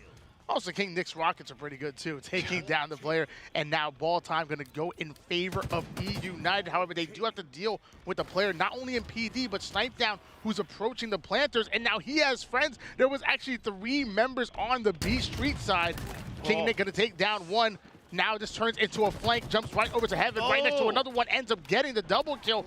And now King Nick really being the MVP of this round here as sending FaZe 3 down, and E United are making a run. Once again, that was Nick with a big brain play, right? He spots Bound at PD, but he doesn't let Bound steal his attention. Instead, he goes into tires and looks for a wide flank, waits patiently, gets his kill on a separate player, then kills Bound later. Because of it, E United, they got the opportunity for a temporary setup and 24 points. So if Nick and team continue to make plays like this, they can continue to pull away. Of course, Bound going to make sure it doesn't happen. Bound jumping right out to the tire side. Having a couple members over towards bottom tire. Ends up whiffing the melee, the headshot. He got it. No, he got it. I guess. I couldn't tell for a moment, but man, easy kill coming out of Bound. Well, at least it should have been. It should have been easy. It was a little tougher than it should have been. Whoa. Taking down Ryan Noob, going in for the challenge onto Cafe to finally gonna be able to take him down as E United now having the numbers. I want to find a situation where it's like the hardest kill ever. Just say easy kill, like a 360 no scope on face, just easy kill. Anyway, we'll see. It's not about to be easy from here on out, that's for sure, Tony. Rockets now up, big point of contention to control, and Nick wasting no time selecting him. King Nick going down to one shot. Has to secure these Rockets here, holding on to tires. I think he feels the pressure coming from Snipe Down. And Snipe Down throwing an excellent checkmate. Ends up backing down King Nick, who gets the double and then gets the triple kill. Does King Nick, utilizing the Rockets, now going to grab himself a Bulldog and might go right for the reach out, but Snipe Down ends up going down, and E United still holding on to the setup. I feel like so many other players would just ego chow for that over because they already got 3. But King Nick, he doesn't want it. He's playing the long game. He jiggle peeks out, Snipe Down, comes back for Shoddy, and now he's got more blood in his hands. King Nick having the Bulldog in hands, going down to one shot, almost immediately forced to back down. But again, prioritizing his life. The man is 9-2 at the moment, and you can see why.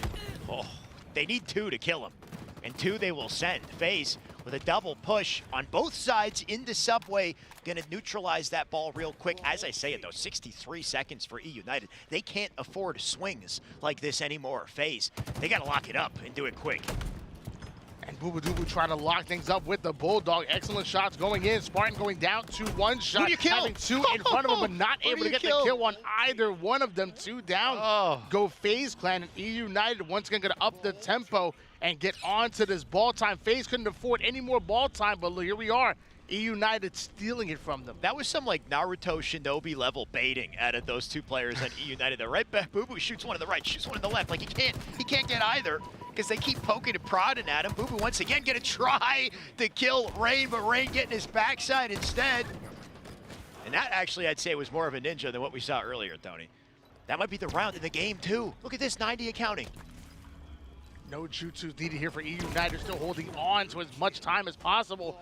That's More it. teamwork coming in. Spartan gonna grab onto the ball, and like you said, that might be it. No, it is. E United are sending us to a game number 5. Tony, you said it earlier that this would not be, it wouldn't be a real, it wouldn't be a series, right? If it didn't go to a game 5, this one just feels right. It just has to go to game 5. E United, they push it to the edge once again, and we're going the distance on this one. That we are. But man, let me tell you, I mean, I did see some bad manners at the end of round number 1. They're always all looking, that looking for the bad manners. Where are they? Who's got BM this time? I mean, hey, it was E United, and like you said before, sometimes you poke bound and you're going to get the horns, and that might be exactly what happens here going into game number 5, or E United can continue to outslay the enemy team like they did here in game number 4. It didn't work for them in the last objective, but this time the slaying heavily working for E United. But I think the key here, though, is that there is a common pattern starting to form, and it's a worrisome pattern for FaZe. There's they're outslaying every game right now. They've outslayed in CTF despite losing it. They outslayed heavily in Oddball as well. And look at the damage too. 9,500 out of Sparty and Ryan Noob. The damage is just overwhelming in the favor of E United. We're about to jump into a Slayer game 5. If FaZe don't get it together in Slayer, I mean, it's curtains for them. It's a little worrisome, right? Even losing the objective, even when E United lost the objective, they still had the slays. Yeah, we're going to find out if FaZe can bounce back. I mean, they had early control in the series, and they were looking good. I'm not going to lie. I was actually quite worried about my prediction switch, I guess, towards E United. But now, E United having that momentum, sending us into Game 5. And like we said multiple times, they've been outslaying the enemy team. And now we're going into Slayer, which that's all that matters here in Game 5. FaZe needs the ice. FaZe needs an answer. FaZe needs to figure out how to slay and how to out 1v1 E United, because right now they can't do it. Right now, when they meet up with Spartan the Dog, Sparty seems to come out on top. 30 kills plus out of these boys on E United consistently. And FaZe, where is their answer? I have heard from the producer that FaZe have elected to take a second allowed break. I'm learning this right now. There's a couple rules in the book here, and FaZe taking full advantage of these rules to ensure that they can regain in between these maps and close out this series on top. Of course, FaZe, they came in 3rd place in Raleigh. They don't want to get knocked out. Now E United, they came in 2nd. They don't want to get knocked out. So FaZe, they're taking a short break. I believe 5 minutes is the max that they can work with to talk things out and get their mindset back in check. They got 2 minutes left, just for the record, so we're going to keep talking for 2 minutes. Tony, thoughts? Well, yeah, I mean, just like in the NFL, I mean, we have the Super Bowl coming up literally tomorrow. What do you do when a team has momentum? You have to call the timeout. You have to literally slow down their momentum, ice them out a bit, but also talk things over. You have to be making in-game adjustments, and that's exactly what FaZe are doing. They're saying, hey, look, what the heck just happened right there? Is that what you say? Hey, I hope not. Actually, sometimes there's actually some more curse words in there, though, but, I'm just trying to keep it friendly for Team Xbox. Thank you, Xbox, for sponsoring the stream. But that's what you got to do. They have to make sure you're adjusting, because if you're not adjusting, you're not adapting, you're going to get run over. United have really changed up their gameplay, and FaZe need to match it. There's a lot of different angles you could take with that, though, right? You could say, what's going on? We got to play our game. Or, like, what type of approach do you take? It's like, new map coming up. What's the game plan, right? Focus on the game plan. Don't think about what happened too much in the series prior. Don't let that get to you. Maybe focus on what's coming up. And I'm sure the coach will be the one to dictate that discussion. Either way, let's take a look at the bracket real quick while we wait for the final match of this series. Because, like we said, the loser, they go out of the tournament. There's still quite a few teams in this tournament as well. We've got, on the winner's side, this is coming up tomorrow, I believe, by the way. Or some of it's happening now, as you can see. C9 Pioneers, they're currently facing off winner's side. On the loser's bracket, of course, FaZe and United now in 2-2 in their series. G2 Esports, I believe, have punched their ticket into top 8 by winning their series with Oxygen Esports. And I got the update. Apparently, XSET beat Fnatic. XSET, I believe, will be going up against G2 Esports. So XSET's still in this. And Fnatic, despite the plays they made against C9 earlier, they're out of the tournament. Well, here we are. Game number 5 gonna be on Recharge. First to 50 kills take the win. Where, as always, we're throwing 12 minutes on the clock.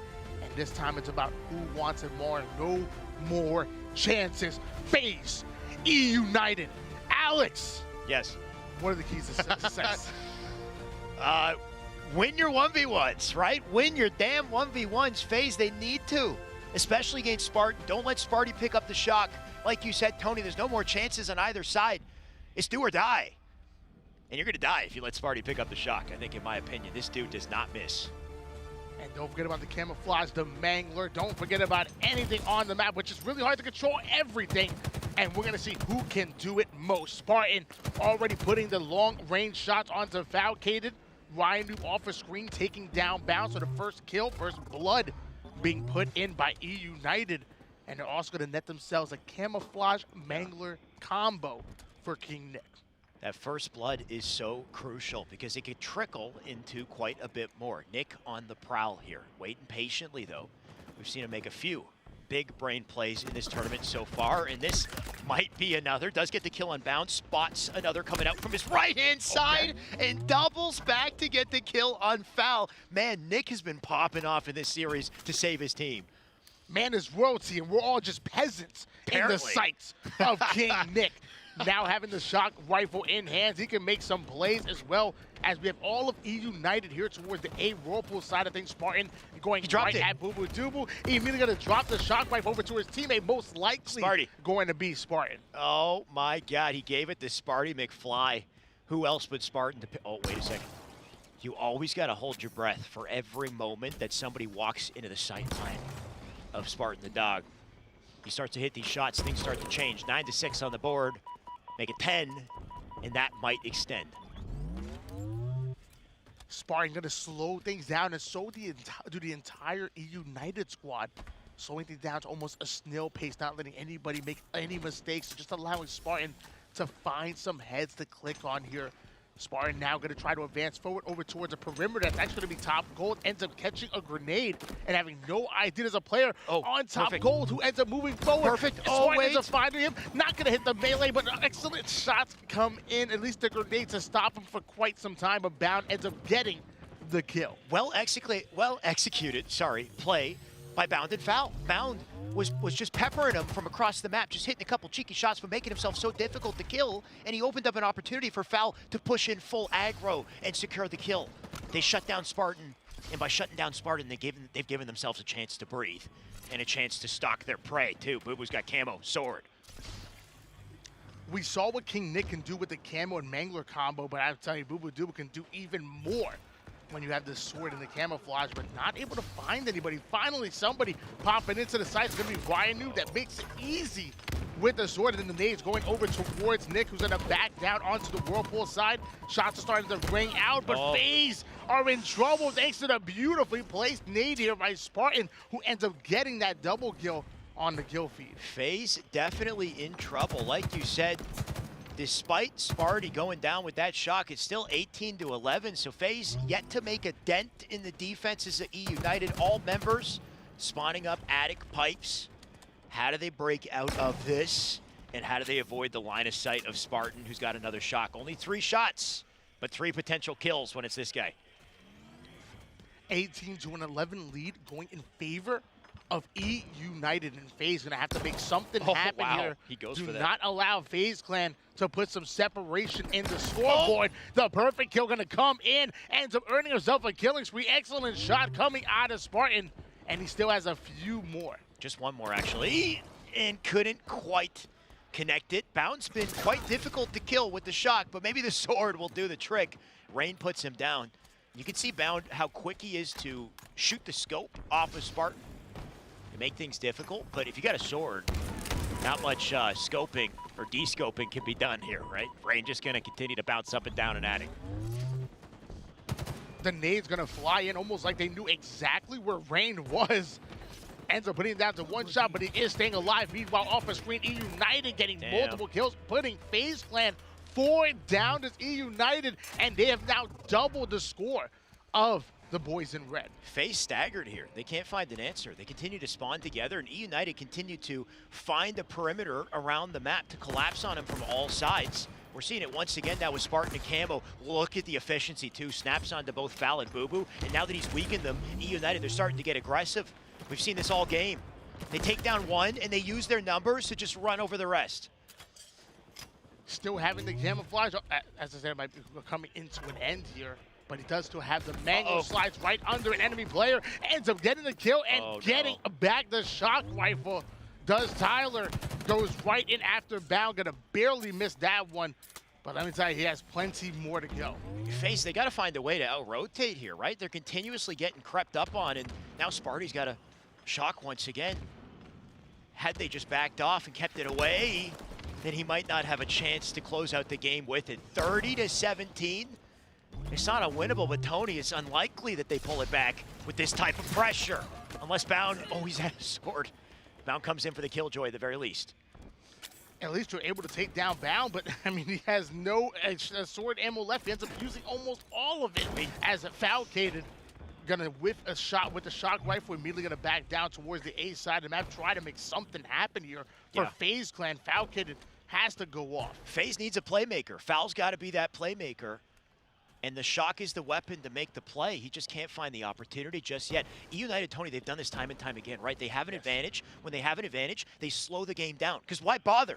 Why bother pushing your opponent when they got to come to you? And you got a sword. Ryan Noob's just going to hide on one side. Nick supporting him. You got 2 others on the attic. And you got Falcated just watching the door like a hawk, but it's just somebody's got to make a move. Like you said, we've actually seen E United do this time and time again, but now E United gonna up the tempo. Spartan ends up getting the double kill. King Nick gonna earn himself a little bit of disruptor action. I'm sure that will come into play as Ryan does end up getting cleaned up. I believe camouflage in the hands of FaZe Clan sniped down. This is so brutal for FaZe. I feel like losing game 4 just activated E United's trap card. Like, this is their best map, Slayer. I think that they have. The way that E United play this map is so frustrating. It's so difficult to not get locked in their game plan. To break out, you've got to outslay convincingly. This is the best opportunity I think we've seen, though. All 4 of them trapped in pipes, and a pinch might form here. Snipe down, gonna try to break into the gold side of the map, ends up getting the kill still onto alive. Spartan. Now quickly gonna go over towards top goal, but he is 1 shot, ends up going down, but so do 4 members of E United. FaZe Clan really starting to go off, and the spawns are now being funneled over towards the C side of the map. I mean, sure, they got their kills, but maybe a little sloppy considering we're down to the wire here. Like, Snipe, you know, as great as that play would have been if he made it, he was 1 shot. He had teammates there to clean up that kill, so bit of a rough situation. 38-30, still a chance in this game if Bound finds ahead. And that's exactly what Bound is looking for. He has 2 players now going to try to rotate over towards long haul. This is one thing that I've always been so impressed with E United is the way they're able to change the pace in the game. They can speed things up once they have numbers, but they can slow things down. And now you can almost cut the tension in the room with a butter knife or an energy sword. That works too. You could cut the butter with a sword. Cut the tension with an energy. I don't know, with an energy sword. And nobody wants to get near that energy sword. It's like Rain can smell it, right? He smells the butter. All the way from out here. Was there a ninja on the Fade too? Something. Either way, 2 kills on each side, right? 1 on each side. 32 now actually to 39. 7 separating these teams. Camo just spawned as well, I believe. And Bound still has the shock. They got all the resources. They even got Camo. Assuming Foul lives. The entire team wants him. Nick somehow flanked through, but they haven't found Foul just yet. Foul needs to stay up. Nick looking for him. He takes the kill. 40 on the board for E United, 10 to close it. Now Snipe dies as well. 42 as E United continue to pull away. An 8-kill game. King Nick having the sword in hands. Bound actually having to reload, but somehow Bound ends up getting the headshot kill. And now he's going to earn himself a shock rifle, also having 2 grapples. Bound, the most important player on the map. He can really make things happen. Meanwhile, off the screen, Ryan Noob taking down Boo Boo Dubu. Falcator going right after Ryan Noob. Bound now hunting down King Nick, getting an easy kill, but ends up getting dropped by Spartan. Right, little trades coming in here left and right. It's a 5-kill deficit, so not unwinnable for FaZe, but if they continue to trade, they're going to lose this game. Foul right now, got to play carefully, out back C. Teammates already wrapped out through A. Once again, we're at a stalemate with the map. E United, they do not want to poke them. 2:40 on the timer, so we still got time to work with here. But once again, we're down to a crawl. Who makes the impact play? And this time you want it to be FaZe to lead the charge if they want to even the odds here. And how many times have we seen E United slow the game down, especially when the time is exactly where it is right now, 2 minutes and 20 seconds. They want to make it mathematically impossible for FaZe to come back. And so eventually FaZe are going to have to make a play here. 2 minutes and 11 seconds on the clock and a 6-kill game going in favor of E United. The Camo has to draw him out center. What? Bound died. Bound killed himself somehow. He might have fallen off the map. He fell off. I don't know how he fell off the map, but you fell off the map in the final game for your tournament life. I'm not sure what happened. 39 right now, 45. They regained from the deficit, but the 6-kill disadvantage still there, and Spartan still getting kills. What? What? He lived? Oh my gosh, he repulsed himself onto the sword platform. He did. I mean, was it intentional? It doesn't matter. It's 49-40. E United, they're about to take this game in this series. Off of that ridiculous survival out of Spartan, Ryan New will take the last kill, and E United will take a game 5. I could hear him all the way from outside. Tony, my God, what a close to that series. E United, they deserve it off that one. I just loved watching Spartan get repulsed off the map and then him having the IQ to look down and then repulse himself even further. So he actually lands on the sword pad and then jumps right back on the base. If he meant to do that, then that blew my mind. Because right, like who in that situation thinks to land on the sword pad by look? So if you look down and you repulse, if you basically go nowhere, but just a tiny bit, right? It's just a little fluff upwards from that one downward repulse. That might have been all he needed to just land on that platform, which is honestly mind-blowing, if true. How did Bound die, by the way, too? Bound killed himself at one point. I hope the result was, due to an exchange, maybe over on C, but a couple questions I have. Doesn't matter. The game, the tournament, it goes on. And E United, they go on. FaZe, that's it. For the tournament on Saturday evening, FaZe already out of this in a heartbreaker. No matter, FaZe go down in a game 5 against E United. This happened once before, but I'm not gonna lie to you, I was a believer, especially after that game 3 when FaZe took down E United and really had the momentum. E United had to win back-to-back games, including a game 5, and they clutched things out. Like you said before, literally the moment that game ended, I heard Spartan. I'm pretty sure Ryan Noob just screaming on the top of their lungs at the same time out of excitement. They take down FaZe once again. understandably, Spartan's going to scream. It's a well-deserved pop-off. E United, well-deserved win. They move on in the tournament. It's just wild to see that two teams of that caliber would face off this early in elimination bracket.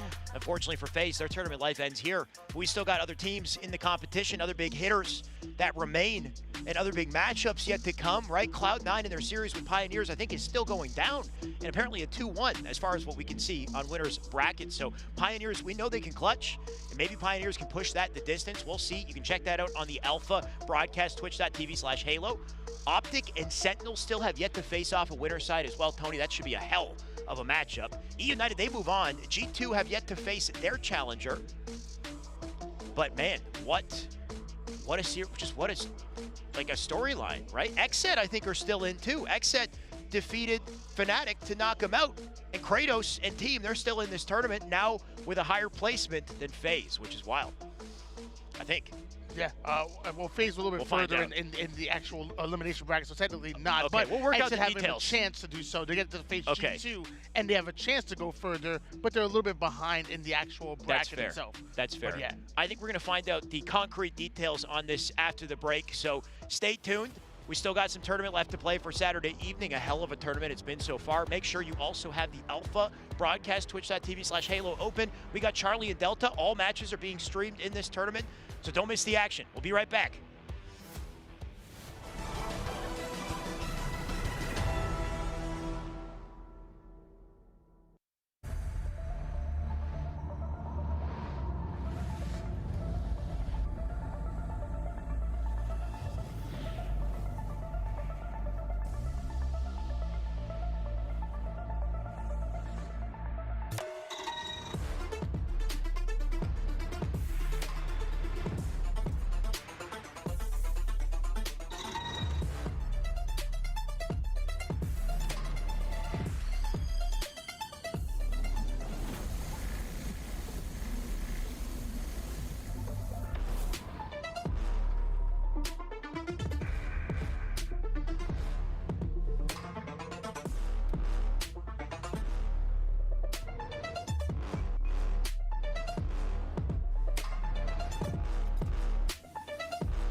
I've got you under my skin. I've got you deep in the heart of me.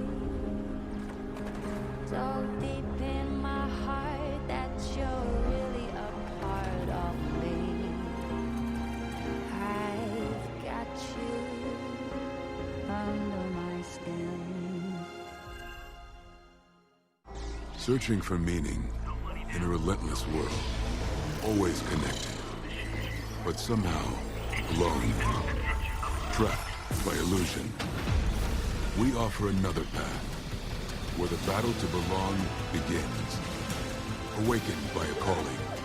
United by the cause you fight for. No one can take away what it means to be among the few, the proud, the Marines.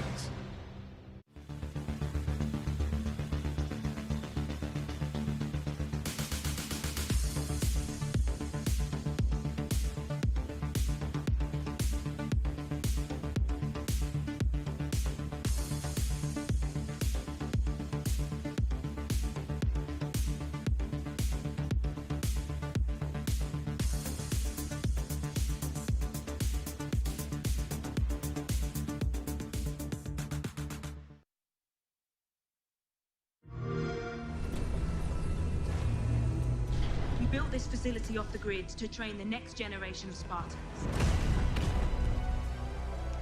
To be a Spartan, you must become the impossible. Greetings, Spartan. It would be my pleasure to serve at your side.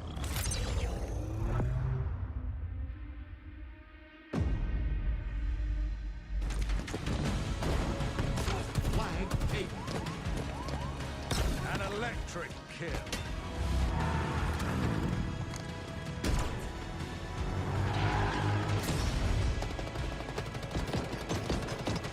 Cluster love.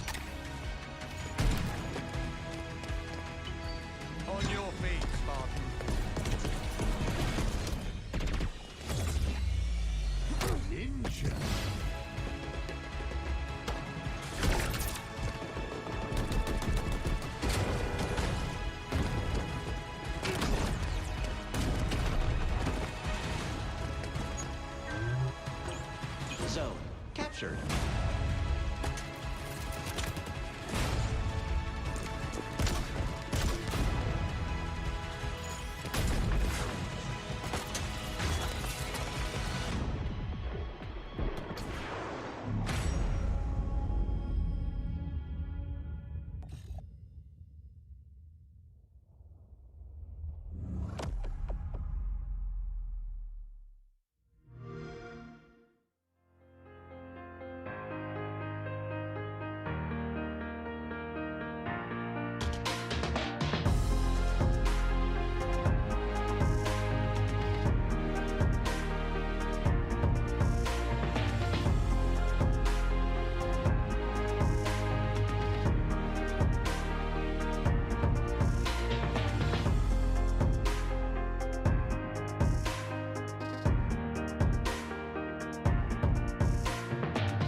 Competitive Halo has a legacy, a golden era, so impactful that it shaped our gaming industry and esports as we know it. Today, over a decade later, Halo is back again, and with it, a whole new era in competition. If you're new to Halo Esports, you might be wondering what's so special about it.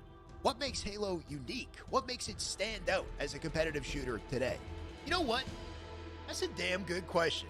Let's break it down. In competitive Halo, 2 teams of 4 face off in arena combat. Balance and skill is everything in competition, and Halo achieves this with what we call even starts. Every player enters the fight with the same equipment, a battle rifle in hand and 2 grenades. The foundation of Halo's multiplayer experience is the combat. In Halo, we call this the dance. It's a short but calculated exchange where players use skillful movement and gunplay to break through their opponent's shields and land a finishing blow. Your shields are your lifeline in Halo. They deplete when taking damage and recharge when evading gunfire. Breaking your opponent's shields takes several well-placed shots. As long as you hit the target, it doesn't matter where those bullets land. The moment you break the shields is the ultimate test of precision. Land a headshot for an instant kill. With a battle rifle, 3 bursts to the body and 1 to the head results in a perfect 4-shot kill. And trust me, pull this off, and it's pretty damn satisfying.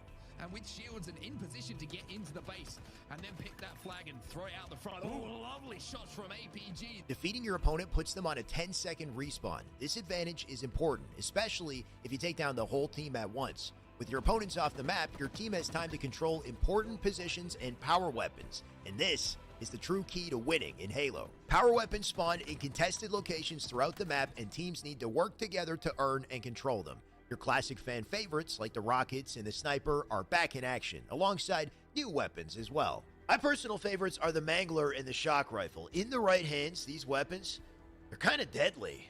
But look at this, Cloud9 looking to mount up a comeback here in round 2, and it would be a statement from them if they were able to close it out. Oh my word, Lucid. Not only the first one, but the second as well onto Stellar. Penguin do not peek. No. Lucid! And that's not all. New to Halo Esports is equipment. Limited use items that spawn in specific locations on the map, and this has a drastic effect on the game. The grapple can be used to make quick map rotations, escapes, or to take you right into the fight. You can also use it to pull things towards you. Just don't forget to say, "Get over here," when you do it. Or the repulsor, the ultimate defensive tool. Time it right and return projectiles back to sender. You can jump with it too for a devastating angle of attack, and let's just say that's not all it's good for. And now, look, maybe thinking about a play ball, maybe thinking about sending someone for a swim. It's a play ball. All of these elements, the even starts, shield system, combat, the sandbox, they all come together to create this balanced competitive experience that requires teamwork, strategy, practice, creativity. The result is the ultimate form of skill expression, and it's just exciting to witness. And that, to be honest, is just a fraction of what makes Halo so great. So, welcome back to Halo, and good luck in the arena.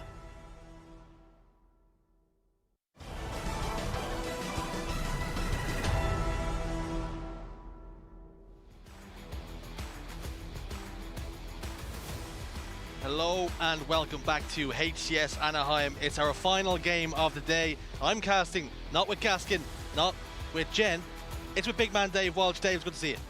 Pleasure to be here with you. Pleasure. We've got XSET up against G2 as our game here, Dave, and I'll tell you something, I'm excited to sink our teeth into it. It's win or go home. That's the beauty and the, I guess, the rough part about the elimination bracket. You know, there's so much pressure on the line during these matches. And one of these teams, you know, they put so many months of work into this. They put their blood, sweat, and tears practicing this match. So, I mean, it all comes down to these moments for these squads. And so, like I said, it's so emotional, but also so heartbreaking to see some of the squads, their runs coming to an end here in the elimination bracket. Runs coming to an end. There is the elimination bracket then. G2 versus XSET about to get underway. E-United and FaZe went all the way to a Game 5. Slayer, they clutched up. They send FaZe home in that top 8 position. Who would have thought that coming into the start of the day? But no one saw that coming in. Not from the second seed. No, I think even the fans at home, there's a lot more fans on FaZe than you see for the boys on the opposite side of things. But our attention turns over towards XSET and G2. Scrim results haven't been in favor of the boys on G2. Recently, 8-4 in favor of XSET. So they've got a mountain to climb here, Dave. Yeah, I mean, those generally scrim results are pretty telling based on the results in the events. However, we are talking about LAN here. We are seeing how well Gilkey and Straight Stick have been playing on LAN, and I would argue that Savinator is probably the top player here from the G2 squad. So we will see if these online results here from this last scrim, which were 8-4 in the favor of XSET, are going to hold true, or if we're going to see a different LAN squad here from the G2 squad. Well, I'll tell you something. It's hard to bet against the best player in the game, in his own words. Kratos, Suspector, Suppressed, and Arctic. What do you think about those comments, Walsh? I mean, which comments? From Kratos? I mean, you got to have confidence. Honestly, I do agree you have to have confidence. At some point, if you're not believing in yourself and such, I think you walk a fine line, though. You walk a fine line because, at some point when you're trying to make, maybe enemies with everyone, or, you breach a level of, delusion where it's, it's really tough to say. But, end of the day, you got to have confidence, and that's something that Kratos clearly has. Now, something that he said that was very interesting. One of the interviews he did was he's not here to make friends. He's here to win tournaments. And he almost has that back to the wall mentality. It's us against the rest. And you think that's going to put him in good stead? I mean, it is a powerful mindset to have. I mean, it's shown through history in different ways, whether it comes to like different sects of like political parties, or you could even argue like culture side, where it's like this mindset of like us versus everybody style thing, and so that can be very empowering. But I'm not sure if it's the right recipe for success out here. I mean, at some points you can have teams, like a couple teams that might be your enemies or your rivals, but I don't know if you want to be enemies with everyone. You got to have friends somewhere, at least, hopefully in high places. But let's take a look at the series layout then. Strongholds Live Fire, Game 1. Slayer Streets, CTF Bazaar, Oddball Streets, Slayer Recharge are our game types. And I'll tell you something, looking at some of those game types, Walsh, what do you have to tell me? Ooh, when I look at these, I see a lot of fast maps, especially in the form of like Streets and Live Fire. However, you do have a couple that are slower in Bazaar and Recharge. So what I tend to do when I see gameplay like that is I'd like to see how these first ones play out, where it's like, all right, like when it comes to a faster map or faster game mode, who's coming out ahead in those scenarios? When it goes to a slower one, like if we see Streets Slayer turn out into a slower Team Slayer or to a faster Team Slayer, who's coming out during those different moments. So I like to kind of dictate it on the pace of the game and who's coming out during those moments. I like to look at my stats sometimes. Every now and again, I do a little bit of research, and Recharge, Oddball, and indeed Bizarre Slayer did go towards X set. So let's do some predictions. Okay. I'm going to drop that on you right before we do it. Okay. Okay. I've got my predictions ready to go. All right. We're just gonna throw the team up there. 3, 2, 1, throw it. Oh, okay. Okay. We're a little split here. We're going against the grain, huh? That's what we're doing here. You're going to come onto my show on Xbox, which I've been holding down, and then try and make me look like a fool. I mean, it's hard to bet against you. I mean, like you made it out of Squid Games here recently, so it's like if you somehow made it out of Squid Games, who am I to bet against you? Right. That's what I'm saying. Recharge Oddball is going to be game number 1. Dave, what are some of the keys to success these teams need to be looking out for? Let's see. Live Fire, Oddball. The key to success there, I would say, is figuring out the setups where you can get the play balls. We do see times where you're forced to bring it over towards the garage, just based on where the team's spawning and what control you have. However, more ideally, you want to be over towards BRC so that when the slays don't go your way, which naturally happens against these top teams, you can play the ball. A player Dave mentioned just before we start chit-chatting was Sabinator, how good he is and how instrumental he can be for his team. There's his kills, deaths, and assists spread. Walsh, super impressive. Yes, that's super impressive here at this live event, especially considering the squads that G2 has played against. They had a tough pool. They have just been playing so strong thus far, and every time I've seen Sabinator's screen, I've just seen so much work done where it's like, seems like he's playing off his team very well, seems like he's flanking, seems like when he gets caught off guard, he still somehow wins those engagements. Well, in the interview, Kratos was giving high praise to Sabinator, saying that he could play on any one of these top 4 rosters, and not putting him in the shop window, but definitely saying that, you know, I've got a good player on my hands here. Yeah, I mean, Suspector, I think he was totally praising Kratos, or Kratos was praising Suspector, right? Yeah. And in a situation like that, and Sabinator. Oh, yeah. Gotcha. So that's interesting that Kratos is giving some love to some players and other squads. Sorry, as well. No, you're dead right. Okay, gotcha. No, Sorry I'm for mixing up. wrong. Yeah, scrap the whole thing. No worries. But yes, Suspector clearly seems to be this watch-out player here from Xset. Anytime we've gone to a screen, he's been doing such a great job, and getting even praise from Kratos is so powerful. I mean, they've been kind of this arguable duo for a long time now. They saw their success in Halo 5, taking 2nd place in the first Halo World Championship, and you see them return once again here under the Xset banner and doing work, knocking out some top teams here today. And they want to continue that run. They want to get it into the top 6 and take out a Titan known as G2. They need to do it here and now. Xset up against G2 Esports. Recharge Oddball is going to be our game number 1. Scrim results favoring Xset ever so slightly here in this best of 5. But G2 are no strangers to an upset. Xset being through the wars. G2 have been in the trenches. Who's going to come out on top here? It's win or go home. It's an early ticket to Disneyland or Universal. And here we go. We're underway. I mean, that doesn't sound so bad now that you put it that way. It's like, all right, I guess we can go to Universal tomorrow. Maybe it's not going to be as happy sitting in the lines, but we're going to have to see it. What a triple kill off the bat here from Arctic. That is all 4 members down from G2. We're going to see the strongholds going in the favor of Xset, and they're putting the pressure on immediately. Triple cap put into full effect, and when you start a game with a triple kill like Arctic just did and looking to go to war, but Tusk shuts him down before he can get out ahead of steam. Any more kills put in the grave. Suspector last man alive with that sniper rifle, and it looks as though C's gonna get transferred, but Suspector rips the skull right off of Tusk. And that is just such a powerful start, and here we see G2 dividing their attention into 2 separate strongholds. They're trying to get A and C at the same time, and I don't blame them. It feels like when you have your resources divided, you divide the attention also of Xset, and so they're starting a couple fires in a couple locations and seeing what Xset can react to. Divide and conquer is exactly what we're seeing on our screens. A and B in control of Xset here. G2 Esports on the back foot already. I also like how I think we both kind of had the game type wrong off the bat. I was like, I'm pretty sure it's Oddball on Livefire, and yeah, whatever. Yeah, I love that. We're into it now, so we'll move along. Moving on nicely. One team moving on. Xset right now, 61 points already on the board. Straight sick though. He's got the snipe rifle as he cracks the shields of Kratos, backs him down over towards back green. But that has to be the opening that G2 take advantage of. I mean, you get somebody to one shot over on the side, you need to see the members of G2 flying across. But when that player can just sit back behind B, get their shields back and nothing happens, that doesn't really amount to much. But Gilkey taking it in his own hands by getting a double kill and gonna take B as well. Gilkey saying, I've seen enough here. No more popping shields and backing down. I'm going straight into B, taking it over. It's mine now. Triple cap for G2 Esports. You have to wonder, though, if Gilkey being all the way over on the B side is going to limit his team getting from Overshield. But I believe I kind of see in the distance Tusk acquiring that Overshield. So looks like Kratos and Squad going to reacquire B. And we're just going to have an exchanging of hands a couple times here from B Stronghold, just kind of being with whomever wants it. Both these teams trading blow for blow, jabbing one another, unable to land a haymaker just yet. We've seen triple caps traded back and forth. Melees, speaking of melees back and forth, shadow box, and that's exactly what we've just seen there. Back B. A now being transferred over to Arctic. B being traded back and forth. Rotations coming through here. You take one, we'll take the other here, Dave. And I believe that's the correct response. If you don't have the firepower to match and defend your stronghold, just make the other team be reactive. Go steal their stronghold. They only have so many resources they can spend across the map, and they can't capture and defend at the same time.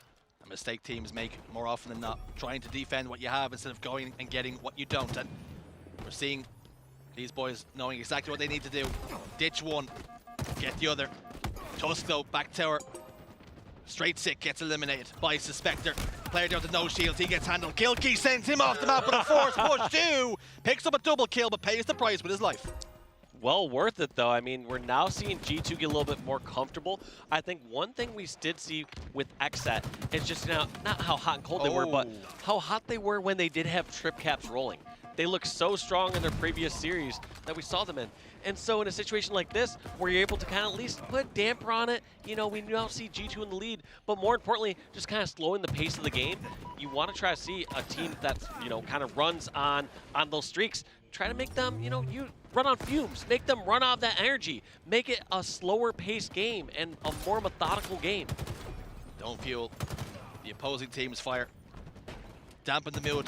Don't give them that confidence. Gilkey trying to do just that there, eliminating Kratos. Two members of XSET in the grave now. Arctic and Kratos indeed. Full members up for G2. Triple cap momentarily. C's going to be getting a point of contention here. B's also getting attacked for, so it's going to be a B spawn for the boys on XSET. Can they battle and rally out here? Yeah, and ever since we've been seeing the Slays go in favor of G2, just the time has been ticking up massively. Even though XSET are spawning at B, they don't really have much of a chance of capturing this. Look at this pressure coming in from Sabinator and Gilk. Last time these two teams played one another in scrims, XSET came out on top 250 to 185. As Tusk, you don't have any armbands, fella. You can't swim down there. I haven't seen so many cannonballs in the water on this map. We've seen 2 or 3 already, and the map is only halfway through. So we're going to have to see if people start to pay a little bit more attention when they're on the edges of the map. That repulsor has been awfully dangerous. Got to get some wet floor signs out there or something. It's hazardous out there back green. Heat wave though, not going to fire that shot, not going to connect with the melee. He's whiffed on 2 occasions there, but Suspector picks up 4 shots. He's not whiffing nothing. No, and look at this. Suppress just deciding to capture this. And even once again, everybody goes Sabinator said, all right, put an end to this madness. Truce, I will kill you instead of throwing you in the water. Let's be gentlemen here when we're fighting on live fire. Gloves go down, challenge to duels. Splish splash, players are taking baths left, right, and center. No bars of soap down there, that's for damn sure. But 193 points here to 83. 2 caps in control of G2 Esports. XSET have to turn it up here now.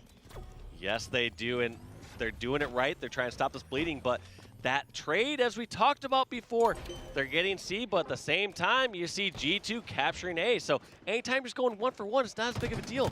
And I like this play from Straight Sick. I also don't like it, seeing how many people have been repulsed across the map. Seen far too many players hit the drink, and Straight Sick want to be careful out there. Get his flippers on. Kratos trying desperately to stay alive, unable to do so. Gilkey puts him away. Repulsor not going to be able to do the job to get himself back up the top middle for Sabinator there, but he's going to go in, get a player that's already no shields, puts him away, suppressed in the respawn screen. 222 here. XSET dangerously close to going down in game 1. Yeah, and this is going to be a really tough one for them to crawl back. I mean, we have seen comebacks on this game type, especially before, but you really need to have some factors going in your favor. You need to have like the overshield, you need to have the sniper, and we do see sniper in their hands, but we saw everything else going in the hands of G2, and that's going to be 2 down for each team, and when your team has control of strongholds, you're happy to trade kills like that. Trade left, right, and center. Trade yourself to victory. B and C in control now of XZ. They're starting to score once again. They need to do just that, and I'll tell you something, they can ill afford any more mistakes here, Walsh. They really do need a trip cap. I mean, yes, in theory, they can sit here and hold the 2 strongholds for a bit, but you really need a trip cap. That way you don't have to play perfect Halo for like 5 minutes straight. Instead, you want to make your team have to play perfect Halo for a few minutes straight. Walsh calls for the triple cap. Unfortunately for them, as he was doing that, they've lost the stronghold completely. A and B in the control. Game 1 in control of G2 Esports. They go 1-0 up in the series. XZ just didn't seem to wake up there, Walsh. No, I mean, they seem to be coming through strong, though, at the beginning. Like, I thought, like, we are going to see this strong XZ roster just pull away with the series right away, but it got shut down. As soon as G2 started to get their groove, started to play a little bit stronger, it felt like they, they really just shut down XZ completely. I don't know how many more points we saw from them after the first couple minutes. Taking a look at the stats, though, talk to me. What jumps off the page here, Walsh? I would say when I look at Sabinator, I was trying to look for his stats. I was like, all right, where's the most kills? And Gilkey and Sabinator both had the most kills. So I would just say anytime Sabinator is really sticking out for me, because I guess when you look at like a 9.0 KDA for his roster, I mean, especially when you get off to a rough start, it's like, all right, you really picked up for your team. Sabinator highlighted pre-series. They talked about how they were level on slays, but Gilkey has 500 more damage despite the fact they're level on those slays.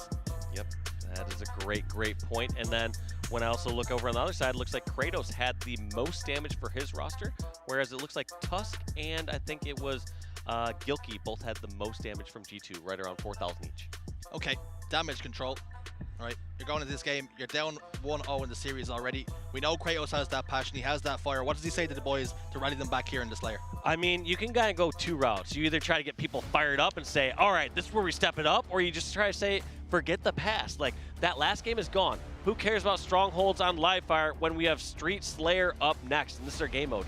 And, a Slayer like this can really bring a team back. So I would, I tend to go for looking forward, just trying to say, what are our next objective steps? If I've been in a situation where I'm down 1-0, I say, all right, we're going up Street Slayer next. What's our starting strat? We're going to make sure we reaffirm that we know we have backup. We want to make micro adjustments. You don't want to change too much, because as soon as you start to tune too many things in a game, it doesn't really bode well to have everything balanced out. You want to say, all right, maybe we're challenging a little too much. Let's reel it back a little bit overall, but don't change everything up. Something we've seen G2 Esports control in that last game. The sandbox, the manglers, the heat waves, the power-ups, the repulsors. The repulsors. Everybody was ending up with a drink at one stage. Everybody going for a swim and a splash, but rocket launch is going to be huge in this game here, Walsh. They are huge. I don't think we've been seeing it as pivotal as we'd like. There's so many times where people get the rockets and end up getting these trades. I think effective rocket use is going to be the real difference maker here.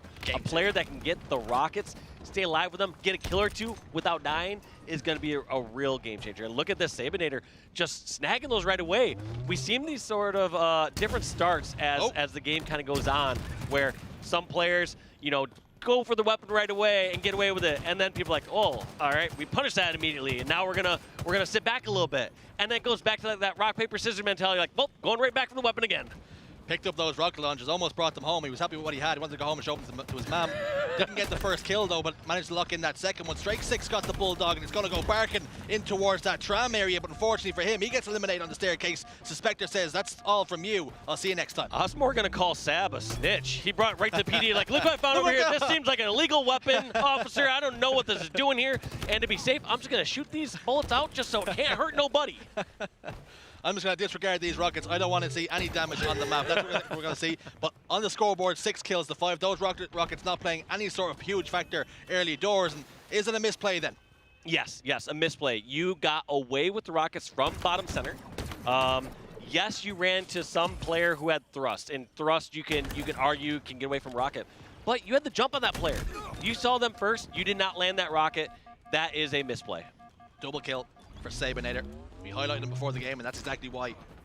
One of the main damage dealers for his team puts up the stats in all the right places. Tusk getting laser beamed within an inch of his life, and then evaporating the dust. He's out of here. Sabonair with the Bulldog gets a double kill in the feed. Trading back and forth all this time. Still only a 1-kill game. Yeah, just flying around. So we are seeing a bit of a faster paced game. And I'm not really sure who this benefits, because I felt like early on in Live Fire Strongholds that XSET were doing better when the game was fast and chaotic. It felt like when things slowed down, that's where G2 was like, all right, we can pinpoint where these players at, double team them, get the strongholds. So I think when it's been a little bit faster, it has been more XSET favored.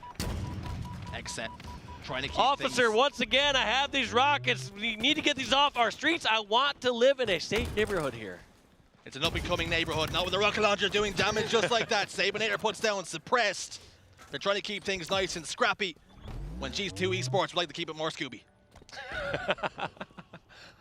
Sabonator, despite having a couple missed rockets, still has 9 of his team's 18 kills. This is just such a performance. I mean, you can't really expect this consistently from a player. However, as we look throughout this game thus far, it's been every single time. Sabonator, top of the leaderboard, top of slaves for G2 Esports. I don't know what you have to do to stop this player, because it feels like he's going in spots to give XSET's positions to kill him. He's running the very bottom side of the map where rockets are, and an icon above the rockets are saying, I'm right here. But some reason, XSET cannot shut him down. Sabonator, his team relies so heavily on him.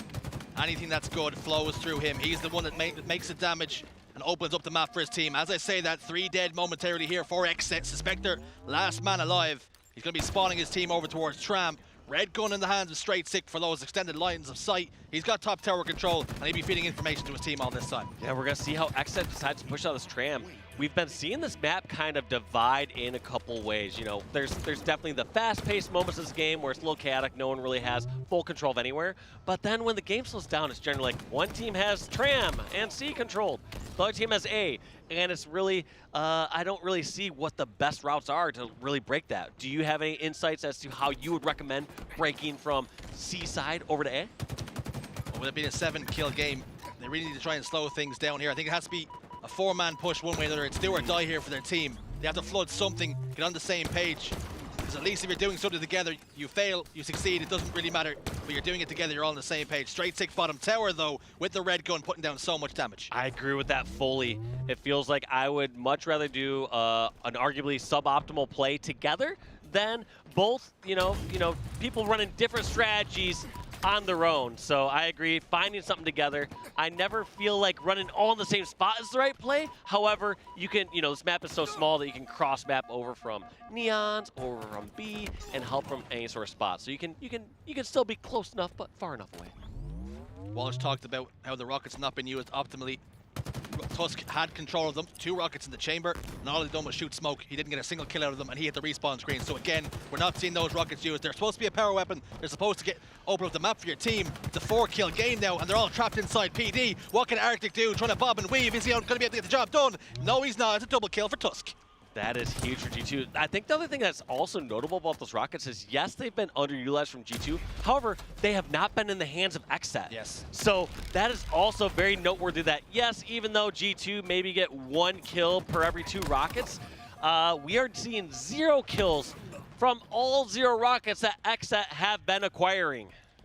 They've been able to control the map to get those rockets, as Walsh so desperately says they need to do a better job. Do XSET of getting control of the rockets. Unable to do so far. Perhaps that's why we see a 6-kill game, making a 5-kill now. Rocket's going to pop up in another 20 seconds or so. Will we see a flip of the script? Will the pendulum swing back the other way?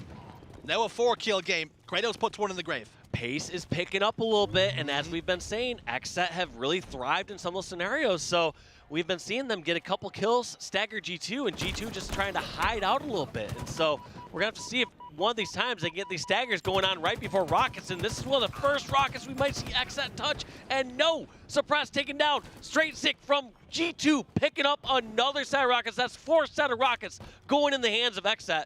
And, maybe they've had 3 kills from those 4 sets of rockets, but who am I to say that? Bing! Rockets out of the oven, fresh, looking hot. I'll tell you something, straight into the mouth of Suppressed. He's taken down, blowing up into the sky. See you later, pal. 41 kills to 35 now, a 6-kill game. Still 1 rocket left in the chamber to play with. I mean, G2 have to be feeling incredibly comfortable at this time, though. I mean, they have a 4-kill lead, they have rockets, they feel like they can go for trades like that.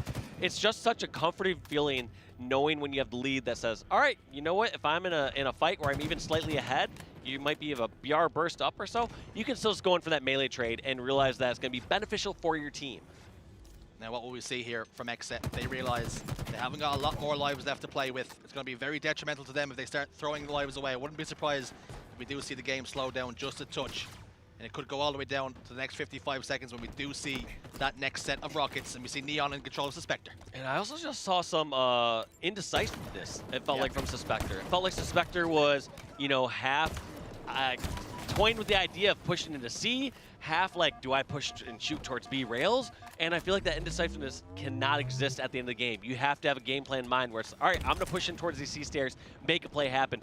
Not just sit in no man's land, wait till you take a couple shots and then back down. Hesitancy. Couldn't decide whether to stick or twist. It's a 5-kill game now. Arctic in the respawn screen, as is Gilkey and Sabinator. We're going to see Straight Sick just slow things down with the Bulldog over towards ATMs. He's been spotted out though. Suspector immediately sees that, backs himself out of there, knows he's not going to get ahead in that gunfight. Calls for a teammate. Kratos though in PD has been eliminated. Now we're in big trouble. 1-kill game. Bulldog's going to do the job. G2 Esports take game 2. They're 1 game away from a clean sweep. They're just looking so strong. It does feel like when the game slows down a bit, it's all G2. They feel like they're more comfortable in those positions. And it's also very telling too, when we have seen those slowdown periods and it feels like XSET are in no man's land. Like I said, Suspector, who is arguably the best player in XSET, isn't certain of what to do. Like, all right, can I really support the B rails from here? Do I charge the C and make something happen? And I feel like those indecisive moments is really what's costing XSET during those standoffs. Looking at the stats then, Sabinator, once again, you spoke about how heavily they rely on him. 16 kills, 10 deaths, 3 assists. Didn't need the assist columns in the end. He's picking up the kills that his teammates are putting down. Yeah, as long as you're in those kills or assists or damage, you are doing work for your team. I'm interested to see how much damage was dealt from all these players, and look at that across the board. Sabinator not even the highest on damage. Basically, Sabinator, Straight Sick, and Tusk all with around the same amount of damage, which is 4,000. We're seeing games across the board. We're seeing Suspector with 3,000 damage. When a player with so much experience like Suspector, he's going to be so pivotal for the team, and he's underperformed. You already touched upon his hesitancy. Do you need him to come to the fore? Because when players like him aren't performing, you're in big trouble. Yeah, I mean, your back's against the wall here. Somebody, and you know, ideally it's your whole team, is stepping up. You need some sort of spark, some sort of X factor. You need to spark that life inside your teammates. So at some point, you need to make plays. Your team has been struggling in those standoffs. Commit to something. Whether that's pushing through and trading to kill and making it a more chaotic situation where XSET, like I said, has been more comfortable, then they can start to fight 3-on-3s, have a little bit more room to maneuver around the map. You need to do something. And it feels like right there, they're just kind of waiting, and it feels like G2, when they dictate the pace of the game during those standoffs, they're walking away with rockets, they're walking away with a kill or two, they're walking away with control. What we have, something very cool for you folks at home, a top 5 leaderboard to show you with some cool stats to go. Cloud9's Renegade, no surprise, one of the best in the game, if not the best in the game. Lucid right behind them, but these are the top stats. Snakebite's been playing out of his skin too. Super impressive, but 2 of Optic's members up in 2 and 3. I was gonna say, the only one that's maybe more surprising there, based on like Raleigh, is maybe Ola, just because we've seen him fill a more supportive role there for Optic, but you know, he's one of the greatest Halo players of all time for a reason, and he's still proving it to this day. Pistola Lan doesn't mess about. Also good to see Spartan in there as well, rounding out that top 5, but performances must be said. Renegade, how good he can be, but none of those players in our current lobby in that top 5. We expected to see Spectre play a lot better in that last game, and hopefully he'd be pushing his team into the next round, but unfortunately they find themselves in a pretty precarious position here. Game 1 and 2 going the way of G2 Esports. Bizarre CTF up next. I was going to say, I would actually argue that you're probably doing something quite wrong, that if you're in the top of the leaderboards for KD and your team's like in the elimination bracket down 0-2, like at some point you're just statting. Yeah. What value do your kills have if you find yourself down so much? But now our priorities switch back over towards Bizarre. It's going to be here or now. XSET have to get the job done to keep their tournament hopes alive, or they will be eliminated. They will be packing. But fortunately for them, they have already qualified for Kansas City. Game 3, though, about to get underway. it's going to be a tasty one. Yep, and we're going to be going the distance here. I can't imagine either of these squads capturing all 5 flags against each other here on Bazaar. It's just such a difficult map to secure a cap on. So we're going to see how both these teams start. Who's going to secure these rockets and who's going to secure that OS? Lovely slide from Straight Sick, goes straight into a battle of his own. Takes down Arctic with the 5 knuckles, puts him away.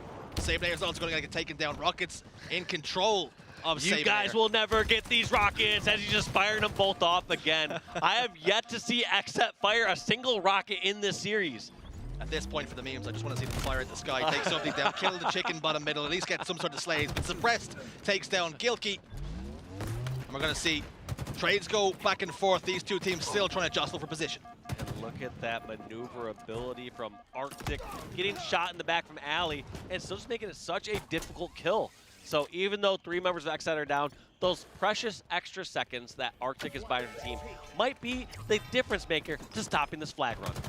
Tusk going for a bit of an unconventional one, trying to push that flag over towards Bar. Unfortunately for him, he gets eliminated. Arctic and Suppressed, though, going to join him whilst watching their teammates. Kratos falls 2. Flag, though, not in a great position if you're going to get a grab onto it, but Gilkey's going to try, as he might, to get a touch flag. There's a player back there, too. Smart play from Suspector, but somehow sniffed out and not able to get that kill. I was going to assume that Suspector would at least get a trade right there. That's an easy 2-shot sort of melee scenario, but looks like a couple members from G2 kind of backing each other up. Kratos down bottom sewers, awaiting for that flag to come knocking on his door, but unfortunately for him, he was able to get one. He was able to get that trade, and because the Spectre wasn't able to get the trade in the first place, numbers advantage in their favor. Flag already over towards the elbow now, but we've got a player on the return. I didn't realize that was a player from XSET, and what a touch right there. I guess they were expecting fully, you know, I thought, I guess his press was expecting somebody to come from bomb center, but when you're in that position, you gotta be a turret. You gotta expect someone to drop from BR. You gotta expect someone to come from Alley/Mangler. I mean, you can't just be fully focused on one angle in that exact position. Gotta have your head in a swivel. Overshield has just popped up, and it looks as though the members of G2 looking to get their hands on it, but they're looking to camp over towards Bar instead. Oh, it looks as though... Look at this slow play, and this has got to be what XSET have been walking into in some of these scenarios where it's slowed down, where XSET's like, all right, well, let's go find and start some action, and some of the action starts with walking into 2 players with that sight line with their BRs. Sableair gets taken care of. Double kill then for Suppressed, trying to be the catalyst for change for his teammate. Spark, a flag cap here. Tusk has already got the overextension. And another player behind enemy lines too. Arctic bottom middle gets another touch onto that flag. Also picked up a couple of sizzle sticks along the way. Grenades coming through on those double doors. Yeah, they're going to have to fight back at their own base here. XSET has 1 member down. They trade 1 for 1 in the scenario, and it's going to be another round of slaying. I mean, when you have 2 players here trying to get this flag recovery, it's just going to be a back and forth. And look at this. Tusk missing that crucial melee. That's going to be Suppressed, and Kratos bringing the first flag, and we got ourselves a tie game here, Shurzy. A bloodbath down on double doors. It's going to be XSET who come out on top. They tie up the game, hoping to get themselves right back into the series, claw their way back, tooth and nail. That has to be done here and now. The one thing I didn't see what happened there, though, is I believe those rockets were coming up as that flag came back, and I pray to God, I'm not even religious, that one of those members from G2 just grabbed them and wasted them again. Yep, grabbed them, shot them up into the air. We don't need those rockets. If we can't do anything with them, you're not doing anything either. Overshield, though, 20 seconds or so. Gilkey top middle, trying to back down to Spectre, doing just that, eliminates them from the equation. Tusk set up over towards lockers. This could be an overshield for G2. Yeah, and this is a powerful position. I want to see Tusk hold this spot and just lay down shots, because you want to make any member of XSET that pushes out towards the OS have to fight multiple angles. They can't just look over towards one side, and that's why that secondary angle is so huge. But it looks like XSET does not care whatsoever. Pushing out, has players over on the truck. Suspector gets taken down, but that overshield's just been a little hot potato. Nobody can get it. The overshield seems to be a bit cursed. Finally, we have a player pop it into their chest. Tusk looking to be the counter to the overshield. Plasma pistol in his hand. Sets his sight on that player. Gets the kill. Grapples towards him. Sends him out of here. That is frustrating. That's one thing we've also seen a huge change from Raleigh until now, is anytime these players get the overshield in Bazaar, players are consistently countering that overshield and having that plasma pistol ready. Not every time are they successful, but they are at least attempting to use that plasma pistol against the overshield. Still all tied up then. Xset playing for their tournament life. Suppressed having a really good game here, it must be said. 12 kills, 4 assists, and just the 5 deaths. Really needs his team to step up here. Sabonair's getting the kills along with Tuska. He needs 2. Kratos in the respawn screen, but Arctic behind enemy lines pulls a flag of his own. Yep, we're going to have to see who gets the Slays. This all comes down to Slays, and I couldn't imagine why we didn't see G2 just continue to run that. It felt like they opted just to stay together and fight, and that looks like it's going to result in a flag recovery for Xset, but flag also in a precarious position out here in front of the pillars. That's going to be Sabonair diving in, trying to get the recovery. Not going to happen. Misplay that flag still kept alive over towards double doors. Suppressed happy just to play cover fire here, not trying to get down and dirty and get that flag touch, not putting his life on the line there.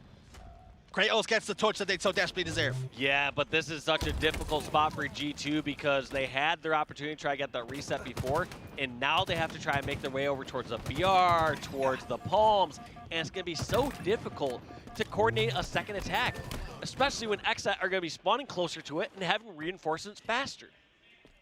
Reinforcements desperately need here. They need the cavalry on their last legs. Kratos trying to extend outside lockers. Gilkey getting back down in Palm Tree. Suppressed has that overshield. This could be the catalyst now to turn this series on its head. This could be the lifeline that they so desperately need.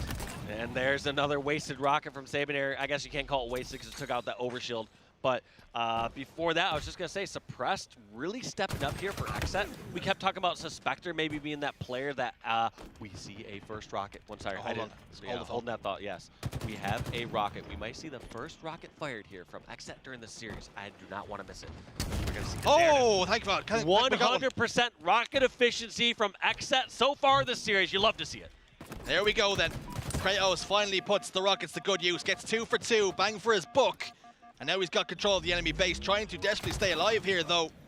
And unfortunately, Arctic's going to be the first man to fall in that engagement, and that just so heavily skews the advantage over towards G2. And I was going to say, before we caught that rare moment on camera, I was covering how Suppressed was doing such a fantastic job, really stepping up for his roster. We kept highlighting Suspector, saying, Suspector, Suspector, Suspector, doing such a good job, stepping up for his team and having, you know, the most kills and such. But Suppressed really coming out here and impressing us here and stepping up when his team needs him most. It's such a difficult position when your team's down 0-2. Morale can get down, your team play could be just a little bit off. But for someone just to really step it up and help lead a squad and give them a fighting chance here, that's what you want, especially from one of these newest members here on Xset. 25 seconds or so then until the next overshield. You got to think that has to be the goodies on the table to secure a flag cap. Straight sick though, not paying any attention to that overshield, not looking to get involved with that scrap. Arctic and Kratos in the respawn screen. This should mean an overshield map control for G2. Yes, should mean. But also I feel like it may have been a misplay there from Straight Sick and Squad as they maybe overextended. I feel like you either want to set up and grab the OS together and make a push together, or you want to go in for that flag together. But instead it felt like 1 or 2 members of G2 is pushing towards the flag. A couple members just camped out in the center. I feel like that's got to be, like I said, just a misalignment amongst those players. We've seen 2 overshields in this game alone be completely obliterated by a plasma pistol shot. They've jumped up towards lockers, almost identical plays, and being evaporated just like that. But one thing Xset need this next cap far more than G2. They can keep it scrappy. They can keep Xset nervous because they're the ones staring down the barrel of elimination. Kratos gets a kill. That's going to be 3 dead momentarily. This could be the start of a push. Yeah, and we are seeing, once again, Xset taking over these palms and BR. It looks like he has to back down for just a moment, but it's been more uncommon to see Xset over on the G2 side of the map. So we're going to have to see what they can do now that they're making one of these pushes. Gilkey getting shots fired into his spine, unable to turn around, hoping that the shots would just disappear, although some help would come in handy for him. It didn't come to fruition. Rockets, though, now in the hands of Suspector. There has been a flag pulled and on the move, though. It has to be for Xset, has to be now. Suspector lands one. 100% efficacy from these rockets, once again from the Xset side. And Gilkey somehow getting a spike grenade over there in the BR to put a stop to those rockets. I was going to say, I would expect this to turn into a cap or some form of control because we have rarely seen those rockets in their hands. Efficiency is the name of the game. That is how you see success. That is not what we've seen from either one of these teams when they've gotten their hands on the goodies. Unable to turn them into significant scores on the board. 1-1, we still all tied up after 10 minutes or so of gameplay now. Gonna see another overshield Please, please do not get hit by a plasma pistol. That's all I'm asking for here. And still a rocket launcher to play with as well, as though he's got one in the chamber still. Gonna grapple this overshield over towards him, into the chest. Here we go. And this is gonna be the man to watch right now. Tusk has this next cap potentially in his hands. Look at him leading all the way through in palms. He still has his sizzle sticks too.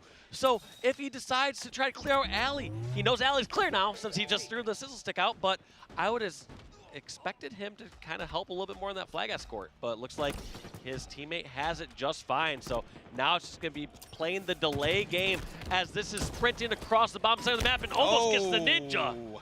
Desperately trying to cover ground. We're seeing 3 dead now for G2 Esports. They need to get a touch on this flag. Only a minute or so left in the clock. Arctic's going to be trying to get that return, and does. He secures it for his team. That's such a huge recut from XSET, and I didn't see how that was going to go wrong for them. You know, we saw so much in the hands of Tusk. He had that rocket. He had the I don't even know the real name now, the dynamo grenades. after you've implanted sizzle sticks in my brain. I planted the seed. It just felt like there was nothing that could really go wrong, and it felt like somehow XSET, we saw this before against Fnatic as well when they're playing Bizarre Flag against them, that Fnatic would get the flag so far across the map, and XSET just scraps it together, somehow gets that kill, gets that stop, gets control back. G2 huffing and puffing, unable to blow the house down. Palm Tree is going to be the first line of defense here for XSET. Backs to the walls now, on the ropes. 30 seconds or so until we do see an overtime, and then we'll go to next cap wins. Sabinator with that Mangler decides he doesn't need to go for it now. Maybe he's going to play it a bit more patient. Yeah, gonna wait to see if any of these members overextend. It looks like a couple members of XSET do overextend. Tusk getting 1 kill. Kratos getting another. That's going to be 2 down, but can anyone get the flagpole within 8 seconds? And do they want to?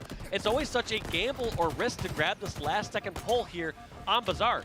Reason being is if you pull that flag, you're leaving your teammates 1 member down the center of the map, and as that time ticks down to 0, both Overshield and Rockets are coming up. Don't have to contend with that now. They decided to play again in overtime. Clean slate for both teams. Going to see rocket launchers and Overshield pop up right here, right now. Map completely reset. Honors even between these two. Neither really able to dictate the pace of the game. It's been back and forth all game long here. Nobody able to control the power up just yet. Gilky's going to be the first man to try and scramble for it. Gets his hands on it. Here we go. Gilky has not only OS, he also has the thrust, which obviously is important during NABR fights, but when you're pushing towards this palm, where you might encounter a plasma pistol, it's going to be a slightly bit more important. And the fact that he sees that plasma pistol up is you know, pretty comforting. Realize he's not going to get hit by that. One thing I just now realized, Jersey, is why aren't these players more often doing at least a quick scan to see if that weapon's been picked up through the wall? Very hard to clear their corners. Have to check 2 points of entry when they enter. Straight sick, those got the flag over the halfway point. They have map control again. We've seen this before, though. XSET managed to scramble and get the reset. Flag down, bottom middle, right beside the grapple hook. Sabinator's got a little tingle in his eye. I like this play, though. G2 are taking their time. Tusk acquires the kill against Arctic. Sabinator now grabs this through after waiting out all those grenades. This is going up the stairs. If G2 caps this, this is going to be XSET's tournament, and that is going to be G2 walking away with the victory here on Bizarre Flag, sending home XSET in a 3-0 fashion. The cleanest of sweeps. The janitor has arrived. Cleans house. G2 Esports are your victors. XSET completely eliminated from the tournament. That's all she wrote for them. Unbelievable performance out of G2 to do it just like that, Dave. Yes, and still also unbelievable performance out of XSET so far this event. Yes. I feel like Kratos does welcome a lot of, you know, hate or criticism throughout a situation like that, but they proved themselves. They took out some top squads. They took 7/8 this event, which is a really jam-packed event full of talent. If I might say so, also on the casting desk. Oh, that's what I'm saying. This is what I'm saying. Let's go, Shurs. Dissecting the stats here, Gilky, 25 kills, 16 deaths, 9 assists. Really impressive, and he was instrumental in that last flag cap. Absolutely, and I like how they corrected their last mistake.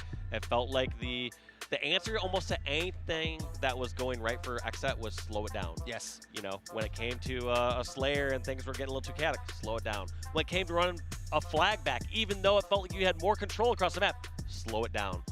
And it felt like when they slowed it down, G2 walked ahead. They got that flag out, and like you said, it's like they learned from their mistakes. They got it all the way towards double doors. They got slayed out, and they realized, okay, next time when we get in that position, we'll drop the flag bottom middle and we'll slay, because you can see XSET were crying in desperation to try and stop that flag, though. Confirmation, 250-91 Strongholds live fire. Street Slayer, 50-44. Bizarre CTF, although it went to overtime, 2-1 the score to G2. They round us out for that clean sweep. Very impressive performance. We will be seeing them tomorrow. Also, what we'll be seeing tomorrow, there's not going to be a traditional cast, Dave. What we're going to have is a few special guests. We're going to have a bit of a watch along. We're going to have we're going to have Blaze, we're going to have Lady Echidna, and some special guests too to watch along. So, not going to be the traditional cast. You're not going to see the likes of me and Dave Walsh casting, but we're going to see a little bit more of a chill vibe. That's pretty awesome. I love to see how we're experimenting with this and, you know, really defining how these Halo broadcasts are presented to the audience. So I'm glad you all watched this today. We had such a blast. This is my first time casting with Jersey. I don't know if you remember, the first time I actually met you, you lied to me. Oh, did I? Yeah, we were playing Among Us, so I guess it's allowed. No, it did, yeah. That's the name of the game. Strong Side had a real problem with Among Us. I'll tell you something. He was texting me at all hours of the morning trying to get a game going. He's like, games? Like, no, I don't want to listen to your lies at 2 in the morning, Strong Side. Leave me alone. He got addicted. But there we have it. Confirmation of the bracket. Cloud9 awaiting their next opponents in the winners finals. Is it going to be Optic or Sentinels? That game is still going over on the A stream, so tune in if you're looking for a tasty one. Lower bracket though, E United beating out FaZe, G2 like we've just seen beating out XSET, and on a collision course to meet one another perhaps in the semi-finals, awaiting results elsewhere. But what a performance we've seen out of most of these teams today, and I can't wait for tomorrow. Yeah, can't wait. I think G2 played well. I mean, it did look scary from moment to moment. They didn't clean it as much as I would like to see for them to come out into Sunday dominating. But end of the day, you just need to make it to Sunday. Yeah. So for them to just close this chapter and be like, all right, we closed out Saturday. We get to take a little bit of a breather and come out hot Sunday, refigure out what our plans are on different snags they hit. So I feel like G2, they accomplished the goal. They got across the finish line. It's like some of those times you see some of those marathon runners, they get across the finish line like, ooh, you don't look so good right now. Could have been a little better, but it's like they got across the finish line and they get to make it to the next race.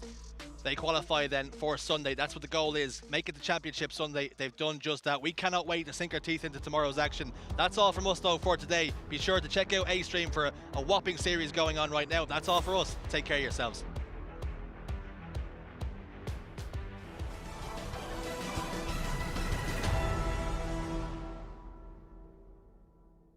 HCS Anaheim is presented by AMD, Astro Gaming, the Marines, Zowie, and Xbox Plays.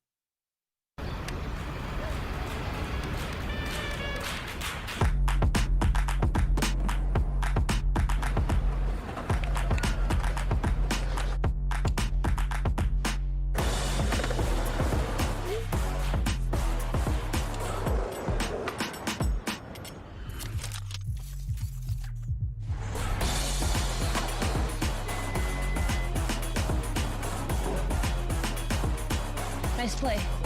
Woo!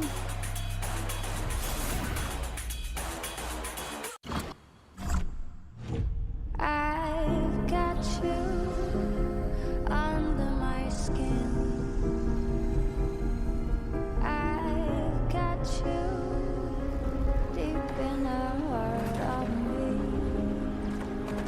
So deep in my heart that you're really a part of me. I've got you under my skin. Searching for meaning in a relentless world. Always connected, but somehow alone. Trapped by illusion. We offer another path, where the battle to belong begins. Awakened by a calling. United by the cause you fight for. No one can take away what it means to be among the few, the proud, the Marines.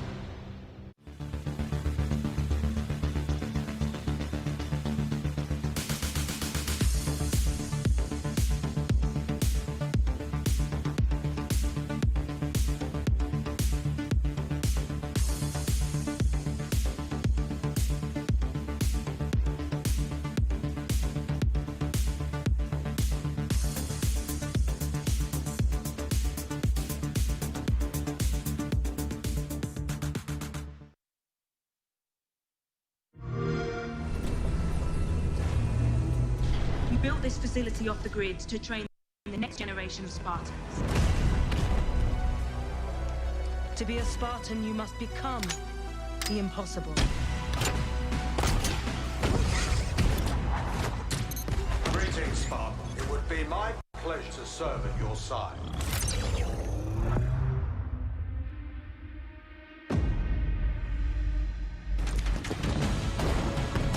Flag 8. An electric kill.